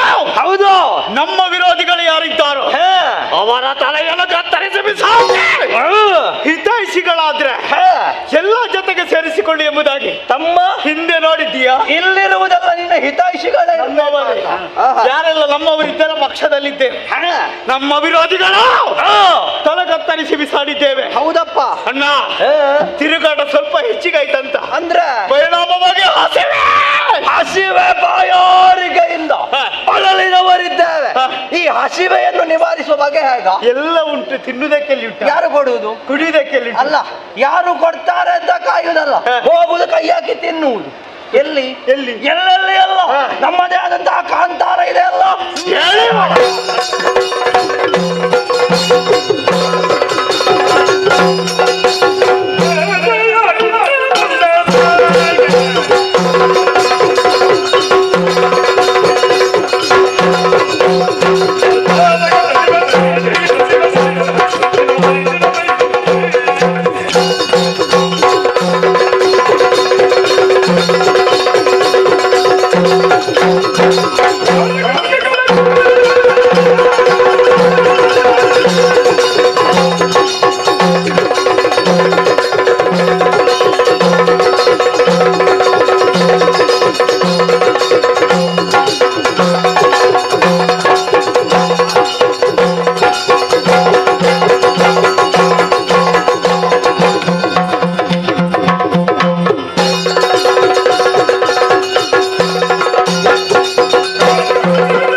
ಯಾಕೆ ನಿನ್ನ ಮಾತನ್ನು ಕೇಳಿ ಬೇಟೆಗೆಂಬುದಾಗಿ ಬಂದದ್ದು.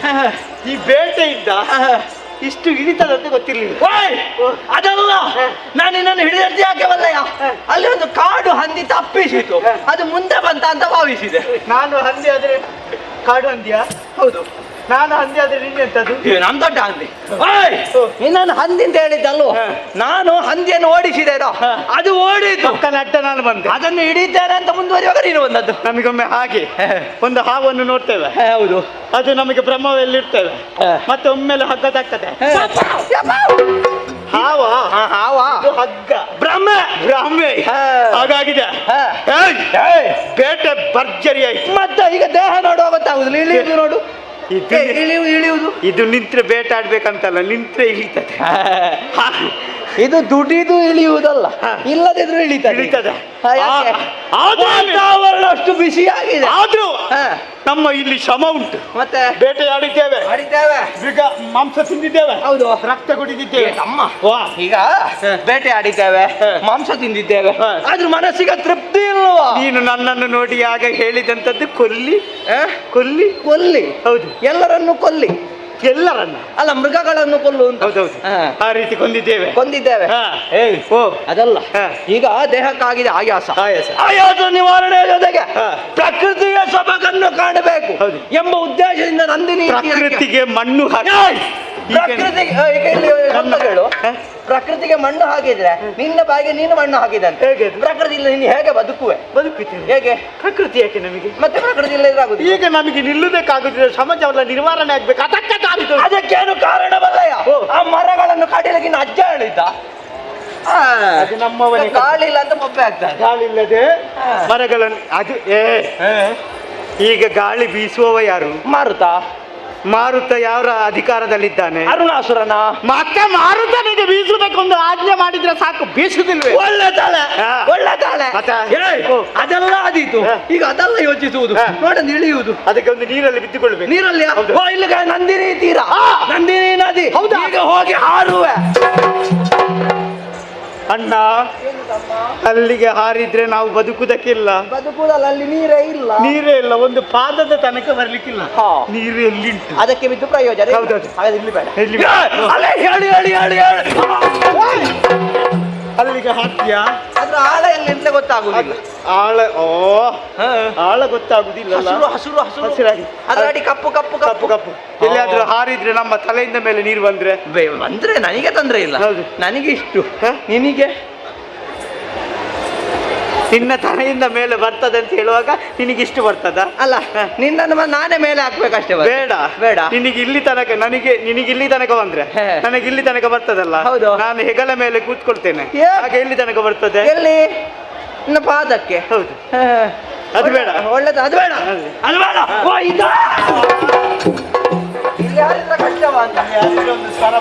ಅಲ್ಲಿ ಶಬ್ದವೇ ಕೇಳಲಿಕ್ಕಿಲ್ಲ. ಅಲ್ಲಿ ಏನೋ ಬೇರೆ ಶಬ್ದ ಬಂದಿತ್ತು. ಹೇಗೆ ಅದು? ಏನಾದ್ರೆ ನೀರು ಅಲ್ಲೆಲ್ಲ ಕಲ್ಲಲ್ಲೇನ ಬಿದ್ದಾಗ, ಅಲ್ಲಿ ಕಲ್ಲಿನ ಮೇಲೆ ಬಿದ್ರೆ ದೇಹಕ್ಕೆ ಗಾಯ ಆಗ್ತದೆ. ಗಾಯ ಆದ್ರೆ ಮತ್ತೆ ಉರಿತದೆ. ಉರಿಬಾರ್ದು. ಅದು ಬೇಡ. ಇಲ್ಲಿ ಆದಿತಾ? ಅದು ಬೇಡ. ಅಲ್ಲಿಗೆ ಆರುವನ, ಇಲ್ಲಿಗೆ.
ನಿನಗೆಲ್ಲಿ ಆದ್ರೂ ಕಲ್ಲು ತಲೆಗೆ ಬಿತ್ತು. ನೀರನ್ನು ನೋಡಿ ಹಾಡ್ತೇನೆ ಎಂಬುದಾಗಿ ಹೇಳಿದವ ಈಗ ಒಟ್ಟು ಹಾಡ್ತಾ ಇದ್ದಾನೆ.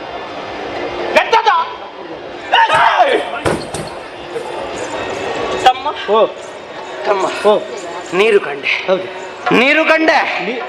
ನಂದಿನಿ ನದಿಯಲ್ಲಿ ನೀರು ಕಂಡೆ. ನೀರು ಕಂಡೆ ಕಂಡೆ ನೀರು.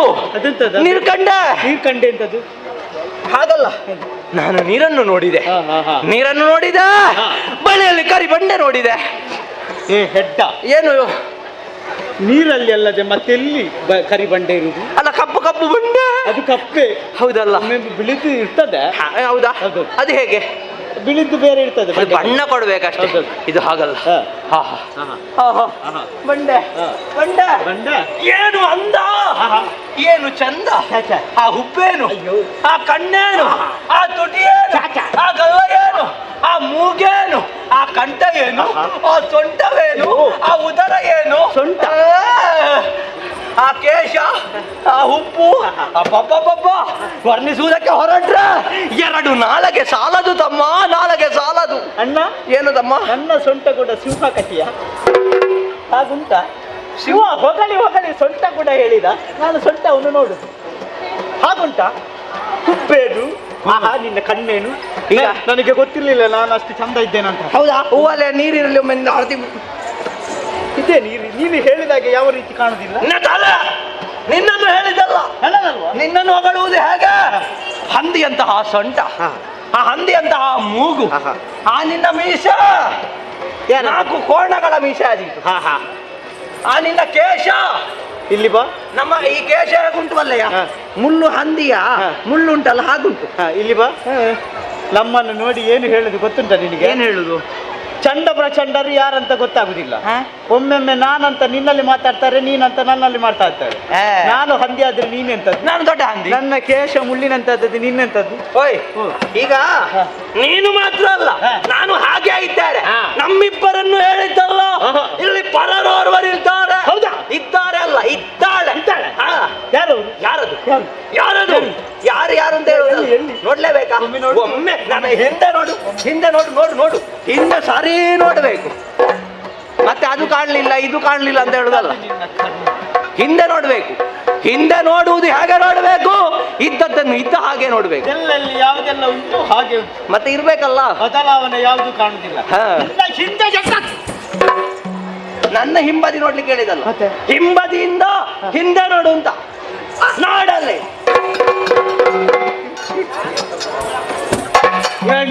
ಏನು ತಮ್ಮ? ಏನು ಆಶ್ಚರ್ಯ. ಹೌದಲ್ಲ, ಬಂಡೆಯ ಮೇಲೆ ಒಬ್ಬಳು ಕುಳಿತಿದ್ದಾಳೆ, ರೂಪವತಿಯಾದ ಹೆಣ್ಣು. ಇಷ್ಟರವರೆಗೆ ನಾವು ನೋಡಿದವರಲ್ಲ, ಅಲ್ಲ ಇಂಥ ಚೆಲುವೆ ಇಲ್ಲಿಯವಳಲ್ಲ ಎಂಬುದಾಗಿ ನೋಡುವಾಗಲೇ ತಿಳಿದಕ್ಕೆ ಸಾಧ್ಯ ಉಂಟು. ಹೌದಲ್ಲ? ಹಾಗಾದ್ರೆ ಇವಳಾರು? ಇವಳಾರು ನಾ ತಿಳಿದ. ಯಾರು? ಅವಳಿವಳು ಇವಳಲ್ಲ, ಇವಳು ಅವಳೇ. ಹೌದಲ್ಲ? ಅವಳಂದ್ರೆ ಯಾರಂತ ಬೇಕಲ್ಲ. ಯಾರಂತ ಹೇಳಿಲ್ವಾ? ಇದು ಹರಿಯ ಅರಸಿ ಸಿರಿ ಅಥವಾ ಹರನ ರಸಿ ರೂಮ.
ಯಾರು ಯಾವಾಗ ಎಂತ ಅದು ಸೈತವ ಅಲ್ಲ ಸೈತ ಅಂತ ನಾನು ಇಬ್ಬರ ಹೆಸರು ಹೇಳಿದೆ. ಇವಳು ಸೇರಿ ಅಥವಾ ಹರನರಸಿರ್ಬಹುದು ಅಂತ ಆ ಕ್ಷಣ ಪ್ರಾರಂಭ ಮಾಡಿದವ ನಿಲ್ಲಿಸುವುದೇ ಇಲ್ಲ ಇವ. ನನಗೆ ಸಂತೋಷವಾದದ್ದಲ್ಲ. ಹರಿಹರನ ಮಾಡದೆ ಇಲ್ಲಿಗೆ ಬರೋದಕ್ಕೆ ಖಂಡಿತವಾಗಿಯೂ ಸಾಧ್ಯವಿಲ್ಲ. ಯಾಕಿಲ್ಲ? ಪಾರ್ವತಮ್ಮನ ಇವರು ಪಾರ್ವತಮ್ಮನ ಹಣೆಯ ತಿಲಕ ನೋಡುವಾಗ ಗೊತ್ತಾಗ್ತದೆ. ಹೇಗದು? ದೊಡ್ಡ ತಿಲಕ. ಇವಳೇ ಪಾರ್ವತಮ್ಮ ಅಂತ. ಏನು ಇದರ ಅರ್ಥ? ಅವಳ ಹಣೆಯಲ್ಲಿ ದೊಡ್ಡ ಬೊಟ್ಟು ಇರ್ತದೆ. ಹೌದು. ಇವಳ ಹಣೆಯಲ್ಲಿ ಇಲ್ವಾ? ಪಾರ್ವತಮ್ಮ ಹಣೆಯ ಮೇಲೆ ದೊಡ್ಡದಾದಂತ ಬೊಟ್ಟು ಯಾಕೆ ಧರಿಸಿದ್ದಾಳೆ? ಹೆಣ್ಣು ಮಕ್ಕಳಿಗೆ ಆದರ್ಶಳು. ಪತಿವ್ರತೆಯಾದಂತಹ ಹೆಣ್ಣು ಹಣೆಯ ಮೇಲೆ ಒಂದು ದೊಡ್ಡದಾದಂತ ತಿಲಕವನ್ನು ಧರಿಸುವಾಗ ಇಲ್ಲಿ ಬಾ ಪ್ರಪಂಚದಲ್ಲಿ ಗೌರವ ಸಿಗುವುದಕ್ಕೆ ಸಾಧ್ಯ ಉಂಟು. ಪಾರ್ವತಮ್ಮ ಯಾರಿಗೆ ಆದರ್ಶಳು? ಪ್ರಪಂಚಕ್ಕೆ, ಪ್ರಪಂಚದ ಎಲ್ಲಾ ಹೆಣ್ಣು ಮಕ್ಕಳಿಗೆ.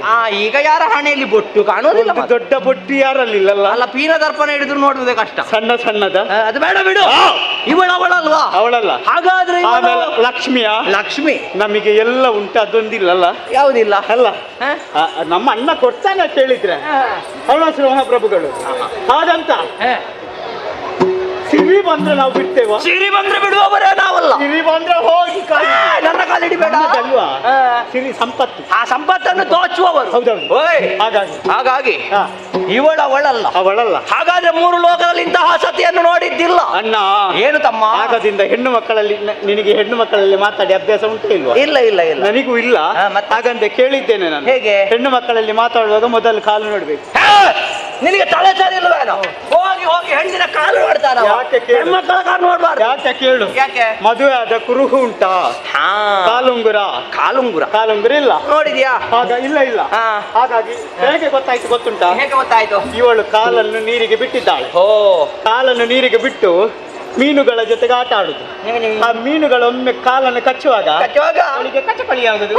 ಅಲ್ಲಿಗೆ ಒಂದು ಲಾಚಿಗೆ ನೋಡು, ಒಂದು ಮೀನು ಆಗ್ತಾ ಇದ್ರೆ ಕಾಲನ್ನಾದ್ರೂ ಮುಟ್ಟಬಹುದಿತ್ತಲ್ಲ, ಅಂತ ಭಾಗ್ಯವಾದ್ರೂ ಸಿಗ್ತಾ ಇತ್ತು. ನಿನಗೆ ಮೀನಾಗುವ ಆಸೆ ಹಾಗಲ್ವಾ? ನನಗೆ ಚಿಗರೆಯ ಮರಿ ಆಗುವ ಆಸೆ. ಚಿಗರೆ ಮರಿ ಆದ್ರೆ ಯಾಕೆ ಬಲ್ಲಯ್ಯ? ಓ ಆ ಬಂಡೆಯ ಮೇಲೆ ನಿಂತಿದೆ, ಈಗ ಈ ಬಂಡೆಗೆ ಹಾಡ್ತಾ ಇದೆ. ಅಣ್ಣ, ಮಧ್ಯದಲ್ಲಿರುವಂತ ಅಂತರ ನೋಡು. ಹೌದು, ಸ್ವಲ್ಪ ಬಂಡೆ ತಪ್ಪಿದ್ರೆ ನೀನು ಹೊಂಡಕ್ಕೆ ಬಿದ್ದು ಸಾಯ್ತಿ. ಬೇಡ ಈಗ ಏನೇ ಆಗ್ಲಿ, ನಾನು ಇವಳನ್ನು ವರಿಸುವುದೆಂಬುದಾಗಿ ತೀರ್ಮಾನ ಮಾಡಿ ಆಗಿದೆ. ಇವಳ ವಾರಿಸು. ಇಲ್ಲಿ ಬಾ. ನಿನಗೆ ತಲೆ ಸರಿ ಇಲ್ವಾ? ಮದುವೆ ಅಂತ ಹೇಳಿದ್ರೆ ಏನು? ಮದುವೆ ಅಂದ್ರೆ ಮದುವೆ. ಮದುವೆ ಅಂದ್ರೆ ಮದುವೆ ಗೊತ್ತುಂಟ? ಅದು ಮದುವೆ ಅಂತ ಹೇಳಿದ್ರೆ ಹೇಗಾಗಬೇಕು? ಹೇಗೆ? ಈರುವರೆಗೂ ಒಪ್ಪಿಗೆ ಇರಬೇಕು. ಹೌದು. ಅಣ್ಣ ತಮ್ಮಂದಿರು ಇರುವರು ಒಂದು ನಾರಿಯನ್ನು ಬಯಸಿ ಅಸುನಿಗಿದ್ದಾರೆ. ಯಾರು? ಸುಂದೋಪ ಸುಂದರು. ಅವರಂತೆ ನಮ್ಮ ಕತೆ ಆಗಕೂಡದು. ಇವಳನ್ನು ದಿನನಿತ್ಯ ನೋಡಬೇಕು. ಏನ್ ಮಾಡುದು? ರಾಜ್ಯದಲ್ಲಿ ಸುವಸ್ತಿ ಇದ್ರೆ ಯಾರ ಭಂಡಾರ? ಅರಸನ ಭಂಡಾರ. ಅರಸ ಯಾರು? ನಮ್ಮೊಡೆ ಅರುಣಾಸುರ. ಹೋಗುವ.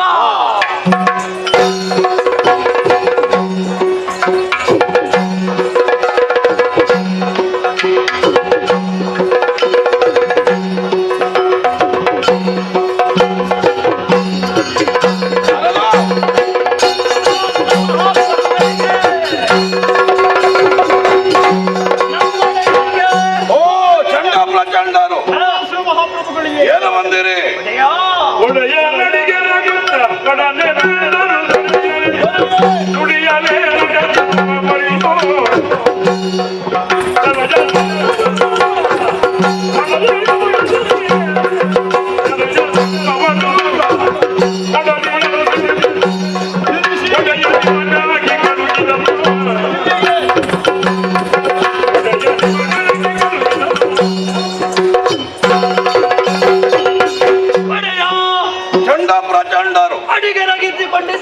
ಉಳಿದಾಗಲಿ ನಿಮ್ಮ ಅಜ್ಜೆಯಂತೆ ನಿಮ್ಮನ್ನು ಹಗಲೂರಿನ ಹುಡುಕಿಕೊಂಡು ಅನೇಕ ಕಡೆ ಸಂಚರಿಸಿದವರು ನಾವು. ಪ್ರಭೋ, ತಿರುಗಾಟ ಮಾಡಿ ಮಾಡಿ ಮಾಡಿ ಮನಸ್ಸಿಗೆ ಒಂದು ರೀತಿಯ ಜಾಡ್ಯ, ಆಲಸ್ಯ, ಇದನ್ನು ನಿವಾರಿಸಬೇಕು ಎಂಬ ಉದ್ದೇಶದಿಂದ ನಂದಿನಿ ತೀರದಲ್ಲಿ ವಿಹಾರವನ್ನು ಕೈಗೊಂಡೆವು. ನಂದಿನಿ ತೀರದಲ್ಲಿ ವಿಹಾರ ಮಾಡಿದ್ರಿ? ನಿಜ. ಔದಾಸೀನ್ಯ ಎಲ್ಲ ಪರಿಹಾರ ಆಯ್ತಾ? ಆಯ್ತು. ಆದ್ರೆ ಅಲ್ಲೊಂದು ವಿಶೇಷ ನೋಡಿದೆವು ಪ್ರಭಾ. ವಿಶೇಷ? ನಂದಿನಿ ನದಿಯಲ್ಲಿ ಬಂಡೆ. ಅದು ಮೊದಲಿನಿಂದಲೂ ಉಂಟಲ್ಲ? ಹೌದು, ಬಂಡೆ. ಅಲ್ಲಿ ಬಂಡೆ ಉಂಟು. ಇದು ವಿಶೇಷವಾದ ಬಂಡೆ, ಕಪ್ಪಗಿನ ಬಂಡೆ. ಮತ್ತೆ ಮೊದಲೆಲ್ಲ ಬೆಳ್ಳಗಿತ್ತು ಅದು? ಅಲ್ಲ, ಅದು ದೊಡ್ಡ ಬಂಡೆ. ಅದರ ಮೇಲೊಂದು ವಿಶೇಷ. ಬಂಡೆಯ ಮೇಲೆ ನೀನೇನು ಕಂಡೆ? ನಾನು ಹೂ ಕಂಡೆ. ಹೂವು? ಅದ್ಯಾರೋ ತಂದಿಟ್ಟದಿರ್ಬೇಕು. ತಂದಿಟ್ಟದಲ್ಲ, ಮತ್ತೆ ಮುಡಿಯಲ್ಲಿ ಮುಡಿದದ್ದು. ಮುಡಿದದ್ದು? ಹೌದು. ಅದರ ಮುಡಿ ಇತ್ತ ಅಲ್ಲಿ? ಅಲ್ಲ, ಅಲ್ಲಿ ಇದ್ದದ್ದು ಓರ್ವಾಗೆ ತರುಣಿ. ತರುಣಿ? ಹೌದು ಪ್ರಭಾ. ತರುಣಿ ಅಂದ್ರೆ ಯೌವನವತಿ. ಯೌವನವತಿ? ಹೌದೇ? ಯಾರೋ ಬಟ್ಟೆ ಒಗೆಯುವುದಕ್ಕೋ ಸ್ನಾನ ಮಾಡುವುದಕ್ಕೋ ಬಂದವಳಿರ್ಬೇಕು. ಅವರೆಲ್ಲ ಪರಿಚಯ ಉಂಟು ನನಗೆ. ಈಗ ಈ ಊರಿನ ಎಲ್ಲ ತರುಣಿಯರ ಪರಿಚಯ ಉಂಟು. ಹೌದಾ? ಪ್ರಭಾ, ಅವ ದೂರದಲ್ಲಿ ನೋಡಿದ್ರೆ ಸಾಕು, ನಮಸ್ಕಾರ ದಂಡ ಬೀಳುದು, ಗೌರವ. ಸರಿ ಸರಿ. ಆದ್ರೆ ಇವಳು ಹಾಗಲ್ಲ. ಇವಳ ಸೌಂದರ್ಯ ನೋಡಬೇಕು. ಅಪ್ರತಿಮ ರೂಪಸಿದ್ದಾಳೆ. ಅವಳಂತಹ ರೂಪದವರು ಈ ಪ್ರಪಂಚದಲ್ಲಿರುವುದಕ್ಕೆ ಸಾಧ್ಯವೇ ಇಲ್ಲ. ಓಹೋ. ವರ್ಣಿಸುವುದಕ್ಕೆ ಹೊರಟ್ರೆ ಗಿರಿಜ ರಮೆ ವಾಣಿ ಇವರಿಂದ ಮಿಗಿಲೆನಿಸಿ ಬೆರೀತಾ ಇದ್ದಾಳೆ. ನಾವು ನೋಡದೇ ಇದ್ದವರ ಒಬ್ಬೊಮ್ಮೆ ಹೇಳಿದ್ರೆ ನಮಗೆ ಅರ್ಥ ಆಗುದೇ. ನೋಡಿದವರು ಬೇಕಲ್ಲ. ನಾವು ನೋಡಿದವರಿದ್ದಾರೆ. ಯಶೋಮತಿ ಅಮ್ಮ ಇದ್ದಾರಲ್ಲ? ಯಶೋಮತಿ ಅಮ್ಮನ? ಹೌದು. ಅಂದ್ರೆ ನನ್ನ ಅತ್ತೆ? ನಿಮ್ಮ ಅತ್ತೆ ಅಲ್ಲ, ಯಶೋಮತಿಯ ಅಮ್ಮ. ಯಶೋಮತಿ ಅಮ್ಮ. ಯಶೋಮತಿ ಅಮ್ಮ ಅವರು ಏನು ಅಲ್ಲ. ಯಶೋಮತಿಯ ಬಗ್ಗೆ ಬಾಯಿಗೆ ಬಂದಾಗ ಮಾತಾಡಿದ್ರೆ ಜಾಗ್ರತೆ. ಹಾಗಲ್ಲ, ಈಗ ಬಾಯಿಗೆ ಬಂದಾಗ ಹೇಳಿದ್ದಲ್ಲ. ಯಶೋಮತಿ ಅಮ್ಮ ಚಂದ್ರಕೋಟಿ ಪ್ರಭೆಯಿಂದ ರಾರಾಜಿಸ್ತಾ ಇದ್ರೆ ಇವಳು ಸೂರ್ಯ ಪ್ರಭೆಯಿಂದ ಕಂಗೊಳಿಸ್ತಾ ಇದ್ದಾಳೆ. ಪ್ರಭು ಅಂದ್ರೆ ಯಶೋಮತಿಗಿಂತಲೂ ಅನೇಕ ಪಾಲು ಹೆಚ್ಚಿನ ಸೌಂದರ್ಯ. 100 ಮಡಿ ಚಲುವೆ.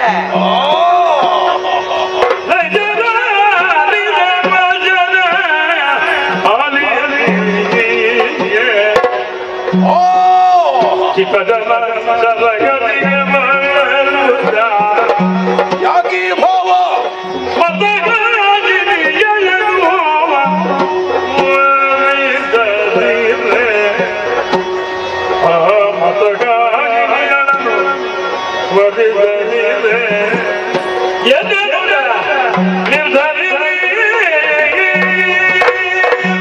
ದೊಡ್ಡ ಪ್ರಚಂಡರ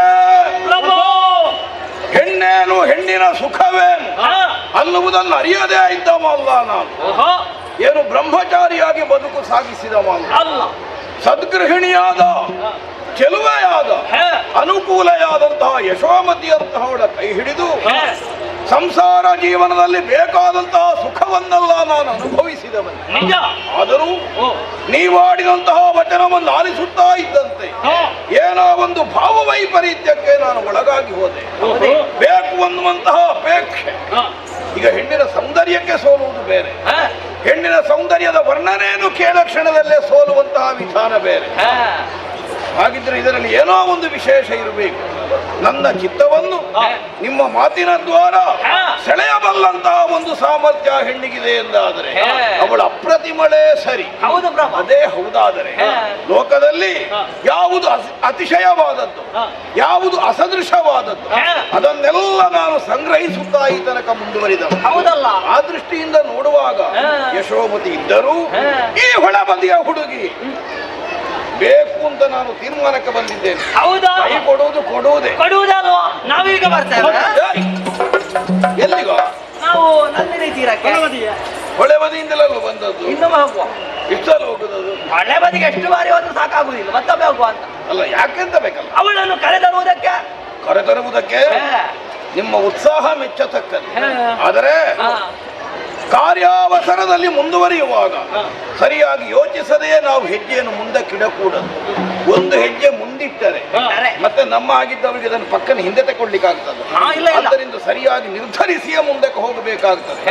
ಹೆಣ್ಣು ಹೇಗಿದ್ದಾಳೆ, ನಮಗೆ ಒಪ್ಪಿಗೆ ಆಗ್ತಾಳೋ ಅನ್ನೋದರ ಬಗ್ಗೆ ನಾನೇ ಒಂದು ವಿಮರ್ಶೆ ನಡೆಸಬೇಕು. ಅದು ನಡೆಸದೇ ಮುಂದಾಗುವುದು ಸರಿಯಲ್ಲ. ಈಗ ನಾವು ನೋಡಿದ್ರೆ ಸಾಕಾಗುವುದಿಲ್ಲ. ನಾನೇ ಹೊಳೆ ಬದಿಗೆ ಹೋಗ್ತೇನೆ. ನಾವು ಬರ್ತೇವೆ. ನೀವೆಂದ್ರೆ ಹೊಳೆ ಬದಿಗೆ ನಿಮ್ಮ ಜೊತೆಗೆ ನಿಮ್ಮ ಅಂಗರಕ್ಷಕರಾಗಿ. ಒಳ್ಳೆ ಉದ್ದ ಉಂಟು, ಎಲ್ಲಿ ಬೇಕಾದ್ರೂ ಹೋಗ್ಬಹುದು ನಿಮಗೆ. ಈಗ ನಂದಿನಿಂದ ನಾನು ಹೋಗುವಲ್ಲಿ ಹೋಗಬೇಕು ಅಂತಿಲ್ಲ, ಮತ್ತೊಂದು ಕಡೆಯಲ್ಲಿ ನಿಮಗೆ ತಿರುಗಾಟ ಮಾಡಬಹುದು. ಅದಲ್ಲ, ಅಲ್ಲಿ ಬೇರೆ ಹೆಣ್ಣಿದ್ದಾಳೆ. ಒಳ್ಳೆ ಬದಿಗೆ ಹೋಗುವ ಮನಸ್ಸಿದ್ರೆ ನೀವು ಬೇರೆ ಕಡೆಯಲ್ಲಿ ತಿರುಗಾಟ ಮಾಡಿ. ನಾನು ಹೋಗುವಲ್ಲಿಗೆ ಬೇಡ, ಬೇಕಾದಲ್ಲಿಗೆ ನಿಮ್ಮನ್ನು ಬರೀ. ಸರಿ, ಹೋಗಿ ಒಳಗೆ.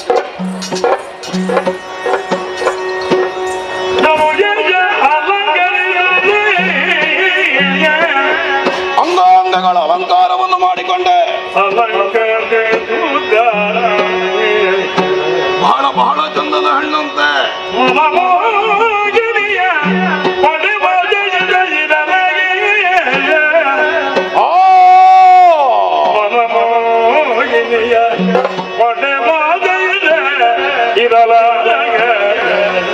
ಹೋಗೋಣ ನಂದಿನಿ ತೀರಕ್ಕೆ.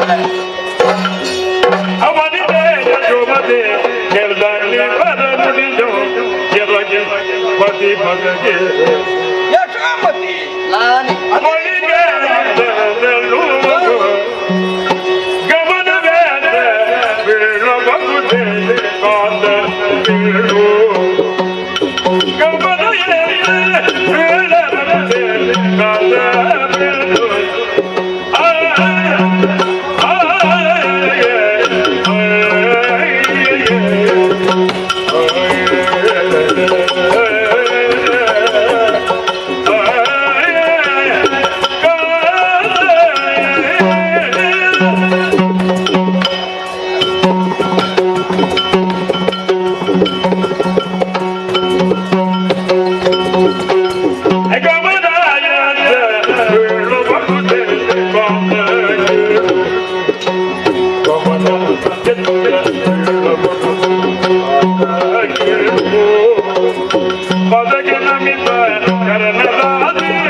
No,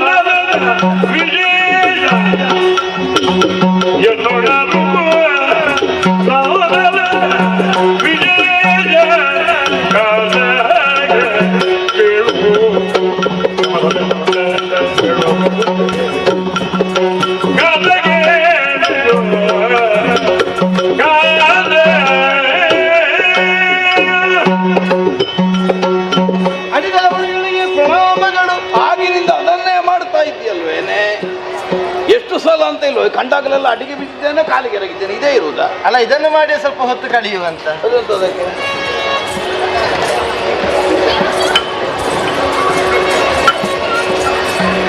ಯಾರನ್ನು ಹುಡುಕುದು ಇಲ್ಲಿ? ಹುಡುಕುದು ಯಾರನ್ನ? ನಿಮ್ಮನ್ನೇ ನೋಡುದು. ನನ್ನನ್ನು? ಹೌದು. ನನ್ನನ್ನೇನು ಇವತ್ತು ಹೊಸತು ನೋಡುದು ನೀನು? ಹೊಸತು ಅಂತ ಅಲ್ಲ, ಒಮ್ಮೆ ಈ ಬದಿಯಿಂದ ಮತ್ತೊಮ್ಮೆ ಆ ಬದಿಯಿಂದ. ಯಾವ ಬದಿಯಿಂದ ನೋಡಿದ್ರೆ ಎರಡು ಬದಿ ಸರಿ ಉಂಟು.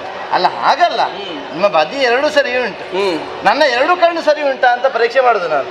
ಈಗ ನಿನ್ನ ದೃಷ್ಟಿ ಪರೀಕ್ಷೆಗೆ ನಾನು ವಸ್ತುವ? ಅಯ್ಯೋ, ವಸ್ತು ಅಂತ ಯಾರು ಹೇಳಿ? ನಾನು ನೋಡುವುದಕ್ಕೆ ಅಂದ್ರೆ ನಿಮ್ಮನ್ನು ನೋಡುವಾಗ ನನ್ನ ಕಣ್ಣುಗಳಿಗೆ ನಂಬುವುದಕ್ಕೆ ಆಗುವುದಿಲ್ಲ. ಅಂದ್ರೆ ನಿನ್ನ ಕಣ್ಣಿಗೆ ನಂಬುವುದಕ್ಕೆ ಸಾಧ್ಯವಿಲ್ಲದೆ ಇದ್ದಷ್ಟು ವಿಶೇಷವೋ ವಿಚಿತ್ರವೋ ವಿಕಾರವೋ ವಿರೂಪವೋ ಎಂಥದ್ದು ಒಂದಿರಬೇಕು. ಕೊನೆಯದು ಯಾವುದೂ ಅಲ್ಲ, ಇದು ವಿಶೇಷವೇ. ವಿಶೇಷ? ಇದು ಸುಂದರವಾದ ಚಿತ್ರಣವೇ. ಸತಿಯಾದವಳಿಗೆ ಪತಿಯದ್ದಾದ ಸೌಂದರ್ಯ ನಿತ್ಯ ವಿಶೇಷವೇ. ಅದು ಹೌದಲ್ವೇ? ಅದು ನಿತ್ಯ ನೂತನ. ಹಾಗಂತ ಸತಿಪತಿಯರೊಳಗಿನ ಸೌಂದರ್ಯ ನಿತ್ಯ ನೂತನ ಅಲ್ಲದೆ ಹೋದ್ರೆ ಸಂಸಾರವೇ ಮುರಿದು ಬಿದ್ದು ಬಿಡುತ್ತದೆ. ಪ್ರಭುವೇ, ಈ ಬಗೆಯಲ್ಲಿ ನಿಮ್ಮನ್ನ ಕಾಣದೆ ಎಷ್ಟು ವರ್ಷಗಳು ಕಳೆದು ಹೋಯಿತು. ಇತ್ತೀಚೆಗೆ ನೀನು ಬರುವುದೇ ಕಡಿಮೆ ಆಗಿದೆ, ಮತ್ತೆ ಕಾಣುವುದು ಎಲ್ಲಿಗೆ? ಹೌದೌದು, ನೀವು ನನ್ನ ಕಾರ್ಯ ವ್ಯವಹಾರ ಆಯಿತು, ನಿನಗೆ ಮನೆಯೊಳಗಿನ ವ್ಯವಹಾರ ಆಯಿತು. ನಾನು ನಿಮ್ಮನ್ನು ಹುಡುಕಿಕೊಂಡು ಬರುವಾಗ ನೀವು ಮನೆ ಬಿಡ್ಲಿಕ್ಕೆ ಆಯಿತು. ಅದೇ ಆದ್ದರಿಂದಲೇ ನಿನಗೆ ಕಾಣುವುದಕ್ಕೆ ನಾನು ಅಪೂರ್ವವಾದದ್ದು. ಅದೇ ಅಪೂರ್ವವಾದರು ನನಗೆ ಹಳೆಯ ಕೆಲ ದಿನಗಳನ್ನು ನೆನಪು ಮಾಡಿಕೊಟ್ಟಿತ್ತು ಪ್ರಭುವೇ. ಮತ್ತೆ ಹೆಮ್ಮಕ್ಕಳಿಗೆ ಮನೆಯಲ್ಲಿ ಕೂತು ಬೇರೆ ಎಂತದ ಕೆಲಸ? ಹಳೆಯ ದಿನಗಳನ್ನು ನೆನಪು ಮಾಡಿಕೊಂಡು ಕುಳಿತುಕೊಳ್ಳುವುದು. ವಿಶೇಷವಾದುದನ್ನು ನೆನಪಿಸಿಕೊಂಡೆ ನಾನು. ಏನು ವಿಶೇಷ? ನನಗೆ ಮದುವೆ ನೆನಪಾಗಿ ಹೋಯಿತು. ಯಾರ ಮದುವೆಯದ್ದು? ನಮ್ಮದ್ದೆ. ವಯಸ್ಸಾದಾಗ ಎಲ್ಲ ಹಳತ್ತು ನೆನಪಾಗುವುದು ಹೆಚ್ಚ ಅಲ್ಲ, ಅದು ಲೋಕದಲ್ಲಿ ಇರುವುದು ಸಹಜವೇ. ವಯಸ್ಸಾದ ಆಗಲೆಲ್ಲ ಹಳೆಯದನ್ನ ಮತ್ತೆ ಮತ್ತೆ ಮತ್ತೆ ನಿನ್ನ ಮದುವೆಯ ದಿವಸದ್ದನ್ನು ನೆನಪು ಮಾಡಿ ಎಂತದ್ದು ಮಾಡ್ಲಿಕ್ಕೆ ಅಲ್ಲ, ವೈಭವವೇ ಊರಿಗಿಡಿ ಚಪ್ಪರ ಹಾಕಿ ಮತ್ತೆ ಎಂತದ್ದು. ನಿಜವಾಗಿ ಮದುವೆ ಅಲ್ಲ, ಅದು ಜಾತ್ರೆ. ಆ ಮದುವೆಯಲ್ಲಿ ಇಬ್ಬರೇ ಕೇಂದ್ರ ಬಿಂದುಗಳು. ನಿಜವಾಗ ಮದುಮಗಳನ್ನು ಮದುಮಗನನ್ನು ಯಾರೂ ನೋಡ್ಲಿಲ್ಲ, ಎಲ್ಲ ಅವರವರ ಯೋಗಕ್ಷೇಮ ಮಾತಾಡ್ತಲೇ ಇದ್ದದ್ದು. ಆದ್ರೆ ನಾನು ನಿಮ್ಮನ್ನು ಅಡಿಗನಿಂದ ನೋಡಿದ್ದೇವಲ್ಲ, ಸರಿ ಸರಿಯಪ್ಪ. ಅವತ್ತು ನೋಡಿದ ಹಾಗೆ ಇವತ್ತು ಅನುಭವ ಆಗ್ತಾ ಉಂಟು ನನಗೆ. ಅಂದ್ರೆ ನಾನು ಮದುಮಗನಾಗೆ ಕಾಣ್ತೇನೆ ಅಂತ? ಏನು ನಾನು ಅಲ್ಲ, ಈ ಒಂದು ಹೊಗಳುವುದು ಸರಿಯಪ್ಪ, ಆದ್ರೆ ಹೊಗಳಿಕೆಗಾದ್ರೂ ಒಂದು ಮಿತಿ ಬೇಡವೇನೆ? ಮಿತಿ ತಪ್ಪಿದೆ. ಅಂದಿನ ಅರುಣಾಸುರೆಯಲ್ಲಿ ಇಂದಿನ ಮುದುಕ ಅರುಣಾಸುರ. ಅಯ್ಯೋ ಬಿಡ್ತವನು ಯಾರದು ಮುದುಕ ಅಂತ ಹೇಳುದು? ಅಲ್ಲ, ಮತ್ತೆ ವಯಸ್ಸಾಗೋದು ನಿಲ್ತದ ಅದು? ನನಗೆ ನೀವು ಮುದುಕ ಆಗ್ಲಿಕ್ಕೆ ಇಲ್ಲ. ಅಲ್ಲ, ಇದು ಹೆಂಡತಿಗೆ ಮತ್ತೆ ಗಂಡ ಮುದುಕ ಅಂತ ಕಂಡ್ರೆ ಮತ್ತೆ ಎಂತದ್ದು ಉಂಟು? ಮತ್ತೆ ಅವ ಹೆಚ್ಚು ದಿವಸ ಬದುಕ ಅಲ್ವೇ? ಅದಾಗ ಕೂಡದು.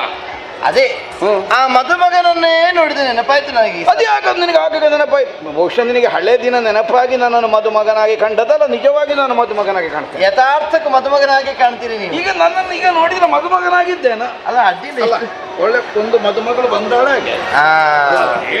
ಯಾಕೆ ಇಲ್ಲಿ ಮದುಮಗಳಿಲ್ವಾ? ಅಲ್ಲ, ಅದೇ ಇದೆಯಲ್ಲ, ಈಗ ನಾನು ಮದುಮಗ ಆಗುವ ಮತ್ತೆ ನೀನೇ ಅಲ್ವ, ಮತ್ತೆ ನೀನು ಮುದಿಮಗಳಲ್ಲ, ನೀನೇ ಮದುಮಗಳಲ್ಲ.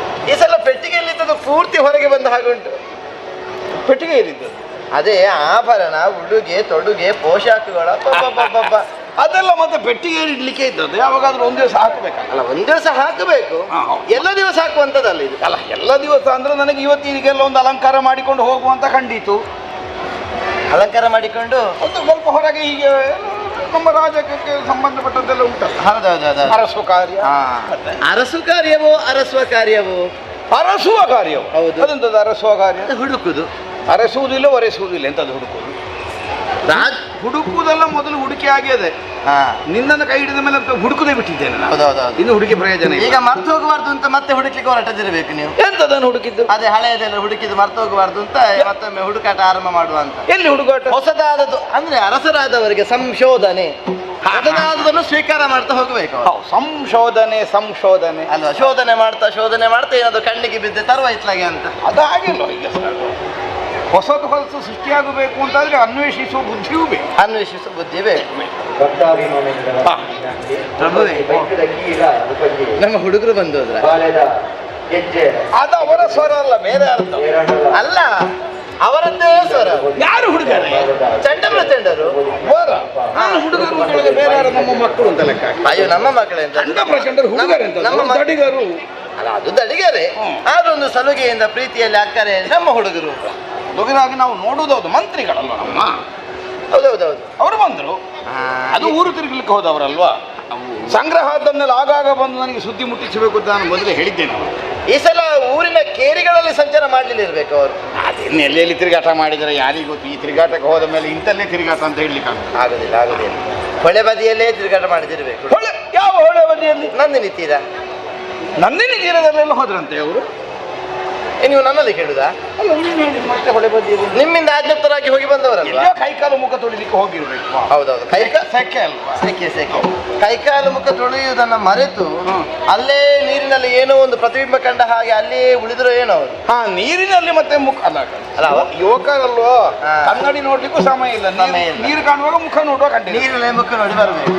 ಹಾಗಂತ ಕೆಲವರ ಮುಖದಲ್ಲಿಯೂ ನಮ್ಮ ಮುಖ ಕಂಡು ಹೋಗ್ತದೆ.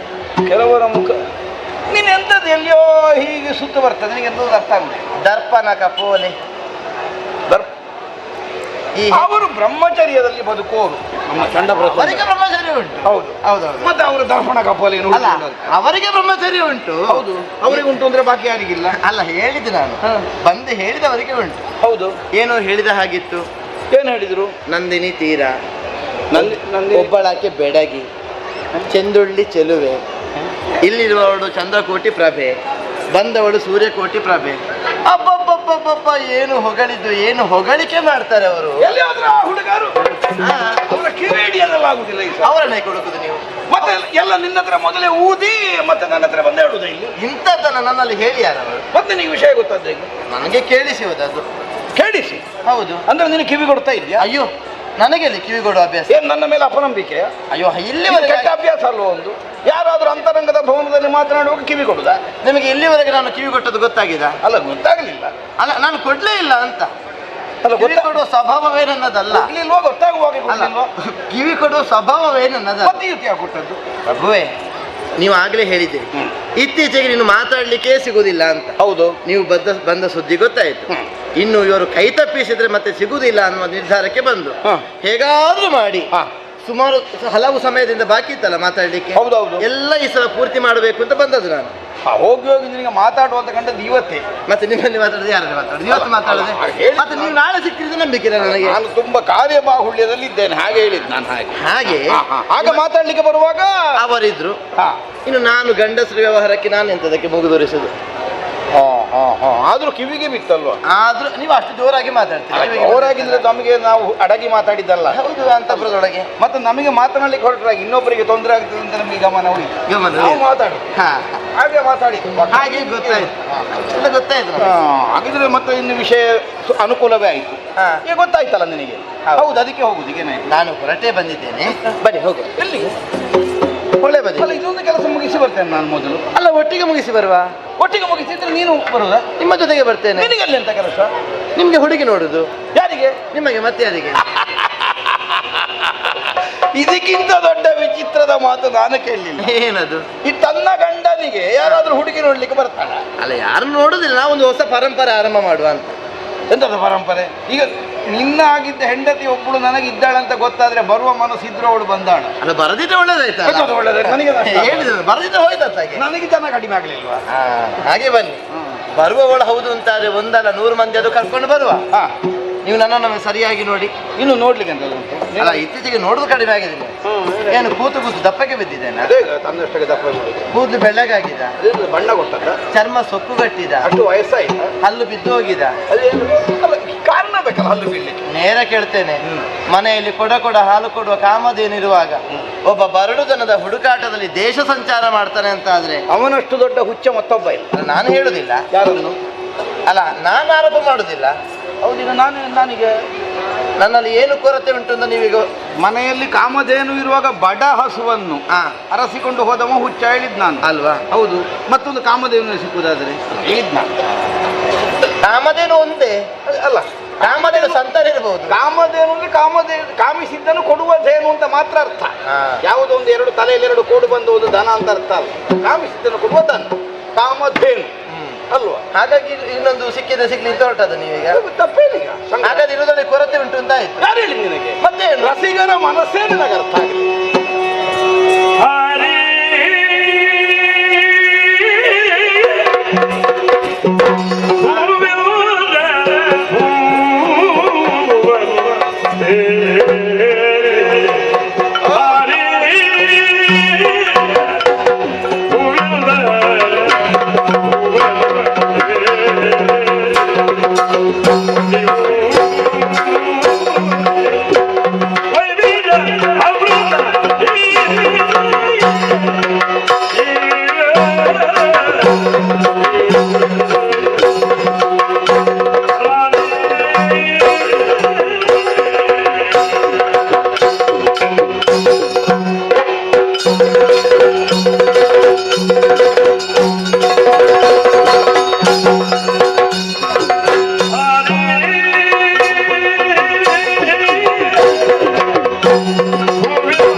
ರಸಿಕರ ಜೀವನವನ್ನು ಕವಿಗಳು ಹೋಲಿಸಿದರು.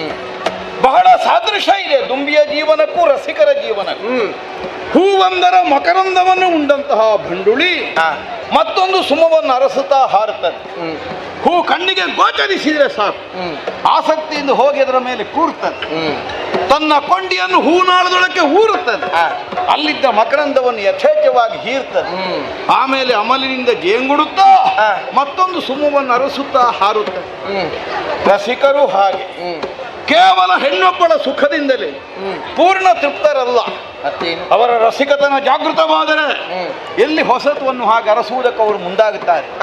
ಈಗ ಒಂದು ವರ್ತಮಾನ ಬಂತು. ನಂದಿನಿ ತೀರದಲ್ಲಿ ಲಾವಣ್ಯವತಿಯಾದಂತಹ ನವಯೌವನಾಂಗಿ ಒಬ್ಬಳಾಕೆ ಇದ್ದಾಳೆ. ಸಿಕ್ಕಿದ್ರೆ ಸಿಕ್ಕಲಿ ನೋಡುವ ಅನ್ನೋ ಹಾಗೆ ಹೊರಡುವುದಕ್ಕೆ ನನ್ನ ರಸಿಕತನ ಕಾರಣವೇ ಹೊರತು ನಿನ್ನ ಕೊರತೆ ಕಾರಣ. ಇದು ಮಧುಕರ ವೃತ್ತಿ. ಮಧುಕರ ಸಂಜೆಗೆ ಹೋಗೋ ದುಂಬಿಯ ಕಥೆ ಬೇರೆ ಆಗ್ತದೆ.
ಅದನ್ನು ಪಡೆಯುವುದಕ್ಕೆ ಬೇಕಾಗಿ ಕಮಲದ ಆಶಯವನ್ನು ಹೊಂದುತ್ತದೆ. ಸೂರ್ಯೋದಯದ ಹೊತ್ತಿಗೆ ಇದು ಸಹಜ, ನೀವು ಆಡಿದ ಹಾಗೆ. ಮಧ್ಯಾಹ್ನ ಕಳೆಯಿತು, ಸಾಯಂಕಾಲ ಆವರಿಸಿತು, ಬಂತು, ಸೂರ್ಯ ಮುಳುಗ್ತಾನೆ. ಹೋಗಲಿ, ಅಮಲಿನ ಭರದಲ್ಲಿ ದುಂಬಿ ಅಲ್ಲಿಯೇ ಕುಳಿತುಕೊಳ್ಳುತ್ತದೆ. ಅದಕ್ಕೆ ಹೇಳುವುದಕ್ಕೆ ಪರಿಜ್ಞಾನವೇ ಇರುವುದಿಲ್ಲ. ಕಮಲ ಮುದುರಿಕೊಳ್ಳುತ್ತದೆ. ಉಸಿರು ಕಟ್ಟಿ ಸತ್ತೇ ಹೋದಿತ್ತು. ಭ್ರಮರ ಬಂಧನ ಆಯಿತು ಅಂತಂದ್ರೆ ದುಂಬಿಯ ಕತೆ ಮುಗಿ ಅಂತೆಯೇ ದುಂಬಿಯೊಂದು ಸಿಹಿ ಪದಾರ್ಥವನ್ನ ಪಡೆಯುವುದಕ್ಕೆ ಬೇಕಾಗಿ ಕೆಂಡ ಸಂಪಗೆಯನ್ನ ಹೊಂದಬಹುದೇ? ಅಯ್ಯೋ, ಅದು ದುಂಬಿಗೆ ಮೃತ್ಯು ಸ್ಥಾನ ಅಂತ. ಬಂದ ಹೆಣ್ಣು ಯಾರು ಅಂತ ಗೊತ್ತಿಲ್ಲ, ಅದಿಲ್ಲ. ಉದ್ದೇಶ ಸ್ಪಷ್ಟವಾಗಿಲ್ಲ, ಇಲ್ಲ. ಪೂರ್ವ ಪರಿಚಯ ನಮಗಿಲ್ಲ. ಚಂಡ ಪ್ರಚಂಡರು ಬಂದಾಡಿದ ನುಡಿಗೆ ಮರುಳಾಗಿ ಬಯಸುವುದಕ್ಕಾಗಿ ಹೊರಟು ನಿಂತಿದ್ದೀರಿ. ಬಂದ ಹೆಣ್ಣು ಪರವಧುವೇ ಹೌದು ಅಂತಾದ್ರೆ ಬಯಸುವುದು ತರವೇ? ಹೋ, ನಿನ್ನ ಆತಂಕ ಅದು. ಅನ್ಯ ಸಂಧಿಯಾಗಿದ್ದಾರೆ.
ಈಗ ಸ್ಫುಟವಾಗುತ್ತಾ ಇದೆ. ಪರವಧುವನ್ನು ಹಂಬಲಿಸಿ ನಾನು ಹೋದರೆ ಅದು ನಮಗೆ ಅವಘಡ ಕಾರಣವಾಗ್ತದೆ, ಅವಸಾನ ಕಾರಣವಾಗ್ತದೆ. ಹೌದಷ್ಟೇ. ಹೌದೇನೆ? ನನ್ನಲ್ಲಿ ವಿಶ್ವಾಸವೇ ಇಲ್ಲದೆ ಹೋಯ್ತೇನೆ ನಿನಗೆ. ಅಯ್ಯೋ, ಒಬ್ಬ ವ್ಯಕ್ತಿಯ ಸ್ವಭಾವವನ್ನು ಅರಿಯುವುದಕ್ಕೆ ಬಹಳ ದಿನ ಒಂದಿಗಿರಬೇಕಾದ ಅವಶ್ಯಕತೆ ಇರುವುದಿಲ್ಲ. ಇಲ್ಲ, ಕೇವಲ ಸ್ವಲ್ಪ ಕಾಲಾವಕಾಶದಲ್ಲಿ ಅವನ ಅಂತರಂಗ ಏನಿದೆ ಎನ್ನುವುದನ್ನು ತಿಳಿದುಕೊಳ್ಳುವುದಕ್ಕೆ ಬುದ್ಧಿವಂತರಾದವರಿಗೆ ಸಾಧ್ಯವಾಗ್ತದೆ. ಬಹುದೀರ್ಘ ಕಾಲದ ಒಡನಾಡಿಗಳು ನಾವು. ನನ್ನನ್ನು ಸ್ಪಷ್ಟವಾಗಿ ಅರ್ಥ ಮಾಡಿಕೊಳ್ಳುವ ಅನೇಕ ಸಂದರ್ಭಗಳು ನಿನಗೆ ಸಿಕ್ಕಿವೆ. ಅಷ್ಟಿದ್ದರೂ ಈಗಲೂ ಅನುಮಾನ ಹುಟ್ಟುತ್ತೇನೆ ನನ್ನಲ್ಲಿ. ಇಲ್ಲ, ಕಂಡ ಹೆಂಗಳೆಯರ ಬೆಂಗಡೆಯಲ್ಲಿ ಭಂಡತನದಿಂದ ಅಲೆಯುವಂತಹ ದುರ್ಬುದ್ಧಿಯವ ಅಂತ ಭಾವಿಸಿದೆಯೋ? ಸಂಧ್ಯಾ ಕಮಲದ ಮೇಲೋ ಕೆಂಡ ಸಂಪಗೆಯ ಮೇಲೋ ಮುಗಿ ಬೀಳುವಂತಹ ಹುಚ್ಚುತನ ಇಲ್ಲ ನನಗೆ. ಆಗ ತಾನೇ ಅರಳಿ ನಿಂತಹ ನವಮಲ್ಲಿಕಾ ಮಕರಂದವನ್ನು ಆಸ್ವಾದಿಸುವ ಆರೋಗ್ಯಪೂರ್ಣವಾದ ಮನಸ್ಸಿನಿಂದ ಹೊರಟಿದ್ದೇನೆ. ಹೋಗಿ ವಿಚಾರಿಸ್ತೇನೆ. ಮನಸ್ಸಿದ್ರೆ ಮಾತ್ರ ಕರೆತರ್ತೇನೆ, ಅಲ್ಲದೆ ಹೋದ್ರೆ ನೇರವಾಗಿ ನಿನ್ನ ಬಳಿಗೆ ಬಂದು ನಿನ್ನ ತೋಳಾಸರಿಯಲ್ಲಿ ಬೇಕಾದ ಸುಖವನ್ನು ಕಾಣುತ್ತೇನೆ. ಹೋಗಿ ಬರಲಿ. ನಿಮ್ಮ ಸುಖವೇ ನನ್ನ ಸುಖ ಪ್ರಭು. ನಿಮ್ಮ ಸುಖಕ್ಕೆ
ಹೆಣ್ಣು ಸಂಸಾರದ ಕಣ್ಣು. ನಿಜ. ಹೀಗೆ ಹಿರಿಯರು ಜ್ಞಾನಿಗಳಾಡಿದ ಮಾತು.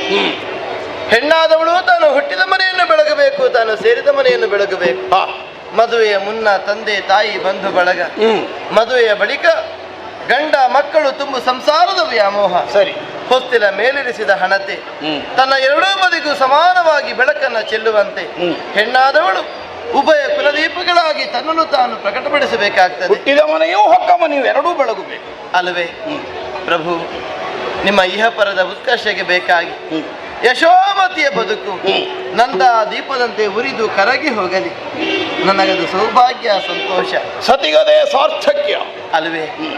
ಆದರೆ ಒಂದುಂಟು, ಈ ಬಗೆಯ ವರ್ತನೆ ನಿಮ್ಮಲ್ಲಿ ಈ ಹಿಂದೆ ನಾನು ಕಂಡವಳಲ್ಲ. ಹುಮ್ಮಸ್ಸಿನಿಂದ, ಉತ್ಸಾಹದಿಂದ, ಉತ್ಸುಕತೆಯಿಂದ ಹೊರಟು ನಿಂತಿದ್ದೀರಿ. ಬಂದಾಕೆಯನ್ನು ಕರೆತರ್ತೇನೆ ಅನ್ನುವಂತಹ ಅಚಲವಾದ ವಿಶ್ವಾಸ ನಿಮ್ಮೊಳಗೆ ಸ್ಪಷ್ಟವಾಗಿ ಕಾಣುತ್ತದೆ. ಪ್ರಭುವೇ, ನಿಮ್ಮ ಮನಸ್ಸು ನಿಮ್ಮ ಬುದ್ಧಿಯ ಹತೋಟಿಯನ್ನು ಮೀರಿದೆ ಅಂತ ನಾ ಅರ್ಥ ಮಾಡಿಕೊಂಡೆ. ಎಲ್ಲಿಯಾದರೂ ದುಡುಕಿ ಉದ್ವೇಗಕ್ಕೆ ಒಳಪಟ್ಟು ನಿಮ್ಮಿಂದ ಆ ಕಾರ್ಯ ಒಂದು ಘಟಿಸಲ್ಪಟ್ಟಿತು ಅಂತಾದರೆ ಮತ್ತೆ ನನಗೆ ಉಳಿಯುವುದು ಒಂದೇ ದಾರಿ. ಯಾವುದದು? ನನ್ನ ಸಾವು. ಏನಾದ್ರೂ ಬಾಯಿಗೆ ಬಂದ ದಾರಿ ಬಿಡುವುದಲ್ಲ. ಏನು ಗೃಹದಲ್ಲಿ ಅಸ್ತು ದೇವತೆಯ ವಾಸ್ತವ್ಯವಿದೆ ಅಂತ ಒಂದು ವಿಶ್ವಾಸ ಇದೆ. ಸದಾಕಾಲ ಅಸ್ತು ಅಸ್ತು ಅನ್ನುತ್ತಾ ಇರ್ತದಂತೆ. ನಾವೇನಾದ್ರೂ ಹೇಳೋ ಸಮಯಕ್ಕೆ ಅದರ ಅಸ್ತು ಬಂದು ಸೇರಿದರೆ ತಪ್ಪಾಯಿತು. ಹೊರಟಿದ್ದೀರಿ, ನಾನು ಕಳುಹಿಸಿಕೊಡ್ತೇನೆ. ಸರಿ, ನಂದಿನಿ ತೀರವನ್ನು ಹೋಗಿ ಸೇರ್ತೇನೆ. ಬಂದ ಹೆಣ್ಣು ನಿಮ್ಮ ಕಣ್ಣಿಗೆ ಬೀಳ್ತಾಳೆ, ನೋಡ್ತೇನೆ. ಪರಸ್ಪರ ಪರಿಚಯ ವಿನಿಮಯವಾಗ್ತದೆ, ಮಾತಾಡಿಕೊಳ್ತೇವೆ. ಅವಳು ಯಾರು ಅಂತ ತಿಳಿಯುತ್ತದೆ, ನೀವು ಯಾರು ಅಂತ ಆಕೆ ಗೊತ್ತಾಗ್ತದೆ. ನನ್ನ ಅಪೇಕ್ಷೆ ಹೇಳ್ತೇನೆ. ಬರುವುದಿಲ್ಲ ಅಂತ ಆಡಿದರೆ ಪಾಪ ನೀನು ಅಪಶಕುನ ಮಾತಾಡು. ಹೇಳಿದ್ದು ನಾನು ಸಂಭಾವ್ಯತೆ. ಅದೇ ಬರ್ತೇನೆ ಅಂತ ಹೇಳಿದ್ರೆ ಅಂತ ಹೇಳಿದ್ರೆ ಕರ್ಕೊಂಡು ಬನ್ನಿ. ಅಲ್ಲ, ಬರುವುದಿಲ್ಲ ಹೇಳಿದ್ರೆ ಹಾಗೆ ಬರುವುದು. ಮತ್ತೆಂತ ಹಾಗೆ ಬರುವುದು, ಬಾಯಲ್ಲಿ ಹೇಳಿ ಮುಗಿಸುವ ನೀವು. ಮೂರು ಲೋಕದ ಒಡೆಯ ನನ್ನ ಅಪ್ಪಣೆ ಬಿಡುದು ಕೆನ್ನೆಗೆ ಕೊಟ್ಟೆ. ಮೂಗಿನ ತುದಿಯಲ್ಲಿ ಕೋಪ ನಿಮಗೆ. ನನಗೆ ಗೊತ್ತು, ನಿಮ್ಗೆ ಕೊಡ್ಲಿಕ್ಕಿದ್ರೆ ನನಗೆ ಕೊಟ್ಟು ಹೋಗಿ. ನೀವು ನಿನಗೆ ಕೊಡುದು. ಮತ್ತೆ ಯಾರು ಒಬ್ಬಳಾಗಿ ಕೊಡುದಕ್ಕಿಂತ ಗೋಡೆಗೆ ಹೊಡಿಲಿಕ್ಕೆ ಆಗುದಿಲ್ಲ. ಯಾಕೆ ಗೋಡೆ ಇಲ್ಲ 4 ದಿವಸ? ಅಲ್ಲ ಹಾಗಲ್ಲ, ಯಾವ ಪ್ರತಿಕ್ರಿಯೆಯೂ ಇಲ್ಲದ ಇದ್ದ ನಿನಗೆ ಎಂತದಕ್ಕೆ ಹೊಡಿಯುವುದು? ಅಲ್ಲ ಹಾಗಲ್ಲ, ಬಂದ ಯಾರಿಗೂ ಒಬ್ಬಳ ಅಪರಿಚಿತಕ್ಕೆ ನೀವು ಹೋಗಿ ಕೈ ಮೇಲೆ ಮಾಡುವುದು. ಮತ್ತೆ ನಾನು ಹೇಳಿದ್ದನ್ನು ಮೀರಿದ್ರೆ ಮತ್ತೆ ಸುಮ್ಮನೆ ಬಿಡುತ್ತಾ? ಹೋಗ್ಲಿ ಬಿಡಿ, ನಿಮಗೆ ನಾನು 100 ಹುಡುಗಿಯರು ನಾನು ಹುಡುಕಿ ತರ್ತೇನೆ. ಹಾಗಿದ್ರೆ ಏನು ಕೊಡುದು ಬೇಡ ಈ ಸಲ? ಏನು ಕೊಡ್ಲಿಕ್ಕಿಲ್ಲ, ಬೆನ್ನು ಮಾಡುದು ಬರುದೇ. ಆಯ್ತು, ನಿನಗೆ ಮನಸ್ಸಿದ್ರೆ ಬೇಡ, ಏನು ಕೊಡುದು? ಬರೇ ಬಾಯಿ ಮಾತನ್ನು ಮುಗಿಸಿದ್ರೆ ಆಗುದಿಲ್ಲ. ಬರೇ ಬಾಯಿ ಮಾತು ಅಂದ್ರೆ ಮತ್ತೆ ಇನ್ನೆಂತ ಬರೆದು ಕೊಡ್ಬೇಕಾ? ಆಣೆ ಕೊಡ್ಬೇಕು. ಆಣೆ? ಅದೆಂತದ ಆಣೆ? ಬರಲಾಣೆ. ಆಣೆ ಅಲ್ಲ, ಎಂತದಕ್ಕೆ ಸುಮ್ಮನೆ ಹೇಗೆ? ನನಗೆ ಬೇಕು, ನನಗೆ ನಂಬಿಕೆ ಬೇಕು. ನೀವು ಕೈ ತಪ್ಪಬಾರ್ದು. ಅಲ್ಲ ಹಾಗಲ್ಲ, ನನ್ನಲ್ಲಿ ವಿಶ್ವಾಸ ಇಲ್ಲ. ನನಗೆ ವಿಶ್ವಾಸ ಉಂಟು, ಆದ್ರೂ ಪ್ರೀತಿ ಪಾತ್ರದ ಮೇಲೆ ಆಣೆ ಇಟ್ರೆ ದುಡುಕುವುದು ಸ್ವಲ್ಪ ಕಡಿಮೆ ಆಗ್ತದೆ. ಅಲ್ಲ, ಒಂದು ದೃಷ್ಟಿಯಿಂದ ನೀನು ಹೇಳಿದ್ದ ಹೌದು. ಈಗ ಅಲ್ಲ ಹೇಳಲಿಕ್ಕಿಲ್ಲ. ಆಣೆ ಹಾಕಿದ್ರೆ ಒಂದು ಮುಗಿನ ದಾರ ಹಾಕಿದಾಗ, ಒಂದು ಹಗ್ಗ ಕಟ್ಟಿದಾಗ, ಒಂದು ಹಿಡ್ಕೊಳ್ಲಿಕ್ಕೆ ಹೀಗೆ ಹಾಗೆ ಹೀಗೆ ಹಿಡಿದಾಡಿದಾಗ ಆಣೆ ಕೊಟ್ಟರೆ ಹೋಗಬಹುದಲ್ಲ. ಮತ್ತೆ ಬಿಡ್ತೇನೆ. ಯಶೋಮತಿ, ನಂದಿನಿ ತೀರವನ್ನು ಸೇರಿ ಆ ಹೆಣ್ಣನ್ನು ವಿಚಾರಿಸಿ ಅವಳು ಒಪ್ಪಿದರೆ ಮಾತ್ರ ಕರೆತರ್ತೇನೆ. ಅಲ್ಲದೆ ಹೋದ್ರೆ ನೇರವಾಗಿ ನಿನ್ನ ಬಳಿಗೆ ಬರ್ತೇನೆ. ಈಗ ಸಮಾಧಾನ ಆಯ್ತು. ಇದು ಬೇಗ ಬೇಗ ಹೋಗುವ. ಈಗಲೇ ಹೋಗ್ಬೇಕಾ? ಮತ್ತೆ 4 ದಿವಸ ಕಳೆದ. ಸರಿ, ಹೋಗಿ ಬನ್ನಿ. ಸರಿ ಅಂದ್ರೆ ಮತ್ತೆ ಹೊರೆ ಹೋಗ್ತೇನೆ ನಾನು. ಹಾಗಲ್ಲ, ಹೋಗಿ ಬನ್ನಿ ಅಂತ. ಹೋಗಿ ಬನ್ನಿ ಅಂದ್ರೆ ಹೀಗೆ ಸಿಟ್ಟಿನಲ್ಲಿ ಕಳಿಸಿದ್ರೆ ಹೋದ ಕೆಲಸ ಆಗ್ತದೆ. ಮತ್ತೆ ಹೇಗೆ ಕಳಿಸಿ? ಗೃಹಿಣಿಯಾದವಳು ಮನೆಯಿಂದ ನಗು ನಗುತ್ತಾ ಸಂತೋಷದಲ್ಲಿ ಕಳುಹಿಸಿಕೊಡ್ಬೇಕು. ಕಳುಹಿಸಿಕೊಟ್ಟ ಕ್ರಮದಲ್ಲಿ ಹೊರಗೆ ಹೋದ ಗಂಡಸರು ಬೇಗ ಕೆಲಸ ಮುಗಿಸಿ ಬೇಗ ಮನೆಗೆ ಬರಬೇಕು. ಆ ಹೆಂಡತಿಯ ಮುಖ ನೆನಪಾಗಿ ಇದು ಹೋಗ್ಲಿದ್ರೆ ಮತ್ತೆ 1-2 ದಿವಸಕ್ಕೆ ಬರುವುದೇ ಇಲ್ಲ. ನೀವು ಹೋಗೋ ದಾರಿಯಲ್ಲಿ ಅರ್ಧದಲ್ಲಿ ಹಿಂದೆ ಬರುವುದಾದ್ರೆ ನಗು ಕಳಿಸಿ ಕೊಡ್ತೇನೆ. ಒಂದು ವಯ್ಯಾರ, ಒಂದು ಮಿನ್ನಾಣ. ಹೇಗದು? ಅದು ನಾನು ಹೇಳಿ ಗೊತ್ತಾಗಬೇಕು. ಹೋಗಲೇಬೇಕಾ? ಆಯ್ತು, ಹೋಗಿದ್ದೀನಿ. ನಿಮ್ಮಲ್ಲಿ ಇಷ್ಟು ವಯ್ಯಾರುಂಟು ಅಂತ ಗೊತ್ತಿಲ್ಲ ನನಗೆ. ಅದೆಲ್ಲ ಸಮಯಕ್ಕೆ ಬರುವುದು. ಸರಿ, ಹೋಗಿ ಬನ್ನಿ. ಬೇಗ ಬರಬೇಕು. ಬೇಗ ಬರುವುದು ಏನು ಕೆಲಸ ಇಲ್ಲ, ಇಲ್ಲೇ ಹೋಗುದಲ್ಲೇ ಬರುವುದೇ. ಮತ್ತೆ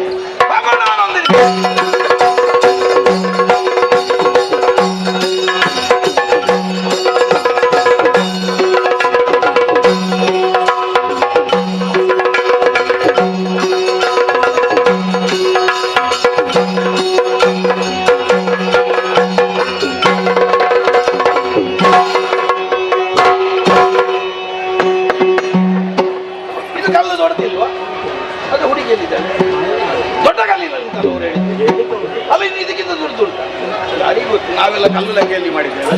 ಅಲ್ಲ, ಹುಡುಗಿ ಎಂದು ಹೋದಲ್ಲ ಕಡೆಗೆ. ಅಲ್ಲ, ಅವಳಿಗೇನು ಗೊತ್ತು? ಕಾದು ಸಾಕಾಗಿ ಮತ್ತೆ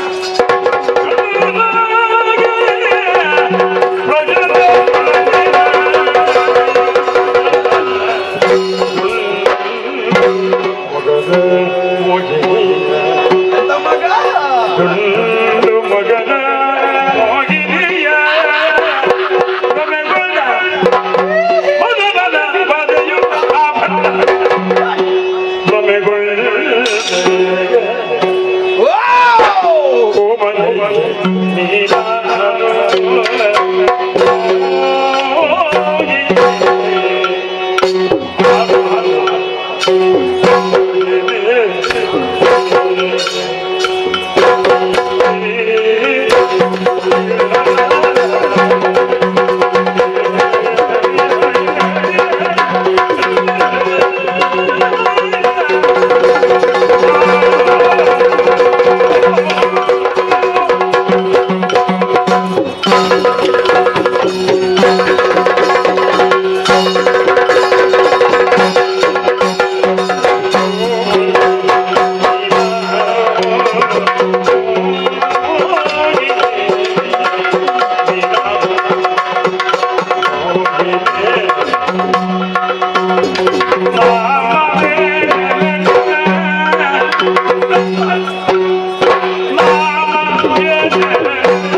ಇಲ್ಲಿ ಗೊತ್ತಾ?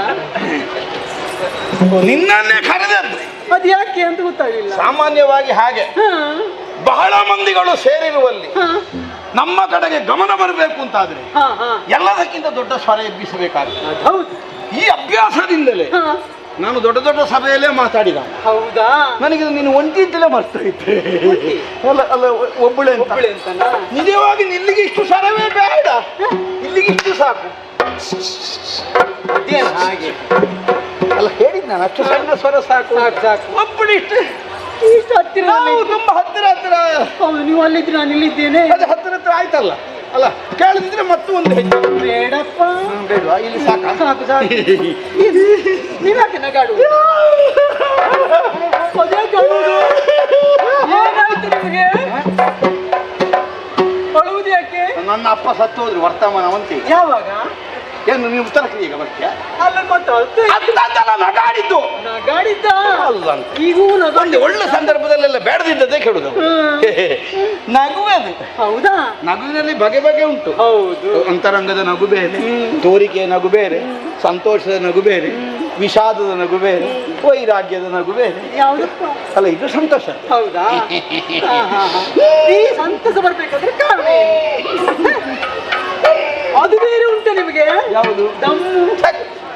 ಅಲ್ಲೇ ಉಸಿರು ಬಿಡ್ಲಿಕ್ಕಾಗುದಿಲ್ಲ ನದಿನಲ್ಲಿ. ಹೌದಾ? ಅಷ್ಟು ಅತಿರೇಕ ಕೊಡ್ತು. ಏನು ರೂಪ? ನಾನು ಹೇಳ್ತಾಳೆ ರೂಪ. ರೂಪ ಎಲ್ಲಿದ್ದಾಳೆ? ನಿನ್ನೊಟ್ಟಿಗೆ ಬಂದಿಲ್ಲ ಅವಳು. ರೂಪ ನೋಡು, ಮತ್ತೊಬ್ಳು ಇದ್ದಾಳೆ ನಿನ್ನೊಟ್ಟಿಗೆ. ಯಾರಾದ್ರೂ ಇರ್ಬೋದು ಹೆಸರಿನವರು? ನಿಗುತ್ತಿಲ್ಲ. ನನ್ನ ಜೊತೆಯಲ್ಲಿ ಯಾರು? ನಾನು ಯಾವಳು ಹೆಸರು ಹೇಳಿ ಕರೆದದ್ದಲ್ಲ, ನಿನ್ನ ರೂಪದ ಬಗ್ಗೆ ಬಂದ ಉದ್ಗಾರ ಅದು. ಅಬ್ಬಾ ಹೀಗೂ ಉಂಟೆ, ಎಂತ ರೂಪ ಇದು. ನಿನ್ನ ಕೂದಲು, ಹಣೆ, ಹುಬ್ಬು, ಮೂಗು, ಬಾಯಿ, ಕೆರಳು, ಕೊರಳು, ಬೆರಳು, ಸೊಂಟ, ಕಂಠ, ಹೊಟ್ಟೆ, ರಟ್ಟೆ, ಚಾ ಚಾ ಚೂಚು. ಅದೇ ಚಾಚಿ ಚೂಚು. ಸುಮ್ಮನೆ ಹೌದೌದು. ಇದು ಅದ್ಭುತ, ಅವಿಸ್ಮರಣೀಯ, ಅಸದೃಶ, ಅಸಾಧಾರಣ, ಅಸಾಮಾನ್ಯ, ಅಸಂಭವ. ಏನು ಅಕ್ಷರಾಭ್ಯಾಸ ಮಾಡುವುದ ನೀವು? ಅಲ್ಲ, ವರ್ಣಮಾಲೆ ಹೇಳಿಕೊಡುದು. ಯಾರಿಗೆ? ನನಗ? ಅಲ್ವೇ, ನಿನ್ನನ್ನು ನೋಡುವಾಗ ಎಂತದ್ದು ಮಾಡುದು ಅಂತಲೇ ಗೊತ್ತಾಗುವುದಿಲ್ಲ. ಹೌದಾ? ಒಂದು ಉತ್ಸಾಹ, ಕುತೂಹಲ ಸಹಜವಾಗಿಯೇ ಜಾಗೃತವಾಯಿತು. ಸರಿ. ನಿನ್ನ ಕೊರಳು ಮುಟ್ಟಿದರೆ ಬೇಡ ಬೇಡ ಬೇಡ ಬೇಡ. ಅಲ್ಲ, ವಿಶ್ವಾಸಕ್ಕೆ ಪ್ರಮಾಣ. ನನಗದು ಪಕ್ಕನೆ ಮನೆಯಿಂದ ಹೊರಟಾಗ ನಾನು ಕೊರಳು ಮುಟ್ಟಿ ಪ್ರಮಾಣ ಮಾಡಿ ಹೆಚ್ಚು ಅಭ್ಯಾಸ ಇಲ್ಲಿ ಈಗ ಒಂದು ಪ್ರಮಾಣ ಮಾಡಿ ಬಂದದ್ದು. ಹಾಗೆ ನನಗೆ ಪಕ್ಕ ಪ್ರಮಾಣ ಇದು ಬೇಡದಿದ್ರೆ ಬೇಡ, ನನ್ನ ಮಾತೇ ಸಾಕು ಅಂತ ಅದರದೇ ಸಾಕು. ನಿಜ ಹೇಳ್ತೇನೆ, ನಾನು ನಿಂತ ನೆಲ ಮಣ್ಣಾಗಿ ಹೋದೀತು ಸುಳ್ಳು ಹೇಳಿದ್ರೆ. ಅಲ್ಲ, ಅದು ಮಣ್ಣೆ ಅಲ್ವಾ? ಬೇರೆ ಆಗ್ತದೆ ಮತ್ತೆ. ಅಲ್ಲ ಅಲ್ಲ, ಅದು ಮಣ್ಣಾಗಿ ಒಂದು ನಾಶ ಆಗಿ ಹೋಗುದು. ಹಾಗೆ. ಹೌದೌದು, ಅರ್ಥ ಆಯ್ತು. ಇದು ನಿನ್ನ ಆಗಿದ್ದ ಒಂದು ಚಂದದ ಹೆಣ್ಣನ್ನು ನಾನು ನನ್ನ ಜೀವನದಲ್ಲೇ ಹಾಗಾದ್ರೆ ಹುಡುಕ್ಲಿಕ್ಕೆ ತುಂಬಾ ಹುಡುಕಿದ್ದೀರ ಅಂತ ಆಯ್ತು. ಹೆಣ್ಣನ್ನು ಏನು ಅದೇ ಕೆಲಸವು ನನಗೆ. ಮತ್ತೆ ಇಷ್ಟು ಚಂದದ ಹೆಣ್ಣನ್ನು ಇಷ್ಟು ತನಕ ನೋಡ್ಲಿಲ್ಲ ಅಂತ ಅಂದ್ರೆ ಇನ್ನು ಹುಡುಕಿದವ್ರು ನೀವು ಅಂತ ಅರ್ಥ ಅಲ್ವಾ? ಈಗ ಹೋದ ಯಾವುದೋ ಒಂದು ಕೆಲಸವೂ ಇಲ್ಲದೆ, ನಿರ್ದಿಷ್ಟವಾದ ಲಕ್ಷ್ಯ ಇಲ್ಲದೆ ತಿರುಗುವವರಿದ್ದಾರೆ. ಒಟ್ಟು ಸಂತೆ ತಿರುಗಿದ್ದಾರೆ. ಎಂತದಕ್ಕೆ ತಿರುಗಿದ್ರೆ ಅವರಿಗೆ ಗೊತ್ತಿಲ್ಲ, ಒಟ್ಟು ತಿರುಗಾಡುದು. ಕೆಲವರು ಹಾಗಲ್ಲ, ನಿರ್ದಿಷ್ಟವಾದ ಒಂದು ಉದ್ದೇಶ ಇಟ್ಟುಕೊಂಡು ಹೋಗುವವರಿದ್ದಾರೆ. ಎಂತದಕ್ಕೆ ಹೋದ್ರು ನೀನು, ನಾವು ಇಂಥದ್ದಕ್ಕೆ ಹೋದ್ರು ಅಲ್ವಾ? ಇನ್ನು ಕೆಲವರು ಬುದ್ಧಿವಂತರು ಹಾಗಲ್ಲ, ಒಂದು ಕೆಲಸಕ್ಕೆ ಅಂತ ಹೋಗುತ್ತಾರೆ, ಒಂದೇ ಕೆಲಸ ಮಾಡಿ ಹಿಂದೆ ಬರುವುದಲ್ಲ, ಮತ್ತೆ ಆಚೆ ಈಚೆ ಒಂದು 4 ಕೆಲಸ ಒಟ್ಟಿಗೆ ಸೇರಿಸಿಕೊಂಡೇ ಬರುವುದು. ಒಂದರಲ್ಲಿ ಆಯ್ತು. ಹೌದೌದು, ನಾವೆಲ್ಲ ಆ ಜಾತಿಯವರು. ಹೌದಾ? ನಾವು ಒಂದರಲ್ಲೇ ಮುಗಿಸಿ ಬರುವುದೇ ಇಲ್ಲ ಯಾವಾಗಲೂ. ಹೌದೌದು. ಒಂದು ಹೋದ್ರಲ್ಲಿ ಆನುಷಂಗಿಕ 1 2 3 ಕೆಲಸ, 4 ಕಾರ್ಯಕ್ರಮ ಅಲ್ವೇ ಇದು. ಹೋದಲ್ಲಿ 1 2 ಒಟ್ಟಿಗೆ ಸೇರಿಸಿಕೊಂಡು ಮಾಡಿಯೇ ಬರುವುದು. ಹಾಗಲಿ ಯಾವುದೇ ಕೆಲಸಕ್ಕೆ ಹೋದ್ರು ನಮ್ಮ ಕಣ್ಣಿಗೆ ಬೇಡ ಅಂದ್ರೂ ಬೀಳ್ತದೆ. ಯಾವುದು? ಸೌಂದರ್ಯದ ಹೆಣ್ಣು ಮಕ್ಕಳು ಹಾಗೆ ನೋಡಿ ಹೋಗುದು ಪಕ್ಕನೆ. ಹೀಗೆ ನೋಡಿ ಹೋಗುದು. ಕೆಲವು ಸಲ ಹೋಗಿ ನೋಡುದು, ಕೆಲವು ಸಲ ನೋಡಿ ಹೋಗುದು. ಅಲ್ಲ, ನಾನಲ್ಲ, ಕೆಲವರೆಲ್ಲ ನೋಡ್ಲಿಕ್ಕಾಗಿಯೇ ಹೋಗುದು, ನಾವು ಹೋಗದಲ್ಲಿ ನೋಡುದು. ಅಲ್ಲ, ನಿಮ್ಮ ಈ 3 ದಿನದಲ್ಲಿ 3-4 ಇದು ಬರ್ತದ ಅಂತ. ಅಲ್ಲ, ಹಾಗೆ ನನ್ನ ನೋಡಿದ ಅನುಭವದ ಮೇಲೆ ಈಗ ಆಲೋಚನೆ ಮಾಡಿ ಹೇಳುವುದಾದ್ರೆ ನಿನ್ನಂತ ಚೆಂದುಳ್ಳಿ ಚೆಲುವೆಯನ್ನು ನಾನು ನೋಡ್ಲಿಲ್ಲ. ಹೌದಾ? ನನಗೂ ಅನುಮಾನ ಉಂಟು, ನೀವು ನಿಜವಾಗಿ ಹೆಣ್ಣು ಹೌದಾ? ಅಯ್ಯೋ ದೇವ್ರೆ, ಅದ್ಯಾಕೆ ನಿಮ್ಗೆ ಅನುಮಾನ ಬಂದದ್ದು? ಅಲ್ಲ, ನಿಜವಾದ ಹೆಣ್ಣು ಅಂತಂದ್ರೆ ಏನಿಲ್ಲ, ಒಂದು ಇಷ್ಟಾದ್ರೂ ಇದ್ದೀತ. ಯಾವುದು? ಕೊರತೆ. ಇದು ಮೇಲಿದ್ದ ಕೆಳಗೆ, ಕೆಳಗಿದ್ದ ಮೇಲೆ, ಎಲ್ಲಿ ನೋಡಿದ್ರು ಕೊರತೆ ಕೊರತೆ ಇರುವುದು. ಕೊರತೆ ಇಲ್ಲ ಅಂತ ನೀನು ಅವಸರ ಮಾಡುದು ಯಾಕೆ? ಕೊರತೆಯೇ ಇಲ್ಲ ಅಂತಹ ರೂಪ ನಿನ್ನದು. ಹಾಗಿದ್ರೆ ನೀನಾರು? ಎಲ್ಲಿಂದ ಬಂದವಳು? ತಂದೆ ತಾಯಿಗಳಾರು? ಬಂಧುಗಳಲ್ಲಿ? ಬಂದದ್ಯಾಕೆ? ಮುಂದೆಲ್ಲಿಗೆ? ನಿಂದದ್ದೇನು? ಕಲ್ತದ್ದೆಷ್ಟು? ಕಲಿಸಿದ್ಯಾರು? ಎಲ್ಲ ಎಲ್ಲ ವಿಷಯ ಹೇಳ್ಬೇಕಾ?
ಅಪವಾದ ಬರ್ತದೆ. ಎಂತದ್ದು ಕೇಳುವುದೇ ಇಲ್ಲ ಕರೆದ್ರೆ. ಅಲ್ಲ ಆದ್ರೆ ಒಂದು ವಿಚಾರ ಉಂಟಲ್ಲ, ಹೆಣ್ಣು ಗಂಡುಗಳು ಮಾತನಾಡುವಾಗ ಅಂತರ ಬೇಕಂತ. ಅಂತರ ಇಲ್ಲ ನಮ್ಮೊಟ್ಟಿಗೆ. ಇಲ್ವಾ? ಈ ಸಲ ಇಲ್ವೇ ಇಲ್ಲ ಅಂತ. ಹೋಗಿದ್ದಾನ?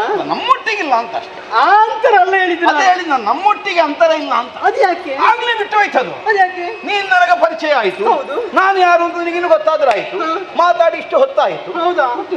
ಹೌದಪ್ಪ, ನೀವ್ ಹೇಳ್ತೀರಿ ಅಂತರ ಬೇಡ ಅಂತ. ಮತ್ತೆ ಅಂತರ ಇಲ್ಲದ್ರೆ ಗಂಡಾಂತರ ಆಗ್ತದೆ. ಕಡೆಗೆ ಗಂಡಾಂತರ ಆಗ್ಬೇಕಾದ್ರೆ ಮೊದಲು ಗಂಡ ಆಗಬೇಕು. ಆ ಮಾತು ಹೇಳಿದ್ದು. ಗಂಡಾಂತರ ಅಂದ್ರೆ ವಿಪತ್ತು. ಹೌದೌದು, ಗಂಡ ಅಂತರ ಆಗುದು ಅಂತಲ್ಲ. ಹೌದೌದು. ಇದು ಪ್ರಶ್ನೆಗೆ ಎಲ್ಲಿ ಉಂಟು? ಎಂತದ್ದು? ಇದು ಹೇಳಿದ್ದೀನಿ. ತೆಗೆದಿಟ್ಟಿದ್ದಾನೆ ಕೊಡ್ಲಿಕ್ಕೆ. ಅದಲ್ಲ, ನೀವು ನನ್ನ ಪರಿಚಯ ಕೇಳ್ತಾ ಇದ್ದೀರಿ. ಹೌದು. ಎಲ್ಲಿಂದ ಪ್ರಾರಂಭ ಮಾಡುದಂತ ಆಲೋಚನೆ ಮಾಡುದ್ರೆ. ಓ, ಅಲ್ಲಿಂದ ಆದೀತು. ಎಲ್ಲಿಂದ? ಅಲ್ಲ, ಎಲ್ಲಿಂದ ಅಂತ ಕೇಳಲಿಕ್ಕುಂಟ. ಮತ್ತೆ ನೀನು ಎಲ್ಲಿಂದ ಪ್ರಾರಂಭವೋ ಅಲ್ಲಿಂದ ಹೇಳಿದ್ರೆ ಆಯ್ತು. ಹೌದಪ್ಪ. ಅಪ್ಪ ಅಮ್ಮ ಅದಕ್ಕಿಂತ ಹಳೆ ನಿನ್ನ ಕುಟುಂಬ ಕುಲ ಗೋತ್ರ ಜಾತಕ ಎಲ್ಲ ಬೇಡ. ಸರಿ, ನೀವೇನು ಕೇಳ್ತಾ ಇದ್ದೀರಿ, ನಾನು ಯಾವ ಬಾಯಿಯಲ್ಲಿ ಹೇಳುವುದು? ಅದು ಪರಿಚಯ ಹೇಳಲಿಕ್ಕೆ ಒಂದು ಬಾಯಿ, ಮತ್ತೆ ಬೇಕಾದನ್ನು ಕೇಳಲಿಕ್ಕೆ ಇನ್ನೊಂದು ಬಾಯಿ ಅಂತೆಲ್ಲ ಬೇರೆ ಬೇರೆ ಬಾಯಿ ಉಂಟು. ಹಾಗಲ್ಲ, ಕೇಳಿಕೊಳ್ಳೋದಕ್ಕೆ ಗಟ್ಟಿ ವಿಳಾಸ ಅಂತ ಬೇಕಲ್ಲ ನನಗೆ. ಗಟ್ಟಿ ವಿಳಾಸ? ಗಟ್ಟಿ ಆಗಬೇಕು ಅಂತಿಲ್ಲ ನಮಗೆ ವಿಳಾಸ. ಒಮ್ಮೆ ಗಟ್ಟಿ ಆದ್ರೆ ವಿಳಾಸ ಆದ್ರೆ ಆಯ್ತು. ಅದಲ್ಲ, ಈಗ ನೋಡಿ, ಒಬ್ಬರ ಪರಿಚಯವನ್ನು ಹೇಳ್ಬೇಕು ಅಂತಿದ್ರೆ ನಾನು ಇವನು ಇಂಥವರ ಮಗ. ಈಗ ಯಾರಾದ್ರೂ ಪ್ರಸಿದ್ಧರ ಪರಿಚಯ ಎಲ್ಲರಿಗೂ ಇರ್ತಾರೆ. ಹೌದು. ಅವರ ಪರಿಚಯದ ಹಿನ್ನೆಲೆಯಿಂದ ಹೇಳಿದರೆ ನಿಮಗೆ ಗೊತ್ತಾಯ್ತಾ? ಓ, ಅಲ್ಲಿ ಅವರಿದ್ದಾರಲ್ಲ, ಆ 3 ಮಹಡಿಯ ಮನೆಯವರು. ಪರಿಚಯ ಹೇಳಲಿಕ್ಕೆ ಸುಲಭ ಆಗ್ತದೆ. ಇದು ಅಡ್ಡಿ ಇಲ್ಲ. ಹೌದಾ? ಅಮ್ಮ ಅಮ್ಮ ನನ್ನ ಅಮ್ಮನ ಕೇಳುವುದು ನೀವು? ಯಾರು ಅಂತ ನನಗೆ ನಿನ್ನ ಅಮ್ಮ ಅಂತ ಯಾರು ಅಂತ ಕೇಳುದಲ್ವಾ? ಹೌದಾ? ಅಮ್ಮ. ಹಾ, ಗೊತ್ತಾಯ್ತು. ಉಮಾವತಿ ಅಂತ ಹೆಸರು ಇರ್ಬೇಕು. ಅಮ್ಮ ಯಾರು ಅಂತ ಗೊತ್ತಿಲ್ಲ ನನಗೆ. ಅಮ್ಮ? ಹೌದಾ? ಓ, ಸಣ್ಣ ಪ್ರಾಯದಲ್ಲಿ ಹೋದ್ರ? ಮತ್ತೆ? ಹೌದಾ? ಓ, ಹೆತ್ತ ಕೂಡಲೇ ಹೋದ್ರ? ಹೌದಂತೆ. ಹೌದಾ?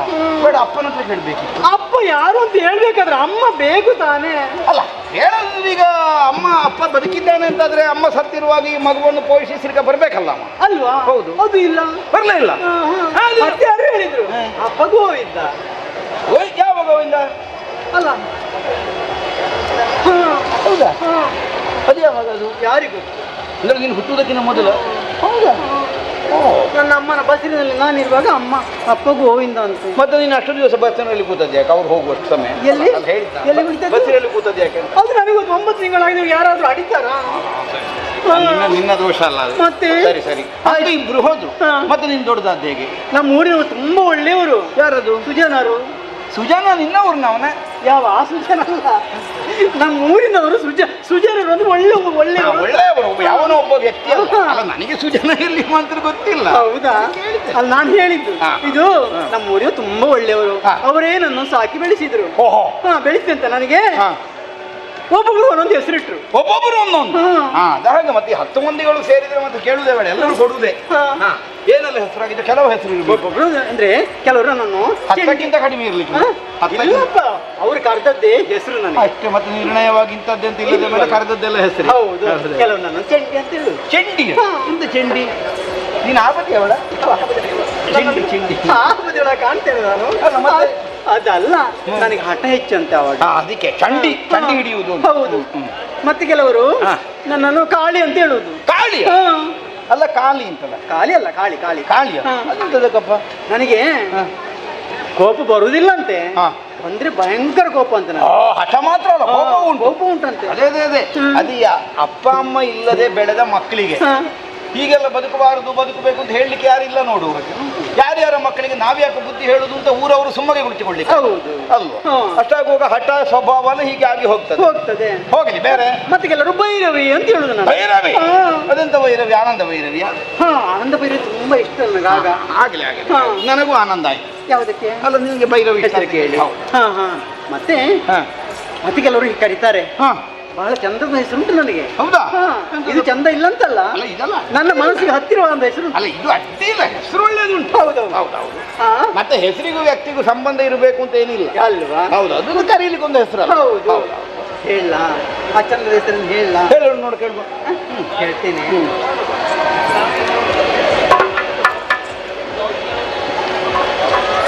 ನಿನಗೇನಾಯ್ತು? ಅದಲ್ಲ ಅದು ಹಾಗೆಲ್ಲ ಮುಂದೆ ಹೋಗ್ಬೇಡಿ. ಅಲ್ಲ, ನೀನೊಂದು ಕೊಟ್ಟೆ ಹೆಸರು ಹೇಳುದು ಅಂತ ಆಲೋಚನೆ ಮಾಡಿದ. ಅಲ್ಲ, ಕೆಲವರೆಲ್ಲ ಹಾಗೆ ಮೊದಲೇ ಕೊಟ್ಟು ಬಿಡುದು. ಅದಲ್ಲ, ಹಾಗೆ ನನ್ನ ಹೆಸರು ಹಾಗೆ. ಈಗ ದುರ್ದುಂಡಿ ಅಂತಲ್ಲ? ಅಯ್ಯೋ, ಅದಲ್ಲಪ್ಪ, ದುಡಿ ಅಂತ. ಮೋಳ ಮೋಹಿನಿ. ಇದಾದ್ರೆ ಹೆಸರು ಅಲ್ವಾ? ಹೌದು. ನಿಜವಾಗಿ ಮೋಹಿನಿಯಿಂದ ಸಾಲದು ನಿನಗೆ. ತ್ರಿಭುವನ ಮೋಹಿನಿ ಅಂತ ಇಡಬೇಕಿತ್ತು. ಹೋಗಲಿ, ಮೋಹಿನಿ ಅಂತ ಅದು ಹೇಳಿದ್ದಾರೆ ಸಾಕು. ಮತ್ತೆ ನಾನು ಹೀಗೆ ಬಂದೆ. ಏನು ಈ ಕಡೆಗೆ ಬಂದು? ಒಬ್ಬರನ್ನು ಕಾಣಬೇಕಿತ್ತು. ಒಬ್ಬರನ್ನು? ಅವರು ಸಂಬಂಧಿಗಳು ಇಲ್ಲ ಹೇಳ್ತೀನಿ, ಮತ್ತೆ ಒಬ್ಬರನ್ನು ಕಾಣುದು. ಸಂಬಂಧಿಗಳು ಇಲ್ಲ ಅನ್ಮ ಯಾರು ನೋಡ್ಲೇಬಾರ್ದು ಅಂತ ನಿರ್ಬಂಧ. ಅಲ್ಲ, ಒಂದು ಹಳೆ ಪರಿಚಯ ಅಗತ್ಯವಾಗಿ ನೋಡ್ಬೇಕು. ವ್ಯವಹಾರ ಕಾರಣದಿಂದ ನೋಡ್ಬೇಕಾಗ್ತದೆ. ಹೌದು. ಯಾರಲ್ಲಿ ಆದ್ರೂ ಕೇಳಿದ್ಯಾ? ಎಂತದ್ದು? ಸಾಲ? ನಾನಾ? ಬೇಡ, ಯಾರಿಗಾದ್ರೂ ಕೊಟ್ಟಿದ್ಯಾ? ಕೊಡ್ಬೇಕಂತ ಉಂಟು. ಅಲ್ಲ, ಹಳೆ ಸಾಲ ತೀರಿಸಲಿಕ್ಕ? ಹಳೆ ಸಾಲವನ್ನು ಹೊಸ ಸಾಲ ಮಾಡ್ಲಿಕ್ಕೆ? ಹಳೆ ಸಾಲವೇ. ಹೌದಾ? ಹಳೆ ಸಾಲವೇ ತೀರಿಸಿ ಬಂದದ್ದು ನಾನು. ಅದೆಲ್ಲ ಹೋಗ್ಲಿ ಬಿಡಿ, ಅದರ ಆಸೆ ಬಿಡು. ನೀನು ಹಳೆ ಸಾಲದ ಬಿಟ್ಟು ಹೊಸ ಸಾಲವೇ. ನಾನು ನಿರೀಕ್ಷೆಯಲ್ಲಿ ಇದ್ದೇನೆ ಈ ಸಲ ಸಿಗ್ಬಹುದು ಅಂತ, ಆಗ್ಬಹುದು ಅಂತ. ಇದು ನಾನು ಇಲ್ಲಿ ಬಂದು ನೋಡ್ತೇನೆ. ದಪ್ಪ ಮೀಸೆ, ಕೆಂಪು ಕಣ್ಣು, ಕೆದರದ ಕೂದಲು, ಅಜಾನುಬಾಹು ಅಂತ ತಟ್ಟಿರಾಯನ ವೇಷವಾದ. ಎಂತದ್ದು? ಜಾತ್ರೆಯ ಮುಂದೆ ಹೋಗೋ ತಟ್ಟಿರಾಯನ ವೇಷ. ಅದಲ್ಲಪ್ಪ, ಅಷ್ಟು ದಷ್ಟಪುಷ್ಟವಾಗಿ. ಯಾರು? ನಿಮ್ಮನ್ನು ಹೇಳಿದ್ದೆ ನಾನು. ನನ್ನ ಪರಿಚಯ ಕೇಳಿದ್ರಲ್ಲ, ನೀವು ಯಾರು? ಏನು?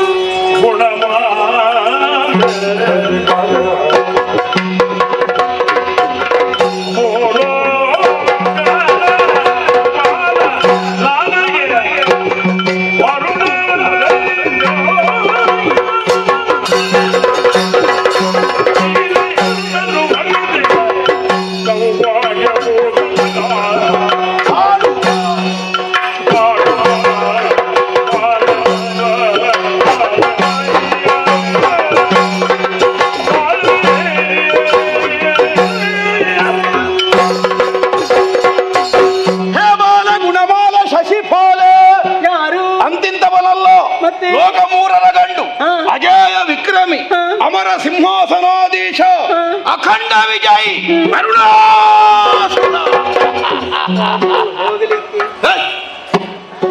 ಎಂತದೋ ಗುಣಗುಣ ಕೇಳ್ತದೆ ಅದ ನನ್ನ ಬುದ್ಧಿಗೆ ನಾನು ಬೈದ್ಕೊಂಡದ್ದು ಎಂತದಕ್ಕದು ಅದು ಏನಾಗತ್ಯ ನಾನು ಮತ್ತೇನಲ್ಲ ನಿಮ್ಮ ಬಗ್ಗೆ ಕೇಳಿದ್ದೇನೆ ಇಂಥ ವ್ಯಕ್ತಿ ಇದ್ದಾರೆ ಅಂತ ನೋಡ್ಲಿ ಇಷ್ಟು ತನಕ ನನ್ನ ಎದುರಿನಲ್ಲಿ ಇದ್ರು ನನ್ನ ಬುದ್ಧಿಗೆ ಹೊಳಿಲಿಲ್ಲ. ಹಾಗಾಗಿ ನಾನೊಂದು ಹೇಳ, ಏನು ಕೈಗೆ ಸಿಕ್ಕಿದನ್ನು ಬಿಡುವುದು ಬುದ್ಧಿವಂತಿಕೆಯ ಲಕ್ಷಣ ಅಲ್ಲ. ಅಂದ್ರೆ ನಿನಗಾಗ್ಲಿ ನನಗಾಗ್ಲಿ ಯಾರಿಗಾಗ್ಲಿ ಹೇಗೂ ನೀನು ಬಂದಿದ್ದಿ ನಾನು ಇದ್ದೇನೆ ಹಾಗೆ ಬಿಡುವ ಅತ್ಲಾಗಿ. ಯಾವ್ದನ್ನು ಅವ್ರು ಇದ್ದಾರಲ್ಲ ಆಗಿಂದ ಇಲ್ಲಿ ಅವರಿಗೆ ಕೆಲಸ ಇಲ್ಲ, ಯಾವಾಗ ಹೊಡೆಯುವುದು ಅಂತ ಕಾಯ್ತಾ ಇದ್ದಾರೆ. ಅದಲ್ಲ ಹಪ್ಪಳ ಮಾಡುವುದಾ? ಅಲ್ಲ, ಸೆಂಡಿಗೆ ಹುಯ್ಯುವುದು. ಯಾವಾಗ? ಒಳ್ಳೆ ಬಿಸಿಲಿರ್ಬಹುದು, ನಾನು ಸ್ವಲ್ಪ ಸಹಾಯ ಮಾಡ್ಲಾ? ಎಂತದಕ್ಕೆ? ಬಟ್ಟೆ ಒಣಗಿಸಲಿಕ್ಕೆ. ನನ್ನ ಪುಣ್ಯ, ಬಟ್ಟೆ ಒಣಗಿಸಿ ಹಗ್ಗ ತಗೊಳ್ಳಿಕ್ಕೆ ಅಂತ ಹೇಳಿಲ್ಲ. ಮದುವೆ ಆಗುವ ಕೇಳಿದ್ದು ನಿಮ್ಮನ್ನ ಆಗದೆ ಏನಪ್ಪ. ಆದ್ರೆ ನನಗೊಂದು ಪ್ರಶ್ನೆ ಕೇಳ್ಬೇಕಂತೂ ನಿಮ್ಮಲ್ಲಿ. ಪ್ರಶ್ನೆ ಕೇಳಬೇಕಿದ್ರೆ ಅದರ ಜೋಯಿಸರ ಹತ್ರ ಹೋಗ್ಬೇಕು. ಆ ಪ್ರಶ್ನೆಗೆ ನಿಮ್ಮಲ್ಲಿ ಉತ್ತರ ಉಂಟು ಅಂತ ಗೊತ್ತಾಗಿದೆ ನನಗೆ. ಇದು ಮದುವೆ ಆಗ್ಬೇಕು ಅಂತಿದ್ರೆ ನಮ್ಮ ಪಂಚಾಂಗ ಸ್ವಲ್ಪ ಗಟ್ಟಿ ಆಗ್ಬೇಕು, ಬೇಡ ಬೇಡ? ಶುಭ ಯೋಗ ಕರಣ ವಾರ ತಿಥಿ ನಕ್ಷತ್ರ ಪಂಚಾಂಗವು ಸರಿಬೇಕು. ಆ ಪಂಚಾಂಗ ಅಲ್ಲ, ಮತ್ತೆ ಬೇರೆ ಪಂಚಾಂಗ ಉಂಟಾ? ಈಗ ಗಂಡು ಹೆಣ್ಣನ್ನು ನೋಡುದು, ಹೆಣ್ಣು ಗಂಡನ್ನು ನೋಡುದು, ಮದುವೆ ಆಗುದು, ಮರುದಿವಸ ಅವರಿಗೆ ವಿಚ್ಛೇದನ. ಹೌದಾ? ಅಂತದಾಗಬಾರ್ದು. ಅದಕ್ಕೆ ಬೇಕಾಗಿ ನಿಮ್ಮ ಪೂರ್ವ ಪರಂಪರೆ ನಾನು ತಿಳ್ಕೊಳ್ಬೇಕು ಅಂತ ಒಂದು ಆಸೆ. ಎಂತದದು? ಹೇಳುದನ್ನು ಕೇಳಿದ್ದೇನೆ. ನಿಮ್ಮವ್ರ ಬಗ್ಗೆ ಶುಂಭಾಕ್ಯ ಅಂತ ಒಬ್ಬ ಇದ್ದಂತಲ್ಲ, ಅದು ಹಳೆ ಕಾಲದಲ್ಲಿ. ಹೌದು, ಅವರಿಗೆ ಇಲ್ಲ, ಶ್ರದ್ಧಾಂಜಲಿ ಮಾತ್ರ. ಅವ್ರಿಲ್ಲ. ಹೌದು, ಅವ್ರ ಬಗ್ಗೆ ಸ್ವಲ್ಪ ಕೇಳಿದ್ರೆ ಇದ್ದೀರಿ ನಾನು. ಅವರು ಕದಂಬ ಕಾಂತಾರದಲ್ಲಿ ಕನ್ಯಾಮಣಿಯನ್ನು ನೋಡಿದಂತ ಅವರು ಕೈ ಹಾಕುದಕ್ಕೆ ಮುಂದೋದ್ರಂತೆ ಮುಡಿಗೆ. ಆವಾಗ ಕೆಂಡಾಮಂಡಲವ ಅಂತ ಆ ತರುಣಿ ಆ ಶುಂಭಾಕ್ಯನನ್ನು ಕೊಂದು ಕಳೆದಳಂತೆ. ಅದು ಮುಗಿದ ಕಥೆ, ಸತ್ತವರ ಕಥೆ ಹೇಳುವ ಕಾಲ ಹೋಯ್ತು. ಅದಲ್ಲ, ಅವ್ರ ಜೊತೆ ಇನ್ನೊಬ್ಬ ಇದ್ದಂತೆ. ಯಾರಪ್ಪ ಅದು? ನಿಶುಂಭನ? ಮತ್ತೆ ಯಾರೇ?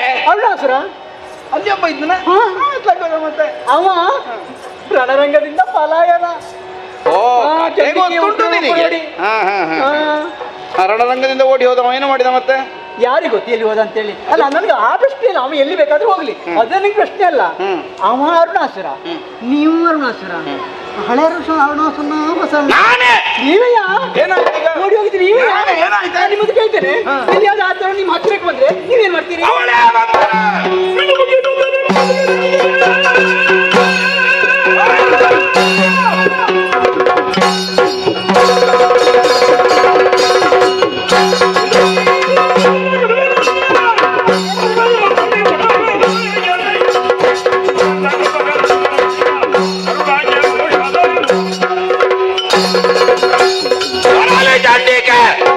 ಒಡೆಯನನ್ನು ಮಡಗಿದಂತಹ ದ್ವೇಷದ ಪ್ರತೀಕಾರ ಭಾವ ಇಲ್ಲಿ ಜ್ವಾಜ್ವಲ್ಯಮಾನವಾಗಿ ಪ್ರಜ್ವಲಿಸುತ್ತಾ ಇದೆ. ಬಲಾತ್ಕಾರದಿಂದಲಾದರೂ ಸರಿ ಅವಳನ್ನು ವಿವಾಹವಾಗ್ತೇನೆ. ಒಪ್ಪದೆ ಹೋದರೆ ಆಕೆಯ ಶಿರಚ್ಛೇದ ಸಹಿಸ್ತೇನೆ. ಬರಲಿ ಚಂಡಿಕೆ. ಹಾಗಾದ್ರೆ ಆ ತರುಣಿ ಬೇರೆ ಯಾರು ಅಲ್ಲ.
ಉಪವನದಲ್ಲಿ ಲತೆಗಳ ಮಧ್ಯದಲ್ಲಿ ಒಂದು ದೀಪವೊಂದನ್ನು ಕಂಡೆ.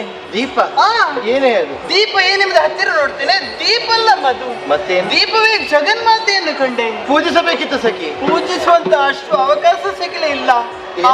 ಆ ವೇಳೆಯಲ್ಲಿ ಚಂಡ ಪ್ರಚಂಡರು ಜಗನ್ಮಾತೆ ಸೆರೆಗೆ ಕೈಯಕ್ಕಂತ ವೇಳೆಯಲ್ಲಿ ಚಂಡಿಕೆಗೆ ಕೊಂದ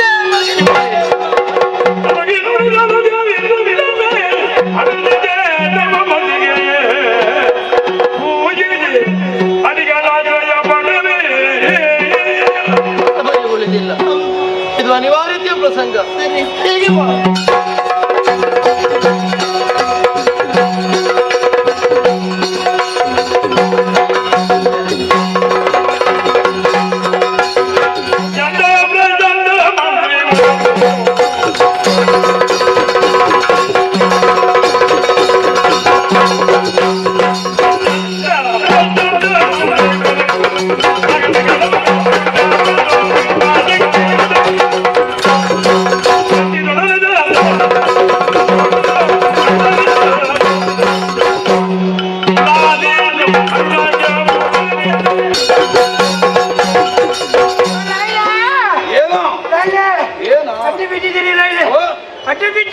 ಅಡ್ಡ ಬಿದ್ದಿದ್ದಿ?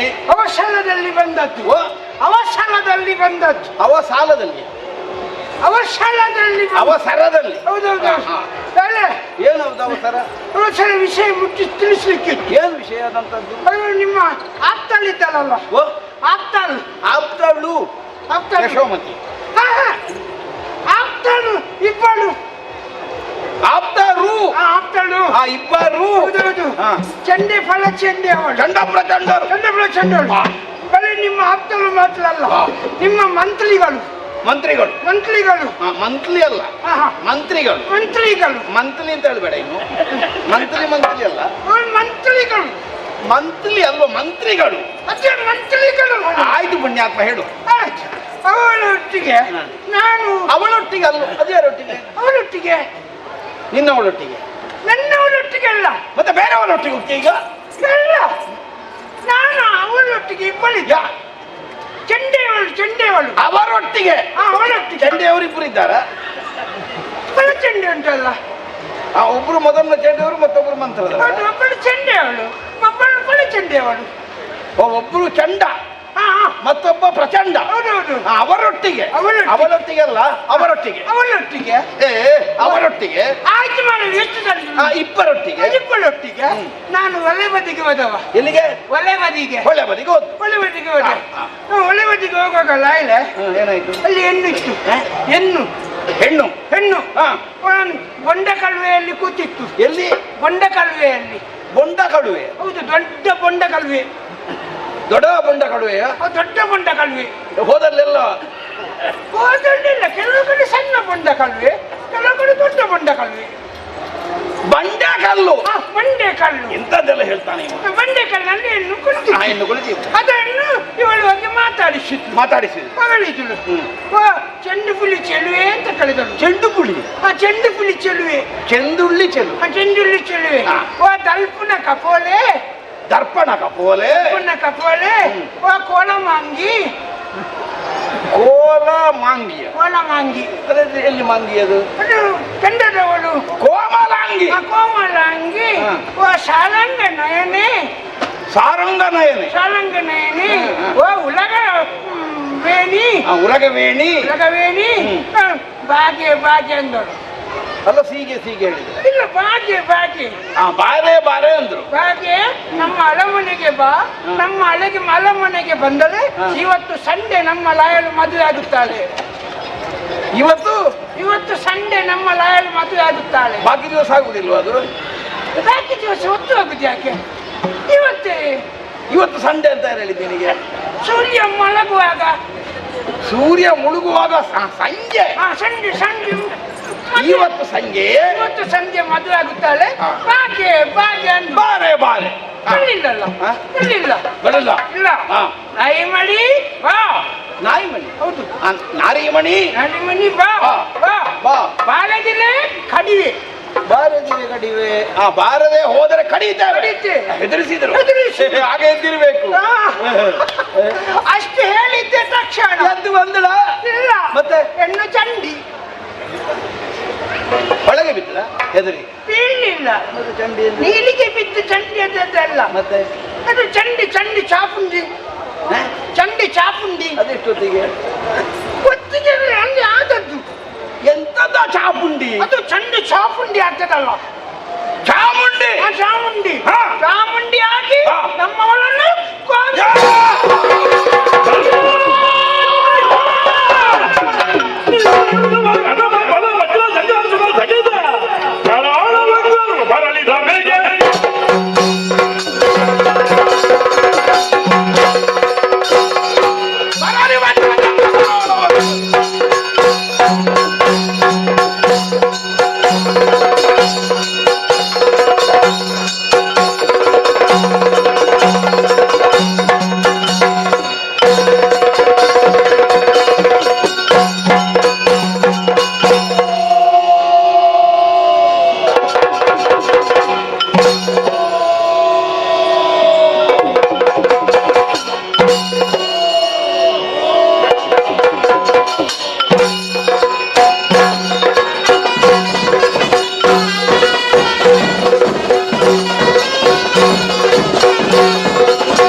ಒಮ್ಮೆಂದೊಮ್ಮೆಲೆ ಬರಸಿಲ್ಲ ಮಾಡಿದವರು ಅನುಭವ ನಮ್ಮ ಪಾಲಿಗೆ ಆಗಿದೆ.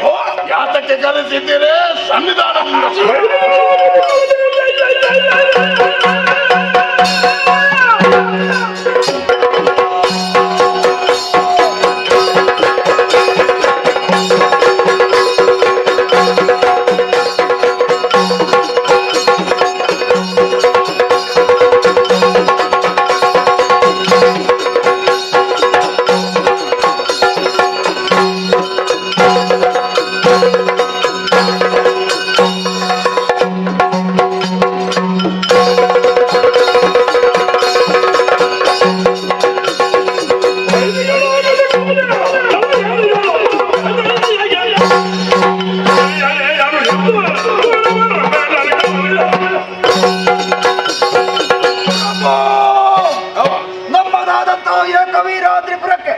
ವೈರಿಗಳ ದಾಳಿ ಆಯ್ತೆ. ಈ ಕಡೆಗೆ ತಲೆ ಹಾಕಿ ಮಲಗುವುದಿಲ್ಲ, ಅಥವಾ ನಮಗೆ ಬರಬೇಕಾದಂತಹ ಕಪ್ಪದಲ್ಲಿ ವ್ಯತ್ಯಯ ಉಂಟಾಯಿತೆ. ಮೊದಲೇ ಕೊಟ್ಟು ಕೈ ಮುಗಿದಿದ್ದಾರೆ. ಯಾತಕ್ಕಾಗಿ ನಮ್ಮನ್ನು ಎಬ್ಬಿಸಿದ್ದೀರಿ?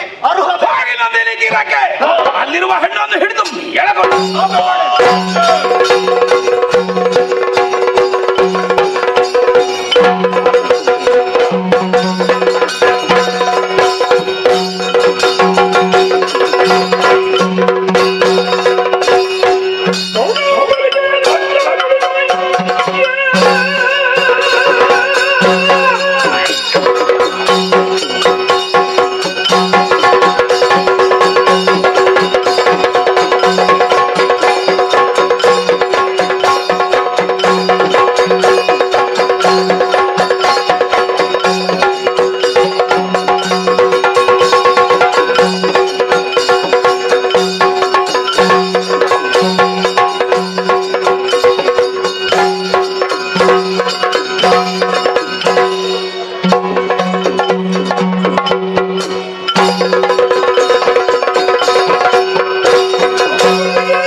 ನೀನೋರ್ವಳೆ ವಿಕ್ರಮಿ ಎಂಬುದಾಗಿ ಭಾವಿಸಿದೆಯಾ?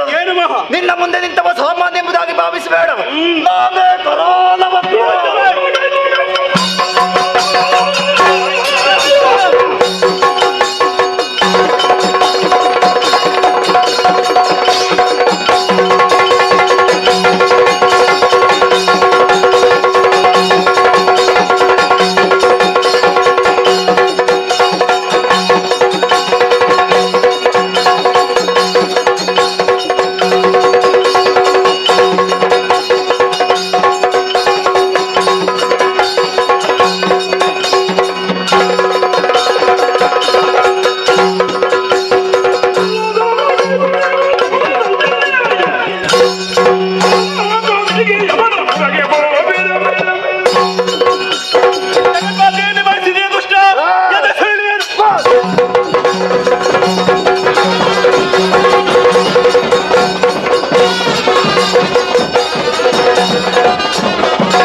ನಂದನವನದ ಮೋಹಿನಿಯನ್ನು ಕರೆದುಕೊಂಡು ಬಂದಿರೆ. ಅವಳು ದೈತ್ಯ ಕುಲದ ಘಾತಿನಿಯಾದ ಚಂಡಿಕೆ ಅಲ್ಲ ಪ್ರಭುವೆ, ಮತ್ತೆ ದುಷ್ಟರನ್ನ ಶಿಕ್ಷಿಸುವುದಕ್ಕಾಗಿಯೂ ಶಿಷ್ಟರನ್ನು ರಕ್ಷಿಸುವುದಕ್ಕಾಗಿಯೂ ಬಂದ ಜಗದಾದಿ ಮಾಯೆ ಇದ್ದಾಳೆ. ಲೋಕ ಜನನಿಯೇ ಹೌದಾದರೆ ಎಲ್ಲರನ್ನು ಒಂದೇ ಹಾಗೆ ನೋಡಬೇಡ.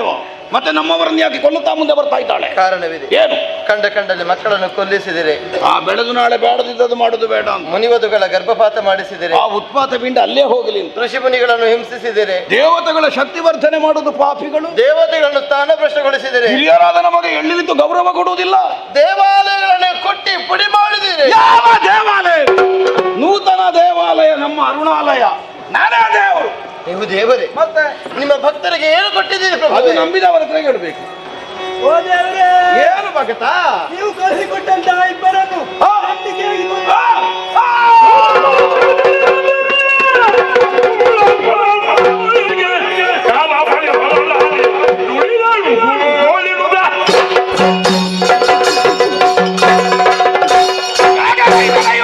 ನಾನು ಹೋಗ್ತೇನೆ. ನೀನು ಹೋರಾಟ ಮಾಡಿದ್ಯಾ? ಅಲ್ಲ ಪ್ರಭು, ಆಕೆ ಅಡಿಗರಾಗಿ ನನ್ನ ಮಾಂಗಲ್ಯ ಭಾಗ್ಯವನ್ನು ಉಳಿಸಿಕೊಳ್ಳುವುದಕ್ಕಾಗಿ ಬೇಡುವುದಕ್ಕಾಗಿ ಹೋಗ್ತೇನೆ ಪ್ರಭು. ಬೇಡಿಕೊಳ್ತೀಯ ಹುಚ್ಚಿ?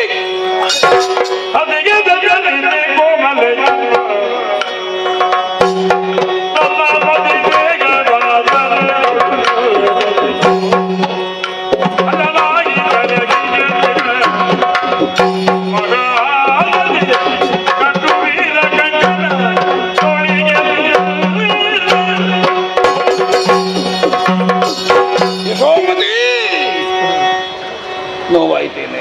ಇಲ್ಲ, ನನ್ನನ್ನು ಕ್ಷಮಿಸಿ ಬಿಡೇ ಚಿನ್ನ. ನಿನ್ನನ್ನು ದಂಡಿಸುವ ಯಾವ ದುರುದ್ದೇಶವೂ ಇದ್ದಿಲ್ಲ. ನನ್ನ ಸತಿಯಾಗಿದ್ದು ನಮ್ಮ ಜನ್ಮ ಶತ್ರುವಿನಲ್ಲಿ ಬೇಡಿಕೊಳ್ತೇನೆ ಅನ್ನುವಂತಹ ನಿನ್ನ ವಾಕ್ಯವನ್ನು ಕೇಳಿದ ಕ್ಷಣದಲ್ಲಿ ನನ್ನನ್ನೇ ನಾನು ಮರೆತು ಬಿಟ್ಟೆ. ನಿನ್ನ ಕೆನ್ನೆಯ ಮೇಲೆ ಕೈ ಮಾಡಿದೆ. ನೀನೇ ಯೋಚಿಸು. ಸುದೀರ್ಘವಾದಂತಹ ನಮ್ಮ ಸಂಸಾರ ಜೀವನದಲ್ಲಿ ವಿನೋದಕ್ಕಾದರೂ ವಿರಸ ಬರಲಿಲ್ಲ. ಅಂತಹ ನಿನ್ನನ್ನೇ ಹೊಡೆಯುವಂತಹ ಕ್ಷಣವೊಂದು ನನ್ನ ಬದುಕಿನಲ್ಲಿ ಬರ್ತದೆ ಎಂದಾದರೆ ಏನಿದಕ್ಕರ್ಥ? ಎಲ್ಲದಕ್ಕೂ ಅವಳೇ ಕಾರಣ. ಚಂಡಿಕೆ ಅವಳನ್ನು ಬಾಳ ಮಾಡ ಸಮರಕ್ಕೆ ತೆರಳುತ್ತಿರುವಂತಹ ನನಗೆ ಪರಿಪೂರ್ಣವಾದ ವಿಜಯ ಒದಗಲಿ ಅನ್ನೋ ಹಾಗೆ ಹಾರೈಸಿ ಪತಿವ್ರತೆಯಾದಂತಹ ನೀನು ನನ್ನ ತೋಳಿಗೆ ವೀರ ಕಂಕಣವನ್ನು ಕಟ್ಟಿ ಕಳುಹಿಕೊಡು. ಕಟ್ಟುತ್ತೇನೆ. ಕಟ್ಟವು. ಆದರೆ ನಿಮ್ಮ ಕೈಗಳಿಗೆಲ್ಲ, ಮತ್ತೆ ಆಕೆಯ ಕರಗಳಿಗೆ ರಕ್ಷಾ ಕಂಕಣವನ್ನೇ ಬಿಗಿದು ಸೆರೆಗೊಟ್ಟಿ ಪ್ರತಿಭಿಕ್ಷೆಯನ್ನು ಕೆಡುವುದಕ್ಕಾಗಿ ಹೋಗ್ತೇನೆ. ನಿಮ್ಮ ಗಾಳಿಕೊಂಡು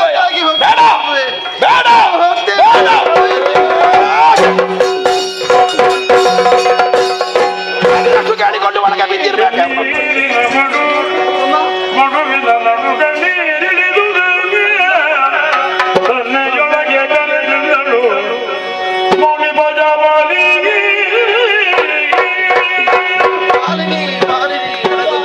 ಮಾಡು ಮಗಳೇ. ಸರಿ ಅಮ್ಮ. ನೇರವಾಗಿ ಜಾಬಾಲಿ ಮುನಿಗಳ ಆಶ್ರಮವನ್ನು ಸೇರಿ ಯಶೋಮತಿಯ ಕಾಲ ಸಮೀಪಿಸಿತು ಅಂತ ಹೇಳಿ ಈ ಹಿಂದೆ ಕೊಟ್ಟ ಮಾತಿನ ಪ್ರಕಾರವಾಗಿ ನರಸನಿಗೆ ಮೋಕ್ಷವನ್ನು ಒದಗಿಸುವುದಕ್ಕಾಗಿ ಕೇಳಿ ಹೋಗು. ನನ್ನ ಮೇಲೆ ಆಣೆ, ಹೊರಟು ಹೋಗು.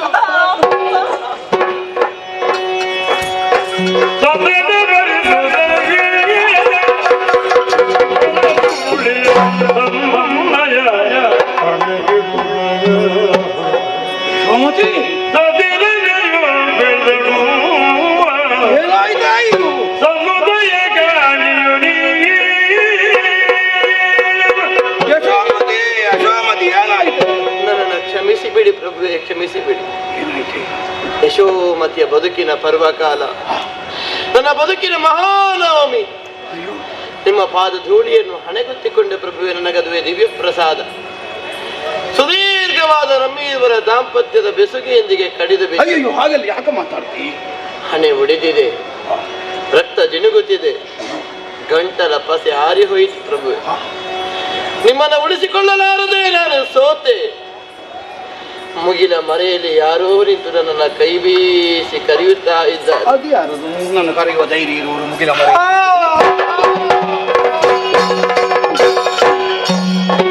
ಮುಗಿಲು ಕಾಣ್ಲಿಕ್ಕೆ ಆಕಾಶವೇ ಕಾಣುವುದಿಲ್ಲ, ಚಪ್ಪರ ಮಾತ್ರ ಕಾಣುವುದು. ಮುಗಿಲಂತೆ ಮುಗಿಲು. ನೀನಿಗೆ ಯಶೋಮತಿ ಹೇಳು.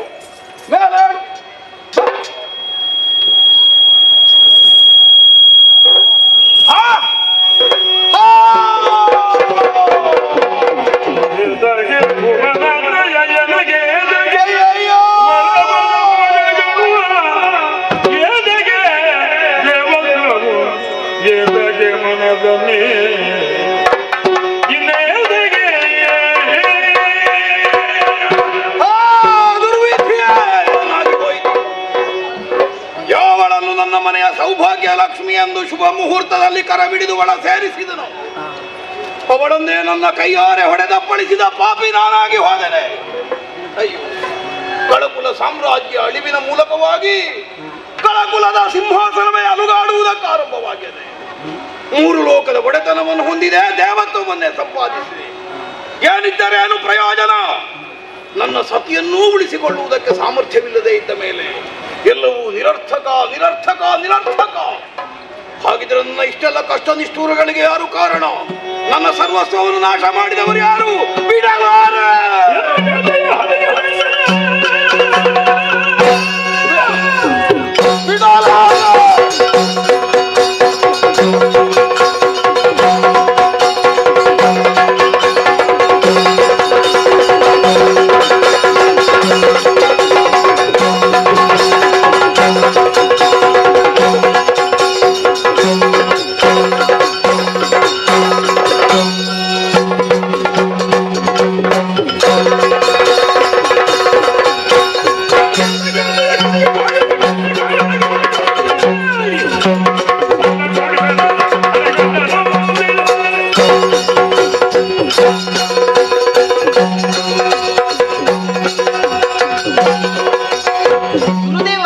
ಮಹಾರಾಣಿಯರು ಅಸಲಿಗಿದ್ದಾರೆ.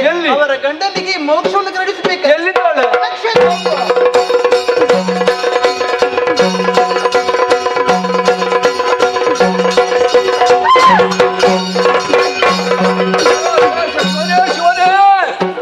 ಯಕ್ಷಕನ್ಯರು ಯಕ್ಷಲೋಕಕ್ಕೆ ಕಳುಹಿಕೊಡುವುದಕ್ಕೆ ನಂದಿನಿ ಜಲವನ್ನು ಪ್ರೋಕ್ಷಿಸುತ್ತೇವೆ.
ದೇವಲೋಕದ ಹರಿರ ಅಭಿಷೇಕ ಮಾಡಿದ್ದೇವೆ. ಸುರಮಲ್ಲಿಕಾ ಪುಷ್ಪದಿಂದ ಅಲಂಕರಿಸಿದ್ದೇವೆ. ನಿಮ್ಮ ಭೀಕರಾಕೃತಿಯನ್ನು ನೋಡಿ ನಾವೆಲ್ಲ ಭೀತರಾಗಿದ್ದೇವೆ. ಶಾಂತರಾಗಿ ಅರುಣದಾನವರಿಗೆ ಮೋಕ್ಷ ನೀಡಬೇಕು.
ವಧಿಸುವುದಕ್ಕೆ ಬೇಕಾಗಿ ಘೋರ ಬ್ರಾಹ್ಮರಿಯ ರೂಪವನ್ನು ತಾಳಿದವಳು ನಾನು.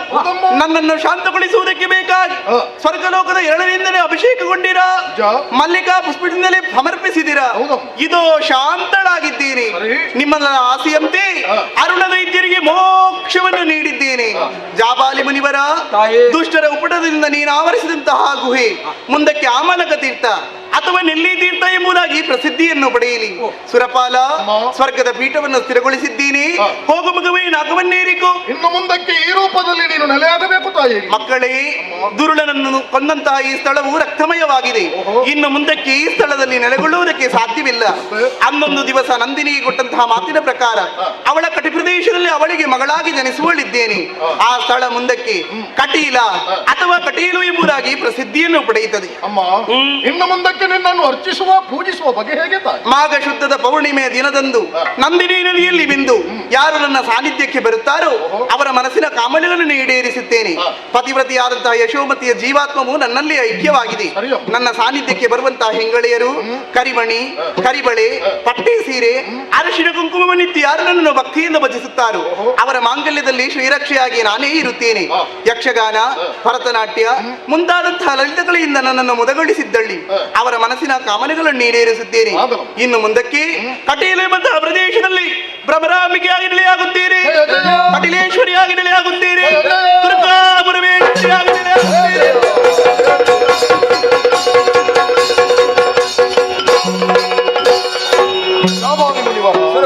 ದುರುಳನಾಗಿ ವರ್ತಿಸಿದ ಅರುಣ ದಾನವನ್ನು ತರೆಯುವುದರ ಮುಖೇನವಾಗಿ ಲೋಕಕ್ಕೆ ಕಲ್ಯಾಣವನ್ನು ಒದಗಿಸಿಕೊಟ್ಟವಳು ತಾಯಿ.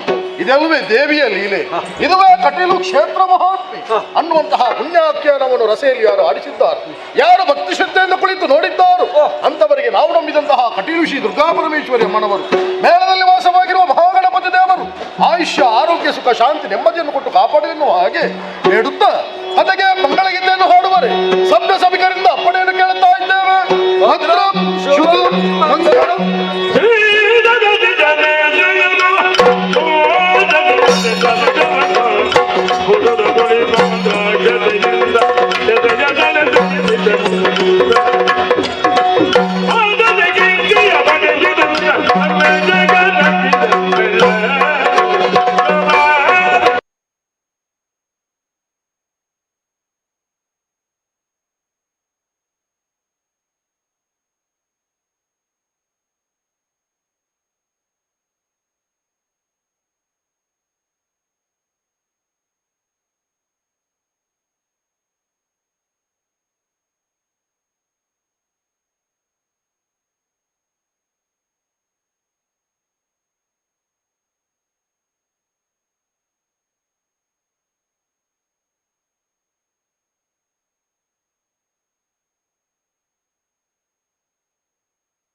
ಬ್ರಹ್ಮೋತ್ಸವದ ಈ ಒಂದು ಅಂಗವಾಗಿ ವಿಶೇಷವಾಗಿ ಕಟೀಲ್ನ ಮುನ್ನೆಂದು ಯಕ್ಷಗಾನ ಇತ್ತು. ಇವತ್ತು ಕೂಡ ಒಂದು 2ನೇ ಯಕ್ಷಗಾನ ಈ ಒಂದು ಕಾರ್ಯಕ್ರಮವನ್ನು ಮಹಾರಾಜ ಶ್ರೀಗಳಂತ ಮಯೂರ ಟೆಕ್ಸ್ಟೈಲ್ಸ್ನ ಪದ್ಮನಾಭರಾವ್ ಮತ್ತು ಮನೆಯವರಯ್ಯ